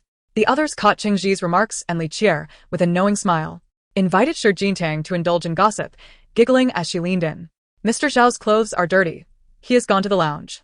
Could it be that this couple is on a date? Oh no. Could she be attempting to flirt with her husband? Shi Jingtang felt a sudden wave of dizziness. Glancing at Li Qier and the two male guests. I'm sorry, but I need to rest for a moment. Dizzy? You should rest immediately. Li Qier supported Shi Jingtang's wrist. Shall I call a staff member to accompany you? Do you need a doctor? No. I'll be fine with just a short break. Shi Jingtang replied apologetically. Thank you for your concern. The two male guests nodded in understanding. Sister Qier, please help Tang to the shade, one suggested. Li Qier quickly assisted Shi Jingtang to a shaded area and instructed the staff before entering the supermarket. Once Shi Jingtang rose and watched their departing figures, she hastily turned her gaze toward the direction Cheng Ji had taken. She ambled across the sunlit glass walkway, observing his silhouette until she saw Cheng Ji indeed enter Xiao Jingye's lounge. What on earth, young lady? At that moment, when Zijing approached from the opposite side and stepped forward upon noticing Shi Jingtang. Assistant Wen, what a coincidence, Shi Jingtang said, albeit her gaze remained fixed on the door of the lounge, not far away. Are you looking for Mr. Xiao? Wen Zijing inquired, discerning her intent. He is in the suite on the 19th floor. Do you require my assistance in guiding you? Yes, please. Who are you? Wen Zijing's expression shifted to one of disapproval as he noticed someone entering Xiao Jingye's lounge. Who permitted you to enter? I apologize, I inadvertently soiled Mr. Zhao's clothing and felt compelled to offer my apologies, Cheng Ji's voice, carrying a masculine timbre yet oddly delicate, inquired. May I ask who you are? Faced with Wen Zijing's aloofness, Cheng Ji could only manage an awkward smile, his eyes betraying a hint of disappointment, before hastily retreating. Immediately arranged for the room to be thoroughly disinfected, Wen Zijing ordered, casting a glance at the bodyguard behind him, his expression tinged with displeasure. No unauthorized individuals are to enter Mr. Zhao's room. Understood. The man appeared to have just bathed, as evidenced by the dampness in his dark hair. Glistening droplets cascaded from his jawline onto the luxurious black satin shirt that adorned him, while an expensive designer belt cinched his finely sculpted waist. The loose trousers draping his long legs accentuated his impeccable physique, exuding an undeniable tension beneath the sunlight. Shi Jingtang found herself momentarily entranced, so much so that she failed to notice the freshly baked croissant tumble from her paper bag onto the ground. She pondered how Xiao Jingye's attire showcased his fair skin, delicate collarbone, and alluring Adam's apple to perfection. One could only imagine how enticing he would appear adorned with a necklace.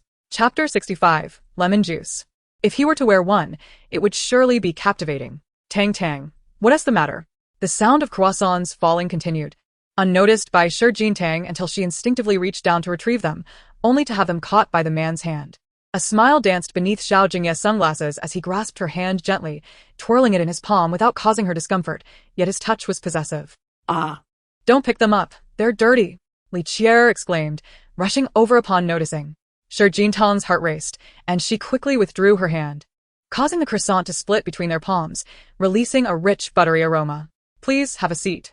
I can take care of this. The male guest, understanding Shi Jingtang's condition as a pregnant woman, took the cleaning tools to swiftly tidy up. Thank you, I appreciate your help, Shi Jingtang replied, her eyes reflecting a hint of remorse. Mr. Xiao, Li Qier said, pulling Shi Jingtang behind her, wary of Xiao Jingye's notorious reputation and concerned he might intimidate her. Do you need something? Are you here to borrow something, or did you intentionally touch her hand? Yes, I'll get it for you right away. Shi Jingtang lifted her gaze to meet the upward curve of Xiao Jingye's lips. She tucked her long hair behind her back and approached the sink to wash her hands. Xiao Jingye followed closely, deliberately placing his palm beneath the stream of water before her, allowing it to cascade over his hand. With so much water over there, why must you squeeze in here? He remarked lazily, yet with a teasing undertone. Do you prefer the coolness of the water here, or the chill from earlier when it splashed against your chest? Shi Jingtang retorted, raising her eyes to gauge his expression with a playful smirk. Xiao Jingye, slightly perplexed by her question, leaned in to whisper in her ear. What? Do you wish to splash water on me? Are you looking to play a new form of cosplay? He teased, intrigued. Shi Jingtang shot him a playful glance, flicking water from her hands before pinching his waist. Dress appropriately, no revealing what should remain concealed. Her tone was a warning. Xiao Jingye observed her retreating figure, lifting his hand to remove his sunglasses, a mix of confusion and satisfaction flickering in his eyes. He pondered what had caused her displeasure, yet felt gratified that her gaze lingered on him. Is there something wrong with being slightly seductive? While it may not completely enthrall her, it certainly stirs her interest, he thought, glancing at his reflection in the mirror, hastily drying his fingers with a tissue. In his life, he found for the first time that his face held some significance. After the host's words concluded, the guests promptly approached their respective baking stations to organize or search for ingredients. This was the first instance Jiantang witnessed Xiao Jingye donning an apron.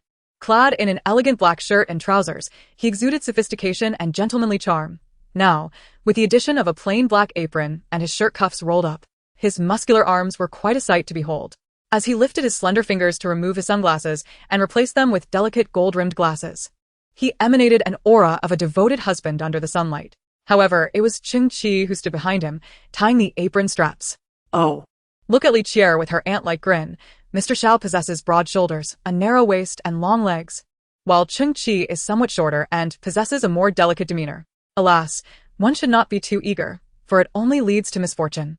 Jiantang kneaded the dough in her hands with fervor. Why did it feel so unpleasant? It's quite good, Li Qier remarked, touching other batches as well. Have you previously handled a better batch, which makes this one feel inferior? What good dough? It's clearly Xiao Jingye's, cough cough. No, I didn't mean that. Jiantang quickly shook her head and pressed the dough with urgency. Hurry, we must make it to the rankings. Very well. The division of labor within the group was clear, with the two gentlemen graciously handling the water and washing the fruits, while Jiantang and Li Qier were tasked solely with measuring and kneading the dough. Initially, Jiantang believed her strength was not substantial, until she observed Xiao Jingye fetching water, while Qing Qi carried a basin, Xiao Jingye kneading the dough as Qing Qi added water, and Xiao Jingye cutting oranges while she removed the seeds. This truly exemplified the notion of men and women collaborating effortlessly. The next moment, it seemed that some flour had inadvertently dusted Xiao Jingye's cheek, prompting Qing Qi to offer him a handkerchief for assistance. Bang! The sound of the dough hitting the board resonated loudly, attracting the attention of several nearby tables. Tang tang? The dough is too stiff to knead. I'll add some lemon juice. Jiantang seized a lemon and sliced it in half, the juice splattering onto her fingers, its tartness overwhelming. Upon witnessing this, Xiao Jingye set aside the orange he was holding and strode directly to Jiantang's baking table, casting a glance at the dough in her hands. Mr. Xiao, Li Qier noted with rising tension in her eyes, have we offended you again? Jiantang, undeterred, met Xiao Jingye's gaze, firmly gripping the lemon, causing the juice to drip steadily. It was evident to Xiao Jingye that his young lady was displeased. However, he was unaware of the reason for her discontent, yet he could not remain indifferent. The sunlight over there is rather blinding. Xiao Jingye's eyelashes fluttered slightly. Miss Li, if it is convenient, shall we change places? Ah? Oh, very well, Li Qier responded, puzzled yet unwilling to refuse, preferring to avoid further complications. After she departed, Xiao Jingye positioned himself quite close to Jiantang. They seemed to be enjoying themselves over there. Yet my young lady's lips were pursed, as if she could hang an oil bottle.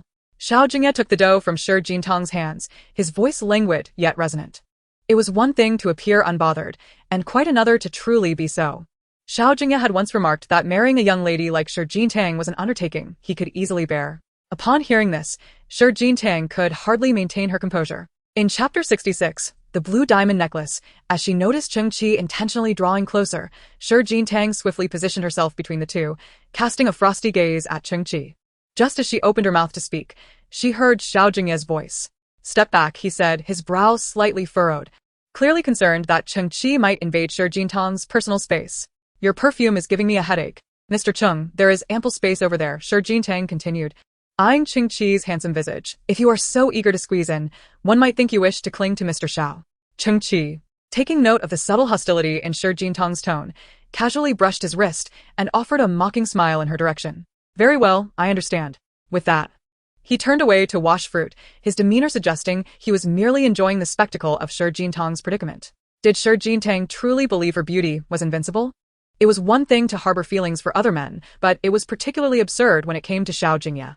The rumors in the capital spoke of the Xiao family patriarch's aversion to marriage and progeny, implying a disinterest in women altogether. Cheng Qi had witnessed other beautiful and alluring women approach Xiao Jingye only to be met with indifference, a fate that was anything but ordinary. Thus, he observed with a sense of amusement, eager to see how Shi Jintang would navigate her apparent rejection. Cheng Qi's gaze followed Shi Jintang closely. She seemed momentarily blinded by the sunlight, prompting Xiao Jingye to instinctively position himself in front of her, the disparity in their physiques casting her in his protective shadow. Don't touch the knife, he cautioned as he noticed her reaching for it.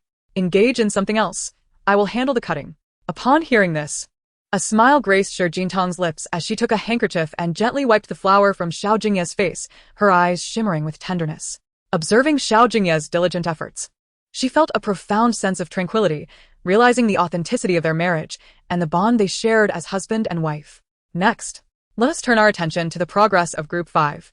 As the camera panned to the host's voice, what delightful creation are Tang Tang and Mr. Xiao preparing? Relief animation cookies. Instinctively, Shi Jintang distanced herself from Xiao Jingye and began to introduce their upcoming project to the camera. We have divided our tasks and eagerly await our finished product. All right. In the frame, Shi Jintang was adjusting edible coloring, while Xiao Jingye patiently assisted her in shaping the cookies using molds, their collaboration exuding warmth and harmony. Having studied painting for many years, Shi Jintang possessed a foundation in design. As she watched the man, bathed in soft sunlight while slicing blueberries, she meticulously painted his likeness on the cookie, capturing not only his attire but also his features. Are you painting Mr. Xiao? Cheng Qi's amused voice interrupted as he observed Shi Jintang's actions. In the realm of entertainment, do you lack an understanding of portrait fees? Why not inquire whether he would dare to charge me for mine? Shi Jintang, immersed in her own world, was coloring cookies with an air of nonchalance and arrogance. What do you mean? In response to her carefree demeanor, Cheng Qi's eyes mirrored confusion. Mr. Zhao's status is well known here. How could Shi Jintang audaciously utter such words? What I mean is, Xiao Jingye is mine. Tang Tang, quickly take this. Before Shi Jintang could finish her sentence, Li Qier rushed over with a paper tray. Freshly baked, try it. Hurry, it's hot. Upon hearing her, Shi Jintang looked towards Li Qier and, noticing her struggle with the hot tray, quickly took it from her. Yet, mere moments later, the tray was seized by Xiao Jingye, the warmth spreading in his palm. Observing the sequence of events, Cheng Qi clenched his fingers, his eyes filled with doubt and reluctance. Why was Xiao Jingye so attentive to Shi Jintang? Xiao Cheng, help me lift this. At that moment, another male guest called out to Cheng Qi. Is this Shi Jintang's? Cheng Qi's expression darkened with dissatisfaction. Why didn't she come to lift it herself? Gentlemen, is it appropriate? Jintang is pregnant. How could we ask her to lift heavy objects? The male guest moved to assist, casting a glance at Cheng Qi as he continued. Besides, even if she weren't pregnant, such a heavy load shouldn't be placed on a woman. Indeed, Lu Gu is right. Moreover, it's rare for a female star to participate in a variety show during her pregnancy. Shouldn't we take extra care of Xiao Tang? Everyone was indeed attentive to Shi Jintang. Upon hearing this, Chengji seemed to grasp something, his gaze sweeping back to Xiao Jingye and Shi Jintang. It made sense. They were all particularly considerate of her due to her condition. Realizing this, Chengji smiled in relief and eagerly joined the other male guest to carry the items. The entire afternoon of filming proceeded delightfully. Whenever Chengji attempted to approach Xiao Jingye, Shi Jintang would ingeniously position herself beside him first, leaving Chengji no opportunity to interact with him. As Shi Jintang's hand reached for the doorknob, she noticed a beautifully designed camellia bag, clearly a carefully prepared gift. Her keen eyes quickly discerned that this packaging was unlikely to appeal to a girl. After swiping her key card and entering the suite, she reached into the gift bag and pulled out a card. Chengji, a gift. Shi Jintang's laughter turned frosty, and she leisurely settled before the vanity, extracting the box within but refraining from opening it. At that moment, the bathroom door opened and closed. Xiao Jingye, running his fingers through his damp hair, allowed glistening droplets to cascade down his pale skin. The towel was wrapped snugly around his waist, swaying precariously as he moved, yet he remained blissfully indifferent, lazily massaging his neck and shoulders. Xiao Jingye poured a glass of water and placed it beside Shi Jintang. Leaning slightly, he brushed his cheek against hers, his gaze falling upon the gift box in her hands. "Is this for me?" His tone was languid, and with a casual gesture, he opened the gift box, his long fingers extracting its contents. As Shi Jintang gazed into the mirror, she beheld a cumbersome chain adorned with blue diamonds, its exquisite craftsmanship rendering the gems alluringly radiant. Through it, she caught a glimpse of Xiao Jingye's impeccable physique, an absolute visual feast. This adornment was succinctly referred to as a chest chain. Necklace? Xiao Jingye, disinterested in embellishments, remained oblivious, assuming she would appreciate the gift. "Help me wear it. Are you certain you wish to don it?" In Chapter 67, the crimson-hued beads rolled against her waist. Xiao Jingye merely lowered his gaze to Shi Jintang's crimson lips, attempting to indulge in their allure while fearing her disapproval. He ultimately relinquished the chain into her hands. The cool blue diamonds captured her attention, and after a moment's hesitation, she unfastened the chain, allowing it to glide along the nape of Xiao Jingye's neck. Seizing the moment, he leaned into her embrace, his hand roaming her back, his eyes half closed, lost in fascination.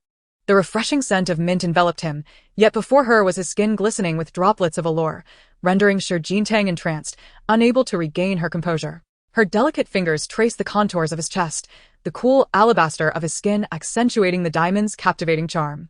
With a soft plop, Shi Jintang lifted his gold-rimmed glasses from his face, straightened her posture, and brushed against his cheek, prompting him to bend slightly, gazing at her with innocence. She audaciously pressed her lips against the side of his neck. "Xiao Jingye, you look stunning." Following her lead, he greedily inhaled her fragrance. "Darling, say it again." Shi Jintang let her eyelashes flutter down, while Xiao Jingye remained patient, his gaze tenderly fixed upon the woman before him. The pink short top she wore accentuated her playful and charming demeanor, her high ponytail of softly curled hair brushing against his skin, imbued with warmth and subtle seduction. "Do you wish to kiss me?" Xiao Jingye's voice dripped with temptation as he traced her delicate cheek with his fingertip, deliberately enticing her. Shi Jintang met his gaze, her ears flushing crimson, sparks of desire hidden within her eyes, poised to ignite with the slightest touch of a firework spark. Her fair hand rested upon his chest, gliding like warm spring water over his defined muscles, a slow caress that tightened his fingers entwined in her hair, his strong arm tensing with anticipation. "No one else is allowed to touch here." Shi Jintang pressed him against the vanity, compelling him to lean against the mirror. "In the future, could you fasten the buttons of your shirt a bit tighter?" Xiao Jingye reclined against her, allowing her to assert her dominance, a mix of amusement and pleasure dancing in his eyes. His hand lightly grazed her waist, the lighting casting a seductive hue upon his gaze. To him, being claimed by his wife was a matter of pride. "Of course, don't forget the belt," Shi Jintang remarked, poking Xiao Jingye's waist. Remember, while he relished her concern, he also pondered why she felt compelled to utter such words. In his eyes, her lack of security was his failing. "As long as it is not you, Shi Jintang, my belt will always remain securely fastened. Only when it is you will I dare to loosen it." Indeed, had it not been for Shi Jintang's inebriation that emboldened her to tease him, he would never have dared to indulge in such reckless desires. As Shi Jintang unfastened his belt, Xiao Jingye assumed she was granting him the indulgence of her affections. Though he often found himself captivated by her crimson lips, he never ventured further. However, Xiao Jingye had never considered himself a gentleman. His nature was inherently unruly and wild, yet he was willing to show 100% respect to Shi Jintang, whether in the past or the future. The cold blood-red Buddhist beads on his wrist slid against her waist. Xiao Jingye was devoted solely to her, with no one else. It was merely that this meticulously clean young lady had compelled him to maintain his virtue over the years. All for the noble Hawthorne to cast a glance in his direction. Is Mr. Xiao providing me with a sense of security? Shi Jingtang traced the contours of his bones with her fingers, voicing her jealousy for the first time, an admission that was both bold and tinged with vulnerability. This was no ordinary man. She would not allow anyone to covet her husband. Security is not something to be bestowed lightly. Xiao Jingye planted a gentle kiss on her cheek, his voice rising and falling with his breath, exuding an irresistible allure. It is my duty as your man. Upon hearing this, a smile spread across Shi Jingtang's lips, her demeanor transforming from playful to enchanting, her voice neither too loud nor too soft, yet it stirred the heartstrings. You just asked me if I wanted to kiss you, she said, her luscious red lips moving as she grasped his wrist adorned with the beads. I do not wish to. Yet the flutter of her long, curled eyelashes and her seductive breath betrayed her true feelings, her enticing red lips nearly spilling forth a word that ignited a fire deep within Xiao Jingye's chest. In that moment, Xiao Jingye, with a powerful sweep of his arm, grasped her leg, tearing the sapphire blue chain from her body. The chain snapped, causing the blue diamonds to scatter pitifully on the floor. Ultimately, he wrapped the chain, rather unceremoniously, around her delicate wrists as she leaned against the floor-to-ceiling window illuminated by neon lights, succumbing to his fervent kisses.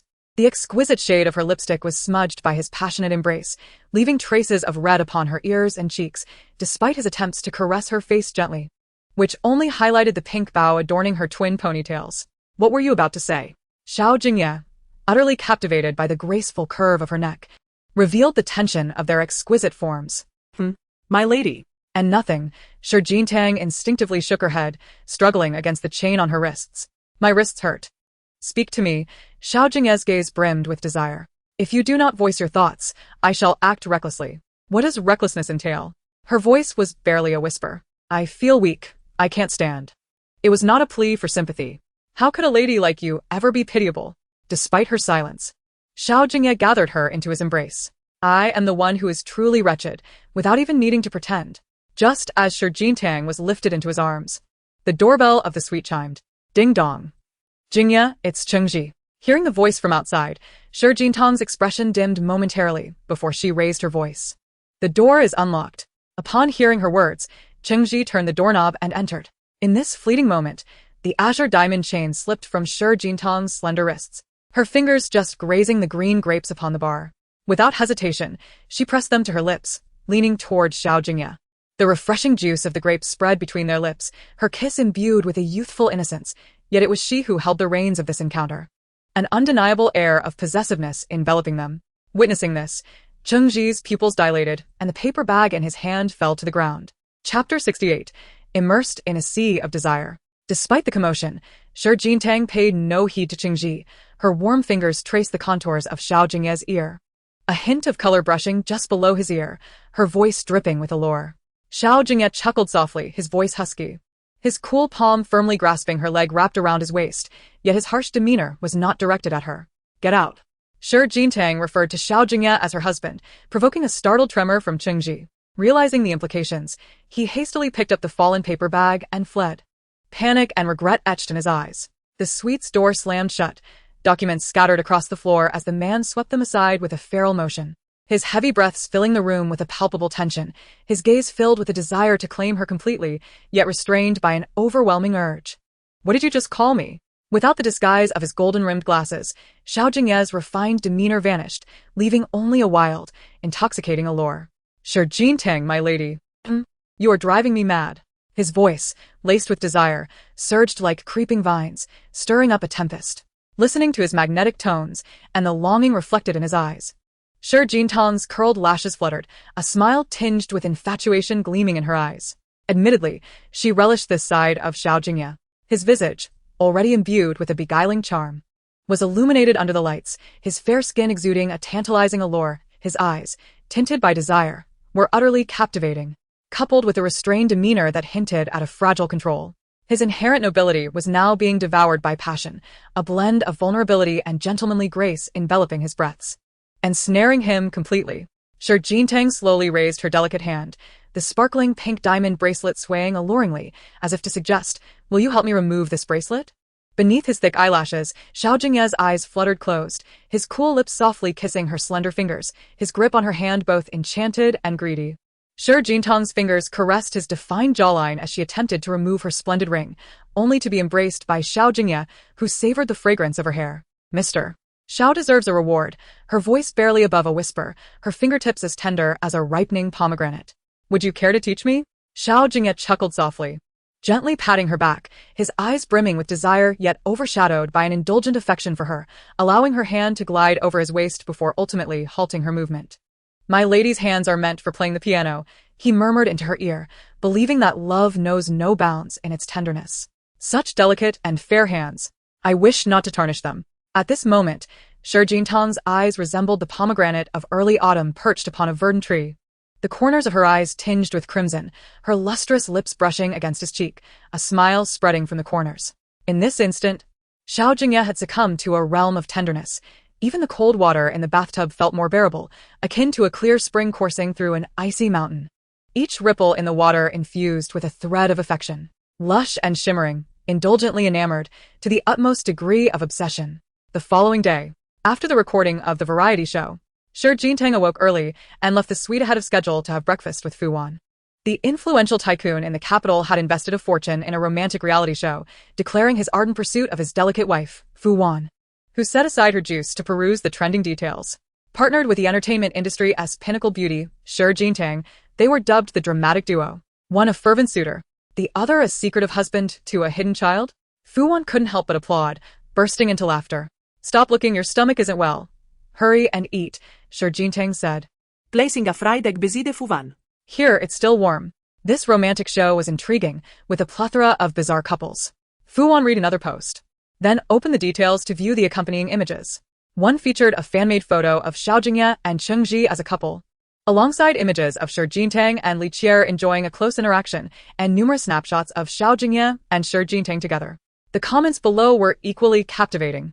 Behold, the 190 centimeters tycoon and his 179 centimeters youthful idol wife. Count me in. Come, come. The sophisticated queen and her alluring little pregnant wife. Who wouldn't he love this mutual pursuit? Tycoon versus the affluent flower of the entertainment world. The tycoon gripping her waist, shouting, I want both you and the child. What is this bizarre pairing? Quick, someone write a script for the netizens. We can't get enough. I truly can't hold back. Don't you all think the tycoon and Shi Jintang resemble a married couple? Could the little wife be Shi Jintang? Just a casual remark. But Shi Jintang's ex is the prince of the capital, and Xiao Jingye is the prince's uncle. How could they possibly be involved?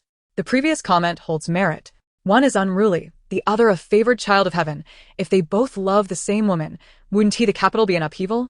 The entertainment world has no bearing on the capital. Shi Jintang, when will you depart? Tycoon, you deserve better. Ha ha. Upon reading this, Fu Wan was nearly in stitches. Everyone was asking when she would leave, laughing uproariously. Shi Jintang, upon seeing this comment, couldn't help but rub her forehead. She enlarged several photos, then saved them to her phone. When they married, Shi Jintang was in a low mood, and thus they never captured wedding photos, rejecting the ceremony altogether. Consequently, this was her first glimpse of their shared photographs. Such a perfect match. Fu Wan remarked, gently touching Shi Jintang's abdomen. The child born from this union will undoubtedly possess extraordinary beauty. Breaking news. At this moment, Li Qier hurriedly approached with her bag in hand, prompting Shi Jintang to quickly shut her phone and shift her body inward to make space for Li Qier.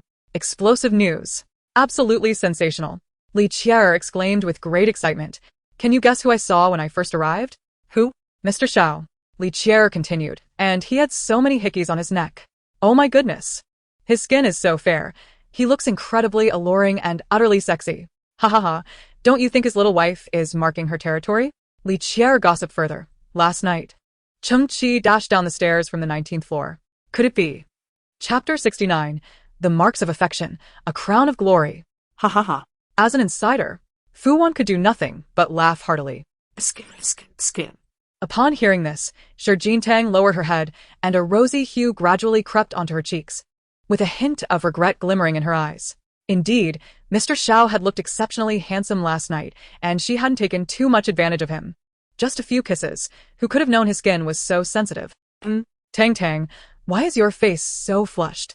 Pregnant women, Fu Wan said leisurely.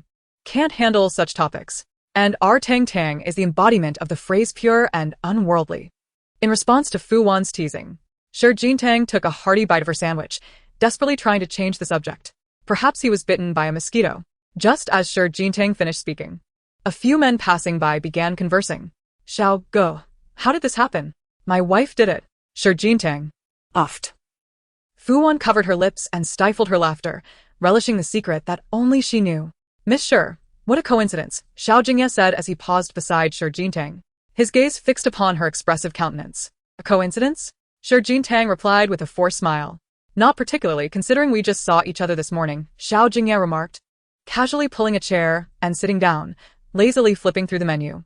Just saw each other this morning? Li Qier and the oblivious male guest exchanged puzzled glances with Shi Jintang and Xiao Jingye. Yes, we met by the seaside this morning. Shi Jintang quickly nodded. I enjoy morning walks. Xiao Jingye merely gazed at the menu, casually pointing at a dish of steamed seafood. This one looks good. With a hint of mischief in his eyes, he added, Miss Shi, order it for me. Is it too indulgent to eat this early? Shi Jintang remarked. Poking at the menu, this dish is a bit pricey and, is it more expensive than a male model? Xiao Jingye earnestly asked in a low voice. Order whatever you want, Shi Jintang said, swiftly flipping through the menu and pushing it towards Xiao Jingye. Just go ahead. Eat more. Where was the pitiable, shattered sense of desire from last night? He was now a veritable fountain of charm. Perhaps with Xiao Jingye present, Fu Wan, Li Qier, and the other male guest felt somewhat restrained, and Shi Jintang, too, did not feel at ease. In contrast, Xiao Jingye savored his breakfast leisurely, taking in Shi Jintang as simultaneously proud yet slightly timid demeanor, his fingers lightly tapping against her fair leg beneath the table. Eating her food while teasing her.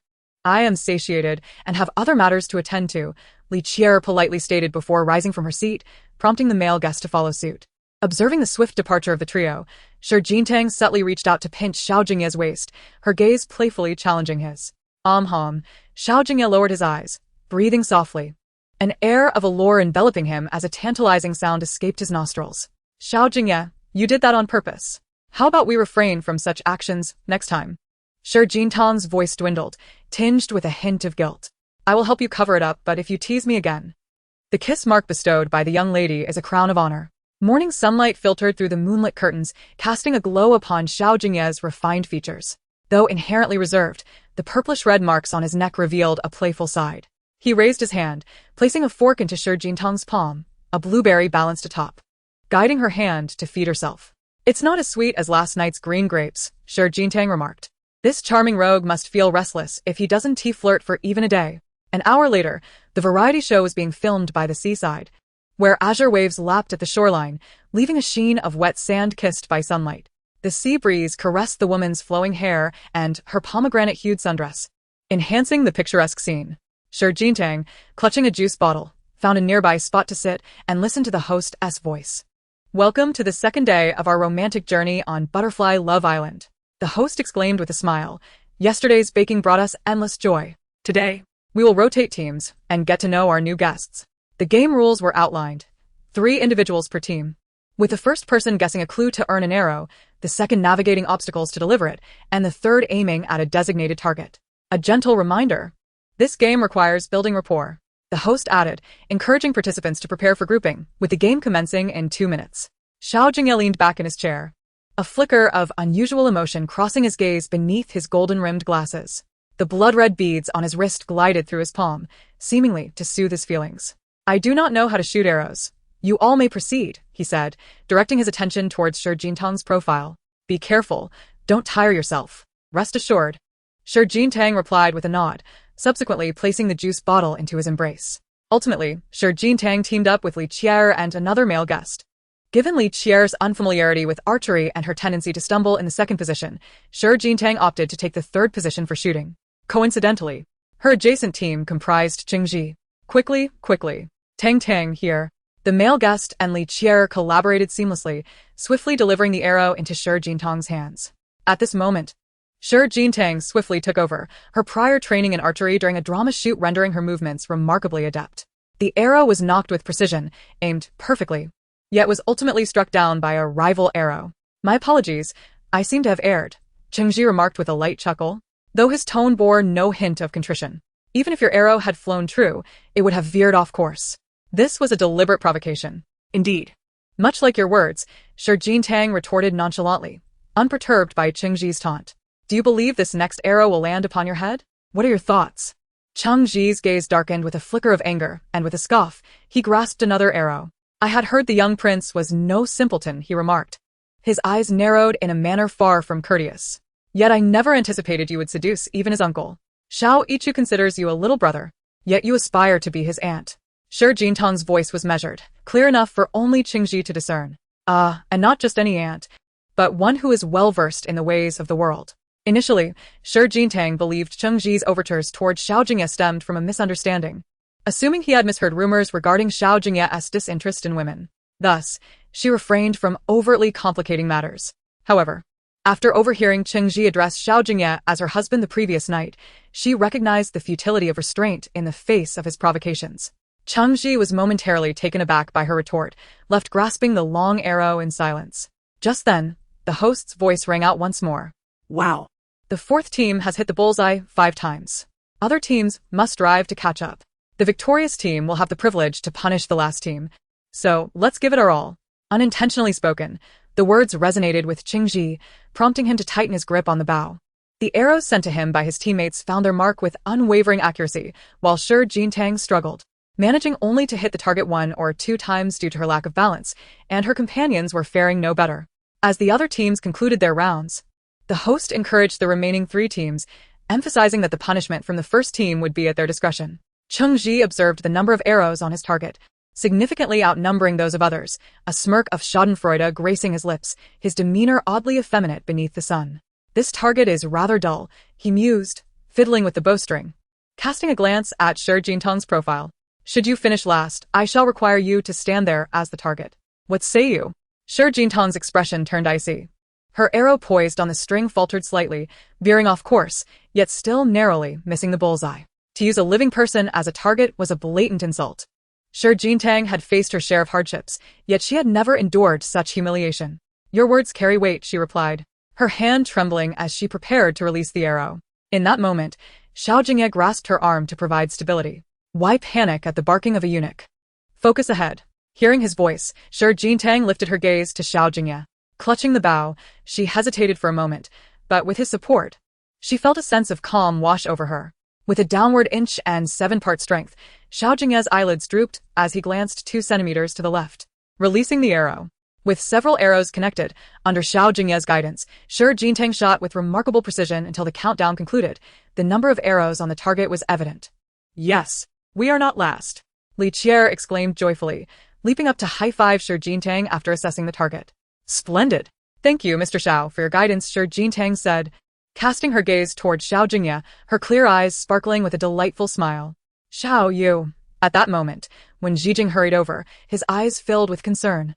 Yet he hesitated to speak. If you wish to thank me, merely bring me green grapes next time, Xiao Jingye replied, wiping his palms with a pristine white handkerchief. Casting a fleeting glance at Wen Zhijing before departing, Shi Jingtang smiled wryly at his words, her gaze softening as she watched his retreating figure. But the instant she caught sight of Qing Ji, her expression instantly hardened. The seemingly harmless young man in front of the camera demanded that she become an easy target, yet harbored ulterior motives behind the scenes. Shi Jingtang tightened her grip on the bow, her eyes gradually losing their softness. Not only would she refuse to be the target, but she also desired for that contemptible man to regret his words. I'll contact a doctor. When Zhijing observed the suppressed emotions in Xiao Jingye's eyes, furrowing his brow. However, just as he reached for his phone, Xiao Jingye intercepted him. No need. It's nothing, he asserted, clenching his fists while savoring the warmth of the sun. If Atang sees this, she will worry. It was merely a variety show game. Why must one force themselves when it came to archery? When Zhijing studied Xiao Jingye's demeanor, if he could not manage his emotions earlier, it would not bode well. He could discern that Xiao Jingye's condition had significantly improved compared to previous years, largely due to Shi Jingtang's presence. Yet, the psychological trauma related to archery would likely remain an affliction for Xiao Jingye throughout his life. The doctor had warned that such a prolonged state could affect his health. In the past, Xiao Jingye disregarded everyone's words, but now it was different. He would heed Shi Jingtang's counsel. Contemplating this, when Zhijing turned and swiftly departed. During the afternoon break, Shi Jingtang and Wen Zhijing sat facing each other at an outdoor cafe by the sea. I apologize for disturbing you, young madam, Wen Zhijing remarked, his tone heavy. Shi Jingye gently shook her head, placing her coffee cup before him. I understand you are a busy individual. If there is something to discuss, we may speak candidly. Wen Zhijing politely nodded, but did not touch the coffee cup. Has the CEO ever mentioned his childhood to you? Upon hearing Wen Zhijing's question, Shi Jingye merely nodded slightly, the pain in her eyes unmistakable. A frown crossed Shi Jingye's brow as she gripped her water cup, concern etched on her face. Initially, Xiao Jingye had claimed he would not shoot arrows, yet later he had provided her with such professional guidance. Psychological trauma? Shi Jingtang's eyelashes fluttered as she instinctively rose from her chair, her voice trembling as she asked, "What is wrong with him? Where is he now?" Chapter 71. A Fun Game. Young madam, please do not be agitated, Wen Zhijing instinctively comforted Shi Jingye. In the past, whenever Xiao Jingye encountered archery, he would lose control of his emotions, becoming exceedingly volatile and even resorting to self-harm with a dagger. Shi Jingye sat in her chair, seemingly devoid of strength, her emotions rippling beneath the surface, causing a subtle redness to bloom in her eyes, her fingers instinctively tightening. It was no wonder that Xiao Jingye bore so many scars. Perhaps many of them were self-inflicted. The bow and arrow were tools he despised. Shi Jingye shook her head slightly, pondering why he never confided in her about it. Did he find it repulsive? Wen Zhijing had an acute understanding of Xiao Jingye, aware of how he cherished his esteemed lady. In unavoidable circumstances, his arrows left no room for mercy. Wen Zhijing was acutely aware of the tormenting reality that transformed Xiao Jingye into a mere shadow of himself, and thus wished to shield him from further taint. Whenever his inner demons resurfaced, his arm trembled uncontrollably, a detrimental affliction for his health. After a deep breath, Wen Zhijing remarked, "My discussion with Madame Shi Jingye carries no ulterior motives. For all these years, he has only heeded your words." Gratefulness flickered in Shi Jingye's eyes as she steadied herself against the table to rise. "Thank you." With those words, she swiftly grabbed her handbag and exited the cafe. Just as she stepped through the door, she spotted Fu Wan and Li Qier rushing towards her. Tang Tang. "Come quickly, there's a grand spectacle. You two go ahead." Shi Jingye's words were cut short by Li Qier's enthusiastic interruption. "Mr. Xiao and Chengji, along with the male guests, are in the billiard room. They say they're going to have a big game." Fu Wan exclaimed, gripping Shi Jingye's wrist. "Aren't you even a little interested?" Shi Jingye's eyes reflected confusion, but before she could respond, Fu Wan and Li Qier swiftly ushered her into the car. In the fragrant paradise where butterflies flitted amid blooming flowers, the swimming pool nearby was alive with laughter. Shi Jingye hastily entered the hall, and her gaze was drawn to the man at the exquisite billiard table. His long fingers caressed the cue, showcasing a splendid waist-to-hip ratio as he bent down. "You've arrived?" He greeted the familiar male guests with a smile before turning to the waiter. "Hello, please bring me 3 glasses of orange juice." Curious, Li Qier approached him and asked, "How's the competition going? Who won against Mr. Xiao?" "Of course, we didn't win. Chengji has a chance now." Chengji, with a teasing smile, remarked, "I've long wanted to witness his skills. If you defeat me, you may take whatever you desire." Xiao Jingye did not lift his gaze to Chengji, his voice laced with a hint of coldness. "It appears victory is within my grasp." Chengji stood in the same direction as Xiao Jingye, his confidence unwavering. "Mr. Xiao, you wouldn't go back on your word, would you? I can truly have anything?" Enough of the chatter. Xiao Jingye's eyes swept over the precarious game. Yet a mocking smile graced his lips, his voice low and husky. "If you lose, you shall become my target." Chengji's smile faltered, but observing the favorable odds, he nodded fearlessly. "It's a deal." The bait Xiao Jingye had offered was simply too enticing. Thus, Chengji was willing to gamble. Should he emerge victorious? He yearned to possess the alluring figure before him, to experience the cold arrogance and dominance of this man, and to immerse himself in his tender embrace. As Shi Jingye listened to the conversation between the two, her brow furrowed slightly. It was not that she feared Xiao Jingye would lose, but rather the target. He was only doing this to avenge her. What an impressive shot. "Oh my, Mr. Xiao, your skills could take Qingqi decades to master." Li Qier's eyes were filled with admiration. It seems his chance of winning is dashed. Xiao's deliberate leniency towards him is evident. This is pure domination. Until the final shot, Xiao Jingye paused, his gaze drifting towards Shi Jingye in the distance. He raised his hand slightly, as if beckoning her. "You, hurry up," Fu Wan said as she pulled Shi Jingye toward Xiao Jingye, then quickly retreated to join Li Qier. "My hand is sore." Xiao Jingye looked down into Shi Jingtang's eyes, raising his hand to brush against the pomegranate-hued hairband that encircled her tresses. "This shot, Miss Shi shall take for me. I'm not very familiar with this." Shi Jingye met Xiao Jingye's gaze, instinctively nodding, then shaking her head slightly. She wished for his victory, yet did not want him to touch the bow and arrow. Xiao Jingye chuckled at her expression, his hand smoothing through her sleek black hair, wrapping his arm around her waist as he leaned down. In front of all, he greedily inhaled her fragrant hair, his eyes filled with infatuation and depth, his voice laced with allure and temptation. "Watch me defeat him, watch me humiliate him," he whispered, meant only for her ears, all to elicit a smile from Miss Sher. The collision between the billiard balls was crisp and melodious, rolling across the luxurious table before sinking into the net, smooth as lotus silk, reminiscent of tender affection, difficult to part with. The game concluded. "Damn it!" Jingye exclaimed, throwing down his cue in frustration, his eyes reflecting disbelief and resentment. He was so close to winning. The glint in his eyes was the tormenting amusement that Xiao Jingye found in this game. The scene shifted to a deserted shooting range. "I have prepared a target for my lady." Xiao Jingye raised his hand, his smile almost devilish, as he gestured for his secretary to bring over the bow and arrows. "I don't want to play this." Shi Jintang grasped Xiao Jingye's hand, preventing him from reaching for the bow. "This thing hurts my hands. I shall wield the bow for you, charging into battle on your behalf." Xiao Jingye, unfazed by Shi Jintang's objections, picked up the bow and arrows. "My lady, simply enjoy yourself." In Xiao Jingye's world, no one could insult his lady in words. Don't Shi Jintang wished to stop him from feeling discomfort, but due to their stark difference in stature, she was swept into his embrace, her hand held firmly within his. In that moment, no effort was needed from her. The arrow was poised, ready to strike true. Wush Qingqi shouted in agony, the pain at his neck unbearable, watching as droplets of blood trickled down. He stared, incredulous, at Xiao Jingye. This man is a madman. What has he done to provoke Shi Jintang? What does he covet from Xiao Jingye? Chapter 72. Kneeling on one knee. Adoring her. In this fleeting moment, Shi Jintang instinctively grasped Xiao Jingye's arm, her eyes shimmering with tumultuous emotions, intertwined with the gentle caress of a summer night's sea breeze. The slight flush around her eyes resembled the delicate petals of a begonia, filled with tenderness and concern. "Are you happy?"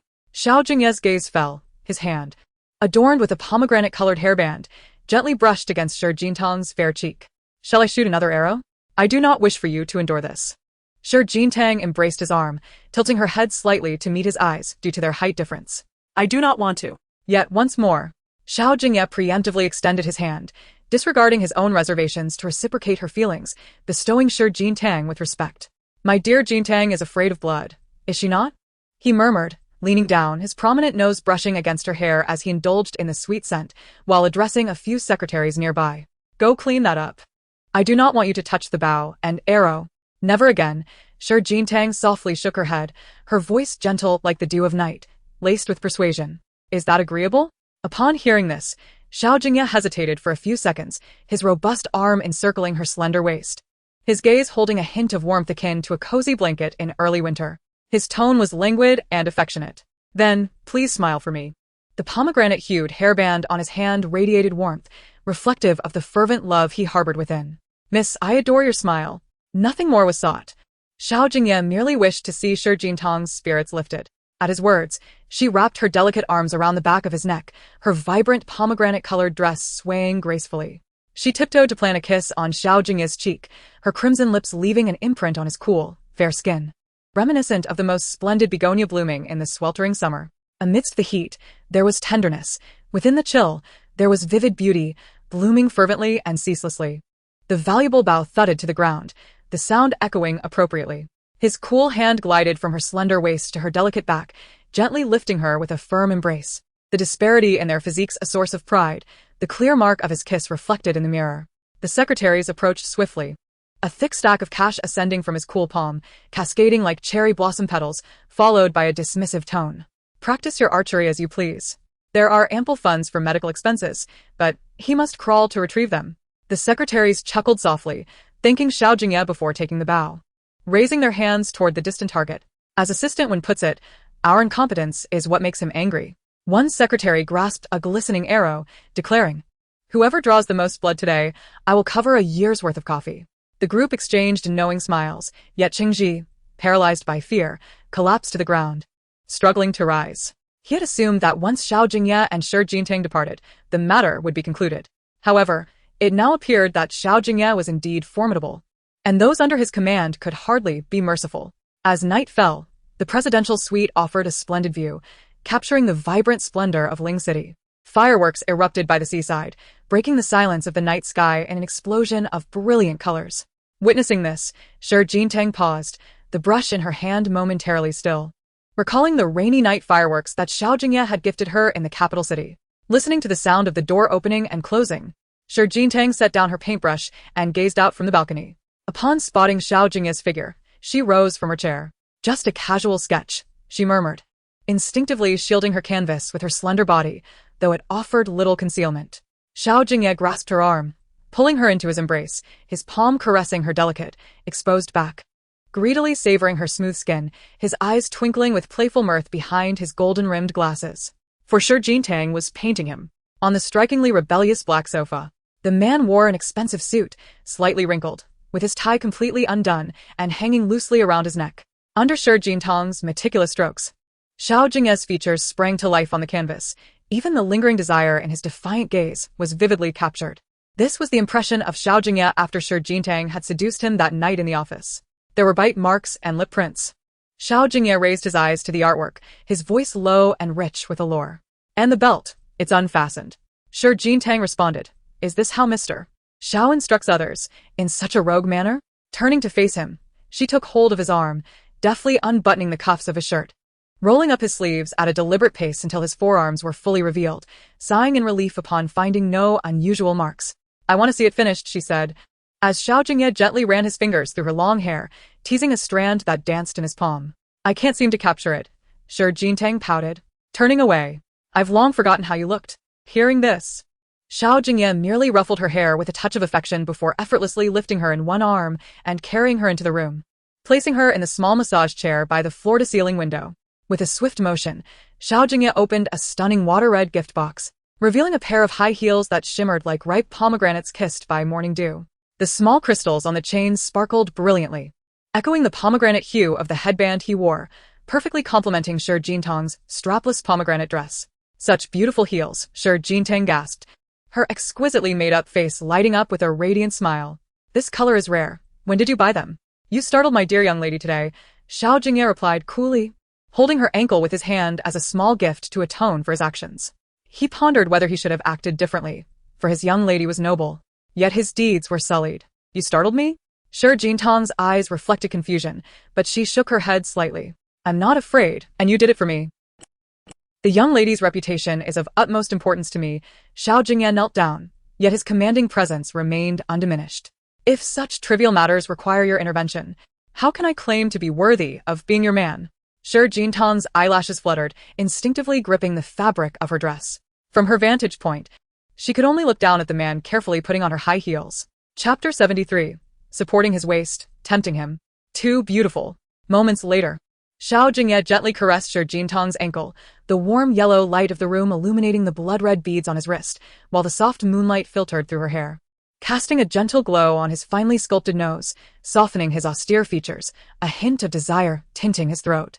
The hand adorned with a pomegranate-colored headband gently lifted, resting just above the dark button of his shirt. 1, 2, 3 buttons were deftly undone until the shirt clung to his exquisitely sculpted chest, partially revealing it.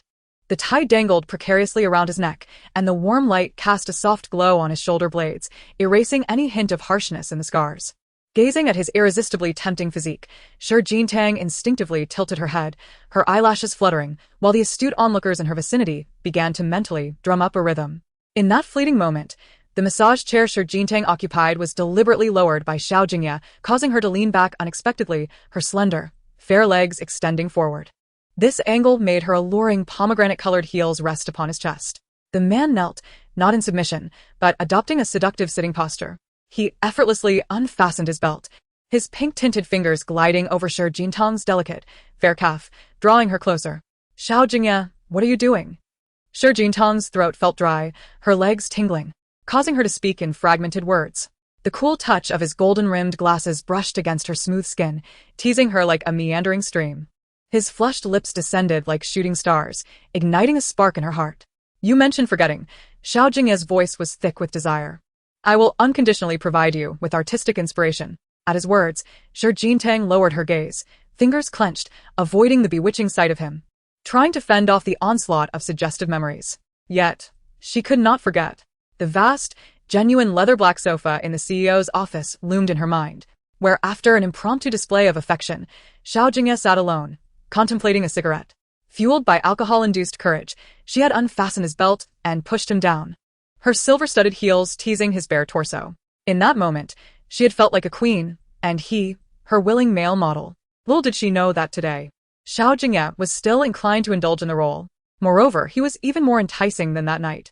His golden-rimmed glasses exuded a scholarly restraint, the precariously dangling tie and half-undone shirt, the kiss marks on his collarbone and neck, and the headband matching the color of Shi Jintang's strap dress and heels painted a tantalizing picture. Miss Shi.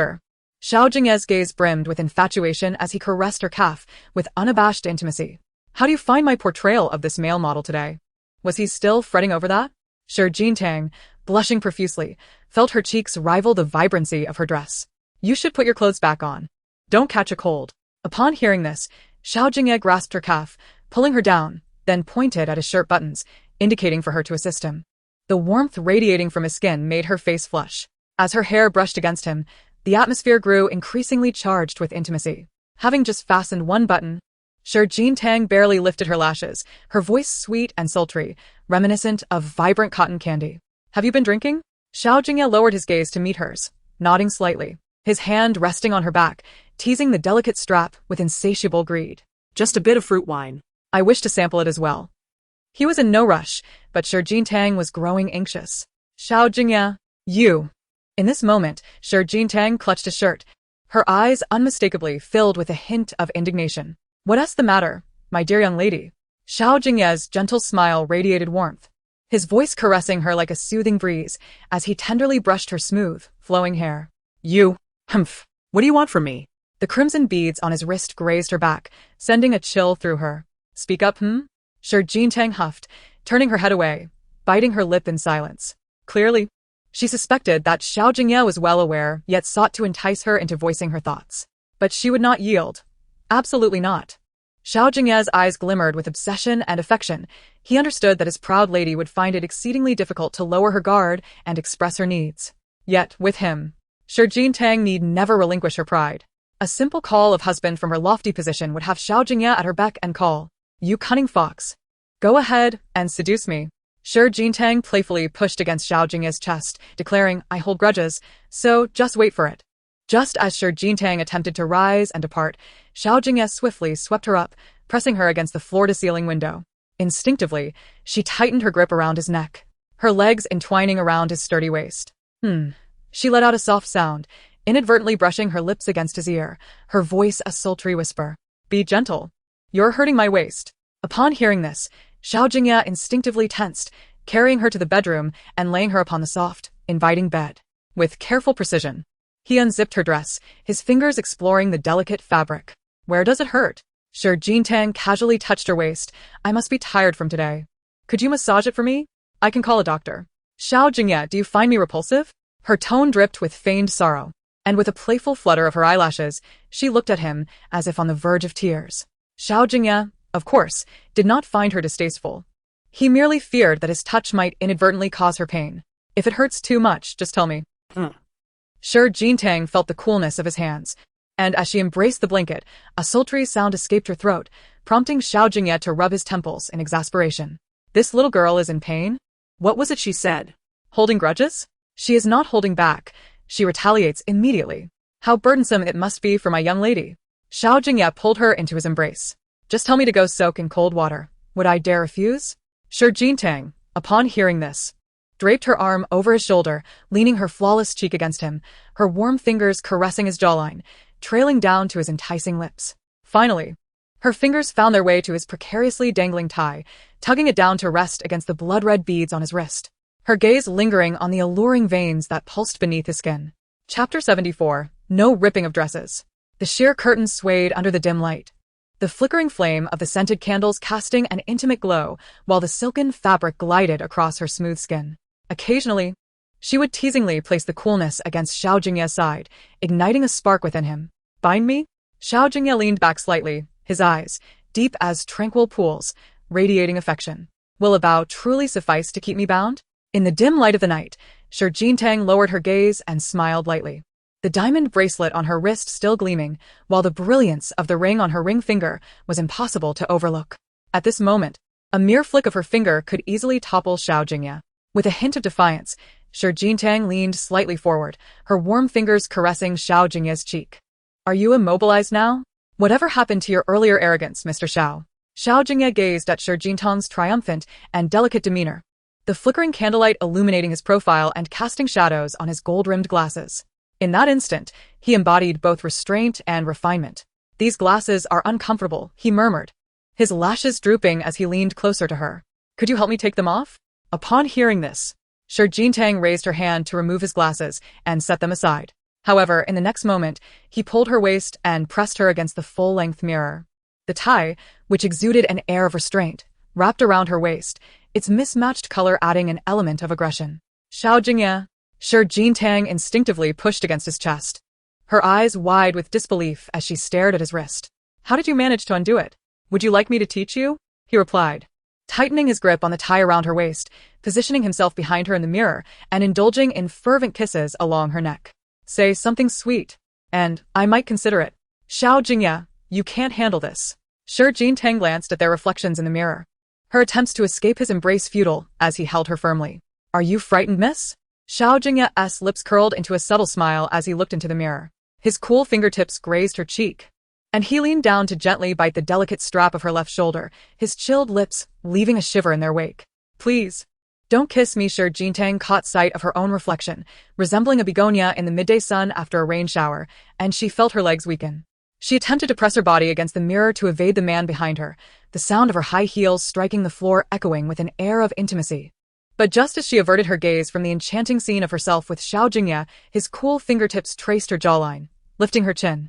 The contrast of his slightly reddened lips against her flushed neck filled the room with an intoxicating blend of desire and longing. Tang, Xiao Jingye, His voice thick with passion. Whose treasure is Tang? Xiao Jingye's heart raced, her breaths coming in quick gasps, intertwined with soft protests as she struggled against his embrace. Let go of me. Before she could finish her plea, her slender back was pressed against the cool surface of the mirror, and his greedy kisses descended upon her lips, wild yet tender, provocative yet insatiable. He was too fierce, too desirous. The tension in his demeanor was intimidating, yet the strength of his chest provided a sense of security, enticing her to plunge deeper into this enchanting abyss, as if ensnared in a pomegranate-hued dreamcatcher from which she could not escape. Yours, Xiao Jingye felt her legs weaken, clinging to Xiao Jingye's arm, her voice soft and pleading, evoking a sense of tenderness. No, please, don't tear my dress. As she sinks slightly into the soft bed, the sheer fabric of her skirt falling away, Xiao Jingye's hand found the nape of her neck. He leaned in, greedily kissing her delicate cheek, utterly captivated by her. Could you repeat that? I didn't quite catch it. As she gazed up at Xiao Jingye, a hint of grievance laced her voice, yet her eyes, tinged with a subtle crimson hue, betrayed the intoxicating allure of desire. My waist aches from your touch. Who is the most delicate in our household? Xiao Jingye tenderly caressed Xiao Jingye's hair. Despite the pride evident in her demeanor, her voice was laced with a softness. It is the young lady.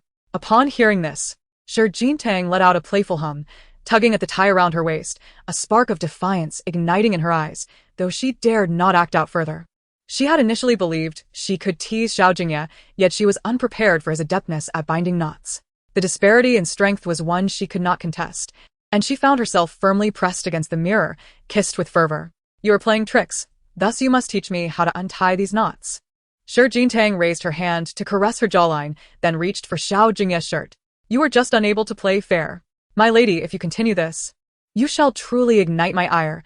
Xiao Jingye's eyes sparkled like a galaxy, concealing a gentleness akin to the moon's glow. Are you willing to endure another cold dip? At his words, the blush on her cheeks blossomed anew, her eyes filled with innocence and whimsy as she shook her head slightly. Then it settled. You shall teach me another day. To have me as your tutor, however, comes with a price. Rest assured, I am affluent, she retorted, a hint of sincerity in her tone. Show me some earnestness, he replied with a playful flick of his wrist, a smile gracing his lips reminiscent of mist after a storm. Today, archery has left my arms weary. Assist me. Upon hearing this, Xiao Jingye's eyelashes fluttered lightly as she looked up at Xiao Jingye, who exuded a languid charm tinged with mischief. Her fingers instinctively tightened around her skirt, the candlelight casting an enchanting aroma that mingled with the refreshing scent of mint emanating from him. I have never. Xiao Jingye felt her ears flush, her voice faltering. No, I cannot. I shall teach you. Xiao Jingye's eyes lost their chill as he gently grasped her hand. Are you willing to learn? In Xiao Jingye's moonlit gaze, confusion danced, her cheeks blooming like the begonia in spring beneath the eaves. Her slender, yet perfectly proportioned form resembled a young pomegranate, enticing, yet not to be recklessly seized. An exquisite designer black belt encircled his finely sculpted waist, harmonizing with his tailored trousers, yet contrasting sharply against his pale skin, creating a striking allure that emphasized his unique authority and cold demeanor. The pristine mirror reflected the scene, the dark tie precariously hanging, its sound merging with the click of his belt buckle, resonating throughout the silent room, intensifying the flickering flames. How laborious for a young lady. Xiao Jingye leaned down to place a gentle kiss on Xiao Jingye's earlobe, causing her earrings to sway slightly. You fastened the belt exceptionally well. Xiao Jingye stammered. Is it merely fastening a belt? She pressed her forehead, avoiding the captivating visage of Xiao Jingye, pondering whether it was her own impure thoughts or his words that were too provocative. Chapter 75. A Night of Heat, lulling her to sleep. What else could it be? Xiao Jingye raised an eyebrow, his voice as intoxicating as sweet wine savored under a summer night's breeze. What do you think this is for? Xiao Jingye, in a fit of playfulness, lay flat on the bed, rolling over to embrace her pillow, burying her cheek within it, emitting a delicate huff, yet remaining silent. Such servitude is something I shall never allow you to undertake. Xiao Jingye's fingers gently traced her calf, his tone both stern and gentle. In my opinion, he hasn't kissed you enough to be satisfied. Enough. I'm truly at a loss. Is she really such an exquisite person? Compared to Xiao Jingye, she appears more like a little rogue. Where is the wooden fish? Where is it? She wants to strike it 1,000 times. No, 100,000 times. I still have documents to attend to. As Xiao Jingye spoke, he raised his hand to help Xiao Jingye remove her earrings. A pregnant woman should not stay up late. And after a bath, she ought to retire early. I know, Xiao Jingye replied, rolling over to cover her face, until she heard the sound of Xiao Jingye's footsteps departing. A few seconds later, she quickly stood up and hurried to the mirror, gazing at her own cheeks, regretfully pressing her head against the glass. She had never behaved like this before. It must be that Xiao Jingye was enchanted. It must be. Xiao Jingye swiftly entered the bathroom to wash up, attempting to calm her racing heart, but the bed was already infused with the refreshing scent of mint from Xiao Jingye, invigorating yet igniting a fervor within her, making sleep utterly elusive. After lying in the comfortable bed for 3 hours, her eyes remained wide open, devoid of any hint of drowsiness. Ultimately, she rose from the bedroom and made her way downstairs, noticing the study on the first floor was illuminated. She paused at the doorway, gazing at the man intently focused on his computer. I can't sleep, she began. Upon hearing her words, Xiao Jingye set down his pen, slightly tilting his body back, the light reflecting off his gold-rimmed glasses accentuating his elegance and scholarly demeanor. Xiao Jingye took a few steps closer, placing her hand in his, and heard his voice. Come sit here. Sit? Sit where? Xiao Jingye's expression faltered, her pupils dilating slightly as she blinked rapidly, but before she could refuse, Xiao Jingye's arm cradled her legs, guiding her to sit upon him.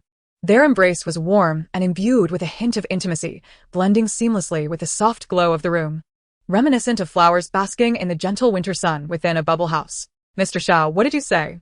At that moment, a voice emanated from the computer. There's a little pregnant woman at home. Comfort her. Xiao Jingye gently patted Xiao Jingye's back, his words directed at the others in the conference call. You all continue. Are you in a meeting? Xiao Jingye instinctively tried to pull away, but Xiao Jingye's embrace held her close. It's fine. Just sleep peacefully. He soothingly caressed her hair, then donned his headphones, careful not to disturb her. Xiao Jingye hesitated for a few seconds, feeling the warmth of his hand on her back, gradually leaning her head against his shoulder. The security of their close embrace lulled her into a sense of drowsiness, making her increasingly crave the comfort of his hold. Xiao Jingye, I want to eat ice cream. It was already deep into the night, yet no matter what Xiao Jingye expressed a desire for, Xiao Jingye could prepare it for her, except for ice cream. In recent years, due to her anorexia, her health reports indicated persistent stomach issues. Consuming anything cold would lead to discomfort. That day, the reason Xiao Jingye had pulled her into the bubble house and kissed her unabashedly was to dissuade her from eating that ice cream cone. Is dessert good? Xiao Jingye gently caressed Xiao Jingye's long hair, whispering soothing words to her. The ice cream was too cold. Upon hearing this, Xiao Jingye slightly shook her head, wrapping her arms around Xiao Jingye's waist and playfully murmuring in his ear, "I want to eat ice cream." Noticing her drowsy demeanor, Xiao Jingye nodded slightly. His deep, magnetic voice, combined with a tender tone, was enough to lull anyone into a dreamy state. "You are the most obedient, Tang." Shi Jintang rested her head against Xiao Jingye's chest, feeling his warmth and listening to his enchanting words, gradually sinking into a soft dreamland reminiscent of rainbow cotton candy. Xiao Jingye lifted his finger to adjust his gold-rimmed glasses, gently stroking Shi Jintang's sleeping face as the crimson beads on her wrist glided along her neck.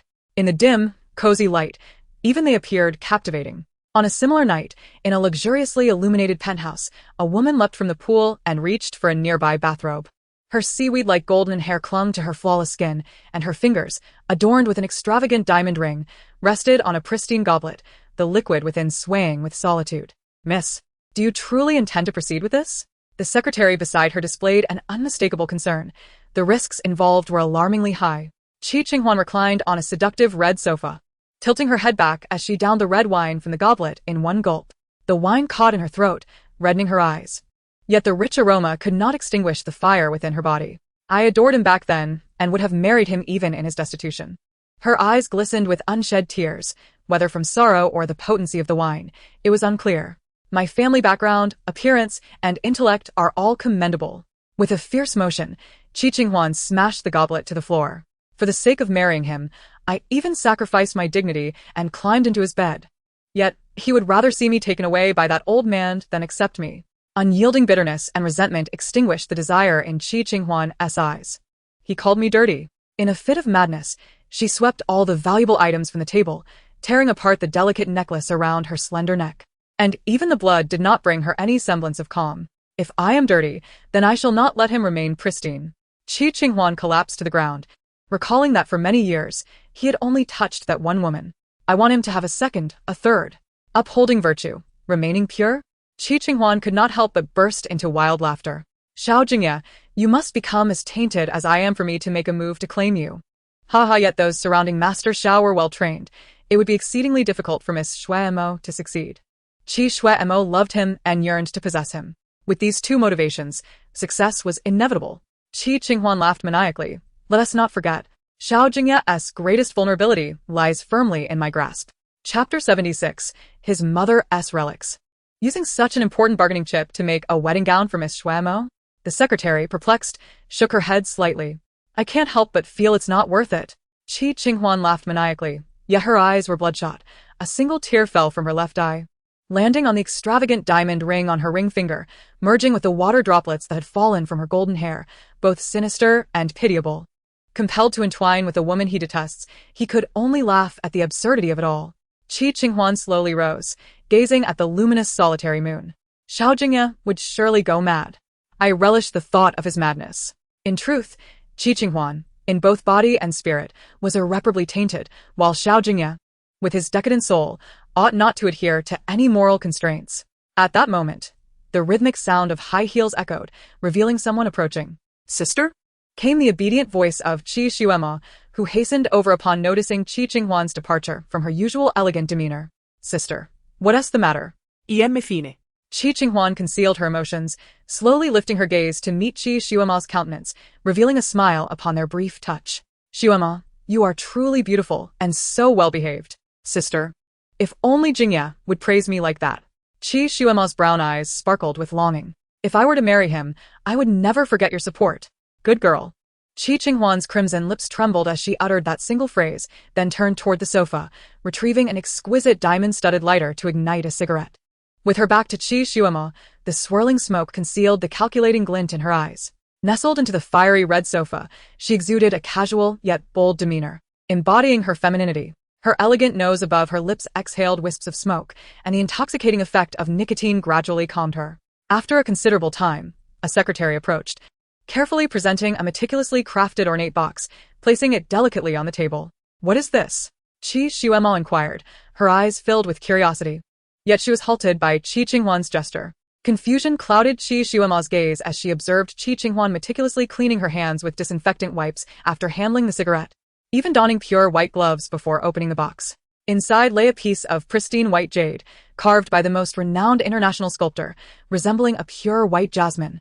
untouched and so clean that one could almost sense its fragrance, fearing that even leaving a fingerprint might tarnish its purity. What a beautiful jade pendant! Kixuemo exclaimed. Both astonished and delighted. Surely, even the most valuable jade at auction pales in comparison to its purity. This is a family heirloom of the Liu family, passed only to the legitimate daughters of the clan. I have heard the ancestral teachings of the Liu family. Should the family fall, their daughters may rely on it to uphold their dignity, never bowing down or becoming servants. Qi Qinghuan's gaze was consumed with obsession for the flawless, white jasmine, recognizing its rarity, devoid of market value. The Liu family, Xiao Jingye's mother's clan? Qi Xuema's eyes brightened with joy. Is this her keepsake? Or perhaps her most cherished relic? But now, to fulfill your wish. Qi Qinghuan gently caressed Qi Xuema's hair. Sister, you must strive to be strong. Qi Xuema had heard Qi Qinghuan speak of the brutal murder of Xiao Jingye's mother and twin sister before his eyes, understanding that his feelings for his mother were tinged with sorrow and guilt. Thank you, sister. Qi Xuema's eyes sparkled with happiness as she gazed at Qi Qinghuan. Are you suggesting I use it to bargain with Xiao Jingye? But his temperament is so obstinate. Would he even agree? In a state of delirium and infatuation, he would have no choice in the matter. Qi Qinghuan wore a smile that did not reach her eyes, her gaze filled with a calculating malice. In due course, if you take the initiative, I do not believe that Xiao Jingye can tighten his belt so securely. Listening to this seemingly foolproof plan, Qi Xuema beamed with joy, Excitedly embracing Qi Qinghuan. Sister, rest assured, I will be fully prepared. After a deep breath, Qi Xuema continued, if I can bear his child, that would be even better. That way, Jiantang can stay as far away as possible. Have someone handle it. Tomorrow you will accompany the second miss, Qi Qinghuan instructed. Understood. Thank you, sister. Qi Xuema replied, bowing deeply before happily departing. Prepare the contraceptive pills to ensure nothing goes awry. Even if she has to swallow an entire bottle, it matters not. Qi Qinghuan's voice was cold as she gestured towards her secretary. If she truly bears Xiao Jingye's child, you will no longer have a reason to live. Rest assured, I will handle it well. The secretary trembled in fear, kneeling on the ground, unable to meet Qi Qinghuan's terrifying gaze. But if something happens to the second miss, what about the Qi family? None of them are qualified to speak on such matters. Qi Qinghuan immersed herself in the world of nicotine, her loneliness only slightly alleviated by the boxes of cigarettes. Had it not been for my marriage into the Xiao family to protect them, the Qi family would be reduced to begging on the streets. I shall proceed to follow your orders immediately. The secretary nodded quickly before rising and hastening away. Who styled your hair, causing our star to touch it a dozen times in a minute? Is it beautiful? Jiantang inquired of Fu Wan, examining her long hair in a handheld mirror. The hair was styled in a side-parted braid, reaching from a crown to just below the earlobes. The remaining hair secured by a light-colored wooden hairpin, adorned with faux begonia petals that lent an air of elegance, mixed with playfulness. Our star is undoubtedly beautiful. Though the one who styled it seems a bit inexperienced, Jiantang remarked. It's their first attempt at hairstyling, and it looks quite good already. Leaning closer to Fu Wan, she added, see how lovely it is. Oh dear, I warn you to be a bit more reserved. What happened to your previous aloofness? Fu Wan teased with a smile, but as she came to a sudden stop, her coffee spilled onto her trench coat, eliciting a surprised gasp. Ah! With a loud crash, two cars collided, creating quite a commotion. Fu Wan, momentarily forgetting about the coffee on her, instinctively looked towards Jiantang, who grasped her hand, panic evident in her voice. Tang, are you alright? Ivy fine. The driver attempted to argue, stepping closer to the other vehicle. As he halted, the rear window of that car rolled down, and a wad of cash was tossed into the driver's face, fluttering to the ground with the breeze. The woman inside then commanded, pick it up yourself. Are you out of your mind? The driver scoffed at the scattered bills. Do you think this petty sum can cover our boss's car paint? Throwing it on the ground. Who do you think you're insulting? Hearing this, Qi Xuema leisurely removed her sunglasses, casting a glance at the car they had collided with. A cold smirk spread across her lips as she saw Fu Wan alight from the vehicle. What a case of enemies crossing paths. At the same time, Fu Wan caught sight of Qi Xuemyo, both their gazes radiating an icy demeanor. She removed the coffee-stained trench coat from her body and tossed it into Qi Xuemyo's car. The combined value of the car's paint and the trench coat amounted to 100,000. How would one settle this? Are you jesting? Qi Xuemyo regarded Fu Wan with disdain. You are at least the adopted daughter of the Pei family. Even if you hold animosity towards young Master Pei, the Pei family would not leave you destitute to the point of begging, would they? I have never relied on the Pei family's wealth. I have always earned my own. Fu Wan replied with a smirk of contempt. As a manager, I certainly do not earn as much as you, Miss Qi, with your other endeavors. Fu Wan. Qi Suimuo, provoked by Fu Wan's words, attempted to lift her arm. Go ahead, strike me, Fu Wan taunted with an air of indifference. Afterward, perhaps consider who in the Beijing circle is most protective of their own. Let us see if Pei Xiqing dares to sever your hand. Kixue Mogler dati Fu Van. Stepping out of the car to meet her gaze, her fist clenched tightly, yet she ultimately refrained from striking. Because Fu Wan was correct. It was widely known in the Beijing elite that Pei Xiqing was fiercely protective of his own. From family members to even the Pei family's dog. Only he was permitted to bully. Outsiders were absolutely forbidden. Is Shi Jingye in the car? Qi Suimuo sauntered over to the car window, swaying her curvaceous hips, leisurely adjusting her sunglasses. I have yet to settle the score for that slap you gave me the other day. But your triumph will soon come to an end. She lightly tapped the car window. Shi Jingye, you will soon be begging me on your knees for mercy. Even if you cling to the position of the young mistress of the Xiao family, Xiao Jingye will forever remain mine. Suddenly, the tinted window of the car lowered, and a cup of hot coffee mixed with orange juice splashed onto Qi Suimuo's face, staining her luxurious princess dress and hair. The warmth ignited Qi Suimuo's fury, and she looked incredulously at Shi Jingye. Shi Jingye, for your sharp tongue, I bestow upon you this delightful concoction of hot orange juice and coffee. Shi Jingtang's eyes were cold as frost, her voice laced with disdain. Is it to your liking? Would you care for another? My dress. My freshly styled hair. As Qi Suimuo continued to shout from beside the car, Shi Jingye opened a bottle of hot milk and doused her once more. Kixuemo, infuriated, Stomped her feet and banged on the car window, only to be restrained by several bodyguards. Vile creature. Fu Wan looked on at Qi Suimuo's disheveled state, delighting in her misfortune, and before departing, she couldn't resist hurling an insult. Ah. Qi Suimuo was nearly breathless with rage, her eyes filled with resentment towards Shi Jingye. Just wait, Qi Suimuo. As I wipe the coffee stains from my clothes, once I secure Xiao Jingye, I shall repay you 100-fold. She would secure Xiao Jingye? Shi Jingye questioned her faith in him, yet for reasons unknown, an unsettling feeling loomed within her, as if something dire were about to transpire. With this thought, Shi Jingye dialed Xiao Jingye's number. Atang. Feeling unwell? Upon hearing her voice, Xiao Jingye set down the folder in his hands and rose from his office chair. Wait for me. I shall be there shortly. President Xiao, Manager Ming is already in the conference room discussing the project progress. You go ahead, I will fetch Tang. Xiao Jingye took the car keys, and as he was about to end the call, he heard Shi Jingtang's voice. You continue with your work. I can come to you as well. In a state of concern for delaying Xiao Jingye's work, Shi Jingye promptly inquired about his location. Where are you? I shall go pick up the young lady. As Wen Jijing spoke, he handed the neatly organized documents to Xiao Jingye, then glanced at his watch. President Ming is eager to report progress to you. It's particularly exciting. All right, thank you, Assistant Wen. Shi Jingye instinctively nodded, expressing her gratitude before ending the call. On the way, buy her something to eat. We mustn't let her go hungry. After handing the car keys to Wen Jijing, Xiao Jingye took the folder and the two departed the office together. My apologies, President Xiao, I wasn't supposed to allow Miss Qi into your office. But she possessed the late Madame Zhao's belongings. Qi Shuema stood up from the sofa and approached Xiao Jingye, opening the box for him to see. However, I found this and wanted to bring it to you, which is why I hurried to find you. Noticing that Xiao Jingye did not express anger, the secretary discreetly closed the door. Xiao Jingye's gaze fell upon the pure white jasmine jade within the box, and his emotions shifted like the flowing waters of a hot spring meeting an ancient glacier, instantly crystallizing into shards of ice that, while cold, melted upon his heart. His long, pale fingers delicately picked up the jade pendant, which glimmered with a pristine light beneath the warm sun, untainted by any impurities. Its immaculate surface bringing a slight redness to Xiao Jingye's eyes, reminiscent of the last vibrant hues at the transition of day and night. This was the singular cherished possession of Xiao Jingye's mother, something he had sought in vain despite offering a fortune. Yet, within the air, imperceptible to the eye and touch, there flowed an unusually rich fragrance, intoxicating and entrancing, like an impenetrable web that ensnared one within its grasp. Chapter 78, Severing the Crimson Buddhist Beads. I attended an auction in Country K yesterday, and the moment I laid eyes on it, I recognized it as your mother's relic. Qi Shuema's gaze held a hint of inquiry as it rested on the profile of Xiao Jingye. Many were bidding for it. All I wanted was to bring you joy, regardless of the cost.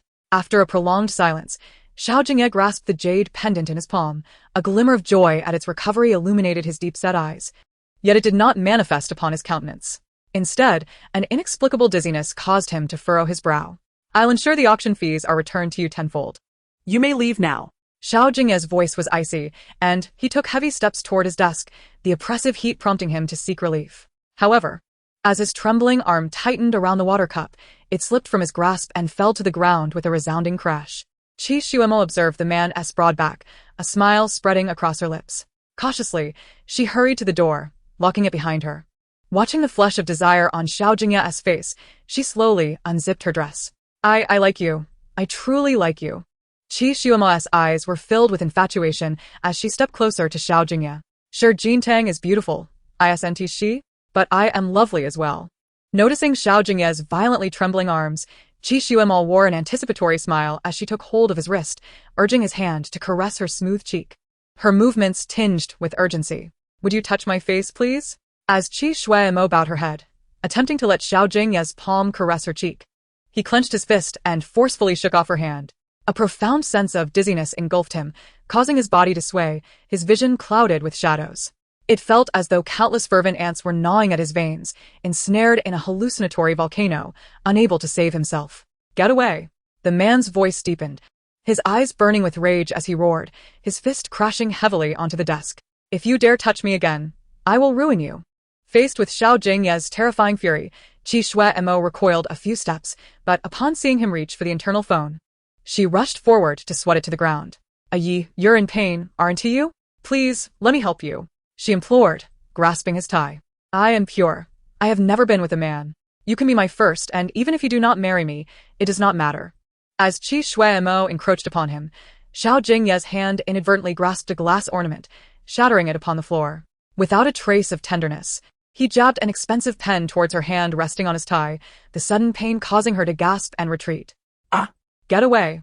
Xiao Jingye shook his head, striving to regain clarity, but the intoxicating effects of the drug rendered his voice weak. With the last remnants of his sanity, he struggled to loosen the tie that had come into contact with her, finally releasing it to the ground. I find you repulsive. Yi, if you endure this, your body will suffer. I can alleviate your discomfort. Qi Xuemo, despite the pain on her hand, advanced. I will captivate you more than Jintang ever could. Within mere minutes, the intense burning sensation within Xiao Jingye drove him to the brink of madness. He could only lean against the desk, gasping for breath. Beads of sweat trickling down the veins on his temples, the shadows before him growing increasingly chaotic. Countless vile desires compelled him towards wrongdoing. But just as Qi Xuemo was about to reach for him, Xiao Jingye's fingers tore apart the blood-red beads on his wrist. The beads falling like drops of blood, each one plummeting swiftly. With the last flicker of his consciousness, he grasped the shattered glass cup. The sharp edge gripped tightly in his hand, and viciously drew it across his robust arm. Blood. It dripped onto the seemingly pristine floor, the sound echoing ominously, reflecting the fearsome visage of Xiao Jingye, resembling a ruler of the underworld. Ah! Xiao Jingye. Qi Xuemo was horrified, stumbling back, her eyes wide with disbelief as she gazed at the man before her, fierce and unyielding. Have you lost your mind? What are you doing? Did he prefer to injure himself rather than touch her? Witnessing this, tears streamed down her face, yet a flicker of defiance and wicked intent in her gaze emboldened her further. Despite the circumstances, she would crawl to Xiao Jingye's side if necessary. I must become your woman today. Qi Xuemo had witnessed Xiao Jingye's ruthlessness. He would even harm himself. After today, how could he possibly spare her? Thus, she resolved to seize him while he remained in a dazed state. Perhaps this would allow her to leave a mark upon him, ensuring he would not dare to eliminate her. Her gaze lowered, and she felt Qi Xuemo's hand brush against the hem of his trousers. The sound echoed through the room. The shards of glass, ensconced in blood, glimmered ominously under the sunlight, their sharp edges reflecting a chilling light. The beams refracted in Qi Xuemo's eyes, allowing her to clearly discern the man's arm, veins bulging and bleeding, with a crimson streak marring his pale wrist. Vivid red droplets even splattered across her face, causing her to collapse to the ground, her wide eyes fixated on Xiao Jingye's visage, prompting her to scream. Ah! How dare you cut your wrist, Xiao Jingye? You would rather die than Xiao Jingye could no longer comprehend Qi Xuemo's words. His consciousness was fading. Yet the innate pride and composure within him asserted that he would rather perish than be touched by another woman. He vividly recalled that his Atang despised filth. Xiao Jingye's devotion to Jintang was unwavering, even unto death. Simultaneously, as the elevator doors opened, Jintang hastened to the office door, only to be obstructed by the secretary. I apologize, but Mr. Xiao is in a meeting with Miss Qi and cannot be disturbed. I am his wife. Shi Jintang's gaze turned frigid as she pushed the secretary's hand aside. You have no authority to stop me. I'm sorry, Miss Shi, but Mr. Xiao has instructed that no one is permitted to enter. Get out of my way. After shoving the secretary aside, Shi Jintang rapped urgently on the office door, calling out, Xiao Jingye, come out. I told you Mr. Xiao is unavailable. Shi Jintang's brow furrowed as she scrutinized the closed door, her anxious heart clamoring. Fully aware that Xiao Jingye would never keep her at bay. In the next instant, she seized a fire extinguisher and hurled it against the door, the resounding crash drawing others near, including Wen Zhijing. Give me the key, now. Wen Zhijing observed Shi Jintang's impatient demeanor with a furrowed brow. And upon realizing the gravity of the situation, he turned to the bodyguards behind him, commanding coldly, break the door down, quickly. The violent pounding on the door sent Qi Xuemao into a trembling panic upon witnessing a group burst into the room. She could no longer contain her tears and ultimately fainted. Xiao Jingye, Mr. Xiao. Quickly call an ambulance. Upon seeing Xiao Jingye covered in blood, Shi Jintang's eyes instantly reddened. Instinctively, she embraced him, yet his skin felt unnaturally hot. Noticing the bloody gash on his wrist, she reacted swiftly, tearing off her hairband to bind it around his wound. Quick, fetch the first aid kit. Once, Shi Jintang had harbored a profound fear of blood, yet now, she knelt in the crimson puddle, cradling the unconscious man, desperately attempting to staunch his bleeding. Tears brimmed in her eyes like a torrential downpour, yet amidst her sorrow and urgency, not a single drop fell. Soon, paramedics rushed in, administering urgent care before hastily transporting him to the hospital. The weather in Ling City turned overcast. The corridor, imbued with the acrid scent of disinfectant, became increasingly oppressive. The sound of rain drumming against the glass windows mixed with a chilling breeze that seeped through the gaps, sending shivers down one's spine and dissipating the metallic scent of blood on Shi Jintang's dress. The commotion of hurried footsteps echoed through the crowd, and the man, devoid of his usual nonchalance, strode briskly to the emergency room door, gripping Wen Zhijing's collar tightly. Qi Xuemao administered a sedative to Mr. Xiao. He cut his wrist with glass to maintain consciousness. Wen Zhijing spoke as she pushed aside Pei Shichen's arm, clutching the late matriarch's relics, which rendered CEO Xiao defenseless. Upon hearing her words, a dreadful mirage flickered in Pei Shichen's deep blue eyes, sweeping away his rationality like the raging winds outside. He drew the dagger tucked at his waist, narrowing his azure gaze. Where had his followers vanished to? The branch office in Lingcheng was far less meticulous than the headquarters. And a flicker of regret surfaced in Wen Zhijing's eyes. Qi Xuemao had spent a considerable sum to make prior arrangements, leaving only a secretary outside. Money? A sardonic smile crept across Pei Shichen's arrogant visage as his fingertip traced the sapphire on the dagger, the cold light refracting onto the secretary's face in the distance. Then I shall inquire earnestly whether he favors wealth or the gift of life. Tang Tang. At that moment, Fu Wan anxiously pushed through the glass door and rushed over. Upon seeing Shi Jintang's dazed expression, her brow furrowed tightly as she grasped the icy hand of her friend. Tang Tang. At the sound of her name, Shi Jintang instinctively moved her fingers, yet the vacant look in her eyes remained unclarified. Her hair was slightly disheveled, the pristine white qipao stained with blood, forming a stark contrast against her pallid complexion. Tears rolled down like pearls, unblemished on her cheeks, yet revealing her profound sorrow. Fu Wan swiftly removed her soft plush coat and draped it over Shi Jintang, raising her hand to envelop her in warmth while gently patting her back to offer comfort. Do not fear, do not fear. Everything will be all right, she reassured, knowing well that Shi Jintang was afraid of blood and abhorred filth. Thus, she hurriedly used a handkerchief to wipe away the bloodstains on Shi Jintang's hands. Lan Lan, he. Shi Jintang tightened her grip on Fu Wan's hand, her delicate lips trembling, tears brimming in her eyes, her expression betraying unmistakable fear. I won't. Fu Wan, observing Shi Jintang's disoriented and frightened demeanor, quickly cupped her face in her hands, offering solace. It will be fine, Tang Tang. Perhaps others could not comprehend the extent of Shi Jintang's panic. But Fu Wan understood all too well.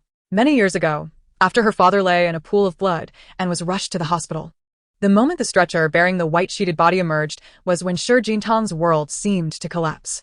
It was also a rainy day, with the same pungent scent of disinfectant, and that man was of great significance to Shi Jintang. She had every reason to be terrified, to feel desolate. Just then, the doors of the operating room swung open, and instinctively, Shi Jintang stepped forward. Upon seeing Xiao Jingye's pallid face, tears streamed down uncontrollably, and she lifted her gaze to the doctor. Rest assured, young madam, Mr. Xiao is no longer in critical danger. The doctor exhaled with relief, continuing. The shards of glass have lacerated his palm and arm, causing significant blood loss. Fortunately, the wound on his wrist is not too deep and has been treated urgently. As for the feverish skin, it resulted from the forbidden drug, Meigu Xiang. From Country F. The doctor glanced at Wen Zhijing as he spoke. This drug is exceedingly rare, and in this instance, it has been specially processed into incense. Mr. Xiao inhaled it with each breath. Regarding such forbidden substances, Shi Jingtang had heard from locals during her early years of sketching in Country F that it was a drug capable of exerting immense control over one's will, leading individuals into an abyss of unrestrained paradise from which few could escape. He remains unchanged, treating his life as if it were nothing but straw. Pei Shiqin remarked. Glancing at Wen Zhijing, the usual pattern persists. You let the winds blow, while I bleed. Wen Zhijing slightly nodded at the sound, raising a finger to signal a maid in the distance to approach. I appreciate Miss Fu for taking care of the young mistress, he said politely, bowing his head slightly before striding away. Rest assured. Inside the high-end hospital room, the warm decor and refreshing, gentle fragrance created an ambience that made everything feel like a dream. Shi Jingtang sat in front of the hospital bed, her gaze fixed on the pale visage of Xiao Jingye. Memories of his once spirited demeanor and charming smile flooded her mind. Throughout her life, Shi Jingtang had always been one to retaliate against those who bullied her. Now, witnessing the torment inflicted upon her most cherished person by such despicable means, an unquenchable fury brewed within her. The air conditioning kept the room pleasantly warm, and the soft light illuminated Shi Jingtang's delicate features. She raised her fingertips to wipe away the remnants of tears on her cheeks, a stark contrast to the bloodstains that marred her pure white qipao. The blood on her attire did not deter her. She was indifferent to the additional stains it might collect. As Shi Jingtang stepped out of the room, several maids rushed forward. Young mistress, are you looking for Miss Fu? She went out to buy something for you. No need, she replied curtly. Observing her retreating figure, the maids instinctively followed, hastily calling for security from a distance. In the hospital supply room, a few floors away, Shi Jingtang found the door locked as she turned the handle. Without hesitation, she seized a bottle of alcohol and smashed it against the glass, startling Qi Xuema inside, who looked up in fear at the sound. Young mistress. A bodyguard quickly approached, stating, Assistant will handle this. It's not suitable for you to be involved in your condition. Enough chatter, open the door. Upon hearing her command, the bodyguard bowed his head, and, despite Shi Jingtang's fury, he unlocked the door. A dim light streamed into the dark supply room, illuminating Qi Xuema's disheveled hair, which she had no time to tidy. As the harsh light flickered on, she struggled to open her eyes, instinctively curling away upon seeing Shi Jingtang. The light fell harshly upon Shi Jingtang, presenting her not as the alluring figure she often portrayed, but rather in a blood-stained, simple qipao with her hair loosely gathered, radiating a sense of shattered beauty. What do you want, Shi Jingtang? Qi Xuema stammered, trembling in fear at the icy glare emanating from Shi Jingtang's eyes. Chapter 80. She would handle it herself. Ah. Shi Jingtang's lashes fluttered down, her slender fingers gripping the tip of a fruit knife, her voice ethereal yet frigid as winter frost. What do I want? Surely, you must know. Qi Xuema clutched her tattered clothing tightly, curling into the corner of the room. Despite her fear, she mustered the courage to mock Shi Jingtang. I know you've come to settle the score with me. She wiped away the dust and tears from her face with a manic laugh. But what can you do? You are merely a stray dog. Meanwhile, I have the Qi family backing me. Ha ha ha, my family is illustrious. And my sister is the rightful mistress of the Xiao family. Shi Jingtang, do you dare to harm me? If you do, how will you explain yourself to the Xiao family? The sharp tip of the fruit knife glinted with a cold light, while the cacophony of rain mingled with the biting wind, sending chills across the skin. Nonetheless, it could not drown out the anguished cries of Qi Xuema and the metallic scent of blood that permeated the air. The stinging sensation on her delicate cheeks was unbearable, causing Qi Xuema to widen her eyes in horror as she beheld the crimson fluid staining her hands. After a piercing scream, she cast a glance at Shi Jingtang, whose disdainful demeanor cut deeper than any blade. Desperately shaking her head, tears cascaded down her cheeks like pearls scattered from a broken string. My face, oh my face. Having been pampered since childhood, Qi Xuema was ill-prepared to endure such agony.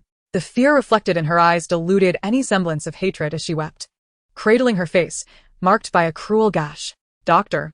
Oh, doctor. Her legs weakened, rendering her unable to rise. She attempted to crawl out of the dilapidated room, only to be met with Shi Jingtang's cold gaze, who without hesitation, kicked her down before her. Gazing at the vivid crimson staining the floor and inhaling the noxious scent of blood, Xiao Jingye no longer recoiled in fear as she once did. Instead, she composed herself and lowered her stance, gripping Qi Xuema's chin tightly. "Do you think I will let you go?"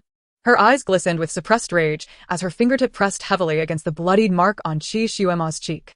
"Tell me, which hand did you use to touch Xiao Jingye?" Ah, Xiao Jingye, you lunatic. "My father will never let you off. Never."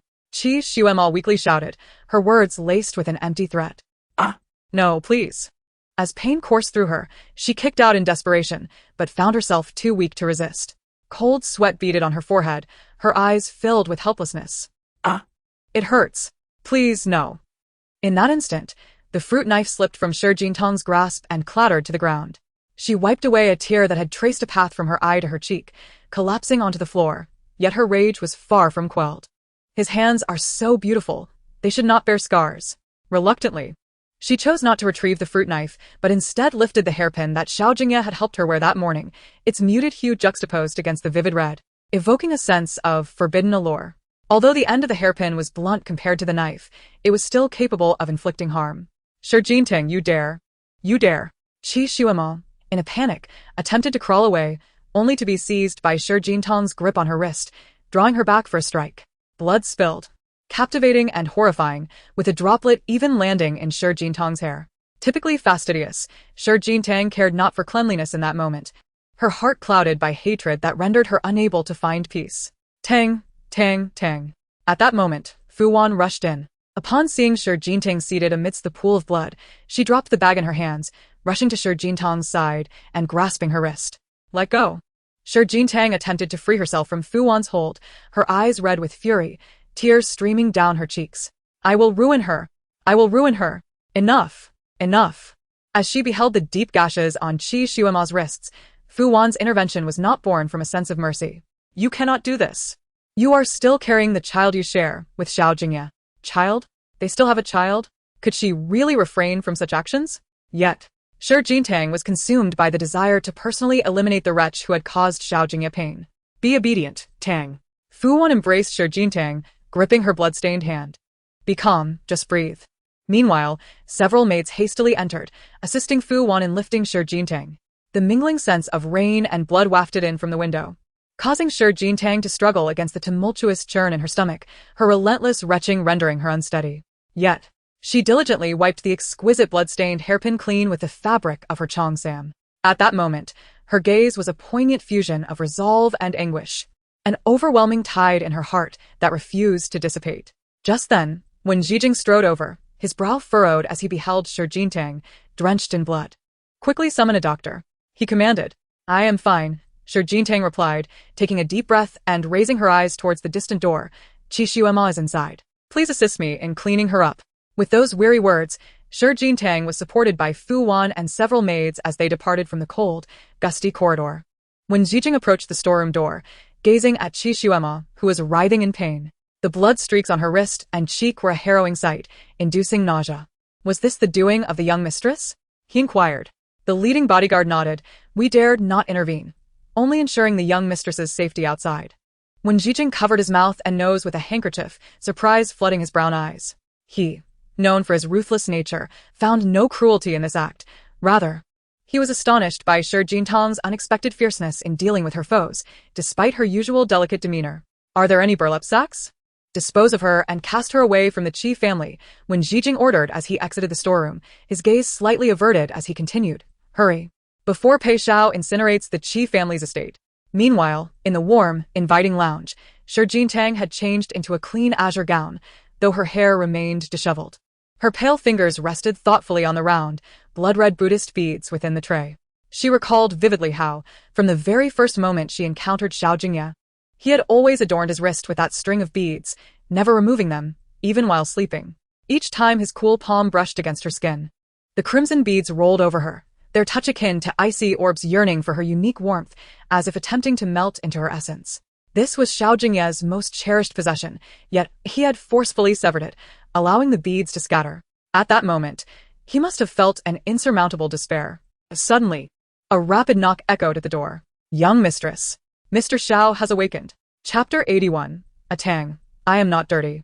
A Upon hearing the news, Xiao Jingye set down the beads, quickly rising from the sofa to open the door, hastening her steps into the upscale hospital room. His wounds cannot come into contact with water, yet he insisted on bathing. And I could not stop him, when Jijing lamented, the struggle evident in his eyes. He only listens to your words. Xiao Jingye's brows knitted tightly at his words, a flicker of panic surfacing as she brushed past him and entered the room. With an anxious urgency, she opened the bathroom door, the steam clouding her vision but enough to reveal Xiao Jingye's actions. His complexion, already pale, was now ghostly from blood loss. He raised his muscular arm, slightly, fiercely scrubbing at the skin of his neck with his fingertips, as if repulsed by himself, desperately trying to cleanse something away. Xiao Jingye. Xiao Jingye rushed to his side, turning off the shower, and quickly began to dry the gauze on his arm with a towel. What are you doing at this moment? Your wounds cannot get wet. As Xiao Jingye's urgent reprimand echoed in his ears, Xiao Jingye's gaze fell, his eyelashes casting shadows over his countenance. The gentle light in the bathroom illuminated the man's pensive expression, and his pallid complexion rendered him akin to a tamed wild stallion, imbued with a sense of melancholy. He cautiously lifted his right hand, tenderly resting it upon Xiao Jingye's cheek, his voice a coarse rasp, reminiscent of a tide laden with silt, contrasting sharply with his enchanting yet fractured visage. A tang, I am not filthy. Xiao Jingye, anxiously tending to his arm, halted at the sound of Xiao Jingye's voice. Lifting her gaze to meet the anguish and suppressed fury in his eyes, her own eyes welling with tears. I do not wish for you to suffer so. I do not want yet, she felt revulsion. Xiao Jingye's fingertips glided gently, cradling her face to prevent her tears from falling. Nor do I wish for you to find me unclean. The illumination was bright, allowing Xiao Jingye to clearly discern the marks upon Xiao Jingye's skin. The area above his collarbone and along his neck bore the telltale signs of purple-red splotches, akin to congestion, similarly present on his wrists, a consequence of excessive washing. It dawned upon her that his insistence on bathing despite his frail condition stemmed from the recollection of the unwelcome touches he had endured from Qi Shuimo. In that moment, Xiao Jingye cared not for the pain. All he longed for was to purge the loathing within and fulfill his duty towards Xiao Jingye. Xiao Jingye, are you aware of how much blood you have lost, yet you dare to bathe with cold water? Xiao Jingye gazed at his reddened skin, tears cascading down her cheeks. How much more must I indulge you, and how high must I elevate you in my eyes? At that instant, her azure dress clung to his chest as Xiao Jingye enveloped Xiao Jingye in a fierce embrace, disregarding whether she would attempt to push him away, simply wishing to meld her into his very being. It had been a long time since Xiao Jingye had felt such fear, not of the blood that flowed relentlessly, but of the thought that he might never again embrace his beloved lady without restraint. A tang, I do not wish to see you sorrowful. This is my burden. He gently brushed away the remnants of her tears from her cheek. Should I truly err, I would loathe myself. Xiao Jingye clung tightly to Xiao Jingye's waist, tears falling drop by drop as she led him out of the bathroom, using a cloth to wipe the reddened skin of his neck, her heart aching for him. Once again, I have subjected my lady to bloodshed. Xiao Jingye grasped her hand, which was tending to his wounds, drawing comfort from her warmth as he placed it against his cheek. I shall make amends to my lady another day. Who said you needed to apologize? Xiao Jingye's lashes glistened with tears, yet the sound of Xiao Jingye's voice enveloped her in a reassuring embrace. I ask for little. I only wish for your safety. Xiao Jingye's gaze grew increasingly entranced as he pressed his cheek against her hand, greedily absorbing the warmth of her palm to alleviate the pain in his wrist. Perhaps for him, the only remedy for his woes was Jingye. At this moment, several doctors gently knocked and entered the room, meticulously examining Xiao Jingye's wounds. After tending to the damp bandages, they swiftly departed. As evening fell, the maid set the dinner upon the table, and as Xiao Jingye reached for a spoon to feed Xiao Jingye, he raised his hand to take the bowl of congee from her. Your hands are inconvenient. Allow me to feed you. Be careful, it's hot. Xiao Jingye seems determined to assert his independence, claiming that his right hand is functional. Xiao Jingye quietly observes his actions, and after a few moments, she takes the chopsticks and brings food to Xiao Jingye's lips. Eat. Faced with Xiao Jingye's somewhat commanding expression, Xiao Jingye lowers his head to consume the food she offers. However, when she attempts to serve him again, he gently restrains her wrist. Is our young lady feeling pity for me? Upon hearing this, Xiao Jingye meets Xiao Jingye's gaze. Aware that he is feigning ignorance, yet she nods affirmatively. You should eat more. It will hasten your recovery. Her eyes glisten with unshed tears, and her words come forth in a hurried manner. I'll get you some soup. It's not yet your turn to serve me. Xiao Jingye lifts his leg to hook Xiao Jingye's chair, pulling her closer. He tenderly brushes her hair with his hand. Pray tell, just how much do you care for me? At his words, a soft glow flickers in Xiao Jingye's eyes. Her delicate fingertips radiate warmth, and her porcelain-like cheeks blush a tender peach, with tears clinging to her lashes like morning dew, enchanting the heart. Struggling to articulate your feelings? Xiao Jingye lightly kisses her earlobe, indulging in playful banter. How about a kiss? Xiao Jingye raises her gaze to Xiao Jingye, her eyes once again reflecting her previous charming demeanor. She lifts her fair hand to wipe away the tears from her lashes, her azure-hued dress accentuating her resemblance to the tender leaves of a pomegranate tree in early spring, refreshing to behold. Xiao Jingye, are you still attempting to be mischievous at this moment? Xiao Jingye gazes at Xiao Jingye, who retains her proud demeanor, and he chuckles softly. His pale visage is adorned with lips as red as blood, and his teasing smile dispels any trace of his illness as he reclines with a languid grace, exuding an unexpected vitality akin to a strategist orchestrating a game. My lady, his voice, slightly husky, carries a myriad of emotions. Besides flirting, I could hardly bear to have you serve me. At his words, Xiao Jingye's ears flush with warmth, and she instinctively leaps into Xiao Jingye's embrace, holding him tightly. It is rare for her to initiate a kiss, yet she does so at the very spot where his words roll over his Adam's apple. Feeling the warmth of his embrace, a satisfied smile spreads across Xiao Jingye's lips as he leans down to plant a gentle kiss on Xiao Jingye's forehead. Though a hint of guilt flickers in his dark eyes, he understands that today has frightened her.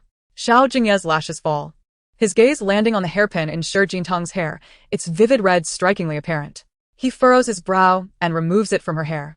The bloodstain does not appear to have splattered, but is not completely dried, therefore it could not possibly be his. Are you injured? Chapter 82. My young lady. Never bow down. Upon hearing Xiao Jingye's somber inquiry, Xiao Jingye instinctively looks toward the hairpin and then shakes her head slightly. I am not. Her voice is neither too loud nor too soft, yet her eyes betray a hint of evasion. My white qipao got stained. It might have splashed while I was washing it. Perhaps it is due to Xiao Jingye's extensive experience navigating the business world, or perhaps he understands Xiao Jingye too well. He discerns her inadequate attempt at concealment merely from the subtle shift in her gaze.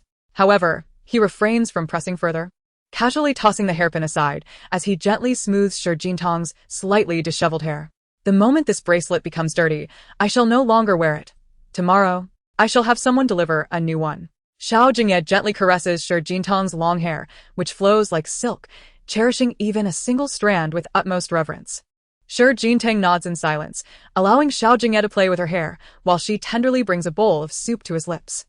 I am not here to serve you, she murmurs playfully, as if fearing he would object to her feeding him. The air conditioning maintains a comfortable temperature, and the crystal chandelier casts beams of light upon Xiao Jingye's face, which is adorned with a blissful smile. The light dances upon the pristine white walls, akin to the melting of an iceberg, radiating a warm and gentle glow, while the sound of dripping water echoes the tranquility of time passing. After dinner, Xiao Jingye does not venture outside. After washing up, she turns off the lights in her room and nestles in Xiao Jingye's embrace, her delicate arms wrapped tightly around his neck. Outside, the sound of rain patters against the glass, creating a gentle cacophony. Xiao Jingye feels the warmth of his hand on her back, providing a sense of security, yet sleep eludes her. Xiao Jingye, she softly calls his name, raising her head to gently stroke his cheek. Her eyes, shimmering with uncontainable affection, reveal a love that spreads across the darkness of night, while her tears are held back with great effort. Do you wish to throw your life away today?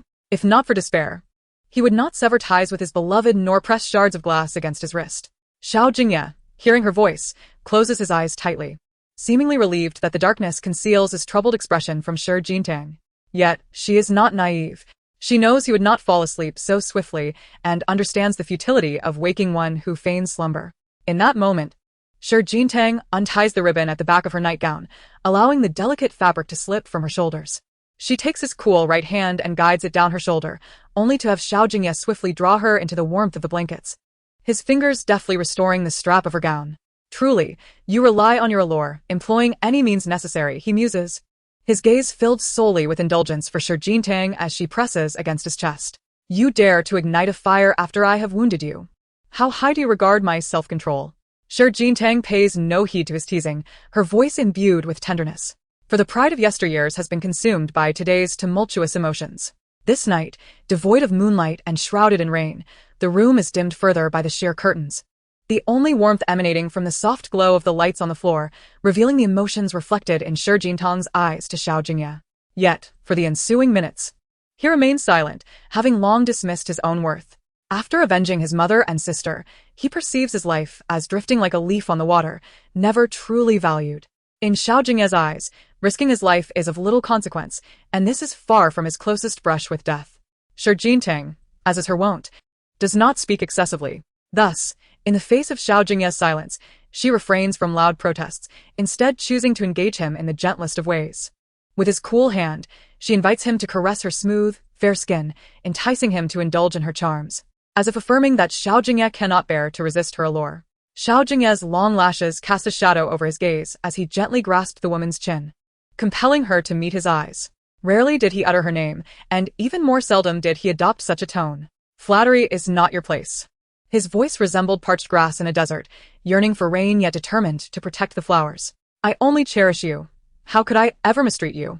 Shi Jingye merely gazed quietly into Xiao Jingye's eyes, her helpless tears cascading onto his chest, igniting a frantic turmoil within him. I have never unfastened my clothing for any man, her voice soft yet laced with her unique pride, but you are my only man. Lowering my head once is not a disgraceful act. I would feel guilt. Xiao Jingye's right hand pressed firmly against the nape of Shi Jingtang's neck, kissing her cheek softly to quell her tears. My lady cannot bow down to anyone, not even to me. Xiao Jingye is willing to be humble solely for Shi Jingye, even if it means descending to dust. He desires neither her submission nor her flattery. He is willing to bend and cater to her. Is your life insignificant to you? Shi Jingtang's emotions surged uncontrollably like a tempest. What about me? What of our baby? Without you, what are we? The anguish I felt outside the operating room was unbearable, and the fear was overwhelming. Tang. Hearing Shi Jingtang's voice break, Xiao Jingye instinctively embraced her, ineffectively wiping away her tears. The turmoil in his eyes resembled waves crashing in a stormy night, a blend of guilt and unease. Over the years, Xiao Jingye seemed to have grown accustomed to the pain that enveloped him, immersing himself in work to numb his senses, indifferent to his own body or even his life. His thoughts remained unchanged, as if he held no attachment to this world, ready to abandon his existence at any moment. This is the last time. Xiao Jingye lowered his head, holding Shi Jingye close. Her tears always unsettled him. Tang, am I truly so wicked to have made you cry again? Xiao Jingye cherishes Shi Jingye more than his own life. Xiao Jingye, do you care for your child? Shi Jingye grasped his hand, placing it on her abdomen. If you care, then you must cherish your life. Without you, no one will safeguard him. Xiao Jingye often despised his own soul, loathing his scarred body. Yet now. Chapter 83. He is protective and resorts to forceful measures. There are those who care for him, those who love him. The once proud young lady would hold his face, weeping as she implored him to value his life. Xiao Jingye closed his eyes, leaning down to gently kiss Shi Jingtang's cheek, wiping away her tears, holding her in an attempt to warm her with his cool body. This was not mingled with desire, but rather the healing of scars melting slowly under the warm sun like snowflakes. I must never again take life lightly, Xiao Jingye whispered in Shi Jingtang's ear, yearning for her warmth. I have Tang, I have a baby now. Shi Jingye clung tightly to Xiao Jingye's waist, as if fearing loss. Her tightly shut eyes filled with concern for him.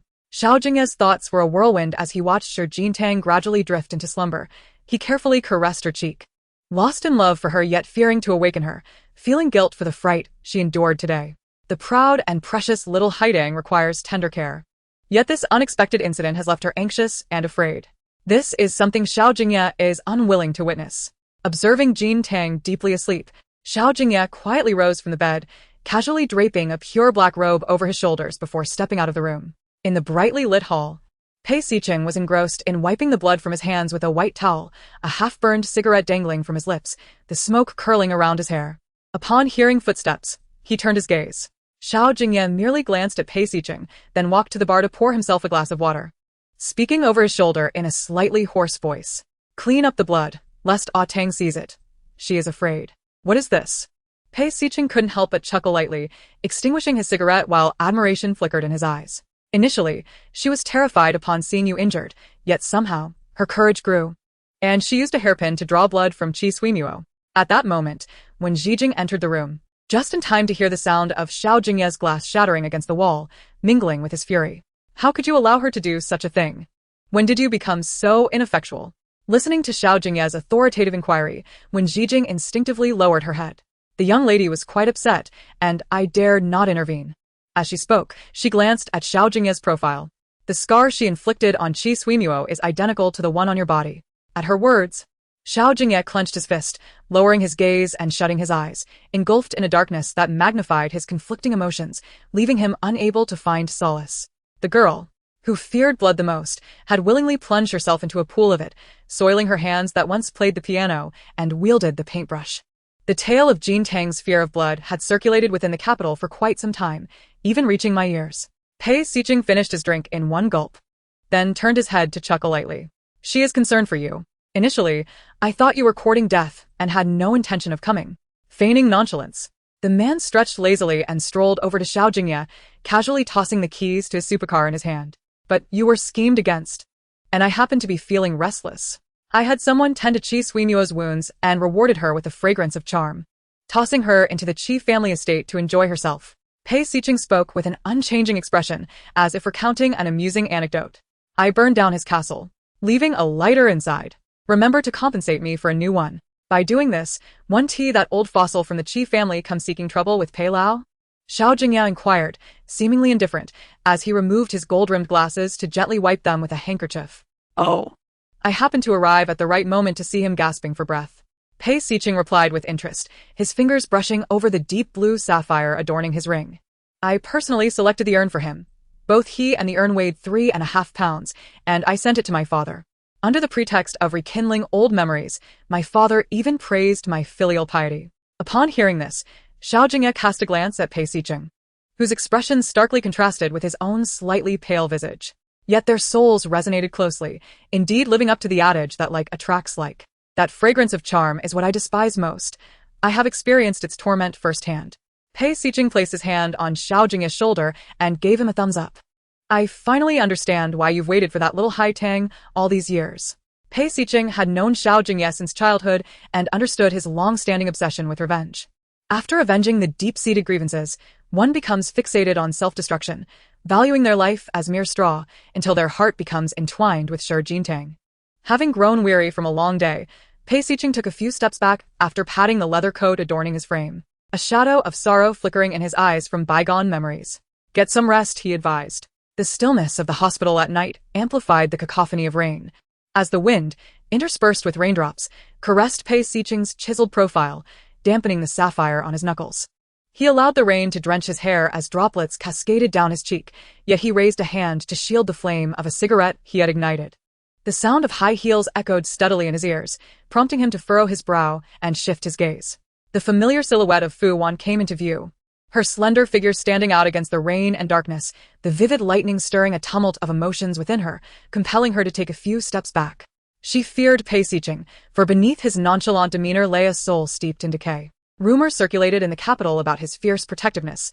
Little did they know, he would seize whatever piqued his interest, without hesitation. Where are you going? I shall escort you, he offered, approaching her with the measured pace of his black leather boots. The cold wind penetrated his coat, revealing the bronze hue of his skin through the gaps in his shirt. His calloused hands bore a strength that sent shivers down Fu Wan's spine each time she glimpsed the sapphire adorning his fingers. No, there's no need, she protested, her hands tightly grasping the pocket of her trench coat as she cast her gaze downward, retreating hastily.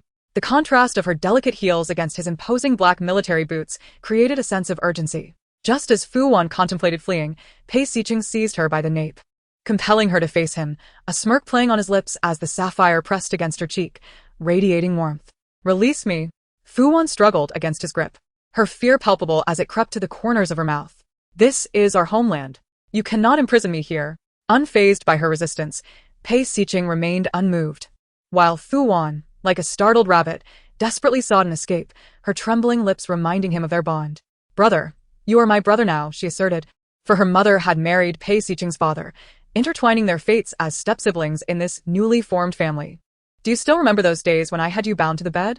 Pei Xiqing queried, leaning down to let the sapphire graze every inch of her skin, his voice laced with bewilderment. Do you still dare to call me brother? Chapter 84. How to Escape the Castle. I have repaid all that I owed you. Fu Wan's voice struggled to rise above the din of rain outside the glass door as she exerted herself to push Pei Xiqing's hand away. Pei Xiao, brother. Please respect me. At her words, Pei Xiqing let out a cold laugh, as if he had heard a jest. His broad frame could easily envelop her, and with a mere flick of his wrist, he could press her flushed cheeks against the cold glass window. his black boots pressed against the back of her heels, exuding an undeniable aura of dominance. Have I not respected you? The dim light illuminated Pei Xiqing's profile, revealing the wickedness within him. He pinched Fu Wan's earlobe, whispering seductively in her ear, had I lacked respect, you would have been bound and brought to me long ago. Slap. Fu Wan, unwilling to endure his lewd words any longer, summoned her strength and struck Pei Xiqing across the face. For her current identity stood in stark contrast to the one she had held 2 years prior. She was no longer the helpless violinist who had drifted to Xuxing Island, nor was he the former Major General Pei. He had transformed into a figure of power within the capital, while she had become the adopted daughter of the Pei family. The once dismissive Pei Xiqing now possessed a piercing gaze, his expression still a blend of amusement and ease, as he slowly caressed his cheek, revealing no hint of weakness. His voice, both hasty and commanding, questioned, I wonder how the once delicate you managed to escape from the castle back then? Pei Xiqing, please let me go. Fu Wan implored, pushing against his chest, her eyes filled with resolute determination. I want to tell my mother or Uncle Pei about the past. Can we not pretend that everything never happened? Pei Xiqing, please let me go. This plea had become a source of irritation for him. In the past, he had genuinely wished to spare Fu Wan. Yet, on that perilous Xuxing Island, after being betrayed, her absence had left him feeling as if he were devoid of life. Allowing her to depart would undoubtedly lead her to become prey for others. The opulent castle resembled a gilded cage for a canary, with Fu Wan embodying the most exquisite princess in the world. The soft bed exuded a sense of intimacy and desire. While the luxurious silk could easily fall away with the slightest touch, her soft whispers echoing day and night. She was obedient, yet she fled, silently. In the vastness of the Azure Sea, helicopters searched tirelessly for 3 days and nights, yet they found not a trace of her essence. A year later, Pei Xiqing took charge of the Pei family. His father had remarried a still enchanting woman who brought along a young girl, one he knew intimately, familiar with every inch of her skin and every mole upon it. When he encountered Fu Wan once more that year, Pei Xiqing had mastered control over his own body. Yet, in his heart, he was unwilling to let her go. Wasn't it you who orchestrated your mother's marriage to my father? His warm palm rested threateningly against her waist. Do you expect me to uphold propriety and spare you? Fu Wan, you are dreaming. You are a pervert. Well said. Pei Xiqing did not refute this. Grasping Fu Wan's hand, he guided it to his glimmering belt. We've explored every perverse act together. You surely do not forget. Each corner of that castle bore witness to their passion, the intoxicating scent lingering in the air, awakening her to her own shameful desires. Pei Xiqing, I hate you. Does my little one still cherish the man who helped you escape the castle back then? He suddenly stroked her hair tenderly, adding, Then do strive to keep me from discovering his identity. If I find out, I shall toss him into Xuxing Island to feed my pets. In the wild forest, various ferocious beasts roamed, their menacing appearances matched only by their insatiable appetites, all regarded by Pei Xiqing as mere pets. Beneath his handsome exterior lay a soul, as corrupt as they come, a truth Fu Wan recognized all too well. Her defiant gaze reflected her resolve to distance herself from him as she wiped away the tears that had fallen in fear. A tumultuous blend of dread and anger threatening to drive her to madness. After all, it was Fu Wan who had painstakingly orchestrated this game. How could he bear to ruin it? Pei Xiqing, as she wished, released her, taking a few leisurely steps back. His hands casually tucked into the pockets of his leather coat. Do you truly enjoy being my sister? Listening to Pei Xiqing's inquiry, Fu Wan merely gazed at him in a daze, yet a flicker of solace ignited within her heart. She had openly acknowledged him, calling him her brother. This was a well-known fact within the circles of Beijing, thus Fu Wan was convinced that Pei Xiqing would not dare to act recklessly again. Our relationship is immutable. No one can alter it. Pei Xiqing lit a cigarette, the flame dancing in the wind yet remaining unextinguished, his figure as alluring as hers. With the cigarette perched between his lips, he chuckled softly, his half-closed eyes obscured by the haze, gazing at the innocent girl before him. To bind him a rogue? With the constraints of ethics? Truly, what a fanciful notion. Very well, I shall indulge you. After uttering these words, Pei Xiqing turned away, his silhouette betraying a sense of moral depravity. I recall your back troubles. I shall instruct someone to replace Fu Shiyuan's bed with the softest one available. Pei Xiqing. Fu Wan interjected, I have never been obedient to you. The smoke drifted through her hair, spreading amidst the calm after the rain. But I must rectify your wretched habit of feigning innocence. A plain black umbrella sheltered Pei Xiqing from above, as several bodyguards entered the car in succession, leaving one to approach Fu Wan. Instinctively, she stepped back swiftly, her eyes filled with suspicion as she regarded the approaching figure. If you dare to abduct me, I will report it immediately. Fu Wan continued to retreat, harboring no trust in Pei Si-chen, and promptly departed in the opposite direction. The window of a sleek black sports car descended, and Pei Si-chen flicked off the ash from his cigarette with a cold command. Send someone to follow her, ensuring she arrives home safely. Yes, young Master Pei, rest assured. As the window rose, Pei Si-chen leaned back, a sense of relief washing over him as he immersed himself in the world of nicotine. The swirling smoke permeated the chilly air, and after brushing his hand against his brow, he ignited another cigarette. Just received a call from old Master Pei, forbidding you from gallivanting outside tonight.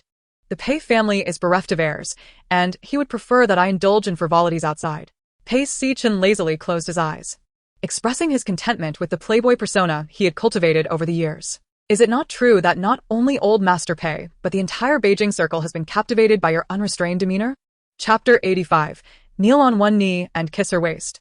Everything on Su Sheng Island stemmed from his father's trials, yet by a stroke of misfortune. The alluring Fu Wan appeared in his dim world.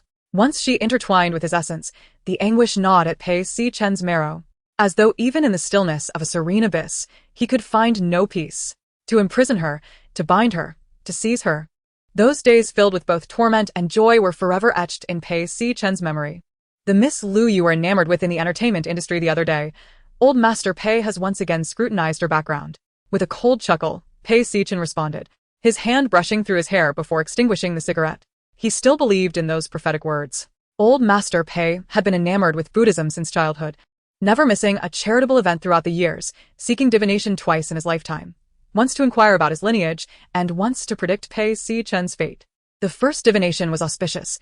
Shortly after old Master Pei sought a fortune, the previously silent Mrs. Pei, after 10 years of marriage, without a hint of pregnancy, bore Pei Si-chen, ensuring the safety of both mother and child. The second divination, when Pei Si-chen came of age, foretold great misfortune. In an exposition delivered by the most solemn of masters, Pei Si-chen's life was tragically brief, his demise foretold by the very first woman he would encounter in his existence. The beliefs held by his parents found no resonance within him. However, Pei Lao's obstinacy was notorious within the capital circles. Pei Si-chen possessed an intimate understanding of his father, aware that Pei Lao would, without a doubt, leave no stone unturned to ensure that his so-called first woman would be devoid of any escape.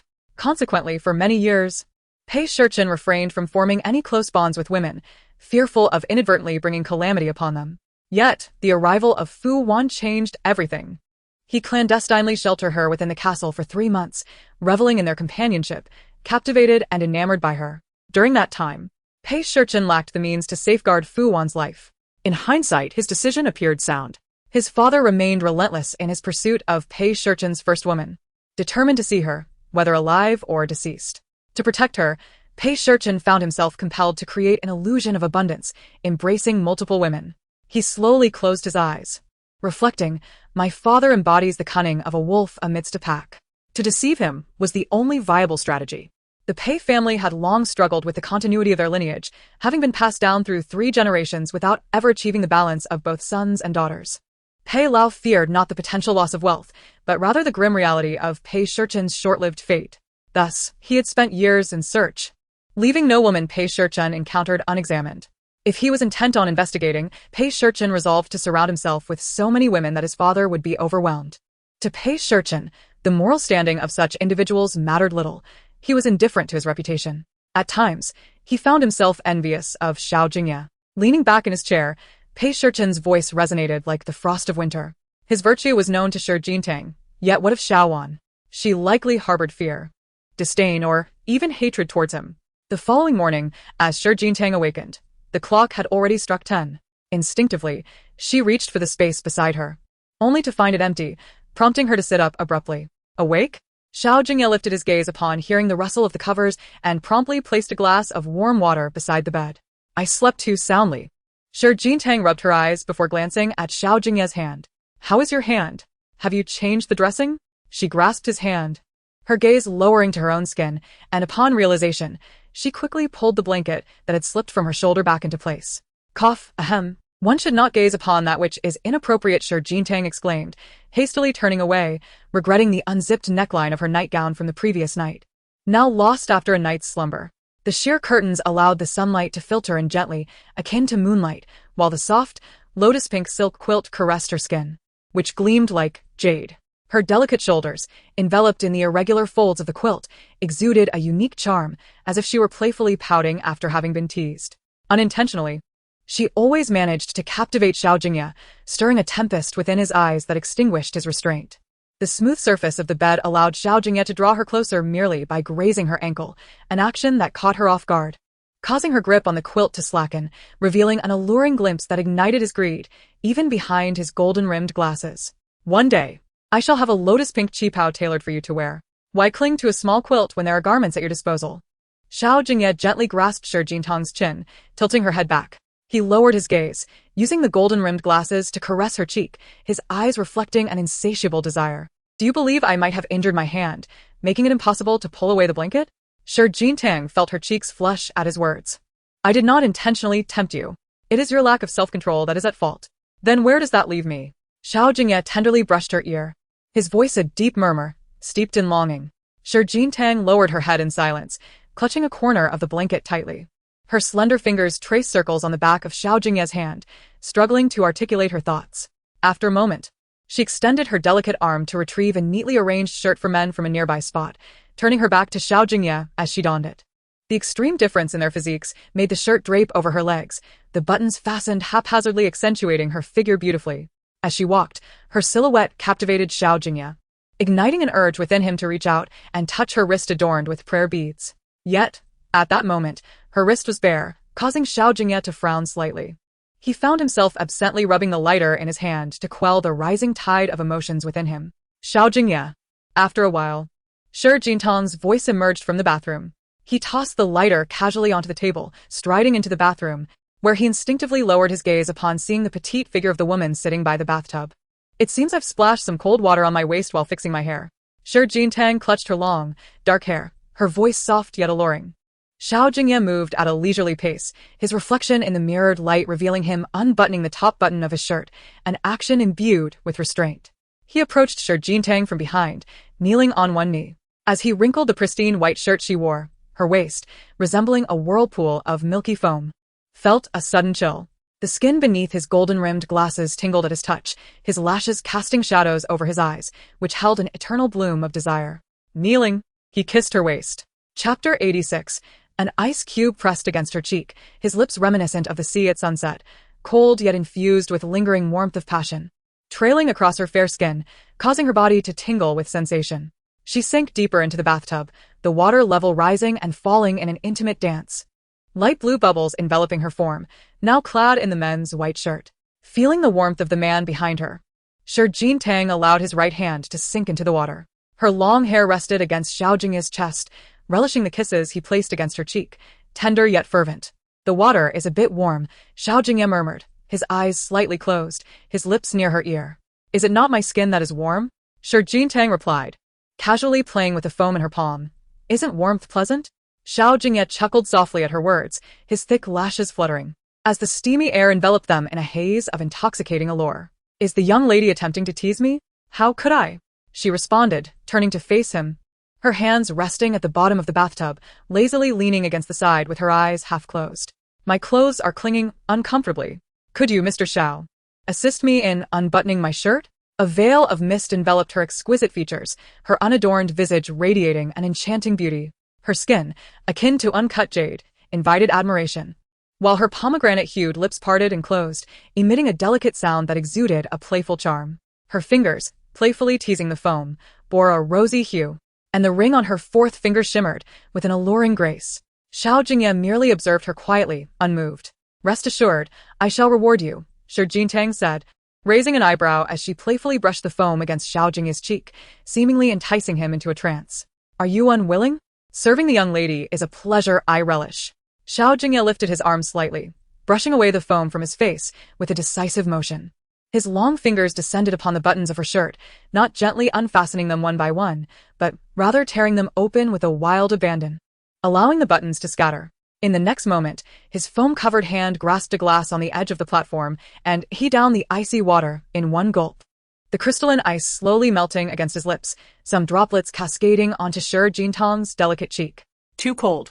She instinctively recoiled, yet Xiao Jingye seized her waist fiercely, sharing the chill together. Faced with Shi Jintang's deliberate provocation, he found himself unable to scold or kiss her too forcefully, instead resorting to the icy sensation to stimulate her, while simultaneously quelling his own burning desire. Ah, how cool! Shi Jintang was acutely sensitive to the cold, her voice rising in delicate peaks, each utterance softening Xiao Jingye's heart. The crystal-clear ice tumbled into the bathtub, pressing against the light blue foam, while at that moment, Xiao Jingye's thin lips glistened with a rosy hue, resembling a sincere traveler captivated by the scenery along the way, a blend of charm and an aloof, handsome demeanor. Are you punishing me? Shi Jintang covered her chilled cheek, her body retreating until the water level reached her collarbone, her expression betraying a petulant innocence. My dear Jintang has done nothing wrong. What is there to punish? Xiao Jingye brushed aside her hair floating in the water, his voice as gentle as a boat gliding across a lake. To entice me is no fault. Shi Jintang did not intend to seduce him. However, as he knelt to kiss her waist, the man's actions were laden with desire, his captivating visage rendering her unable to resist. I did not seduce you, she insisted, her words contradicting her heart. I merely wish for you to kiss me. Upon hearing this, Xiao Jingye's eyelashes fluttered, a soft light flickering in his eyes beneath his gold-rimmed glasses, reminiscent of a brilliant shooting star in the frigid winter night, radiating warmth within his gaze. But you are not deceived. Shi Jintang's slender arm rested upon Xiao Jingye's shoulder, the pink diamond bracelet warming the nape of his neck. Then it must be.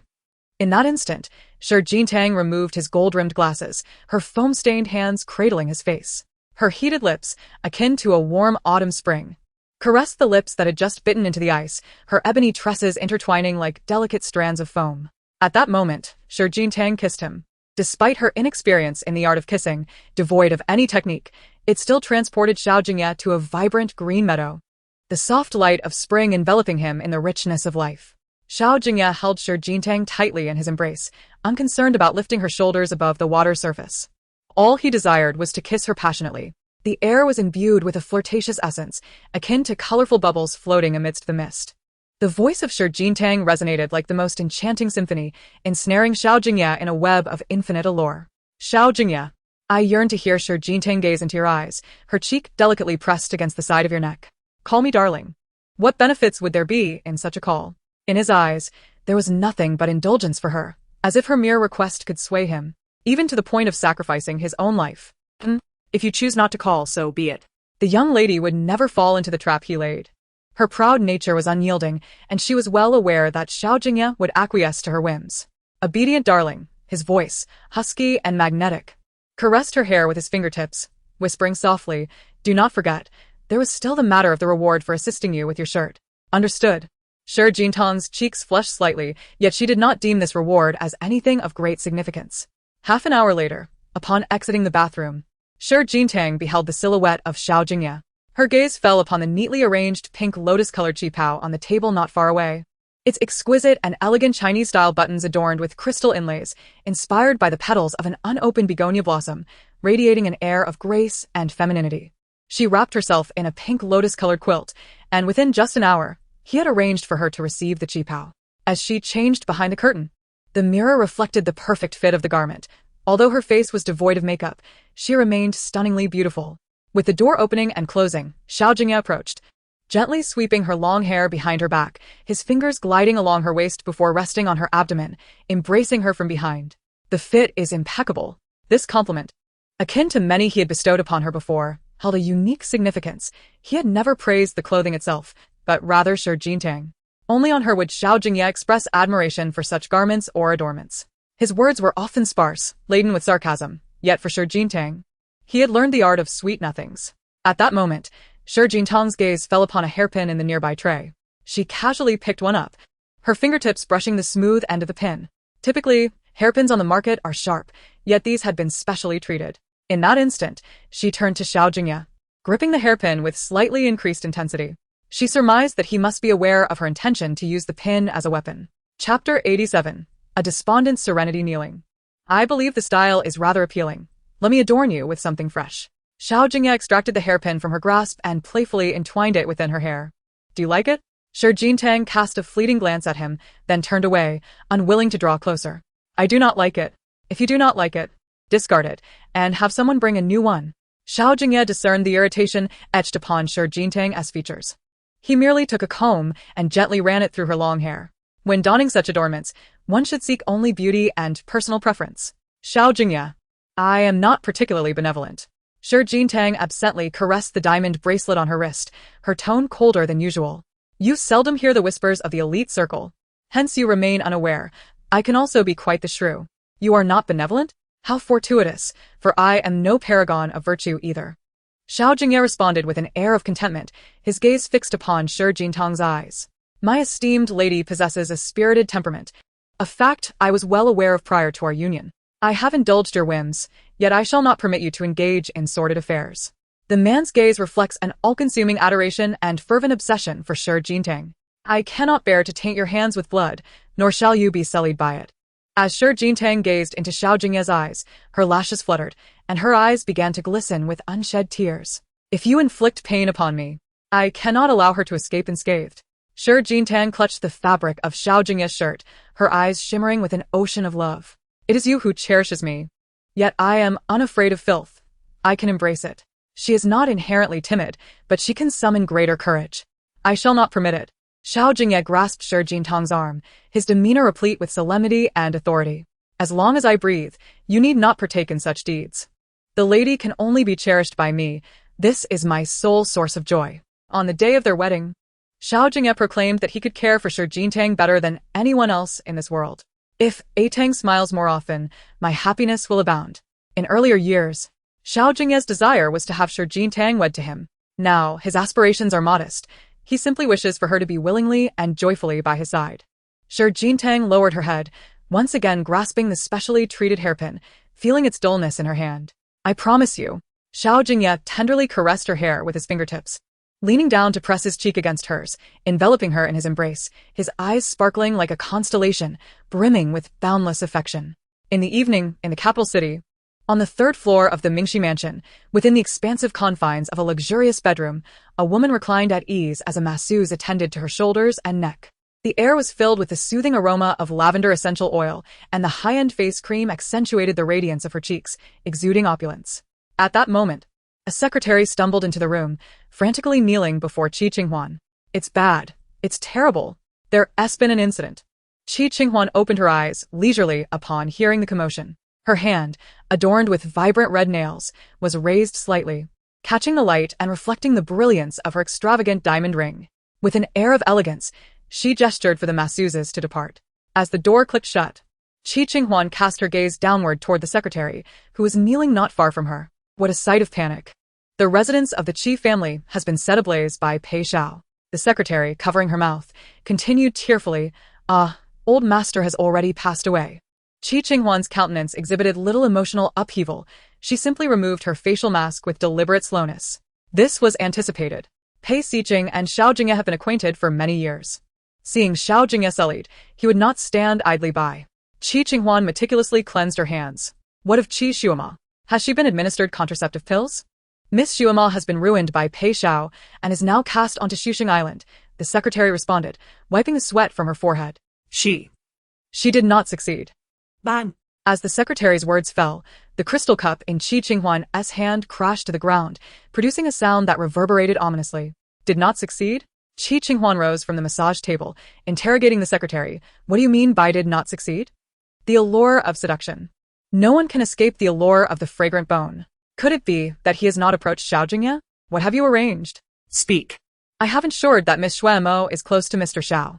Seeing Qi Qinghuan's overwhelming fury, the secretary hurriedly began to explain. I too believed that the fragrant bone was foolproof, but Mr. Xiao, he has cut his wrist wet? Qi Qinghuan furrowed her brow. Disbelief etched across her face as she sank to the ground, gripping the secretary's collar, questioning. What did you say, Mr.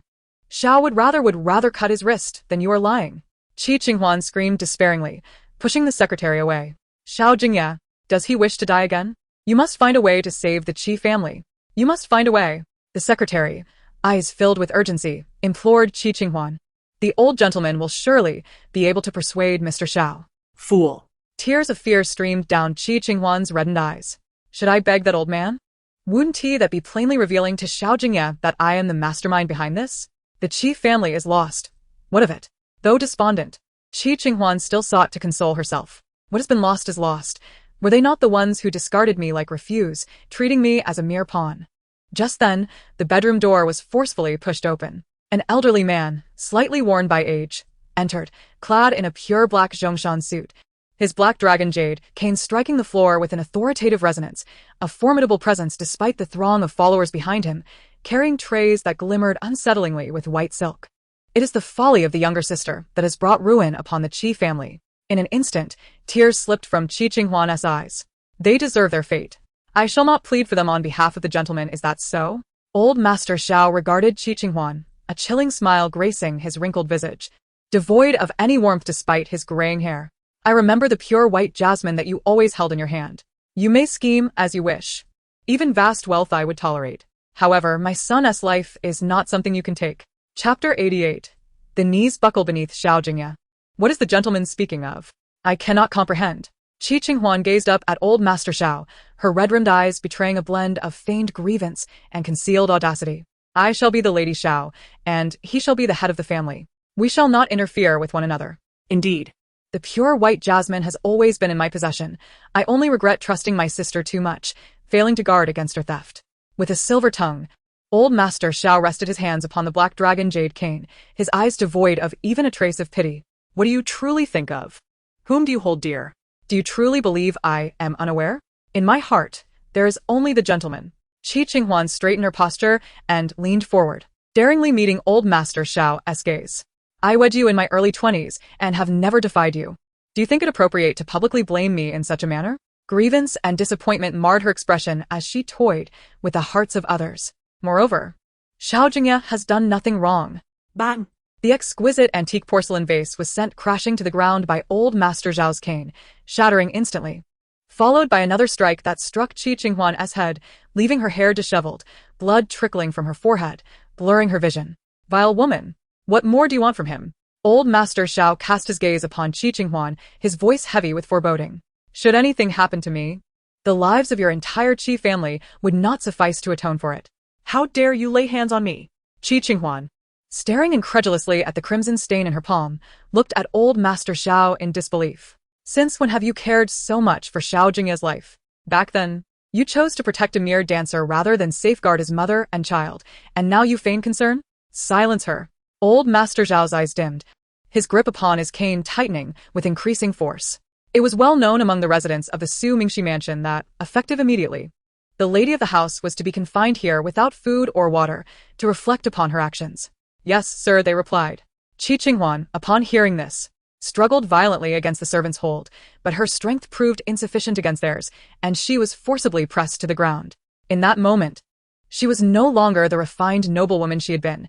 Instead, she lay there, a picture of despair on the cold, gray golden floor that concealed the turmoil of her affluent surroundings. What appeared to be a bustling Su Mingxi mansion, with its extravagant opulence, was now a prison for Qi Qinghuan. This luxurious bedroom, once a symbol of the wealth and status she had tirelessly pursued, now felt like a gilded cage. If she were to perish here from thirst or hunger, would anyone even notice? No. She could not allow herself to die here. It was unthinkable. She did not believe that old Master Xiao would truly go so far as to end her life.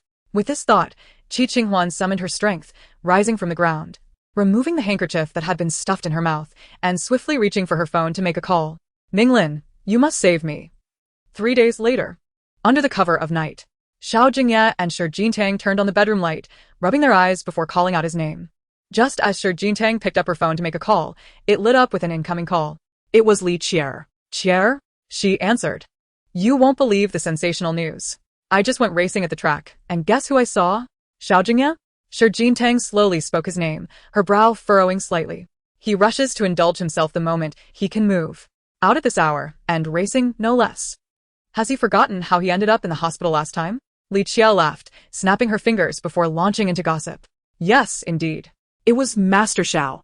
Oh. And by the way, send me the address. I'm on my way. Shi Jintang interjected before swiftly hanging up, making her way upstairs to her wardrobe. She nonchalantly grabbed a pure white shirt, donned it, and stepped out the door. Meanwhile, at the Qing Mountain Racing Circuit, the magnificent estate was a sight to behold.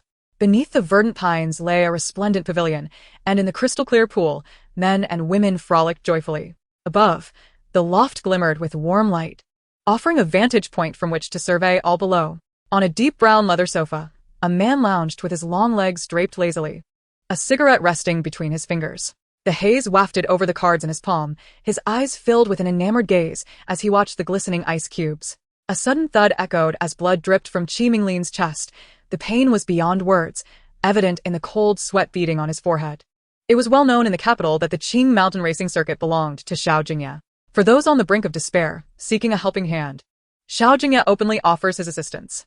Yet, the number of individuals worthy of his intervention is exceedingly scant, as the rules he has established are indeed formidable. Beyond the verdant hills lies a realm of wild, cold-blooded creatures, nurtured by Xiao Jingye, who are insatiable in their thirst for blood and flesh, demanding only the purest essence. Those who have fed his beasts with blood and triumphed at the Qingshan racing circuit may have a single wish granted by him, anything they desire. The multitude in need of aid is vast, yet it seems that none can secure any advantage from Xiao Jingye. To nourish his creatures with pure essence would cost one dearly, and the perils of the Qingshan terminal racing circuit are numerous. A moment's inattention could cost one their life. When facing death, wishes lose their significance. For nearly a decade, Xiao Jingye's rules have commanded respect and fear. He honors every challenger, such as the only one daring enough to seek him out at the Qingshan circuit in the past year, Qi Minglin. Indeed. A doctor knows how to replenish blood, and he is unperturbed by the loss. Xiao Jingye extinguished his cigarette, meticulously wiping his fingertips with a handkerchief to eliminate any trace of smoke. The revelers indulged freely, and he welcomed their continued patronage. As for finances, Mr. Qi was free to make his offer. Qi Minglin gazed at Xiao Jingye's audacious and unrestrained visage, reminiscent of a deity, and clenched his fist slowly, suppressing any hint of disrespect. He harbored a deep disdain for the decadent elite, and Xiao Jingye epitomized the roguish figures of the capital. Yet, compelled by circumstance, he found himself kneeling before Xiao Jingye. I wish to challenge the Qingshan racing circuit. Qi Minglin lifted his hand to wipe the perspiration from his brow, stating, as long as Mr. Xiao fulfills my wish, I am willing to feed them a few more times. Xiao Jingye raised his fingertip, finally resting it on the unmelting ice in his glacier cup, teasing it playfully. He remained unyielding and offered no respect to Qi Minglin. Speak your wish. This coward, who dared not offend Xiao Yichu, intrigued Xiao Jingye as to what Qi Minglin sought from him. Chapter 89, Racing. Spare the Qi family. At this moment, Qi Minglin's pallor deepened due to excessive blood loss. I implore you, Lord Xiao, please show mercy. The bones around Qingshan are too numerous. Beneath the golden-framed glasses, Xiao Jingye's eyes resembled an unfathomable abyss. Since you willingly offer the Qi family as a sacrifice, I shall grant your request. But what if I were to defeat you on the racing circuit? As long as you fear not for your life, I will indulge you in this game. Upon finishing his words, Xiao Jingye rose from the sofa, his fingertip brushing over the restored blood-colored Buddhist beads on his wrist, matching the hue of his lips. Defeat me, and the Qi family will be at your command. Master, your hand it is of no consequence. Xiao Jingye replied, casually shedding his overcoat to a bodyguard behind him, and stepped into the all-glass elevator. Hearing this, Qi Minglin finally exhaled a sigh of relief, lowering his gaze to his wound, swiftly applying gauze to staunch the bleeding, as cold sweat trickled from his brow to the corners of his eyes, concealing the rage within. At the grand and imposing entrance of the racetrack on the back mountain, brilliant lights illuminated the luxurious supercars, among which a striking crimson one stood out. From it emerged a stunning woman clad in a bikini, her alluring figure captivating. Her gaze ultimately settled on Fu Wan, who was indulging in cake in a nearby pavilion. A subtle smile graced her lips as she approached, carrying a gift bag, and took a seat beside the solitary Fu Wan, presenting the bag before her. Miss Wan Wan, this is for you. Fu Wan, taken aback by the unfamiliar face, paused for a few seconds before placing her plain fork down and gently shaking her head. I'm afraid you have mistaken me for someone else. Van, Fu Van. I know you, the woman replied, casually brushing her wavy hair. I am your brother Pei Siqing's girlfriend. How presumptuous of you to claim such a title. A familiar socialite interjected, clearly unimpressed. Have you even considered how long you've been with Pei? You lack understanding of him, and yet dare to engage with Fu Wan? The disdain on the socialite's face was unmistakable. Everyone knows Pei despises Fu Wan. Fu Wan, go fetch me a glass of juice, one of the women ordered. As the group of women bickered over Pei Siqing, annoyance flickered in Fu Wan's eyes, her expression betraying her irritation. If you want juice, go get it yourself. I am under no obligation to assist you. With that, she rose from her chair, intending to leave. You little wretch, repeat that. Before the socialite could finish her sentence, a glass of watermelon juice was splashed onto her elegant gown, ruining her meticulously crafted makeup. Do you enjoy that? Is it sweet? Shi Jintang, who had rushed over, hurled the juice cup at the socialite and swiftly pulled Fu Wan behind her, standing her ground fearlessly. Have you lost your mind, Shi Jintang? The socialite shouted, her anger boiling over. Don't think that just because Lord Xiao protected you at the last banquet, you can do as you please. Why don't you test that theory? I wonder if Xiao Jingye would still indulge me, Shi Jintang retorted with a mocking grin, glancing at the group of women.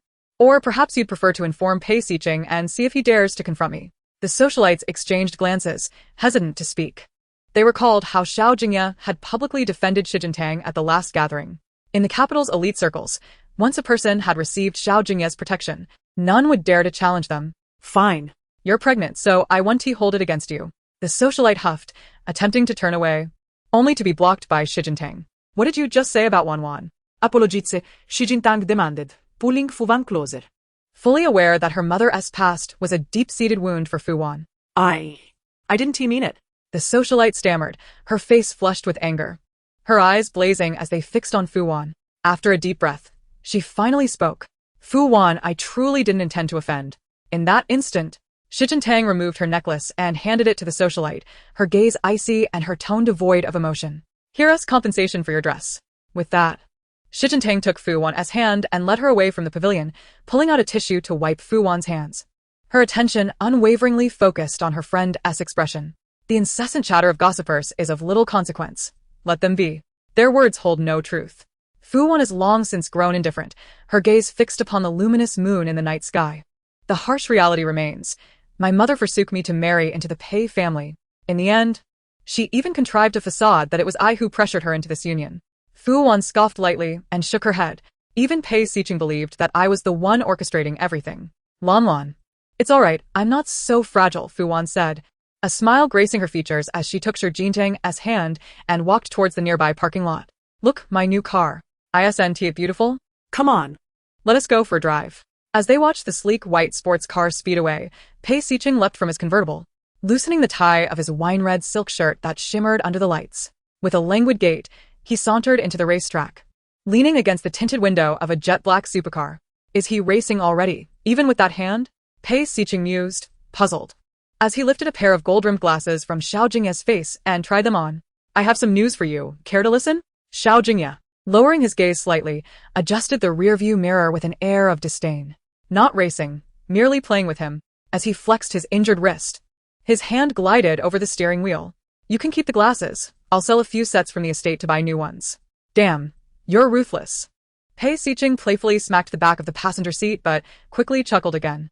All right, I'll give you a tidbit.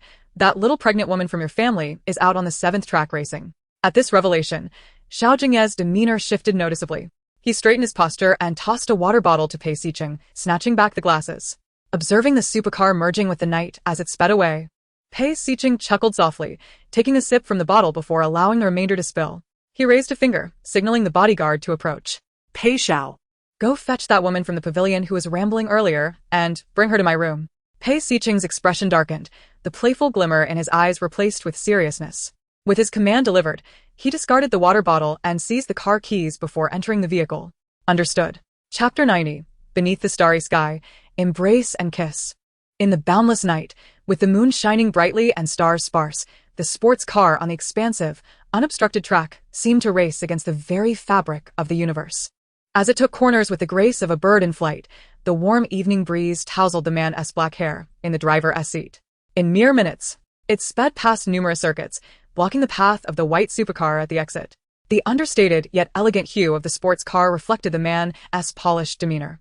As he stepped onto solid ground, the wind ruffled his trousers, and his long legs caught the attention of onlookers. He approached with swift strides. It was Xiao Jingye. Seeing him, Fu Wan finally exhaled in relief and hurriedly opened the car door. Here you are. As Shi Jintang attempted to close the door, it was intercepted by the man's hand. Xiao Jingye leaned slightly, his gaze softening as he admired the profile of Shi Jintang, a teasing smile playing on his lips. Which young lady do we have here? He spoke as he brushed his fingers through Shi Jintang's hair, gently guiding her chin to meet his gaze. The seat in my car is quite soft. Would you care to take a seat, young lady? No need. I'm too lazy to move. This spot is just fine. Shi Jintang glanced at Xiao Jingye, then let out a light huff. Have I hindered your enthusiasm for racing, Master Xiao? That would indeed be my fault. Her teasing tone, laced with a hint of mockery, was melodious and delightful to Xiao Jingye's ears. In that moment, his cool hand rested on her fair thighs, applying just enough pressure to pull her into his embrace. He leaned down and lifted her, swiftly closing the car door with his foot. Ah! Xiao Jingye was caught off guard as he whisked her from the vehicle, instinctively wrapping her arms around his neck. Xiao Jingye, once he easily placed her in the passenger seat, she pushed against his chest, desperately attempting to exit the car. In the presence of my esteemed lady, I am but a servant, he declared unabashedly, wrapping his arm around her waist and fastening her seatbelt. Then leaning down to plant a gentle kiss on her cheek. I prefer kissing you over racing. You can't just leave one here, rest assured. There's a tail following us, Xiao Jingye replied, shutting the door before swiftly entering the car. The exhaust fumes lingered in the night air, as one vehicle departed while another became ensnared in traffic. Fu Wan's heart raced at the sight, her eyes wide with panic as she observed Pei Xiqing approaching. She had just ignited the engine, desperate to flee, when the man stood resolutely before her car, unyielding even under the glaring headlights. Fu Wan, get out of the car. Hearing Pei Xiqing's commanding voice, Fu Wan's hands trembled on the steering wheel. At that moment, she dared not press the accelerator nor step out. 1 second, 2 seconds, 3 seconds.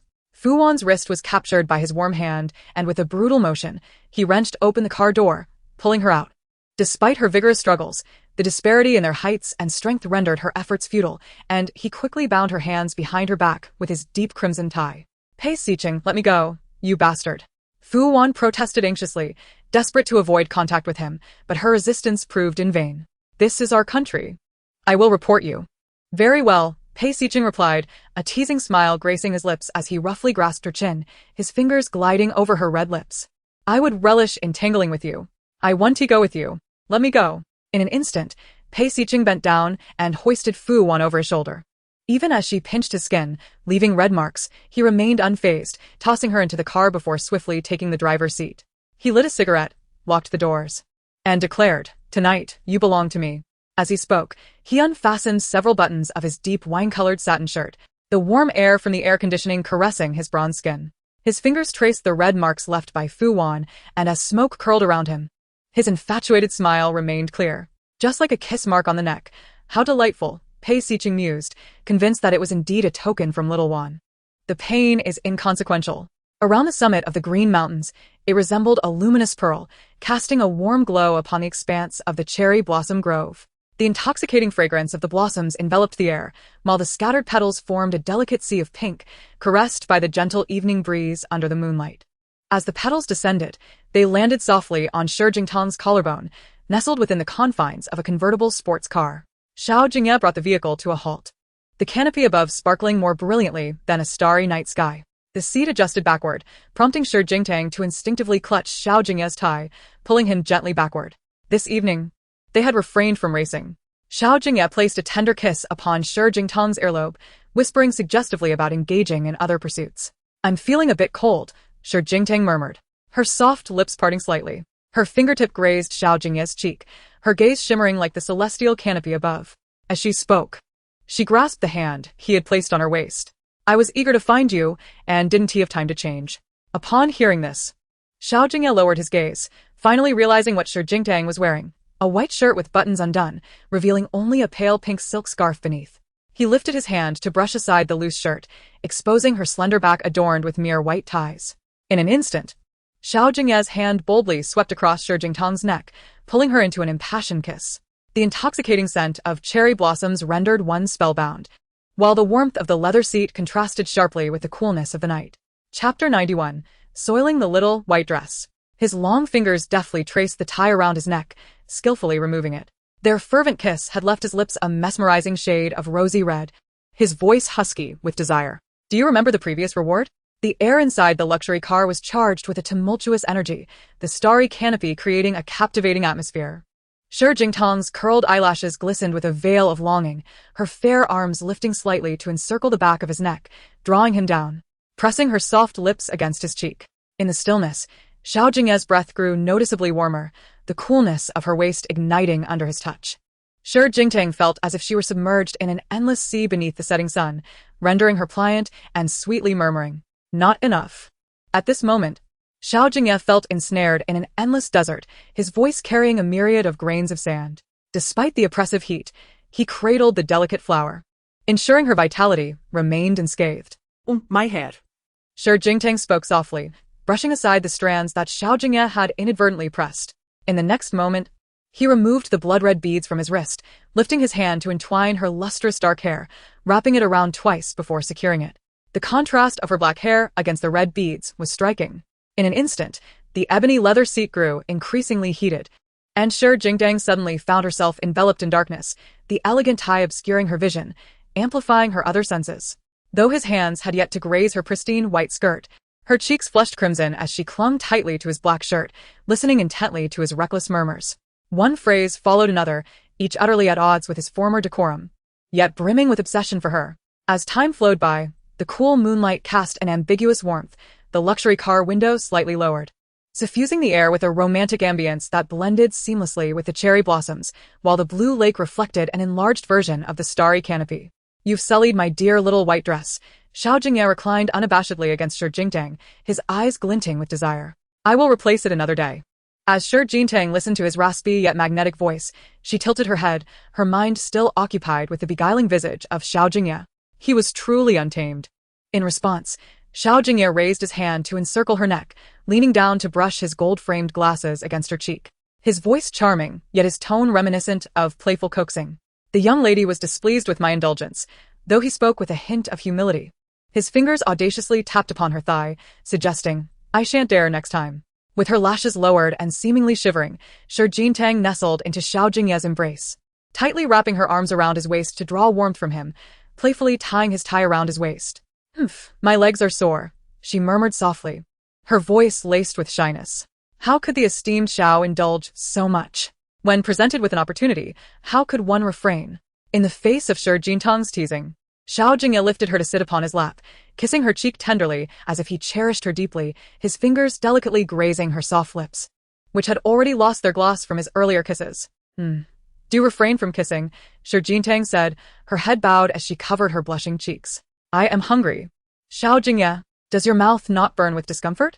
"My dear, it is the pregnant woman who tends to think askew." "How dare you blame the pregnant woman?" "It is you." Xiao Jingtang protested vehemently. Where was her notebook? She needed to record this. Meanwhile, at the Qingshan Manor, a sprawling flat adorned with understated luxury, a man emerged from the pristine swimming pool, his back turned to the burgundy sofa as he lit a cigarette. An aura of chill surrounded him, including his piercing gaze, which remained unmasked despite the haze of smoke that enveloped him. Not far away, a woman bound with rose-colored ropes to a sofa struggled desperately against the ground. Despite the pain that would surely accompany such a fall, she fought valiantly, her mouth gagged, rendering her voiceless, yet tears streamed from her clear eyes. "Her skin remains as pale as ever," Pei Siqing mused, a light chuckle escaping his lips as smoke mingled with his menacing presence. "Xiao Wan, are you crying because you hurt yourself?" Fu Wan gazed back at Pei Siqing, her eyes brimming with rage. She did not want his touch upon her skin, yet felt utterly powerless at that moment. Sensing her tears, Pei Siqing lifted his hand to remove the cloth gagging her mouth, his fingers brushing her crimson lips in the process. In that instant, Pei Siqing frowned slightly, letting out a muffled grunt as Fu Wan unabashedly bit into the flesh of his palm until blood trickled forth, at which point she slowly released her grip. "Did you not eat dinner? Is this all the blood you can draw?" Pei Siqing remarked nonchalantly, dabbing the crimson droplet onto Fu Wan's lips. "If you adore this lip color, I shall cut my hand daily to dye your lips, shall I? You pervert." Fu Wan was on the brink of despair, struggling fiercely against the bonds that restrained her, only to unleash a torrent of curses. "Pei Siqing, you're a lunatic. I shall ensure you are brought to ruin. Even in death, I shall drag you down with me." Destined for misfortune, the young master was fated to a short life, and the first woman in his life would be the one to take it from him. In that moment, Pei Siqing raised a finely crafted, sharp dagger, glimmering with a cold and sinister light under the illumination. Fu Wan, I offer you this chance. Come, end my life. Pei Siqing's palm burned with heat as he positioned the dagger before Fu Wan. The moment she leaned forward, the blade's tip would pierce his heart. "Let me go, please." Fu Wan cried out, her eyes rimmed with red as she gazed into Pei Siqing's. He gently caressed her cheek, wiping away her tears. Yet his resolve to keep her bound remained unyielding. He would allow the sharp blade to plunge into his heart, but he would never loosen the bonds that restrained Fu Wan. In this moment, Pei Siqing longed for the past when the rose knot was tied by Fu Wan around him, binding him to the chair. her tenderness luring him in as she nestled in his embrace, whispering sweet nothings and expressing her desire to marry him. In hindsight, it seemed those declarations were merely means to escape. Knock, knock, knock. At that moment, the glass door was rapped upon. Come in. Young Master Pei, Miss Liao has arrived. This was the socialite who had clashed with Fu Wan in the pavilion earlier. She had since changed out of her gown, now clad in a cream-colored camisole, her gait exuding an enchanting allure, yet she was halted by the bodyguards. Miss Liao, please put on some clothes. In Pei Xiqing's domain, she dared not disobey. Miss Liao hastily donned the overcoat offered by the bodyguard and, stepping in her high heels, approached Pei Xiqing, bowing her head slightly. Good evening, young Master Pei. Pei Xiqing's gaze remained cold. He lazily settled into a matching single sofa not far from Fu Wan, his deep red bathrobe, caressed by the light, emanating an air of bewildering opulence, while smoke curled around him. You. Kneel before me. Chapter 92. Fu Wan fainted from fear. Young Master Pei, there are so many people here. Miss Liao's cheeks flushed as she eyed the space beside Pei Xiqing, her heart racing, yet she instinctively hesitated. Unwilling? Pei Xiqing caressed the blade's tip with his fingertip, but his gaze remained fixed on Fu Wan's visage. Fu Wan, already aware of Pei Xiqing's notorious reputation in the capital, knew he was a notorious playboy. He boasted that no one dared to claim the title of the best after him. He had seen countless women, leading an extravagant private life. Pei Xiqing, I am your sister inscribed in the Pei family genealogy. You cannot do this in my presence. Fu Wan, disappointment clouding her heart, closed her eyes, her blood-stained lips forming curses against him. Filthy. Perverted. Yet her words were merely a fraction of her grievances. Fu Wan vividly recalled their passionate days together, the countless drops of sweat that fell upon the pristine sheets at night. She had once considered Su Shen Castle their home and had expressed her desire to marry Pei Xiqing. But as fate would have it, circumstances changed, and everything veered away from her hopes. Despite all the transformations, Fu Wan was still unwilling to witness Pei Xiqing looking down upon another woman with affection. Yet. Even as she screamed in protest, Miss Liao unhesitatingly knelt beside Pei Xiqing. Upon witnessing this, Fu Wan disdainfully closed her eyes, tears from her left eye cascading onto the burgundy velvet sofa, swiftly absorbed by its fabric. Does young Master Pei enjoy being watched? Miss Liao raised her head to gaze at Pei Xiqing, her smile dripping with flattery. Rest assured, young Master Pei, I can help you train her. As her words faded, she eagerly reached out to undo Pei Xiqing's bathrobe. However, before her fingers could make contact, they were thwarted by the dagger held in his hand. Its sharp edge met flesh, compelling Miss Liao to withdraw her hand repeatedly. Oh. Pei Xiqing's smile was beguiling, yet devoid of warmth in his eyes. How does Miss Liao intend to assist me in training her? After all, she is to be wed. Perhaps I should help her find a suitable match, ensuring that once married, she would no longer provoke your ire, Mr. Pei. Miss Liao knelt beside Pei Xiqing, grinning, suggesting that I might teach her how to serve him. Suddenly, a resounding slap struck her smiling face. Before she could react, she felt a tightness in her scalp as the man roughly yanked her and forced her into a nearby large, grimy water barrel. Gasping for breath amidst the water, she struggled in vain. Coughing and sputtering, she fought against the inevitable. Fu Wan slowly opened her eyes upon hearing the commotion and beheld Pei Xiqing mercilessly submerging the delicate woman in the barrel. Despite Miss Liao's desperate thrashing, not a drop of dirty water splashed onto him. Pei Xiqing appeared as a god of fate, his figure illuminated with shimmering light. Yet the shadows he cast revealed his darkness and filth, as if he relished in tormenting others, never to become anyone as savior. With a sudden motion, Pei Xiqing carelessly tossed Miss Liao onto the ground. He gestured to the bodyguard beside him, who nodded slightly and approached without an ounce of pity, delivering slap after slap to the woman's face. Speak. Who is the shameless wretch? The dagger's other end pointed menacingly at her cheek. Who was raised without a mother? Miss Liao, weak and unable to articulate a response, wept with a sense of injustice, her meticulously prepared attire now sullied with wilted vegetable leaves. Mr. Pei, please no. I was wrong. I shall never dare again. She pleaded, retreating in fear. I am worthless. I was not raised by a mother. Do you enjoy drinking juice? Do you desire marriage? Pei Xiqing's tone was flippant, yet his expression was thoroughly unruly. I shall grant you that. I was wrong, he commanded. Move the barrel. Pour it all over her. Pei Xiqing wiped the dagger clean, then turned to face Fu Wan. The wine-red sofa and the woman's blood-stained lips shared the same hue. Her petite frame was clad in a light beige trench coat, with a blood-red rope tied in a flamboyant rose knot around her waist, accentuating her tear-stained eyes, evoking deep sympathy. Upon realizing Pei Xiqing's gaze was upon her, Fu Wan seemed to collapse, her body going limp against the sofa. She wept silently, her fear of Pei Xiqing palpable. In the past, even when he had bound her to the bed and bullied her, it had only been a violation of her body. He had never struck her, despite the depths of his desires. But now, he was barbaric and crude, showing no courtesy towards women. In an instant, the vast room was left with just the two of them. The man loomed over Fu Wan, water dripping from his chest onto her temple. At that moment, Pei Xiqing gripped the nape of her neck, pulling her up and forcing her to meet his gaze. What do you think I was about to do? Pei Xiqing gently caressed her tear-stained cheek with the back of his hand, reflecting on how she once was so innocent that she couldn't even bring herself to reach out to him. How had she become so worldly? You mustn't speak to me in such a crude manner, Fu Wan said, her eyes glistening with unshed tears as she gazed at Pei Xiqing. You need to consider our relationship. Moments ago, she had refrained from certain actions, yet now Pei Xiqing grasped her chin, drawing her near. He continued, Let Xiao Wan assist me, shall you? Pei Xiqing not only desired to utter vulgar words, but also to engage in inappropriate acts. However, in the next instant, Fu Wan's body went limp, and she collapsed into Pei Xiqing's embrace, overwhelmed by a wave of dizziness. In the past, she had been unyielding. Now, she was merely frightened. Pei Xiqing held her tightly, as if wishing to meld her into himself, his previously sharp gaze softening with an unusual gentleness. Xiao Wan, have I ever demeaned you so? His voice was as delicate as blooming flowers. It pains me to see you suffer. I would rather endure the torment myself. Pei Xiqing had lost count of the restless nights filled with turmoil within him. Seeing Fu Wan's serene sleeping face, he felt reluctant to disturb her or to witness her tears again, choosing instead to silently swallow the bitter fruit of his own anguish. As he spoke, Pei Xiqing carried Fu Wan out of the room. Call the doctor. She has low blood sugar. Yes, young Master Pei. In another part of the night, when Shi Jingye emerged from the bathroom, Xiao Jingye was already asleep.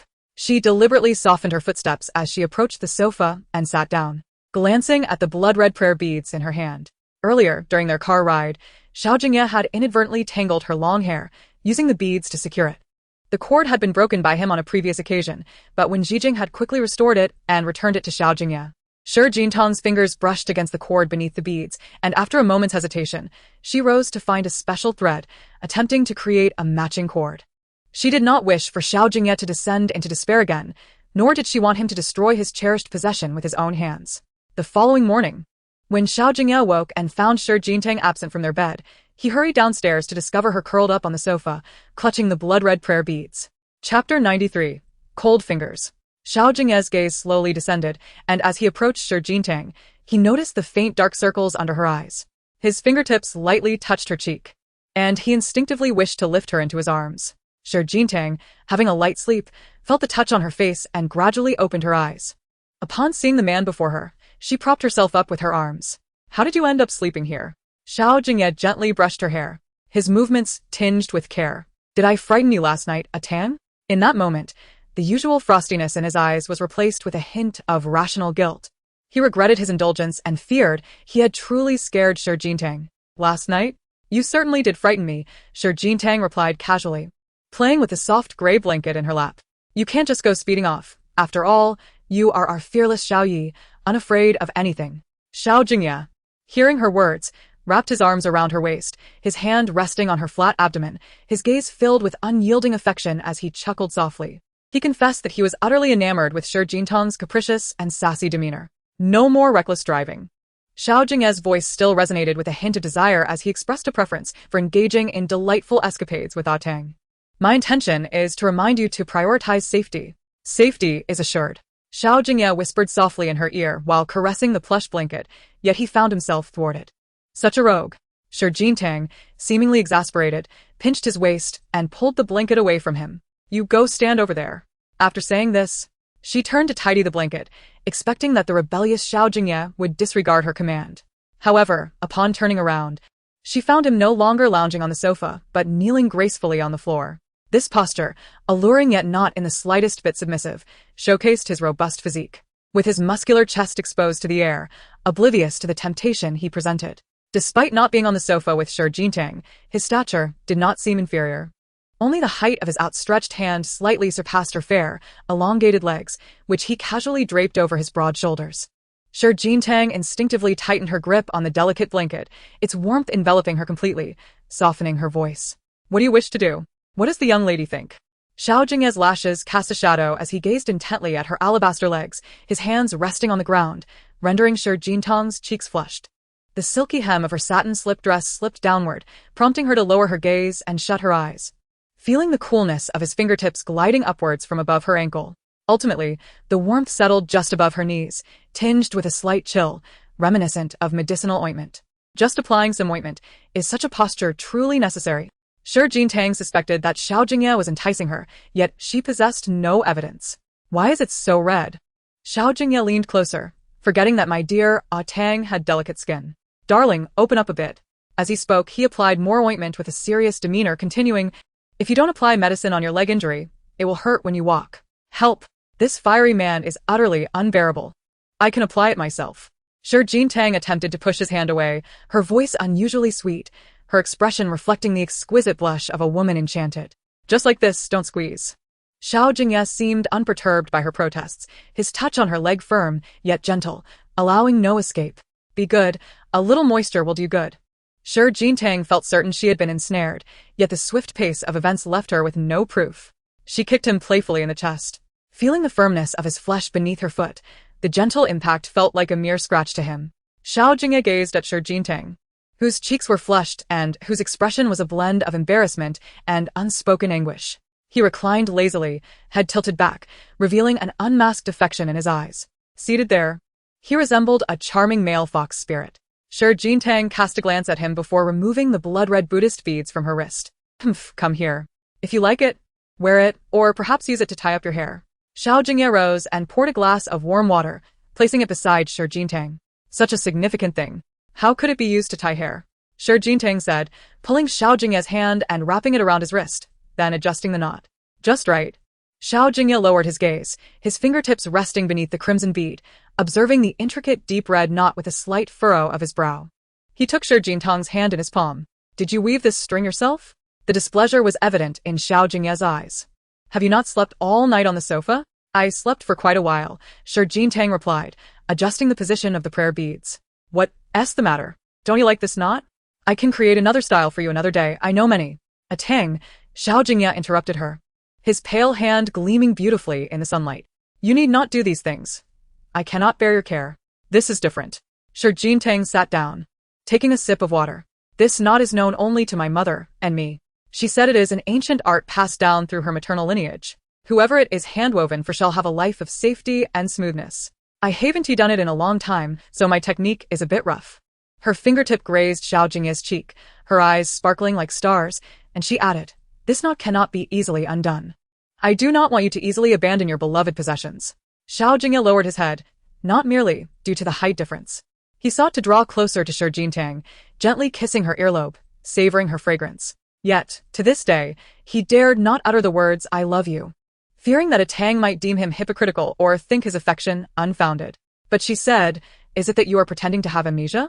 My Yi is wonderful, like the brightest moon in the night sky, worthy of my indulgence.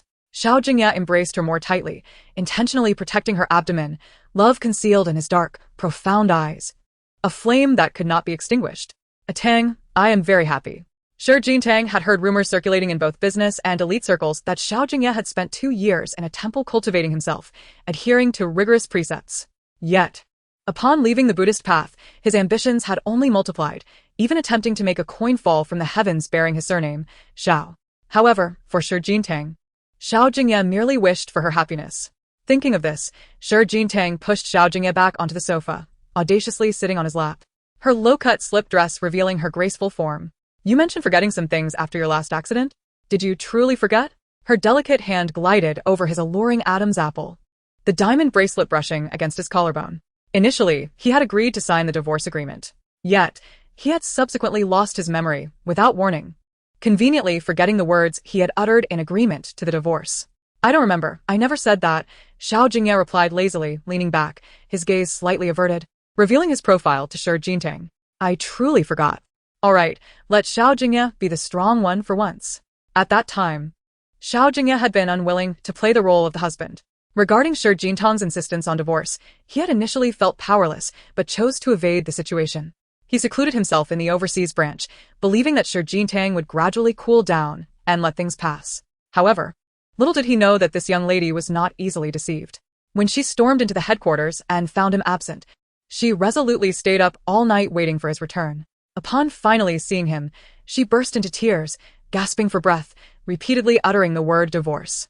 Although Xiao Jingye was reluctant to acquiesce, he feared her sleepless vigil in the office and the possibility of her eyes swelling from crying. Indeed, the moment he uttered his reluctant agreement, Shi Jintang swiftly dried her tears, touched up her makeup, and left him in haste. Xiao Jingye could see that she was genuinely happy at that moment. However, he was consumed with rage and drowned his sorrows at a winery, where he recklessly drove at the racetrack, intentionally crashing into the Qingshan monument. He was playing with danger. Fortunately, he only sustained minor injuries to the back of his head, but a shameless and somewhat cliched idea struck him: to feign amnesia. Really? Shi Jintang asked, playfully lifting his chin to meet his gaze. I have a headache, Xiao Jingye replied, rubbing his temples, then grasped her hand. Requesting her assistance to massage his sore head, a lingering effect of the accident, he claimed, with exaggerated pain. Seeing his pitiful state, Shi Jintang felt a twinge of sympathy and genuinely began to massage his temples. At that moment, a text message arrived on her phone, revealing a substantial payment. The sender was Shi Yunan. So much? Is this compensation from the lawyer's letter? Shi Jintang looked at Xiao Jingye in astonishment. Shouldn't this be deposited into your company account? How did it end up in my hands? I want her to apologize to you, not me, Xiao Jingye said, playfully twirling a strand of her hair around his fingers. I made it clear in the Jing circle that she is not to be assisted. The amount she transferred to you is merely a fraction. The other portion is for you to toy with her when you are bored. He spoke with a nonchalant demeanor, extending boundless indulgence towards Shi Jintang. If you wish, you may invite her to Nightwater Bay as a maid. He truly had the heart of a shrimp and the mind of a pig. Absolutely not. Shi Jintang immediately shook her head, her eyes reflecting a fierce determination. She probably wants to devour me. Then we shall see if she has the audacity, Xiao Jingye replied, his brow unruffled.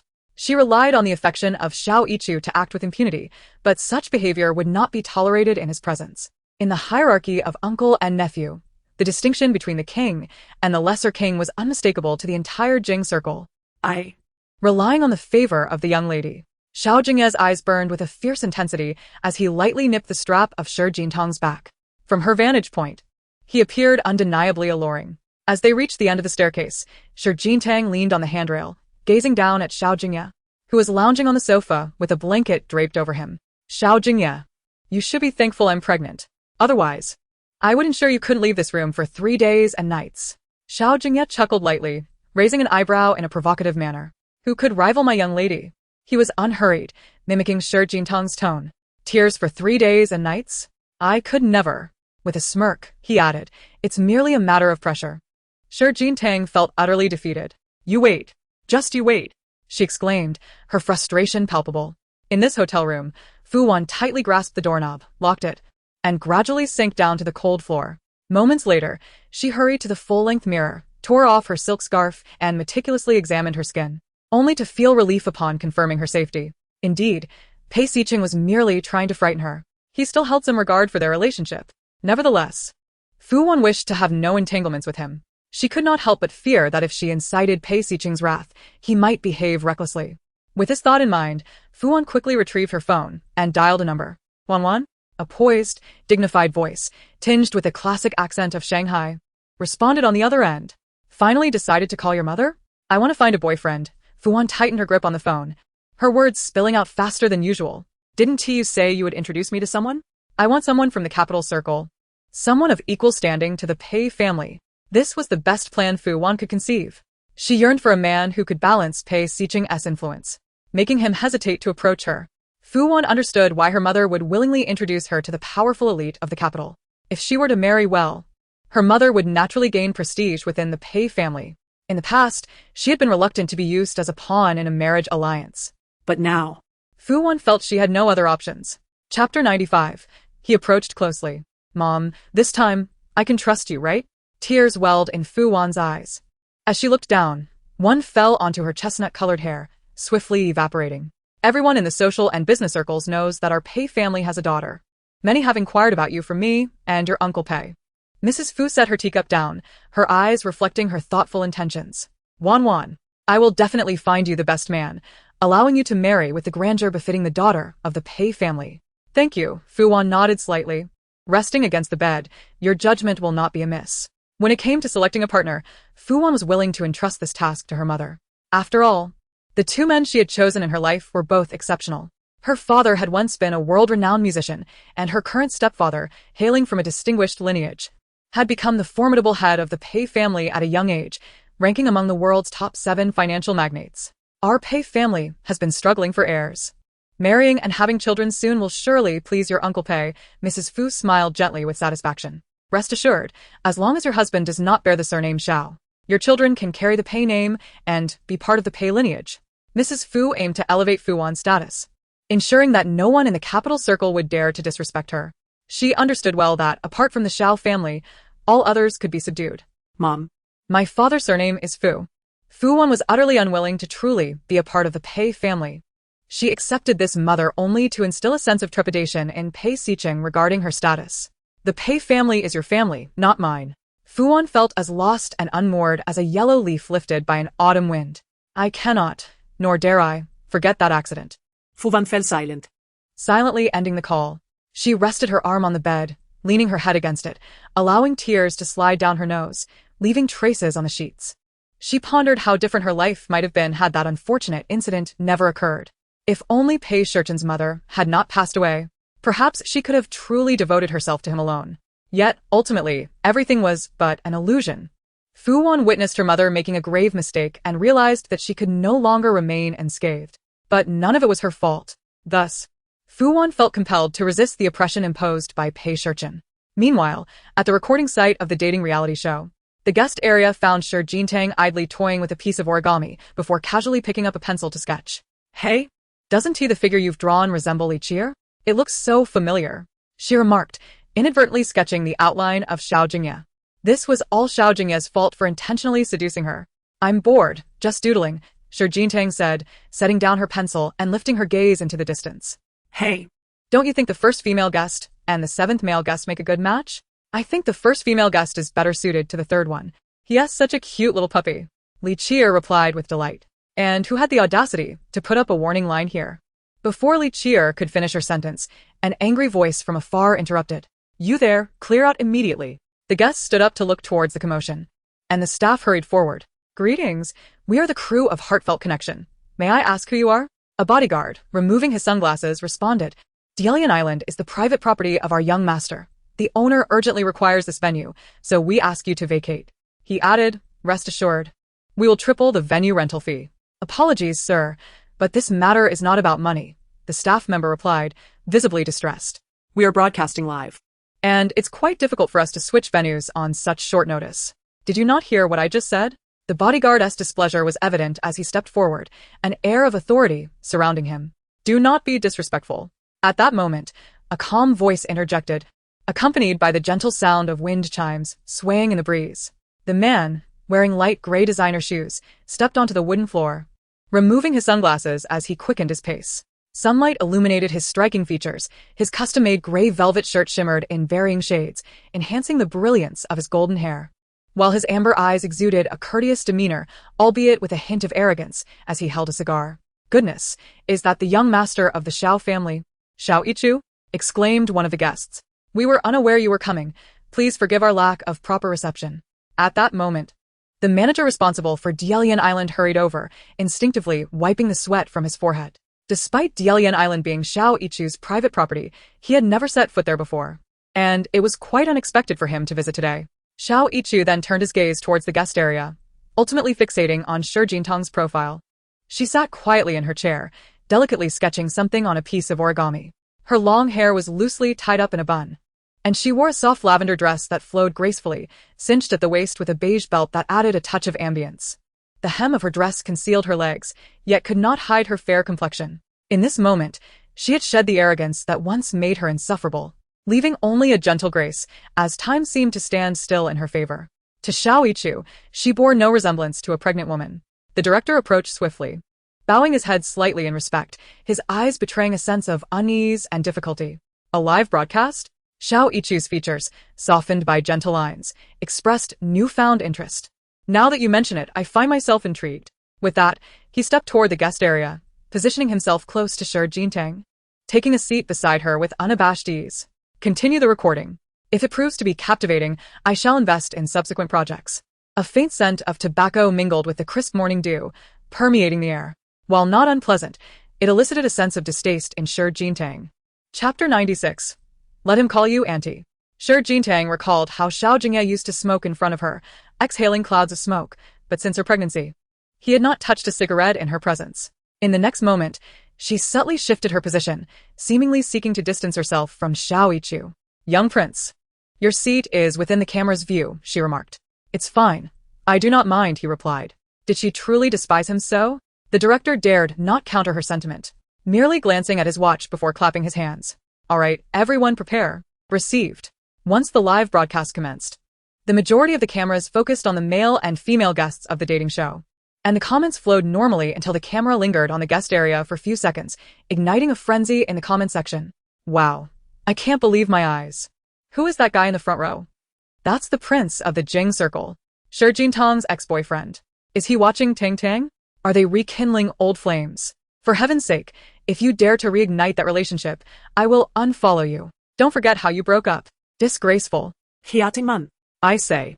My Tang should marry that prince's uncle instead. Let him call you Auntie. That would be far more satisfying. Those above are completely losing it, but let's be real.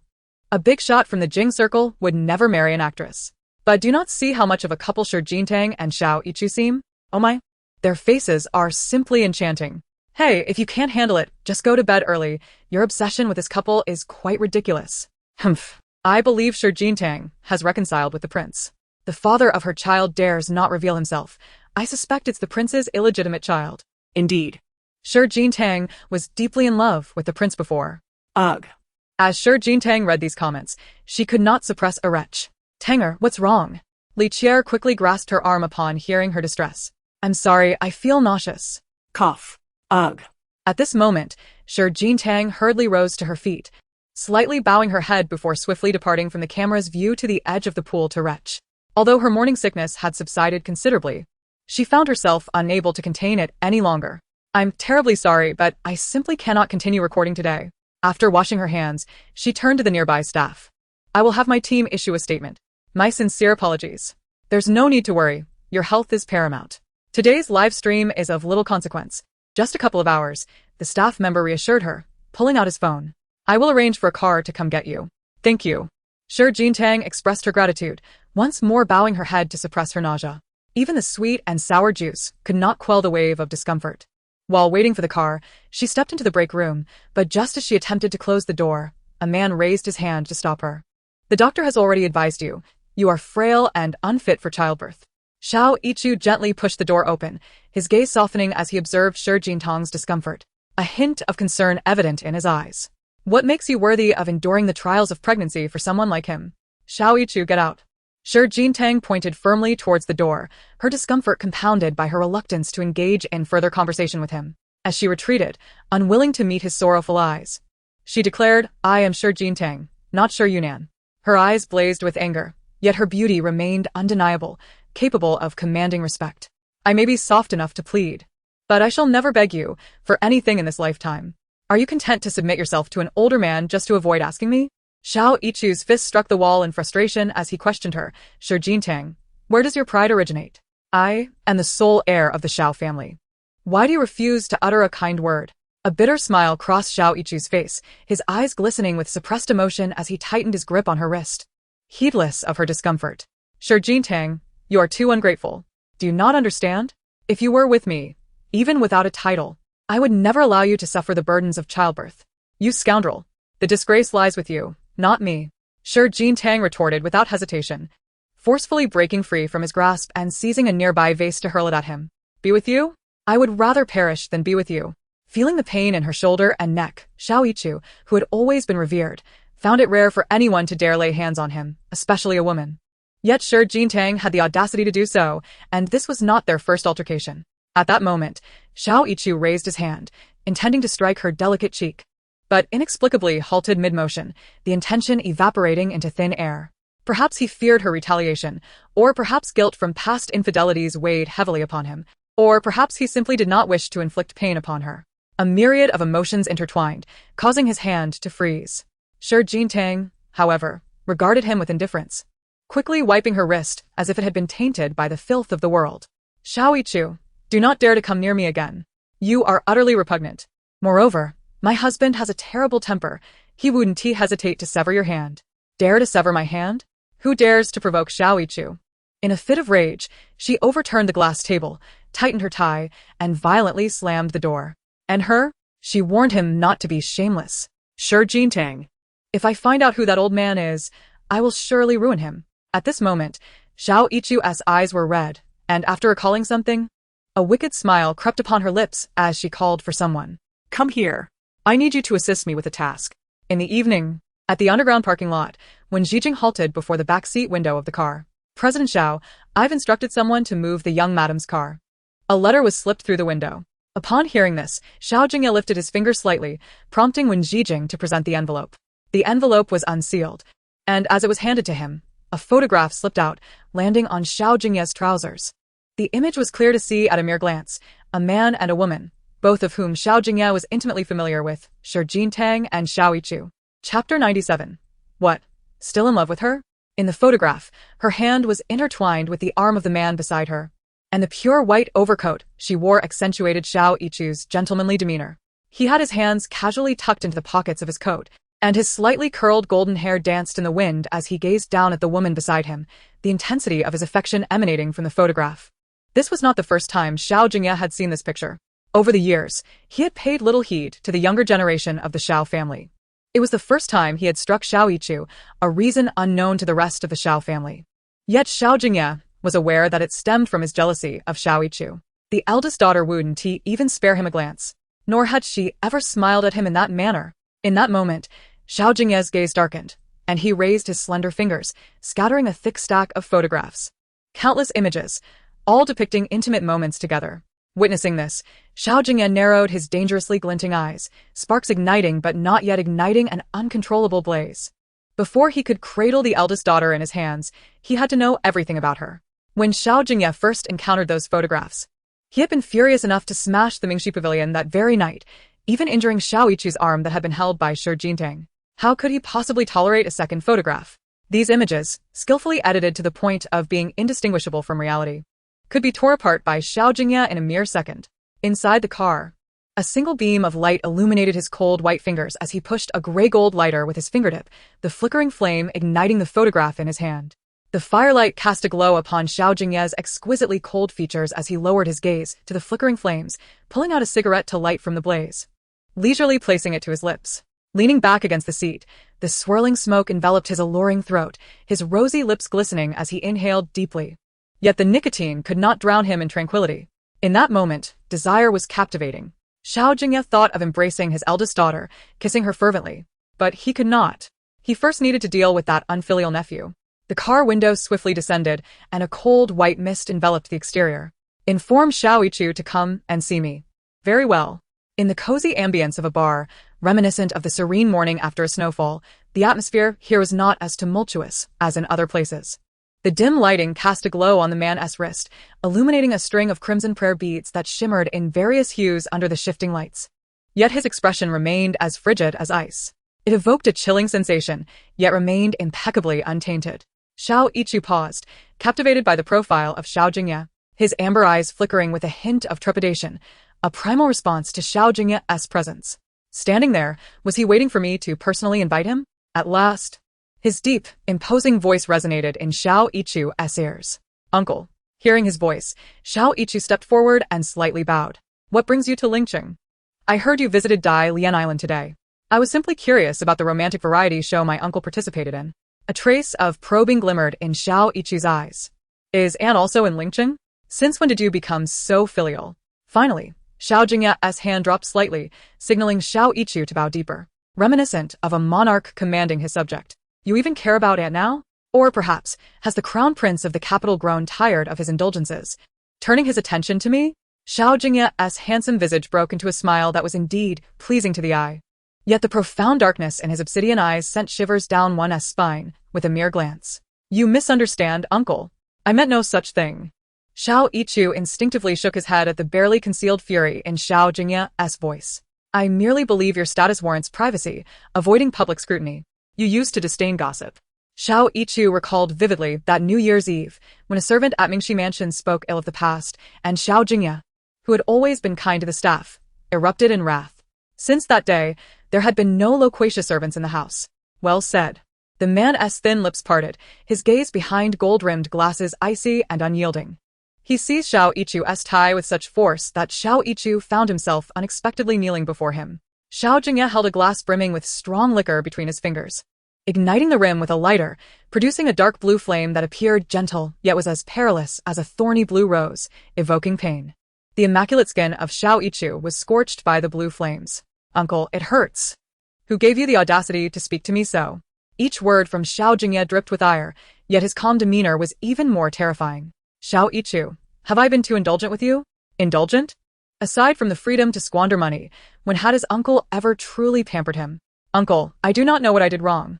Xiao Yichu straightened his back, having always feared fire. Though the blue flame would not leave scars, it burned intensely. Please, not like this. I fear fire. Xiao Jingye did not withdraw the blue flame at the sound of his plea. He tightened his grip on Xiao Yichu's neck.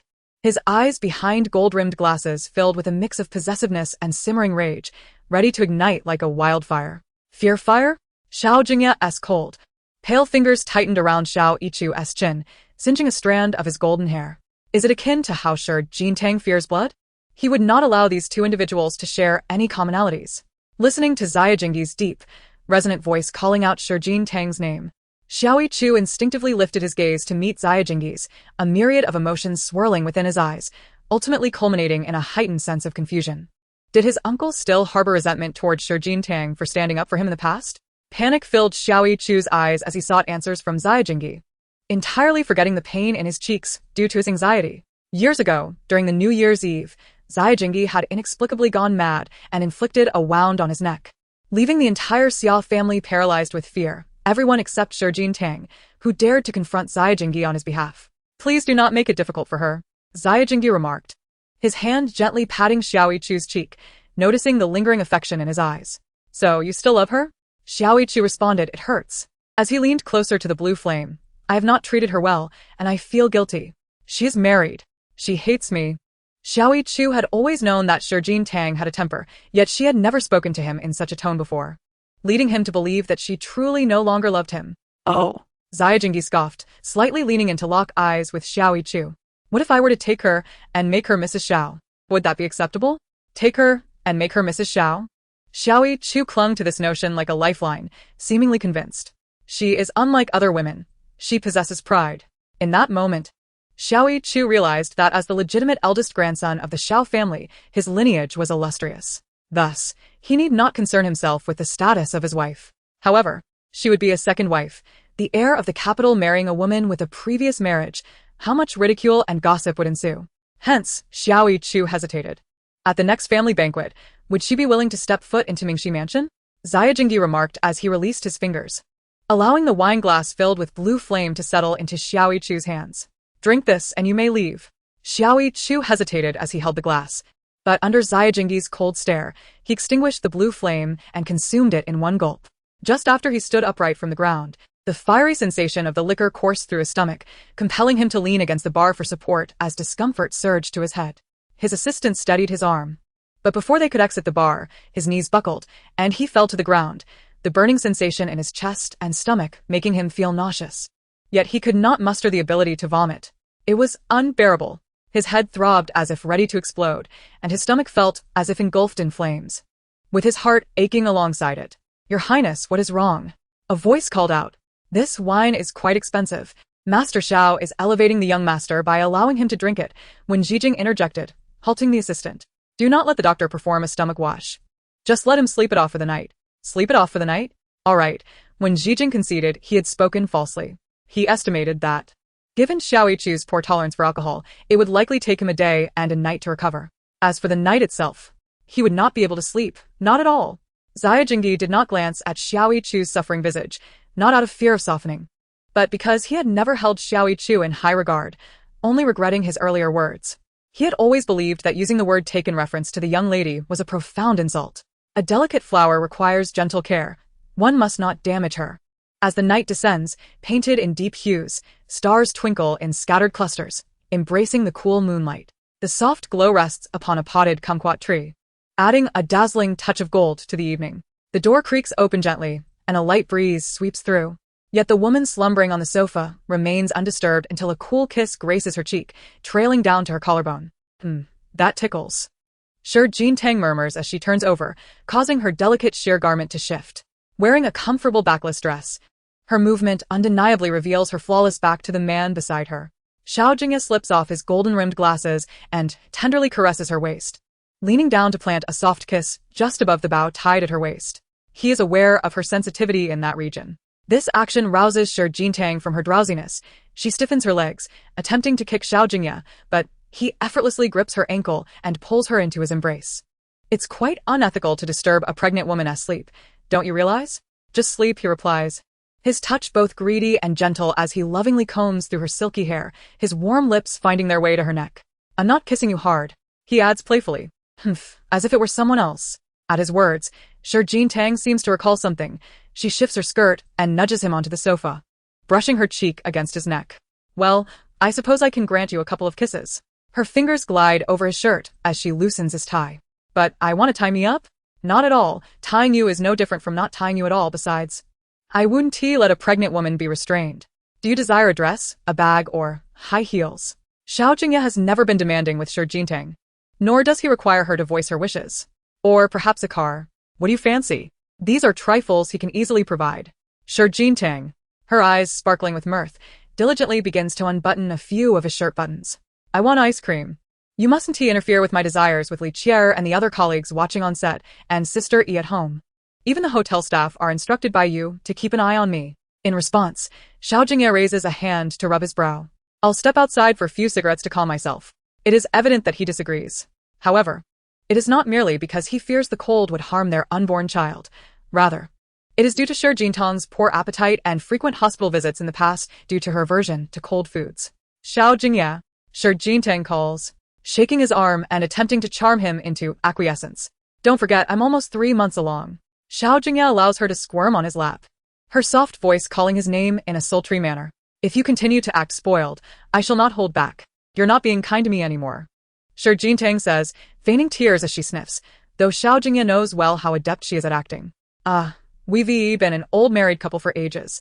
My tears are not worth much, she huffs, her mood shifting as she adopts a playful, yet delicate tone. Mommy will cry until Daddy is heartbroken. All because of you. You wanted ice cream, not Mommy. Shi Jingye attempts to shift the blame onto their baby.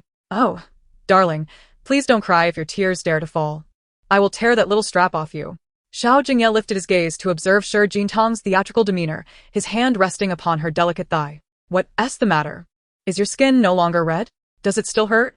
Oh, it hurts so much. Xiao Jingye's fingers playfully entwined in her long hair, savoring this rare display of her capriciousness. His eyes, reminiscent of a sunset's orange sea, were filled with languid affection and indulgence. Do you truly wish to indulge? Then, come sit upon my lap. The words felt oddly phrased, yet the little pregnant woman was emboldened, certain that Xiao Jingye would not dare to impose upon her. Without hesitation, Shi Jingye complied, perching herself on his lap, allowing the cool, blood-red Buddhist beads on his wrist to traverse her back until he gently tightened the string, binding it to the bow on her back. Chapter 99. Darling, take the initiative. Xiao Jingye's gaze lifted slightly to meet Shi Jingtang's, the warm glow of the lights illuminating her lightly made-up visage. Today, her lipstick was a striking hue, akin to the ripened, sweet pomegranate seeds, and the air was thick with romantic threads, like dandelions dancing in the spring breeze. To put it simply, she was breathtakingly beautiful. Darling, take the initiative. Xiao Jingye, you truly are insatiable, Shi Jingye teased, her finger tracing his jawline. With a playful laugh, she straightened. Are you certain you can handle my initiative? A good question, Xiao Jingye thought, unable to contain himself. As soon as her words fell, he pulled her into his embrace, kissing her with wild abandon. The last time he kissed her so fiercely, he had made it clear he was jealous. My lady, he murmured, his voice husky, akin to snowflakes caught in the winter wind, yet imbued with tenderness and a hint of vulnerability. Tell me you love me. At his words, Xiao Jingye's lashes fluttered. Gripping his fingers tightly, her lips a tantalizing pink, having been claimed by his kiss. She could see the desire in his eyes. A stark contrast to his disheveled yet elegant suit. She hesitated to speak, perhaps fearing his loss of control. In silence, Xiao Jingye was met with kisses and caresses. Yet, deep down, she was acutely aware of the tenderness Xiao Jingye held for her. Half an hour later, Xiao Jingye's eyes sparkled at the sight of the large box on the table. So generous. Such a big bucket. Before opening it, she giggled with anticipation. Yet, once she opened it, the laughter ceased. There were ice cream-shaped dolls, Lego sets, lipsticks, handbags, and even phone cases, all in the form of ice cream. The colors were vibrant and varied, creating a veritable ice cream wonderland, yet she failed to find the actual ice cream. Xiao Jingye, you trickster. Fury ignited within her. And she hoisted the box, storming upstairs to hurl it at the bathroom door. Do you truly think I'm a child of 3? Come out. Fuming, Xiao Jingye knocked on the bathroom door, kicking it in frustration. I will remember this. Hearing her, Xiao Jingye's brow unfurled, glancing at his slightly flushed eyes in the mirror. A silent chuckle escaped him, mingling with the water cascading into the bathtub. He had never considered himself particularly charming, yet in this moment, he realized how much he had transformed with the presence of the young lady. He truly felt like a man. After Xiao Jingye emerged from the bathroom, Xiao Jingye swiftly spread her arms wide, attempting to occupy the entire bed, her playful gesture unmistakably charming. Naturally, Xiao Jingye was irked. She had just been kissed by him, yet had gained nothing in return. The delicate flavor of lavender blackcurrant ice cream lingered on her lips, instantly dissolving her minor annoyance, prompting her to sit upright. This? Xiao Jingye cast her gaze upon the small dish in Xiao Jingye's hand. The dish was petite, and she had never seen such a diminutive scoop of ice cream before. To put it bluntly, this scoop was even smaller than the diamonds adorning her bracelet. I fear for your stomach, Xiao Jingye gently teased, knowing well that to appease this lady, one must retreat to advance. All right. Xiao Jingye understood that to placate the young lady required a strategic approach. So sweet. Xiao Jingye laughed with delight, playfully brushing her hair against the side of Xiao Jingye's neck before raising her hand to feed him. Later, let us have a cup of hot milk, he suggested in a husky voice, his palm resting lightly on her flat abdomen, the pressure barely perceptible. Xiao Jingye nodded, then shifted her position to examine her reflection in the mirror. Look at my belly. Why hasn't there been any change? The meals they prepared were delectable. A tinge of melancholy washed over Xiao Jingye as she reflected on her own disinterest in food, unable to shake off the memories. A living being, falling from a great height, that was her father. She could never forget that moment. Tang, I'm here for you, Xiao Jingye whispered, fully aware of the indelible scar etched in her heart, offering her solace and a sense of security. At least in this moment, she could feel warmth. On the same night in Jing City, within the private room of a restaurant, the ambience was suffused with a rich burgundy hue, while leisurely boats drifted upon the tranquil river below, presenting a breathtaking view. Yet, the woman at the dining table paid no heed to the scenery, shoveling the exquisite dishes into her mouth with abandon. The weighty cutlery clattered on the table as Qi Qinghuan tossed it aside, ravenously consuming her steak, then downing a generous gulp of red wine, followed by a puff of smoke. Witnessing the Qi Qinghuan's unsightly manners. Qi Minglin felt a flicker of disdain in his eyes and helplessly covered his mouth and nose with a handkerchief, diverting his gaze to the window. These years, Yu haven't had it easy at the Xiao family. Smoke enveloped Qi Qinghuan's pallid visage as she lit another cigarette, holding both it and the previous one to her lips, choking momentarily before guzzling down more wine, completely shedding the elegance once characteristic of a wealthy woman. Cough, cough, cough. Qi Qinghuan coughed violently, leaning back against the soft sofa. How did you manage to convince that madman? Qi Minglin remained silent, unbuttoning his pristine shirt to reveal a horrifying scar. Did you venture to the Qing Mountain racetrack? Qi Qinghuan gasped for air, taking another bite of steak. It was rare for him to risk his life. His driving skills were exceptional, and you actually managed to beat him. He may be reckless, but Xiao Jingye values his life. Qi Minglin had already strategized. At the racetrack, Xiao Jingye had opted to withdraw. Qi Minglin was wagering, betting that Xiao Jingye would unconditionally choose Xiao Jingye, and he speculated on Xiao Jingye's temperament. Although it was not a victory in the truest sense, Xiao Jingye would still consider it a win for him. Qi Qinghuan let out a despondent laugh, shattering a wine glass in her fury as she shouted, I've been locked in this room, fasting and thirsting for days on end, living a fate worse than death. He abandoned me just because that little vixen went to the racetrack? Chapter 100. Fu Wan's Blind Date Banquet. Qinghuan, mind your words. Qi Minglin regarded Qi Qinghuan with indifference, gently caressing the dark blue ring on his little finger, his voice cold and somber. Do not forget why I was willing to save you. What I cherished most has already been destroyed by Madame Qi's own hands. His eyes were an expanse of ice, dark and foreboding. Hence, I visited the Qi family last night. As his words fell, a transparent glass box, radiating a chilling aura, landed beside Qi Qinghuan, accompanied by a meticulously cleaned surgical knife. Whose is this? Qi Qinghuan, well aware of Qi Minglin's darkness, was taken aback by his cruelty as a doctor. Your mother, Madame Qi. A cold smile spread across Qi Minglin's lips. Have you forgotten? That night, in the torrential rain, my mother knelt before her, pleading, yet she responded with cruelty, even breaking her fingers. That was my mother. Qi Qinghuan hurled the blood-stained cigarette butt away, furiously pointing at Qi Minglin. You do not even regard my face before acting? Qinghuan, do not be so agitated. In contrast to Qi Qinghuan's fury, Qi Minglin remained remarkably composed. If you continue pointing at me, I wouldn't mind letting my knife dance again. Qi Minglin, have your wings grown strong? All thanks to Qinghuan's meticulous training. Qi Minglin nodded slightly, a gentle smile gracing his lips. After all, your ambition is unparalleled. Marrying me, yet still yearning for my son. This is none of your concern. Qi Minglin grasped Qi Qinghuan's wrist, demanding, you need only reveal your cards to me. Do you know what it feels like to witness your closest kin plummet from a great height, shattering before your very eyes? Qi Qinghuan laughed maniacally. Her twisted visage soiled her white dress. Sure, Jintang has experienced it. I saw her expression. Haha. She was indeed beautiful. That face was enviable. She poured red wine over her hands. Just like this. She is drenched in her father's blood. Feste, she cried so hideously at that moment. Even Qi Minglin, who never smoked, felt an inexplicable urge to light a cigarette and pressed it to his lips, closing his eyes to calm himself. Wasn't she pregnant? Qi Qinghuan drenched her feet in the expensive red wine. If she were to misunderstand that she was carrying a child related to her father's death, would she go mad? Minglin, I delight in watching others lose their sanity, because this world is utterly depraved. Qi Qinghuan never claimed to be virtuous, nor would she admit to being wicked. Is it wrong to desire what I love? Madwoman. Qi Minglin merely uttered those two words before swiftly taking his car keys and exiting the private room. Closing his eyes, the image of Shi Jintang being stolen away by Xiao Jingye lingered in his mind. That face must never be surrendered to another.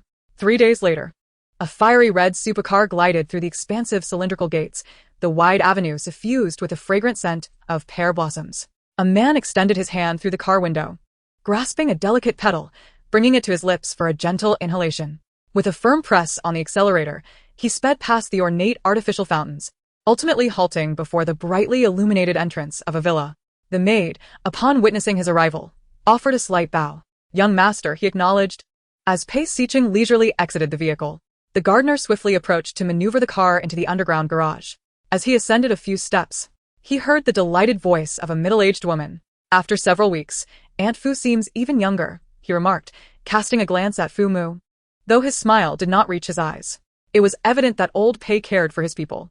You little rascal, teasing me again, Aunt Fu replied, her well-maintained appearance betraying no wrinkles even at her age. Yet you, on the other hand, have lost weight. Tonight, I have personally prepared an array of your favorite dishes. You must eat heartily. Absolutely, he replied, as they conversed while making their way into the elegantly styled living room. On the sofa, Fu Wan set down her teacup and quickly stood, yet she kept her head lowered, unwilling to meet Pei Siqing's gaze. Beneath the crystal chandelier, her chestnut hair was elegantly pinned into a low bun with a matching pear blossom hairpin, and the custom silver chi pao accentuated Fu Wan's figure exquisitely. She was not excessively slender, rather, her curves were more pronounced than most. The jade necklace around her neck glimmered under the light, harmonizing with her subtle lip color. As Fu Wan walked, it became apparent that her chi pao was not perfectly fitted. The high slit revealed glimpses of her fair, straight legs, while her waist remained unrestrained. Pei Siqing knew it could be more slender.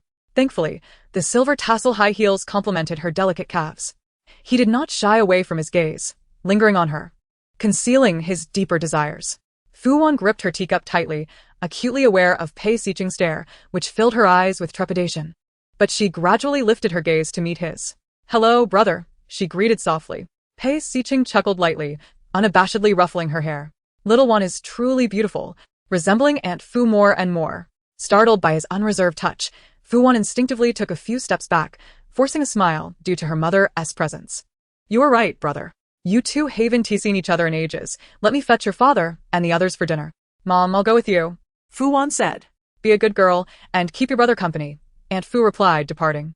As Fu Wan watched her mother's retreating figure, her heart raced. Just as she had anticipated, Pei Sicheng would be bold with her. Pour me a cup of tea, he instructed, lowering his head slightly to whisper in her ear. Hot. Just like you. Fu Wan closed her eyes in anguish, gripping her teacup tightly, her glossy lips parting slightly. Would scalding tea on your face make you feel more comfortable? Ah Chung is protective.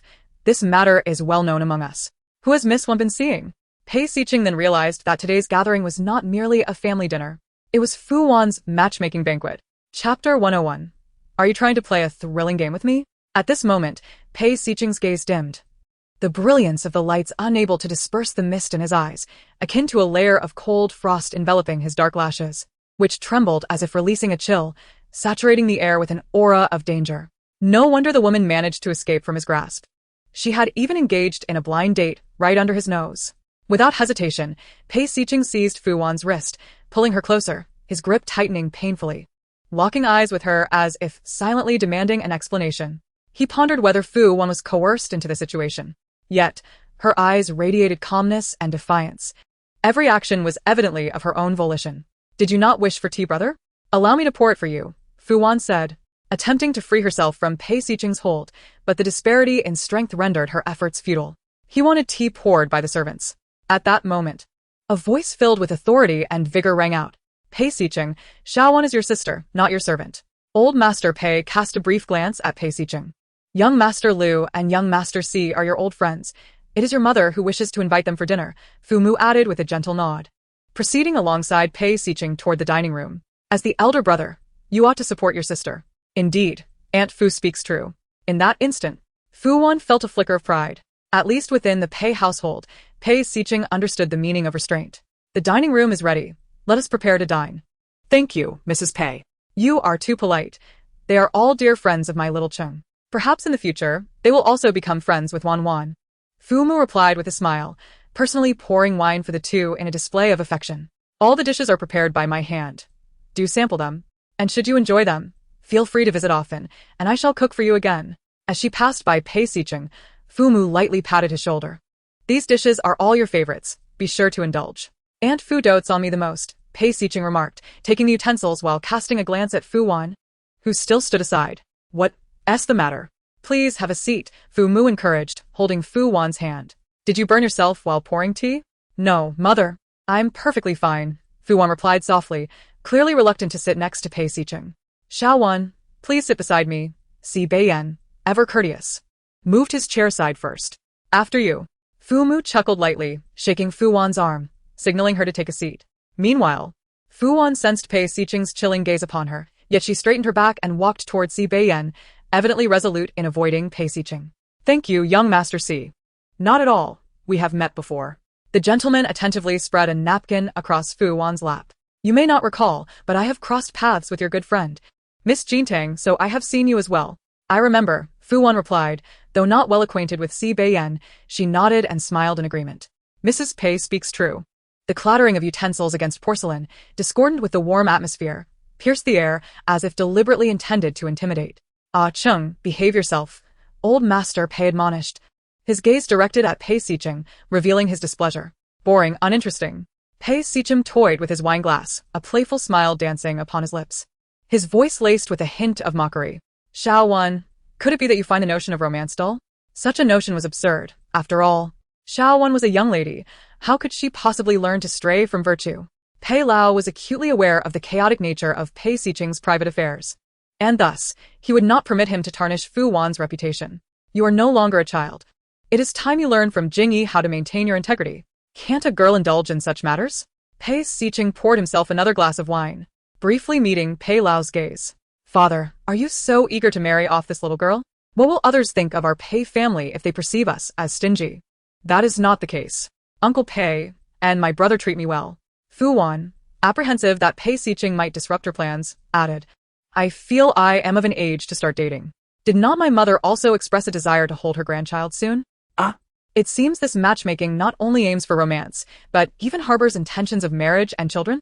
Indeed, both Uncle Pei and I adore children. Fumu replied with a gentle smile, nodding her head. Ah Chung, you must learn to be more grounded. A disturbing smile crept across Pei Xiqing's lips as he absently tapped the wine glass with his fingers, then lightly brushed the sapphire on his knuckle. Turning to gaze at Fu Wan's profile, a scheme unfurling in his eyes. At the dining table, the two men lavished attention upon Fu Wan, who reciprocated with unreserved joy, engaging in cheerful conversation and even pouring wine for Si Beiyan. The alluring crimson liquid flowed from the bottle into the goblet at a leisurely pace, its movement synchronizing with Fu Wan's pristine and obedient visage, enough to incite a frenzy of jealousy within Pei Xiqing. Why did she wear a glum expression when pouring tea, yet appear so delighted while serving another man wine? Suddenly, with a forceful sweep of his hand, Pei Xiqing sent an exquisite soup spoon crashing onto the table, the impact shattering the porcelain plate and toppling the wine glass. Aunt Fu, the food is too salty. With that remark, he seized his coat from the servant and stormed out, leaving Fu Mu at a loss and Pei Lao seething with fury. Pei Xiqing, you are outrageous. Despite Pei Lao's thunderous reprimand, Pei Xiqing resolutely departed, his anger silencing the previously jovial atmosphere. Mother, I will fetch a bottle of wine. Fu Wan, disliking the tense ambience, rose slowly to leave. Ah, all right. Fu Mu, startled by Pei Xiqing's wrath and hurriedly attempting to soothe Pei Lao's temper, paid no further heed to Fu Wan. In the dimly lit wine cellar, Fu Wan leaned against the sturdy wooden pillar, gasping for breath as she regarded her reflection in the mirror. With a wild gesture, she raised her arm to wipe away the lipstick from her lips, disregarding the smudge it left upon her cheeks. Her gaze fell upon the ill-fitting qipao she wore, a bitter sadness surfacing in her eyes. Her mother did not even know her clothing size. At that moment, the door to the wine cellar creaked open, and he descended the stairs with a deliberate slowness, his presence radiating an oppressive aura in the dim light. Daring to engage in matchmaking beneath my very nose, Pei Xiqing remarked. Fu Wan, are you toying with me? Chapter 102, Dark Night Rose. As Pei Xiqing approached, Fu Wan slowly turned to face him, her countenance shadowed by a brooding intensity under the dim light, resembling a rose of the night. No longer frightened, she merely chuckled coldly, regardless of her brother's words. She remained indifferent, casually selecting a bottle of red wine. All she wished for on her wedding day was a generous red envelope from him. Have you decided between Lu Xingyao and Si Beiyan? Pei Xiqing stood still, a low chuckle escaping him as he absent-mindedly brushed the sapphire on his finger, his tone languid. It wouldn't be impossible to have both. Fu Wan toyed with the wheat ears of her qipao, her words hinting at defiance. Well, if it's a child, it should be with Xiao Yan. I hear he is the only son of the Si family, the sole prince of the harbor city. Xiao Yan, Pei Xiqing's gaze darkened, though Fu Wan remained oblivious to the tempest brewing within him. You never called me so affectionately when we were together. Hearing him speak such brazen words, anger sparked in Fu Wan's eyes as she glared at him. The sight of his hand, veins bulging, resting on his designer belt, filled her with trepidation. With a swift motion, he unfastened it, causing several bottles of red wine to topple from the rack. What are you doing, Pei Xiqing? Her heart raced at his brutish actions, and she instinctively sought to flee, only to be caught by the nape of her neck and pulled towards the sturdy wooden pillar. Her qipao's hem in disarray. He seized one of her slender legs, binding it with the dark red belt to the column. Pei Xiqing, you pervert. Let me go. I'll call for help. Do as you please, he replied, seeming unfazed as he grasped her chin and drew close, taunting her to summon anyone, even her mother, to witness their past relationship. Fu Wan's eyes brimmed with tears at his words, and in a fit of fury, she slapped him across the face. Yet he seemed impervious to the sting, only turning his cheek slightly, a flicker of a relieved smile gracing his lips as he gently brushed his hand across her hair. Well struck. Now when I deal with you, I shall feel no guilt. With that, he knocked the wine bottle aside and pinned her hands to the pillar, his gaze ablaze with an insatiable possessiveness. You enjoy drinking, do you? I shall keep you company. In that moment, he effortlessly swept his long legs over to the nearby table, pressing Fu Wan down onto its surface, her back to him, her hands ruthlessly restrained. Fu Wan found herself utterly powerless. This is the Pei Mansion. How dare you act recklessly? If you dare to court someone under my very nose, what do I have to fear?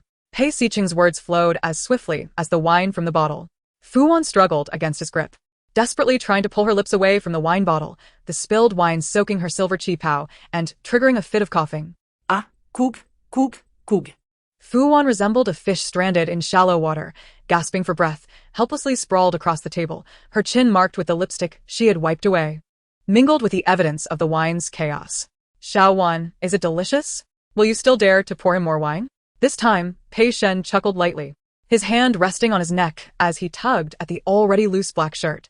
He tilted his head back and poured half a bottle of red wine into his mouth, rudely brushing against Fu Wan's nape. Ugh, cough.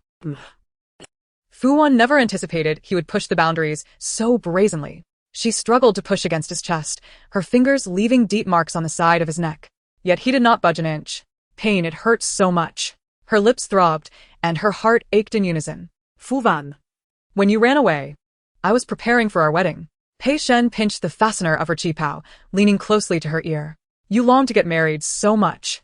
Why not fulfill what you once promised? To marry me and join the Pei family? As Fu Wan listened to his words, a tear cascaded down her left cheek. Gazing at Pei Shen's visage, she was momentarily transported back to the fervent love they once shared. Yet the dimness of the wine cellar pulled her back to harsh reality. Marry him? Ha! If he knew the true cause of his mother's death, he would surely go to great lengths to eliminate her. Thus, Fu Wan's attitude remained as it had always been. You pervert. Pei Shen, you have no shame. Upon hearing this, Pei Shen closed his eyes, which held a hint of grievance. He understood that Fu Wan still blamed him. However, that thought lingered only for a fleeting moment, like the calm before a storm. I am a pervert. Therefore I will be here. This statement was too crass. Pei Shen regretted it. He should have spoken of sharing joyful moments with her on the hammock of Sushing Island. With a sudden movement, he knelt, his heated lips pressing against the delicate skin just above her knee, kissing her there. In that instant, a vibrant red rose blossomed upon his skin, a breathtaking sight. The pigeon blood tattoo was a mark that Pei Shen had etched onto Fu Wan. When she became emotional, it would instantly manifest. Fu Wan, how long has it been since I touched you? You've become more sensitive. Pei Shen was intimately familiar with every inch of Fu Wan's skin. In the past, it took considerable effort to reveal the red rose, and even afterward, he wouldn't let it show. Yet now, a mere kiss on her leg was enough. As if exhilarated, his lips traced the contours of the red rose, and Fu Wan's tears fell one by one. No, Pei Shen, you must not offend me. No. Pei Shen relentlessly cornered Fu Wan. At that moment, a knock echoed through the room, accompanied by her mother's gentle voice. Wan Wan, what are you saying? Fu's mother heard Fu Wan's helpless voice, but did not catch the full context. Wan Wan? Fu Wan's pupils dilated at the sound, trying to kick Pei Shen away, but he grasped her ankle firmly. His eyes were tangled with countless emotions, obscured by a hint of provocation. Her lips lost their color, while his eyes brimmed with desire. This scene absolutely could not be witnessed by her mother. Hearing her mother's voice again, Wan Wan? Is Mom coming in? Chapter 103. Control and Possession. Pei Shen must not be seen by my mother. Fu Wan's eyes held a pitiful stubbornness, her reddened eyelids glistening with tears. Go away. Is it not a bad sight? Pei Xiqing's scorching palm rested against Fu Wan's neck as he lowered his gaze upon her pitiful visage. Would she be happy to know everything? Would this bring joy to her mother? Pei Xiqing, aware of the implications, posed the question with a knowing intent. Their relationship had become an open secret. If she were to marry into the Pei family, she would become the laughingstock of the entire capital. Fu's mother, who held her pride in high regard, could hardly find delight in such a fate. Fu Wan could only surmise that her mother would be scheming ways to abandon her once more. Pei Xiqing, you only wish to ruin me. Despite the despair that laced her words, Fu Wan still fought against his grasp. I hate you. I despise you. Pei Xiqing observed her, drenched in red wine. A pitiful sight akin to a rose bent under the weight of the night. The frost of evening chilled her vibrant petals. Yet there was a unique allure in her reflection within his eyes. In the past, when Fu Wan was bullied to tears, she would lean into his embrace, silently weeping. Often following an intimate encounter, her cheeks still flushed with a lingering hue, crystalline tears gliding to her rosy lips, where he would tenderly kiss them away. Wan Wan? Where are you? The wine cellar of the Pei mansion was vast, and Fu's mother, lacking a sense of direction, struggled to locate Fu Wan. You must leave. Fu Wan's tears fell drop by drop, her eyes betraying anxiety and unease, though her voice was barely a whisper. Go away. If my mother sees you, Uncle Pei won't let you off easily. You wish for me to depart? In stark contrast to Fu Wan's anxiety, Pei Xiqing remained unnervingly calm. Then beg me. Please. In the past, she had pleaded with him every night, thus Fu Wan had never feigned strength in her words. I have yet to finish speaking. As he spoke, Pei Xiqing's lips grazed her neck, demanding her submission. You beast. Fu Wan was on the verge of collapse, her body giving way as she sank to the ground, clutching the loose fabric of Pei Xiqing's trousers. Her disheveled hair, the high-slit qipao, and the vivid stains of red wine all whispered tales of Pei Xiqing's wildness. Wan Wan? Fu's mother heard the commotion and quickly approached. The sound of her high heels echoed ominously closer. From the other side of the wine cabinet, Pei Xiqing effortlessly slipped into a concealed spot, observing Fu Wan's profile. Wan Wan? Oh, dear child. Why are you sitting on the floor? Upon seeing Fu Wan's silhouette, Fu's mother hurried forward. Your dress is dirty. What happened to you? I'm fine. Fu Wan, her eyes filled with panic, shifted her legs, using the hem of her dress to conceal the dark red marks on her skin and the fading tattoos. I suddenly felt weak and couldn't stand, so I had to open a bottle of red wine. Next time, carry some sugar with you. Fortunately, this is at home. Fu's mother spoke with concern, reaching out to help Fu Wan up. Come, let's get you up. Mom, I want to eat pear flour cakes. Can you make some for me? Fu Wan pressed her hand against her mother's, detaining her. My legs are numb. Let me rest here for a moment. All right. I'll go prepare them. Fu's mother replied, pulling out a handkerchief to wipe Fu Wan's cheek. Your brother wasn't targeting you at the table. That's just his temperament. So you needn't take it to heart. Yes, I understand. Fu Wan nodded obediently, instinctively wishing for her mother to leave quickly. Mom, I'm so hungry. Please hurry. All right. I'll go right away. Madame Fu nodded slightly, instructing her to take her time and to summon a servant if needed. Fu Wan nodded in response. Her gaze fixated on Madame Fu's retreating figure, only exhaling in relief when the door to the wine cellar finally opened and closed. She leaned heavily on the ground, gasping for air as if awakening from a dream. The sound of polished shoes against the floor was neither too loud nor too soft as Pei Xiqing approached her, his fingers brushing against the hem of her qipao, wiping away the traces of wine from his cheek. Do you remember that night beneath the grapevines? He asked, tilting her chin to meet his gaze, gently brushing away the tear from the corner of her eye. Xiao Wan, you once vowed that our bodies would belong only to each other. Pei Xiqing, you have long since forsaken our promise, Fu Wan replied, her eyes devoid of emotion, resembling a pool of stagnant water that could not be warmed. It was you who fled first. Pei Xiqing grasped the nape of her neck, his reddened eyes reflecting a mirage of longing. You were the one who abandoned me. Perhaps it was merely his one-sided desire for control and possession. Xiao Wan, how could she ever love someone like him? Are you truly innocent? Fu Wan scoffed, her words piercing Pei Xiqing's heart with each syllable. During our time on Xuxing Island, you tormented me to the point of wishing for death. Is that so? Pei Xiqing's smile was intoxicatingly mad. The unspoken words will be revealed by the red roses on your legs. Fu Wan, I grant you permission to seek out other men. He leisurely rose, stepping back 2 paces, sweeping his coat back with a flourish. His hands slipped into his pockets, exuding an air of gentlemanly grace as he spoke in a low, suggestive tone. You seek once, and I will bind you for a night. Day and night would blur under his claims. Fu Wan understood that his words were no jest. After leaving his bed, would he truly allow her the strength to seek out other men? Moreover, Fu Wan would not demean herself in such a manner. With his departure, Fu Wan was left alone to feel the chill of the wine cellar. Perhaps the cold would help her clarify her thoughts. Lu Xingyao and Si Beiyan, titans of power in whose city and princely heirs from the harbor city. Despite their formidable status in the eyes of others, they could not suppress Pei Xiqing. Anxiety and fear gripped her heart. Summoning her remaining strength, Fu Wan untied the dark red leather belt that bound her legs to the pillar, hesitating to discard it on the ground for fear that a servant would find it and inform Madame Fu. Instead, she shoved it haphazardly into her bag and steadied herself against the wine cabinet as she exited the cellar. There must be a way, there must be. The following day, at Fenghua Temple in the outskirts of the capital, the mountains were adorned with vibrant red maple leaves dancing in the gentle breeze. The dark blue luxury car did not have its air conditioning on as Xiao Jingye lowered the window, extending her hand to catch a falling maple leaf. Its vivid hue contrasting sharply with her fair complexion, resembling a rugged lifeline in the interplay of light and shadow. I have heard that Fenghua Temple is quite miraculous. I visited once a few years ago, she remarked, linking her arm with Xiao Jingye's. Do you know what I saw? The mountain path is treacherous. There's no need for you to exert yourself climbing, Xiao Jingye said, gently brushing a stray hair from Shi Jintang's face. Speak your mind, and I will unconditionally protect you. My lady. At that time, I sought sincerity, Shi Jintang replied, gazing into Xiao Jingye's eyes, their fingers intertwined. This time, I have come to fulfill my vow. Xiao Jingye lowered his head upon hearing her words. He reached out to touch the loose braid cascading down Xiao Jingye's left side. His eyes, framed by golden-rimmed glasses, resembled melting snow, reflecting a genuine emotion devoid of desire. Beijing Temple, perched atop a lofty mountain, required a laborious trek through the expansive maple forest, with wide steps spiraling around like a grand bell tower. Perhaps those who seek to make wishes are always devout, willingly clinging to this mountain.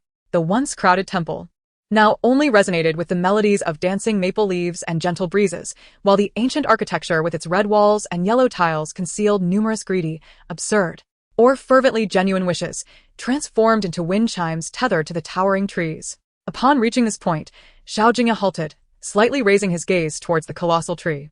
Despite the blinding sunlight, he relished the sensation beneath its rays, admiring the interplay of light and shadow cast by the branches.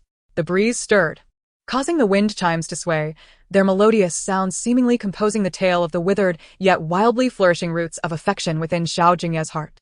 I once tied my wish to this very tree, and it truly worked, Xiao Jingye said, her hands clasped in prayer as she slightly bowed her head, stealing glances at Xiao Jingye. Gradually, she found herself yearning to steal yet another glance at him, as if he had become an indispensable part of her life. I know this tree well. Perhaps no one has caressed it more than Xiao Jingye.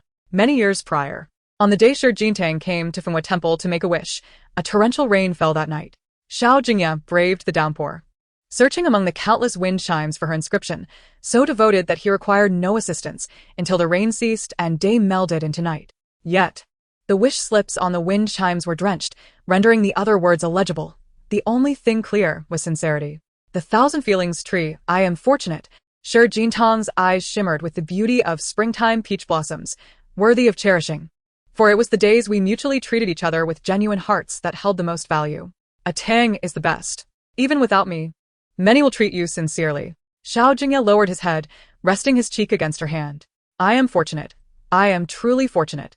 Xiao Jingye's devotion was not merely directed at this tree or the Buddha, but solely towards Xiao Jingye. Amitabha. Last night I dreamt, and knew an old friend would arrive today.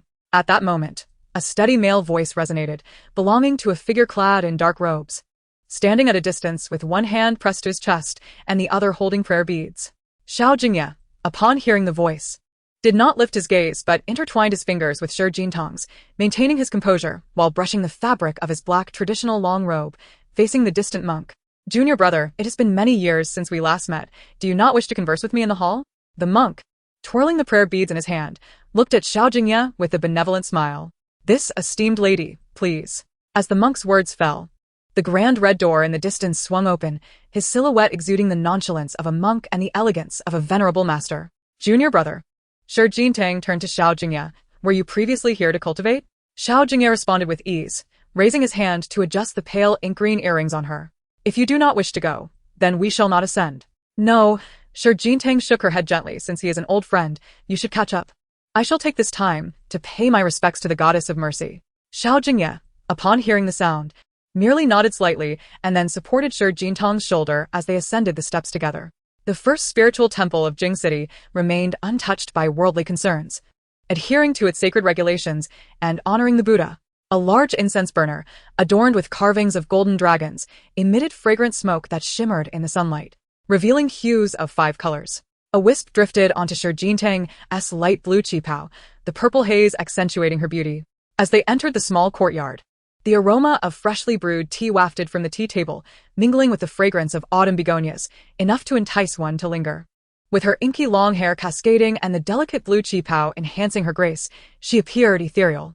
A venerable monk sat before a chessboard, his hands pressed together in a subtle bow. Junior brother, I presume this esteemed lady is the one master spoke of, your worldly connection. Her name is Jingye, Xiao Jingye stated, his gaze unwavering upon her, introducing her with resolute conviction. My wife. Amitabha, murmured the monk, Wu Qi, the abbot of Beijing Temple. Xiao Jingye turned his attention to the seated monk, who had distanced himself from the mundane world for many years, often in the company of flickering lamps and ancient Buddhas. It is a blessing for this old monk. Greetings, Abbot Wu Qi. Xiao Jingye politely inclined her head. In that moment, she regarded Wu Qi directly. Having renounced worldly ties early on, he had embraced a vegetarian lifestyle, resulting in a slender physique. Despite donning a robe, it was evident that he was not much older than Xiao Jingye. Throughout history, those who enter the Buddhist path often transcend worldly desires. Xiao Jingye was curious as to how someone of his age could regard all matters with such indifference. Junior brother, you have been quite occupied in the past.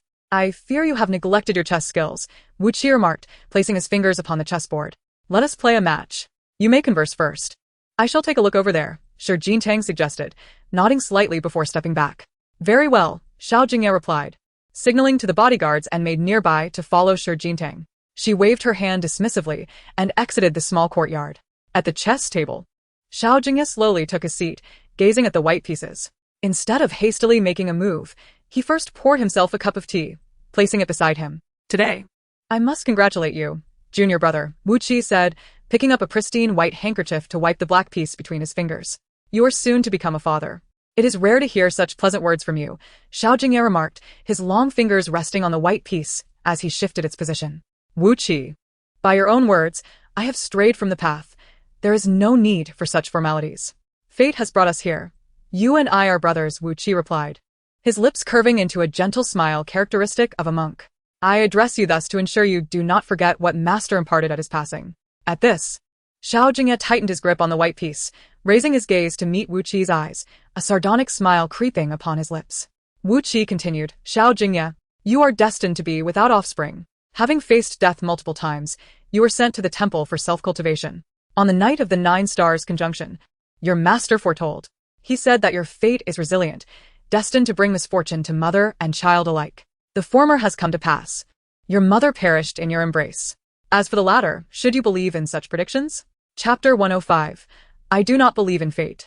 Endless dark clouds enveloped the Fenghui Temple, a sanctuary revered by countless souls. The towering red walls obscured the outside world, resembling a colossal prison, seemingly containing the devoutness of humanity, yet in truth, it harbored ambitions and calculations that thrived like robust vines. Within the mist, the pure sincerity in Wu Qi's clear eyes was evident as his hand rested upon the chessboard. Adjusting the black piece, he meticulously rearranged its position before speaking softly. Junior brother, this is an inescapable deadlock, much like our fates. Xiao Jingye, behind his golden-rimmed glasses, felt the breeze carrying the scent of begonia caress his face. His fingers grazed the crimson Buddhist beads on his wrist, and his gaze lingered on the chessboard for some time before he lifted a finger to move a piece. Wu Qi and Xiao Jingye had known each other since their youth, often practicing chess under their master's guidance. Now, seated oppositely, sunlight streamed through the gaps in the clouds, dividing their lifelines starkly, akin to the contrasting shades of black and white. As long as I still draw breath, what is this deadlock to me? Xiao Jingye observed the white piece breaking through the encirclement, his fingers adjusting his glasses as he fixed his gaze upon Wu Qi. Wu Qi, you perceive the world with too much detachment. It binds you like a shackle. Wu Qi hesitated, clutching the black piece between his fingers, and after a moment's reflection, merely shook his head with a faint smile. Junior brother, your skills have significantly improved. With hands clasped together, Wu Qi eventually closed his eyes. You are aware of my suffering. Thus, you should not tread the path I once walked. Lu Shuzhou, whom do you blame? Xiao Jingye scoffed coldly, invoking Wu Qi's former name as his cousin. Is it yourself you fault, or Liang Wu? Liang Wu was the woman whom Lu Shuzhou had rescued with his own hands. They had harbored feelings for one another. Yet both their master and the Lu family opposed their union. On the day of the wedding, under a fleeting daylight, the Lu family had invited the elders of Fenghui Temple to preside over the ceremony, with ominous whispers suggesting that welcoming this woman into the Lu family would spell doom for them all. A meticulously orchestrated explosion ensued, claiming Liang Wu's life, along with the very essence of even the smallest blade of grass. Jingye, had I not acted with defiance, would the Lu family still stand? My father, my mother, my aunt. My mother was slain by the Chiria family, and my maternal family was a pawn of the conspiracy in the kingdom of Cece. Xiao Jingye's fist clenched tightly, overturning the chessboard. Lu Shuzhou, what is fate? Who determines it? The Buddhist realm? The man removed his golden-rimmed glasses, his formerly stoic demeanor now aflame with fury. After all these years, have you truly believed, or merely sought refuge here? Xiao Jingye, do not speak such nonsense. Wu Qi retorted. My mother was coerced into poisoning, and my elder sister lies on the brink of death. I once earnestly prayed to the Buddha, who ever showed me an ounce of compassion. With an icy veneer cloaking his eyes, Xiao Jingye's voice edged on madness. Now you speak of fate? Master Wu Qi, do not jest. I do not believe in destiny. If fate decrees I must lose my wife, I shall defy it with my very life. If fate denies me heirs, I shall still strive for them. Indeed. Lu Shuzhou had fulfilled the prophecy from years past.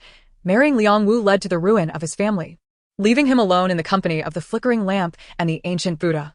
Thus, Lu Shuzhou now hoped that Xiao Jingye would not succumb to the so-called prophecy and walk the path he had once traversed. Alas, Xiao Jingye was a man of resolute defiance. He placed his trust solely in his own capabilities. He understood profoundly the significance of Tang and would never bring harm upon her. His body is not incapable, so why shouldn't he have children? Jingye, such is your nature. Wuqi joined her hands in prayer and closed her eyes, her tone gentle. We are not merely brothers in the order.